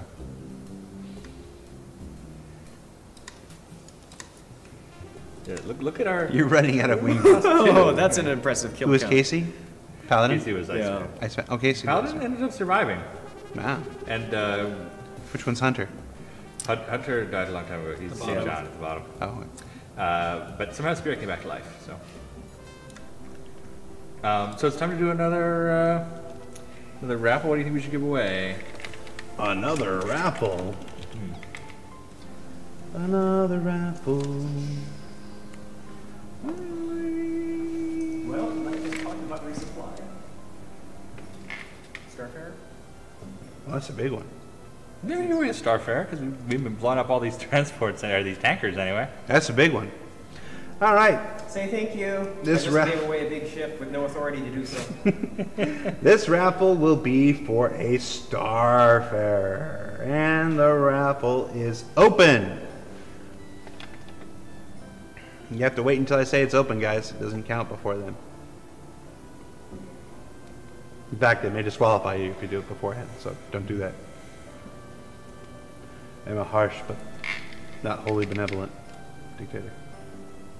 Why are we looking at only? Oh, okay. I'm like, why is his face cut off? I'm like, let's look at some of those pictures I queued up earlier. We forgot about those. Okay, Bracelet, I'm gonna move. Where'd this go? I'm gonna move this over here. We'll take a short break to show off some historical odds and ends. Go to the screen share. Ooh. And if anybody's interested, I'll put these online afterwards. I gathered up some of the advertising they did for this and some other interesting bits and pieces. Those last four were to show after, though. So there you go. Right, and no, just start from the first one. Just leave this one, and then you just do that like that. There we go. There you go. This is actually from a magazine about the Amiga port of Wing Commander 1. There was no Amiga version of Secret Missions, but Secret Missions was what they used to develop the initial proof of concept. So if you look at the Amiga, the pre-release screenshots for the Amiga version, many of them have the Sivar in it, which is the big dreadnought we're going to be fighting in a bit. Go to the next one. Oh, okay. That's all right. Or just say I just did. That's another Amiga screenshot, another one of the pre-release screenshots. You can see the C-bar down there in the lower left-hand corner. This is Origin's advertising for them. They would run this in as a column, like a side column in magazines. Very cheap advertising. Origin never advertised just Secret Missions. They did Secret Missions 1 and 2 at the same time because, of course, they didn't know it was a success and then advertised them together. That's what we have to look forward to, a Kirathi Holy War. Go up again. Go up momentarily. I'm sorry? Go up a bit. Fly 4 new ships. So that is bad copy because you do not fly 4 new ships. You fly no new ships. There are 4 new ships. You don't fly them. But you do fly a Kirathi Starfighter. Yeah, that's in there. Which is the way no one has ever referred to it outside of this ad. All right. I can jump to the next. Zoom in on that. What is that? Okay, this is a document from Origin internally where they were listing out what they needed to do to finish the packaging for Wing Commander 1. This is all just, when it needs to go to the place to print, blah, blah, blah. You can see that everything went to the printer 2 months before the game actually came. Elementary school. More of that. It was the 3rd page that was most interesting to me, which is where they add secret mission stuff. Figuring out what is due, how they're going to do secrets. This is literally a document we would put together, and we have question marks where we haven't decided stuff. You can see the original plan was to do it, a box without screenshots because it's cheaper. And then just ideas for promotions. I thought that was fun. Yeah. I'd like to suggest to everybody who's like, when you're overthinking your ships for Star Citizen, many of them start like that. So. Now this here is the initial overview by Wing Commander 1's game designers of what is in each mission, how the story goes, and what each mission type is, and essentially what you put into it. So this would be given to designer do. This would be done by the lead designer, and it would be given. They didn't use that terminology back then, but then it would be given to the. They called them TDAs back then, the technical design assistants. We call them designers now. Then they would flesh out the missions. You can see Bifrost. Oops. You can see it's it used to be Asgard. They changed the name of the system. It was Asgard and it became Valgard. That's the one we just finished. And Vigrid is the one we're just starting now. That's interesting. I never noticed that before. That's a interesting Wing Commander fact. And then Retreat, there's 2 other missions that are the losing missions that you can't get out of. So we're not going to see those today, hopefully. Though there was no manual for this, but of course there was art created for these ships because they did the line art to send off to the contractor to have them base the 3D model on. Unfortunately, no one has ever found the art for the Lombari, the Diligent, Lombari or the Diligent. But we have found the art. They did actually publish some of the art that was not used in claw marks in a special supplement in Computer Gaming World. This is, it was actually, a little Wing Commander manual published inside the magazine. And it has the art for the Sivar right here, along with the specs and information. And then they also did, which was not in Wing Commander 1 manual, because it's the reveal at the end, the Star Post. So if you thought you'd seen everything from claw marks, here's a couple images you haven't. And now I know this thing has missiles. Yes. I didn't know that before. This was Origin's internal advertisement for, this was a slip that would come in a game, just advertising Secret Missions. Secret Missions 2, you can see they added more color for the Secret Missions 2 box, because it was a success. Privateer, we'll dig that weird old Privateer concept sketch. And, you can see the $79.95 MSRP that was pretty standard at the time. Can you believe we sell a game for less now? It's crazy. The games should cost more because everything else went so up. Much more. Yeah, games are weird. They cost 100 times more to make. They cost half as much now. It's interesting. Let's see. Here's the poster, and Chris showed that to us already. It's supposed to be a Jalfi fighting a Hornet. This came with these secret missions. I remember. It's amazing how much that now reminds me of the Avenger firing at the Mustang. I mean, it's not a difficult thing to put together, but it's the first thing that comes to mind now. Actually, this is something I kind of wish we did in the Star Citizen, was have different artists' takes on the ships. I'd love to see like cartoon art of Star Citizen ships or comic book art, or something different than our super realistic stuff. I remember I was in middle school. I paid one of my brother's friends $5 for the poster. My mom didn't let us have Super Nintendo games at all, console games at all. And he thought he was really scamming me, and I thought I was really scamming him. And, he was right. This is the advertising they did for Secret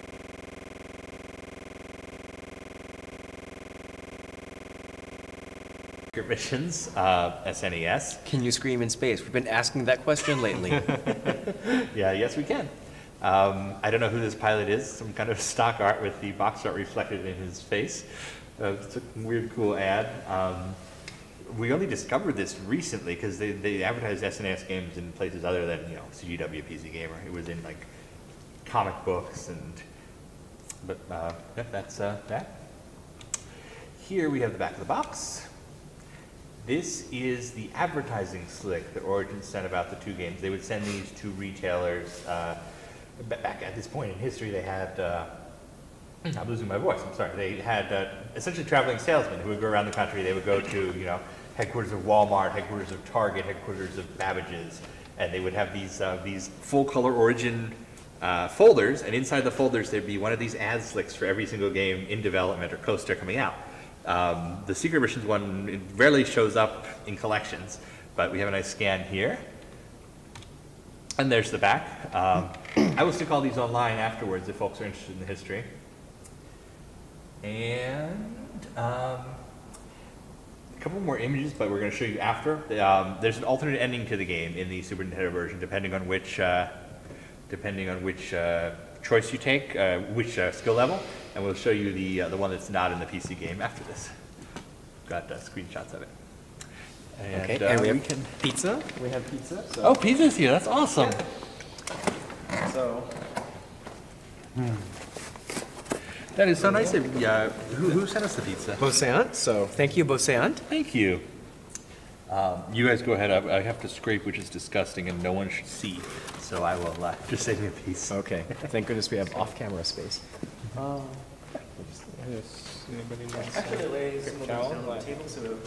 Let's get back to blasting cats. Blasting cats. We've got 2 missions to go, guys.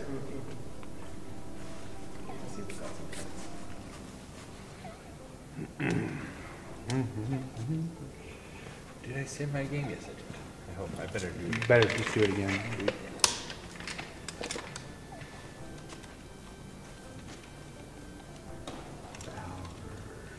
No, it's bigger.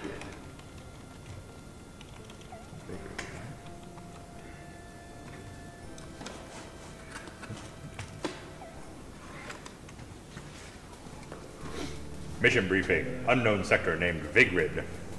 Attention! We need to get everyone on the flight line fast! Our tactical data has pinpointed the Sivar, and the Karathi know where we are. They're sending a massive strike against the Tiger Claw. It will be an all hands on deck, and in space. Here's the setup. Sensors show a large strike force massing at Nav 1. Our guess is they'll have at least 1 heavy ship with multiple fighters. Whatever is there has to be stopped before it jumps to our position. When you're sure the area is clear, head back to the Claw. Maverick and Knight get the duty. Your designation is Omicron Wing. The Colonel assigns other wings. Questions? Alright then. Keep alert and don't make any mistakes. Dismissed. It was me. This is the penultimate mission. Have you guys noticed something interesting about the missions? A fair number of salty, lots and lots of Krantz, way too many Grotha, more Dralthi than I ever want to see again in my life. Almost no Dralthi. The signature ship of Wing Commander is almost entirely absent from this game. I think they show up in, you know, that one mission where you have a friendly one. Yeah, the friendly one, and I think not many other places.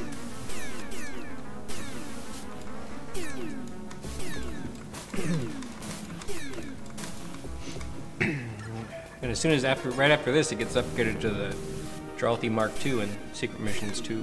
It's definitely much more killer. Yeah, so I guess they were busy retrofitting all of them. What you're seeing there is much like what we do live on Star Citizen in the alpha right now, is a balance pass. They basically realized, oh, the Dralthi is too easy to kill, but since the product was already out, you can't just automatically change it. Instead, they release next year's model. Yeah, so they wrote into the fiction, which is one of those Chris Roberts things I love. Immersion. You know, instead of just changing the ship's stats.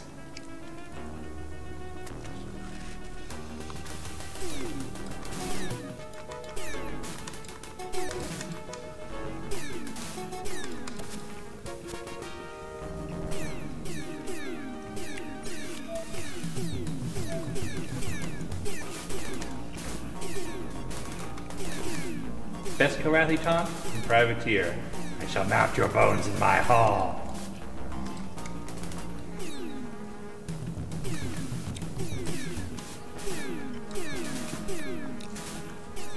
These guys have a maximum speed of 280, so it's very, very easy to ram them. I mean, it's easy to ram everything in this game, but...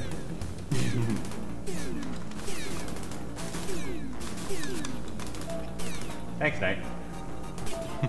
Oh, wow. Thank you for spawning the next wave of fighters. No, I did that. They were anyway.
Interesting.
Yeah, there's a very large truck out there.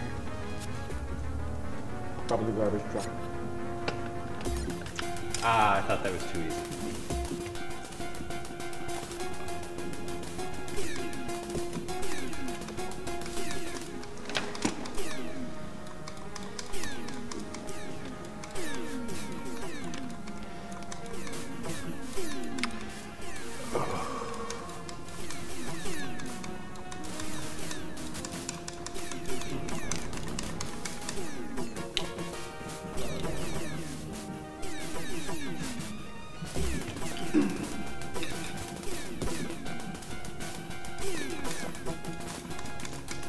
There's 2 missions, right? This one and one more? Yeah. So we'll draw this one after this mission and then do the last one?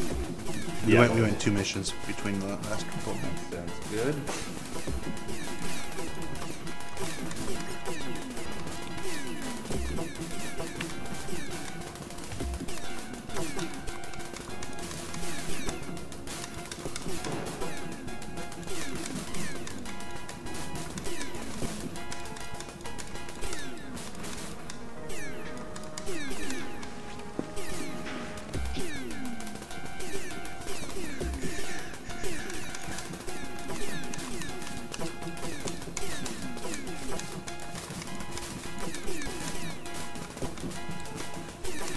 How do I like Robot Chicken Star Wars? I like it. It's pretty fun. I haven't seen it in a while. I'm not a fan. I'll disagree with you on that. I never clicked with me. My favorite thing in the Robot Chicken Star Wars is the relationship between Palpatine and Vader. Also, Robot Chicken Star Wars is what almost got us Seth Green making a Star Wars comedy TV show. Yeah, that was a bad thing. Killing that was one of the, hey, I think Disney has it right.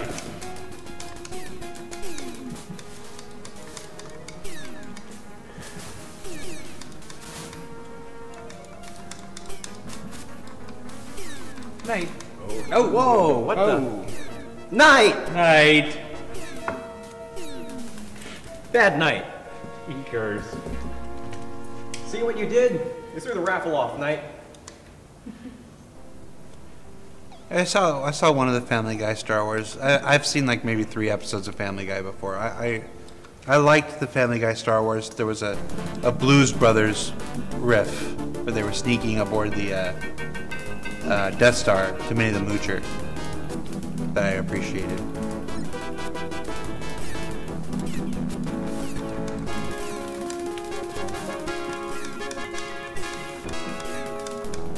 I'm a big Blues Brothers fan.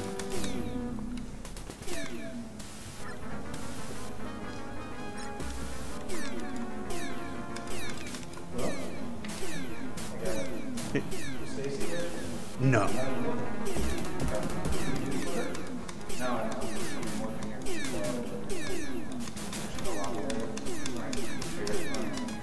No. Leave it in about an hour. You hope. I'll get done when I can, and then you guys just call it. Okay. Let me know, give me like 10 minutes before you leave so I can load up. Sure. Thanks, guys.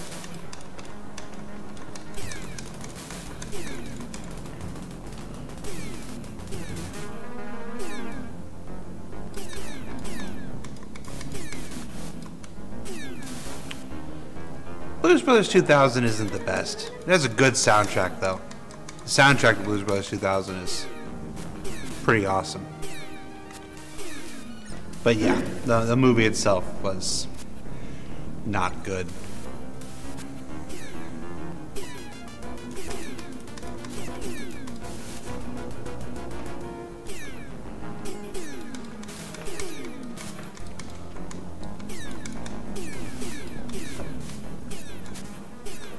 Ram him?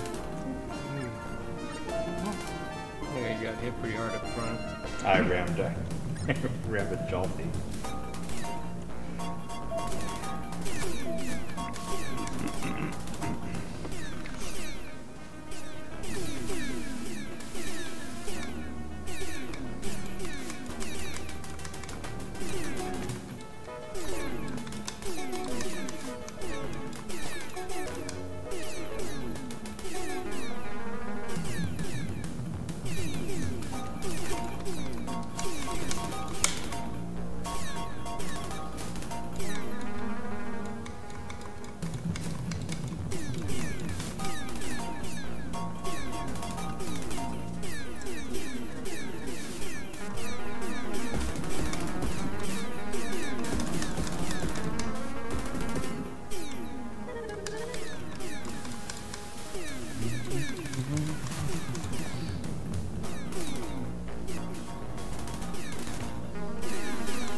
You can do it.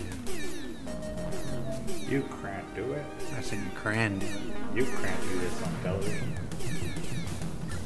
I tell you, I went to Alateen with one of the girls from that show. You did tell me that. Are you allowed to admit that on live television? Nope! There's probably a statute of limitations on AA. Maybe there you isn't. didn't say which one it was anyway. I assume there was more than one girl on that show.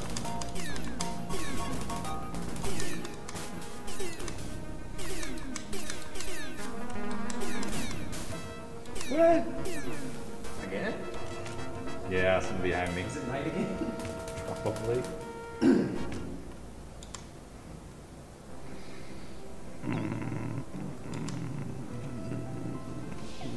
This is not a hard mission, by the way.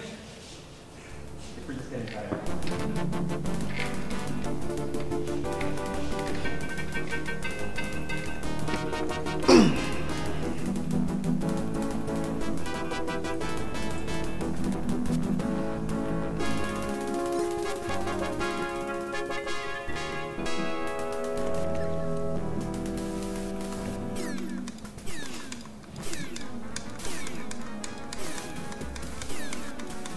I don't know why that guy is heading away from me every time I get to the nav point, but I will take it.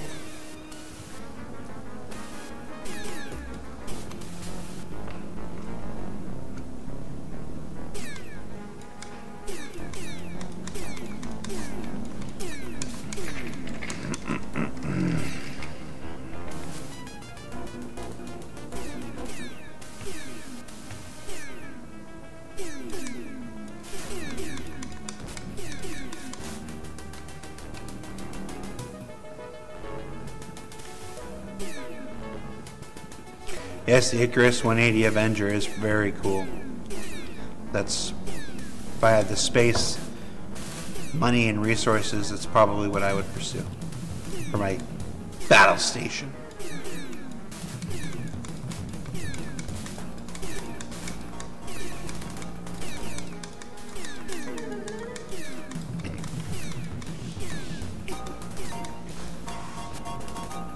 How excited are you for the upcoming Legends of Tomorrow TV series? I'm looking forward to it. I really like both Flash and Angel. So, and I'm enjoying Supergirl, and it's all this same Greg Berlanti and his team. So.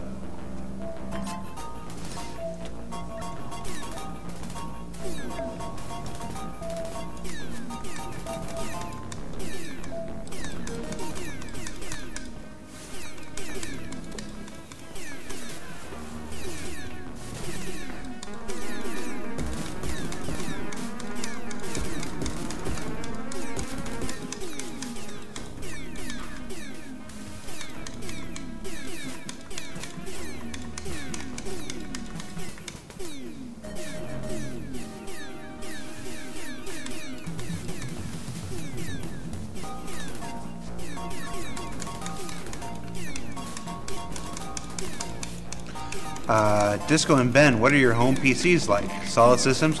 We're actually playing on my home PC now. I brought it into the office. You go ahead. Explain yours. Yeah, it's just because we're playing the game, we're streaming, and I'm recording it locally. So, not that the machines here aren't good, it's just being a community, they don't give me a powerhouse. So I just want to make sure we have more power than we needed. So yeah, we're actually playing on my home system now. Tell us about the build.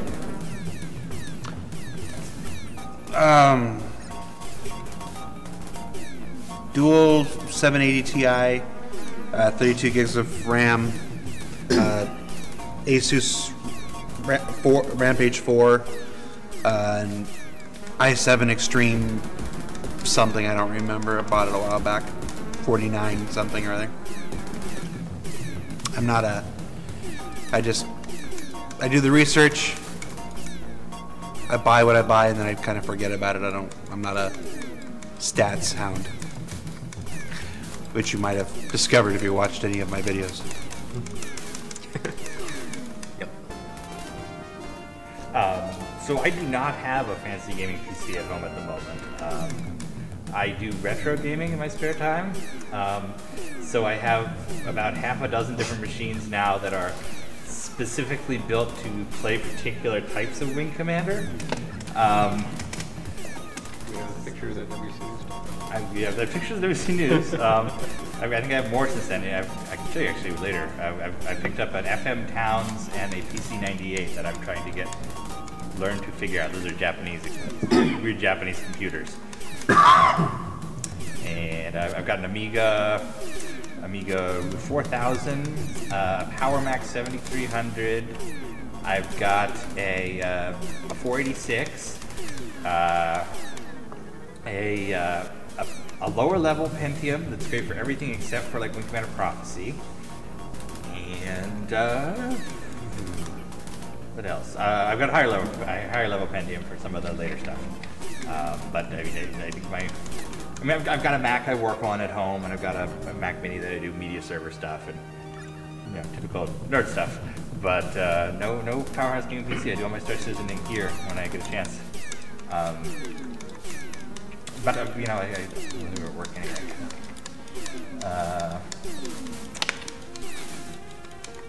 My work computer can't handle the game. It's a laptop. You don't generally give the legal department a gaming PC. You need assistance with a Volari? Lando Volari. We seem to have a bug with our Volari. It's not showing up on the... I've seen that a couple of times. It's always the same ships too. It's not random.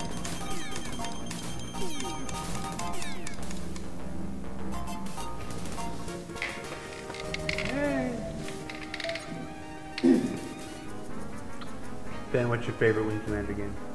I am a big fan of Secret Missions 2, because that's kind of... the original is my favorite, and Secret Missions 2 I think is the best campaign of it. Just because it's the perfect mix of, you're not the hero, but you're part of a larger war effort, but it kind of starts to introduce Wing Commander as we know it. There's character moments. There is a genuine character moment. One of these, talking head dialogues in Secret Missions 2 that makes me cry when I read it. So that should be interesting in April.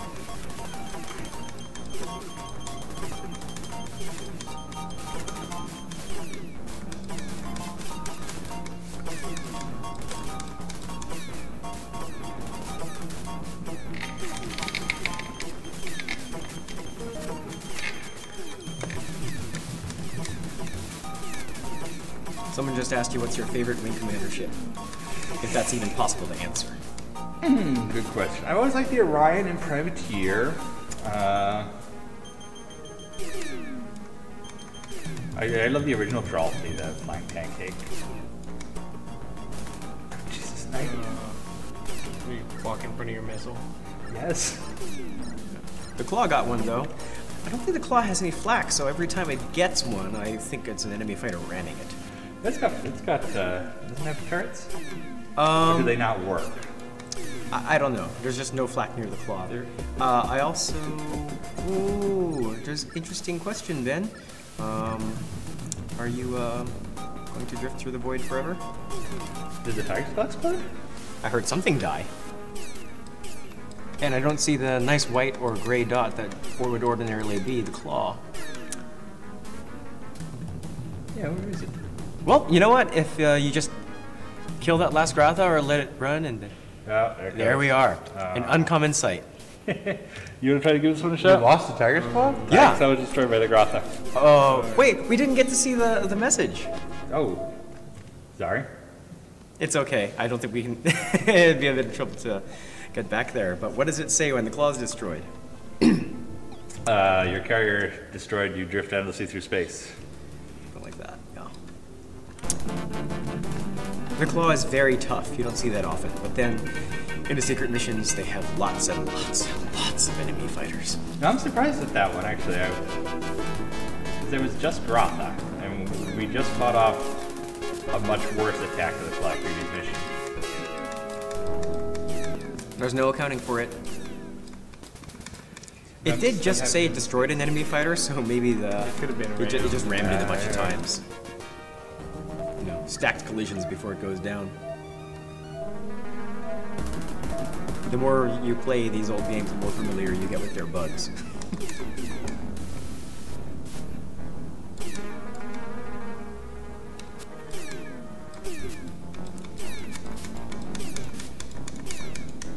Knight, if I didn't want you as cannon fodder for the next mission, I would kill you myself at this point.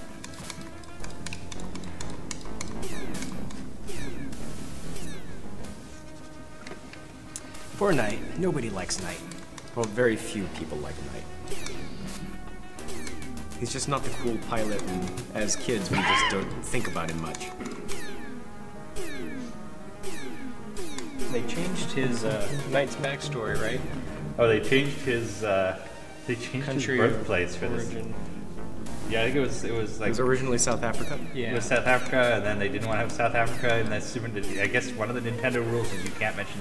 At the time, I mean, this was apartheid era, end of apartheid, so you couldn't mention South Africa in a Super Nintendo game in 1993, so they had to change his home to Angola.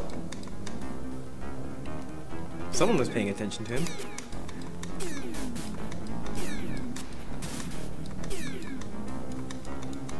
I find that a little petty, though. I figure after a couple of centuries, every country's history has the opportunity to change. We just can't get away from our present-day hang-ups. Oh, that's Nintendo's. They had. I have a copy somewhere for the one for Ultimate 7. You basically got a binder of what you could not say in your Nintendo game if you wanted to be an approved Nintendo release. And, you know, some of them made sense. You know, no sex and double sex or anything like that. But no double sex. No double sex. Yeah, no Blue Devils. You couldn't. They had to change the name of the Blue Devil Squadron as Nintendo went to the Blue Angels because you can't mention the devil. Which is funny. It's still a religious reference. You just not the evil religious reference. There's shot glasses, drink. He right. concocts and drink. He can't serve alcohol. He can't serve alcohol. He serves desserts, and he invents a new sundae instead of inventing a drink in the original. So the Rostov Hairball is a sundae? Yes. Which admittedly I would like better. I'm not a big drinker. I would drink the Wing Commander sundae. If Wing Commander ever becomes popular again somehow, maybe we can have a branding co-op with. Sure. And then we'll have the novelty of an ice cream sundae called a hairball.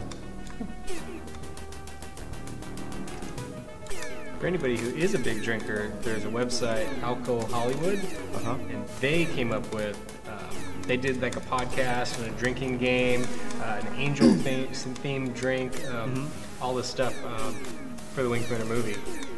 And that's a good way to watch Wing Commander movie. Is there a good Be careful about what you pick for. It's like, take a drink when. Actually, there are legitimately many parts of the Gunner movie I enjoy. Me too. I mean, that's a podcast for another time because I can talk about that for as long as we've been playing. Anytime Checky Cairo's on screen. you're good. The You're Wing Commander solid movie. gold.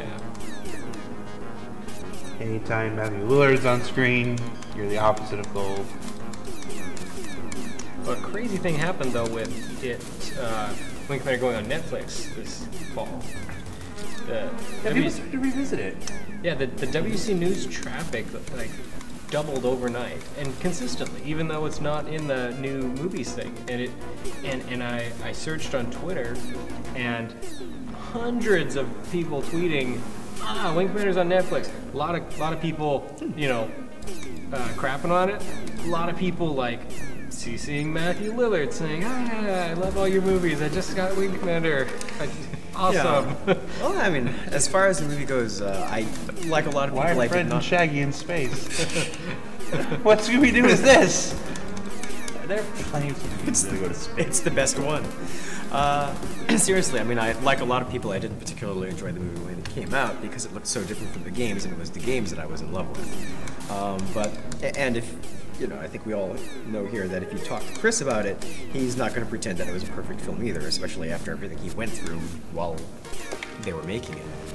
Yeah, people always try to, Wing Commander movie's not perfect. I know, nobody thinks it is, but I'm fascinated by the Wing Commander universe and the history of the making of it. So I mean, I don't know what else you need to say. Even Chris says, yeah, there's a lot about it that didn't turn out the way I wanted to.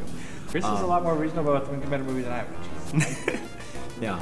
On the other hand, after having seen a lot of really bad science fiction in, the 10, 15 years intervening, I watched it again and I'm going, it may not be a great movie, but it's hardly the worst one out there.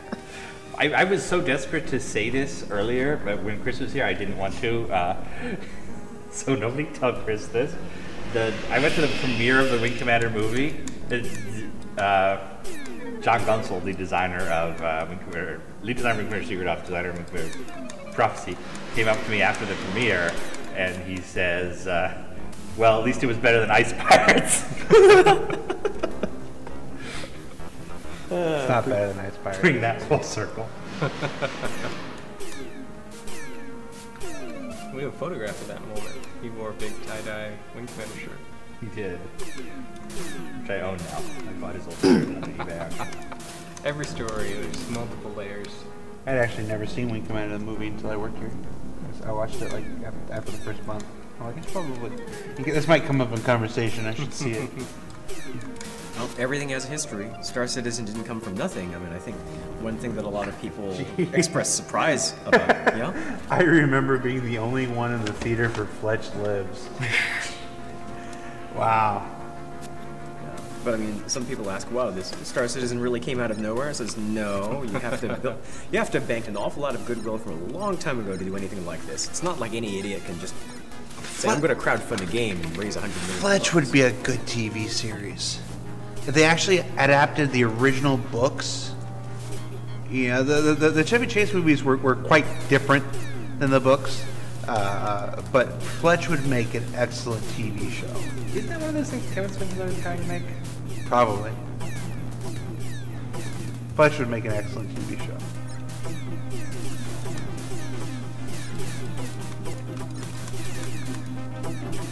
Just Lando, my friends and I were the only ones in Monkey Bone. Well, that's as it should have been. What? Monkey Bone, that terrible Brendan Fraser half-animated movie. Okay, don't know about it. Probably the better for it.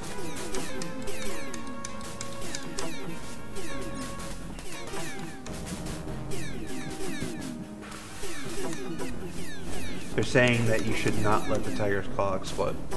Good advice. Yeah, the original Fletch books are really good. They're fun. Almost nothing like the Chevy Chase movies. Although I will admit, I like the Chevy Chase movies. I was a big fan of Chevy Chase before he forgot how to be funny. One problem I have, if you're wondering why I'm not using my missiles, is that they're not firing. I'll restart the client after this. Well, that makes things unnecessarily difficult, doesn't it? It does. Missiles would be really useful right now. Ben's missiles don't work.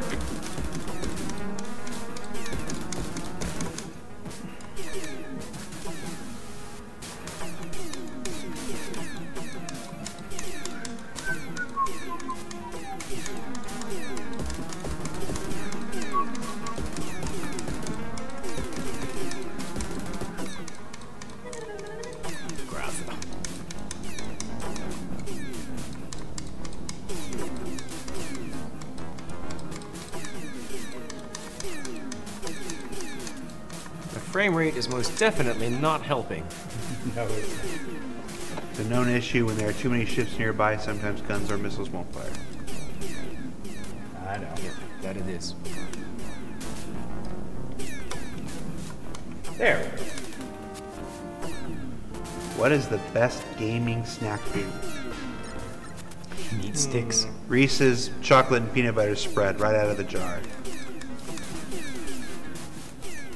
I bought a jar. I was going to bring it with me, and then I lost the ability to eat it. Oh, I'm doing much better now. The pizza hurt for like 20 minutes, and the pain's gone already. So there's still some blockage or something there, but it's not nearly as bad. I am processing food. It's not a food, That's a relief. I really That's like really the a new, relief, actually, as your roommate, I have to say. I'm processing food! I like the new Red Bull yellow. They have half a dozen different flavors now, and they prototyped it as tropical Red Bull or summertime Red Bull. Oh, that was good. I tried that. Yeah, and now it's permanent. You can get it at Target or everywhere. It's Red Bull yellow, and it's like kind of like ruby red grapefruit shot in your Red Bull. It's not bad. Well, there are worse things, I suppose. Yeah.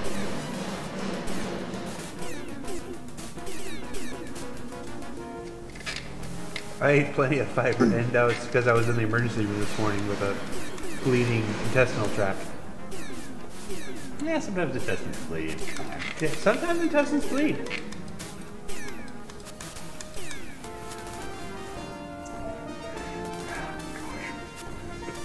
More? How many grotha are there? There's so many grotha.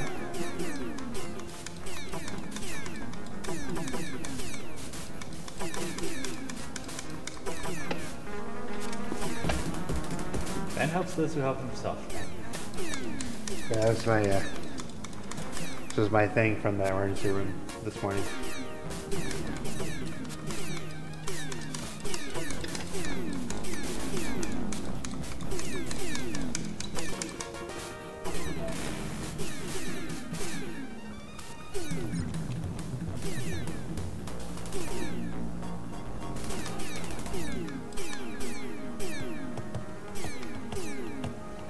You know, it might not have been Knight who killed me last time. There's also a random rapier around here.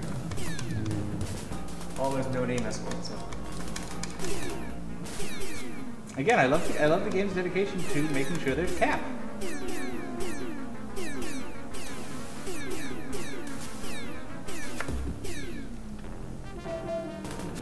In 2.0 is live and everything, you need to go through and do all the missions that are in there. There's some really good stuff in there. Oh, I played the ComSat one.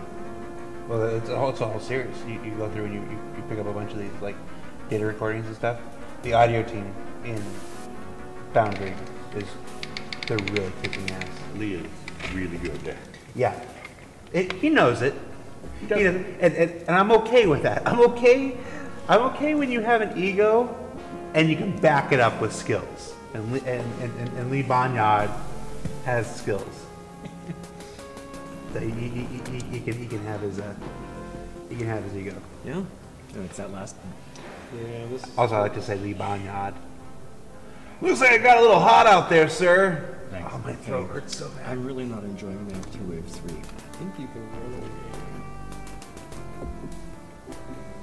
it. Welcome back, Maverick. Report and keep it short. So, I guess the deal is knock him down to 1 crank, tell your wingman to shut up, and blow up the Savara. Yes, sir. I launched and ran out to Nav 1 to engage the strike force. Oh wait, that's Blood. When I first arrived, it didn't seem at all that bad. Just a Ralari with Jalfi. Was that it? I should have guessed that another wing was on its way in. So I hadn't figured that out through all these Fine. missions. Did you trash the Ralari or not? Do you not hear the music playing? Yes, sir, I did. There's actually a live band on the Tigers College. Lazy. Yeah, No he need to gave a discuss glower the at fighters the end. outside It's Maverick. like, Between you and our gunners, their history. For the record, you killed 14. And our gunners didn't kill any. I got 2 himself. And how many smashed themselves into the hull of the Tigers Club? Dismissed.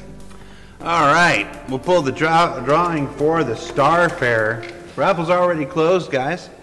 The winner. This is a military game. Maybe it should be a Starfarer Gemini.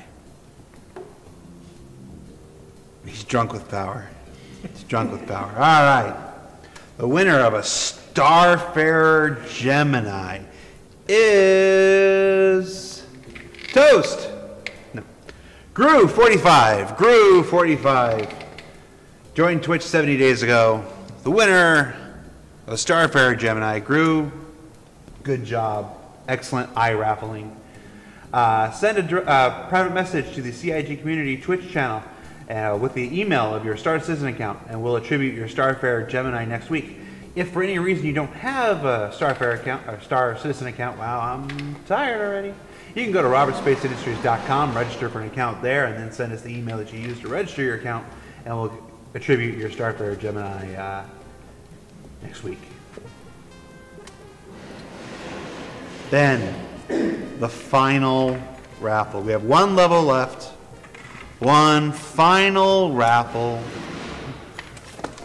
You just didn't. The Starfarer Gemini, that was a pretty good upgrade. How are we going to top a Starfarer Gemini? Aurora ES. Time to finish this filler. You really want to push that Aurora ES, don't you? I like the Aurora. Best of luck to you, Lieutenant Colonel Blair. I'm sure everybody in the audience would hate me for that, though.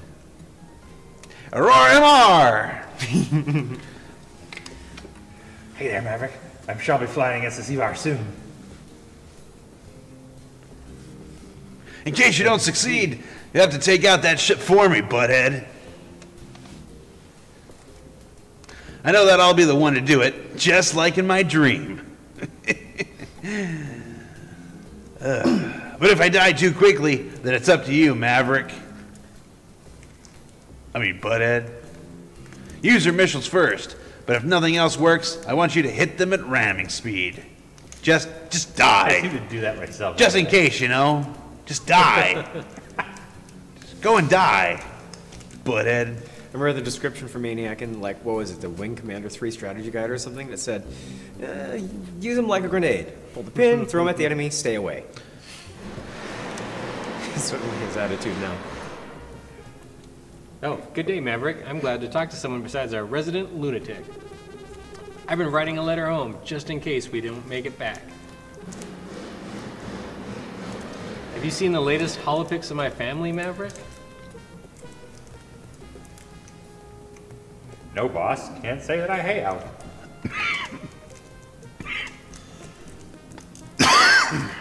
I'd like to show them to you later. I miss them very much. Aww. No! Its raffle's not open right now. I hope that this mission ends soon so we can return to Vega. They're gonna kill him! All right, Ben, what ship? Well, I have decided I'm going to save my game first. So I have on my account a glaive. This makes sense since we captured a Drolphy earlier, that we then give it back away. So we could end this thing by giving away a glaive.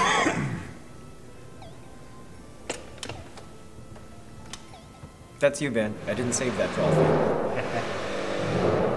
All right, so we're starting the raffle now. This raffle is for an Asperia glaive. Ooh. Tough ship to buy. We didn't even sell it at our anniversary sale. You have to earn it. Yeah. This is the one I earned by beating Vandal Swarm. All right, now of course if we can't beat secret missions, we don't give it away. Yeah, we'll just be playing forever. Drifting endlessly through space. I have a feeling that if I can't do this one, Toast can though. So we're good, I'm sure. Yeah, this is actually about the time that the one in September ended, except that Yeah. one started a little bit later. Actually, yeah, we made up some time. Mission briefing. Unknown sector named Vigrid. Everybody present? Good. Yeah, right, it didn't actually take us We're now ready to go after the Seabar. This is the best shot we'll get at her, so let's make it count. I've had difficulty deciding which pilot I should send first. Have you? To his death, because they're likely to meet the greatest resistance. After our first strike launches, the Claw will move to a new vantage point. where we will be launching the remaining wings. With any luck, the Seavar won't expect attack from 2 separate vectors. All through this mission, the Seavar has been escorted by a substantial fleet.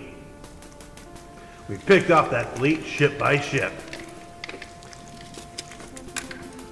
But we can't be sure we've nailed all of them, so be very careful out there. Now listen up, what have you been doing before? We've lost a lot of good people during this operation. I don't want to lose any more. On this mission, Angel, give him hell, but don't accept any in kind. Je comprends, mon colonel.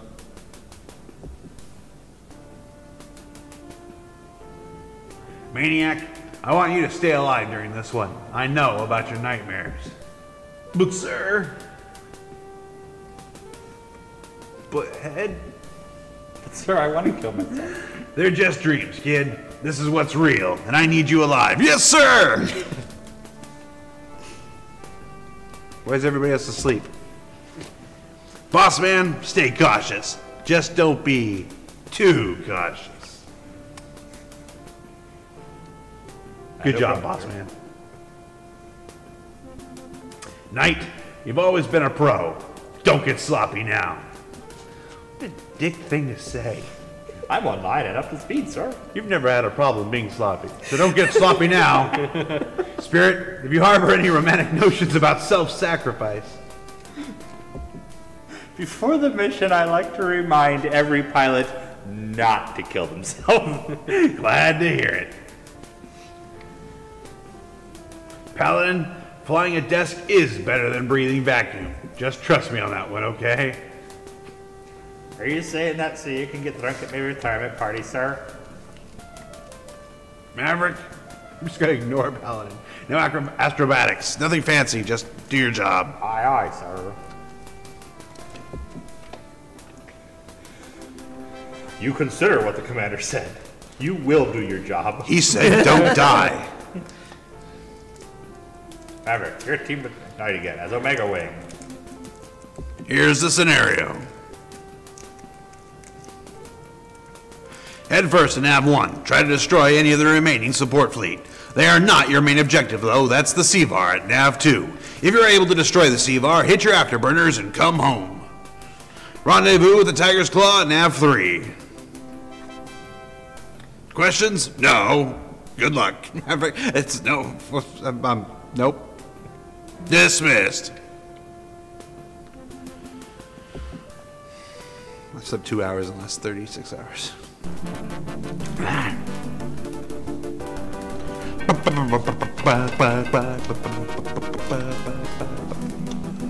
Are we in a rapier? It's just it's green on the outside, and then you go inside and it's brown. It's a horrible PC beige color. Very high-tech color. Whoa. Barely Put a 90s. welcome for those asteroids. Always these asteroids.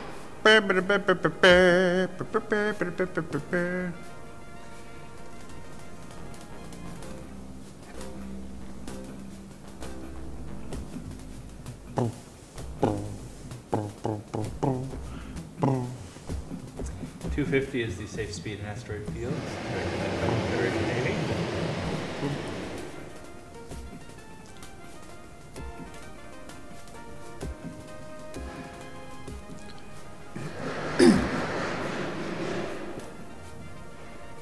Is someone murdering something in the other room? Yes. This is known. We do need a front door. It's going to take a lot of elbow grease. Yes, the raffle is going on right now. It's a giveaway. Oh my god, you caught Ben. Your intestines are so backed up, you caught Ben.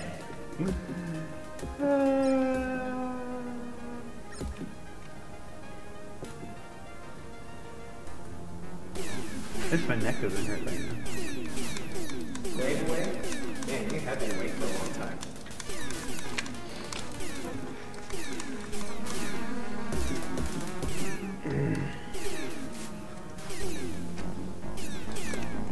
Don't get sloppy, Knight.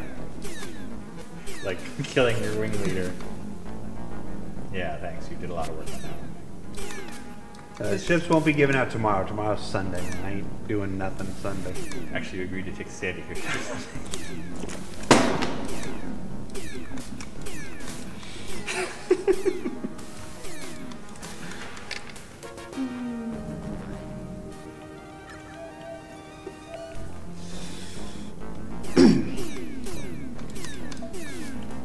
Also, I don't know if you checked your email while you were doing this, but she wrote back and asked if we could do it at 9:30 instead of 1. Are you serious? Yes. Are you, oh my. No, I can't. Oh, Elwin will be here though. Elwin will be here.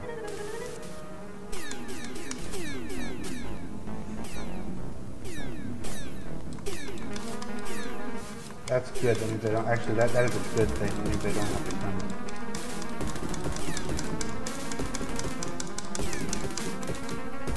Kill the bonus trolley.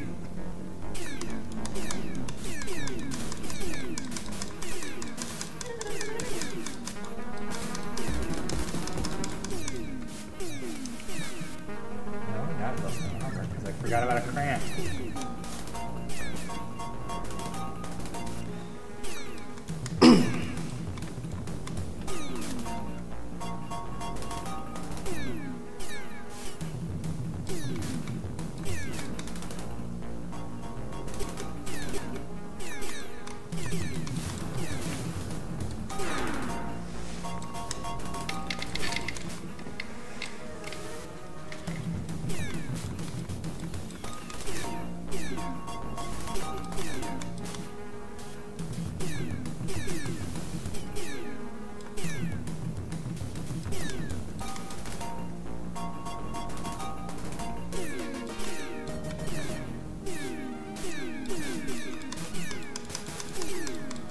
Yeah, thanks, Nate.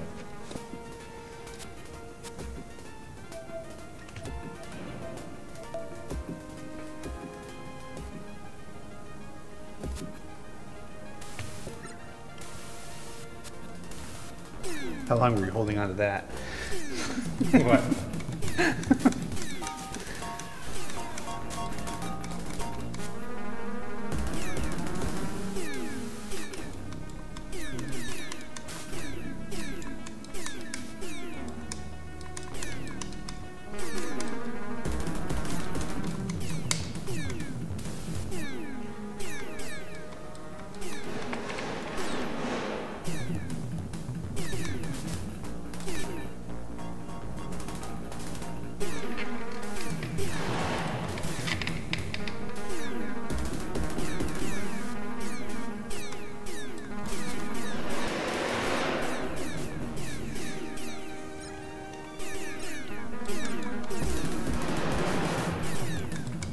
Yes, there's still people here doing construction.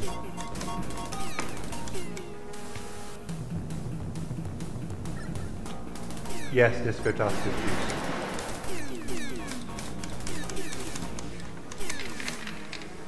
No, it doesn't do any good inputting raffle command multiple times. It only counts once.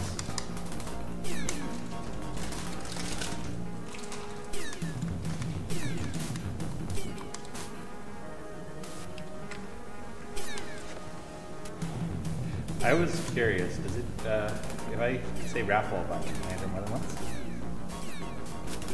Nope, I think you can set it so that if you enter it more than once, you're disqualified, right? Not that we've done that, but DC or Marvel? I'm a Marblehead. Although my first comics were DC, and I collected DC for many, many years. When they started this 52 thing, I was on board. I bought every single book, all 52 books for the first year. I really tried to give it a go. DC just lost me. I'm a big fan of Marvel.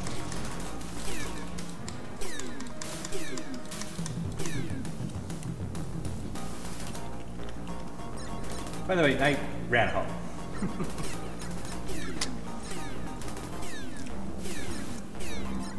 he stole his 2 kills and called it a day? Yep. Great.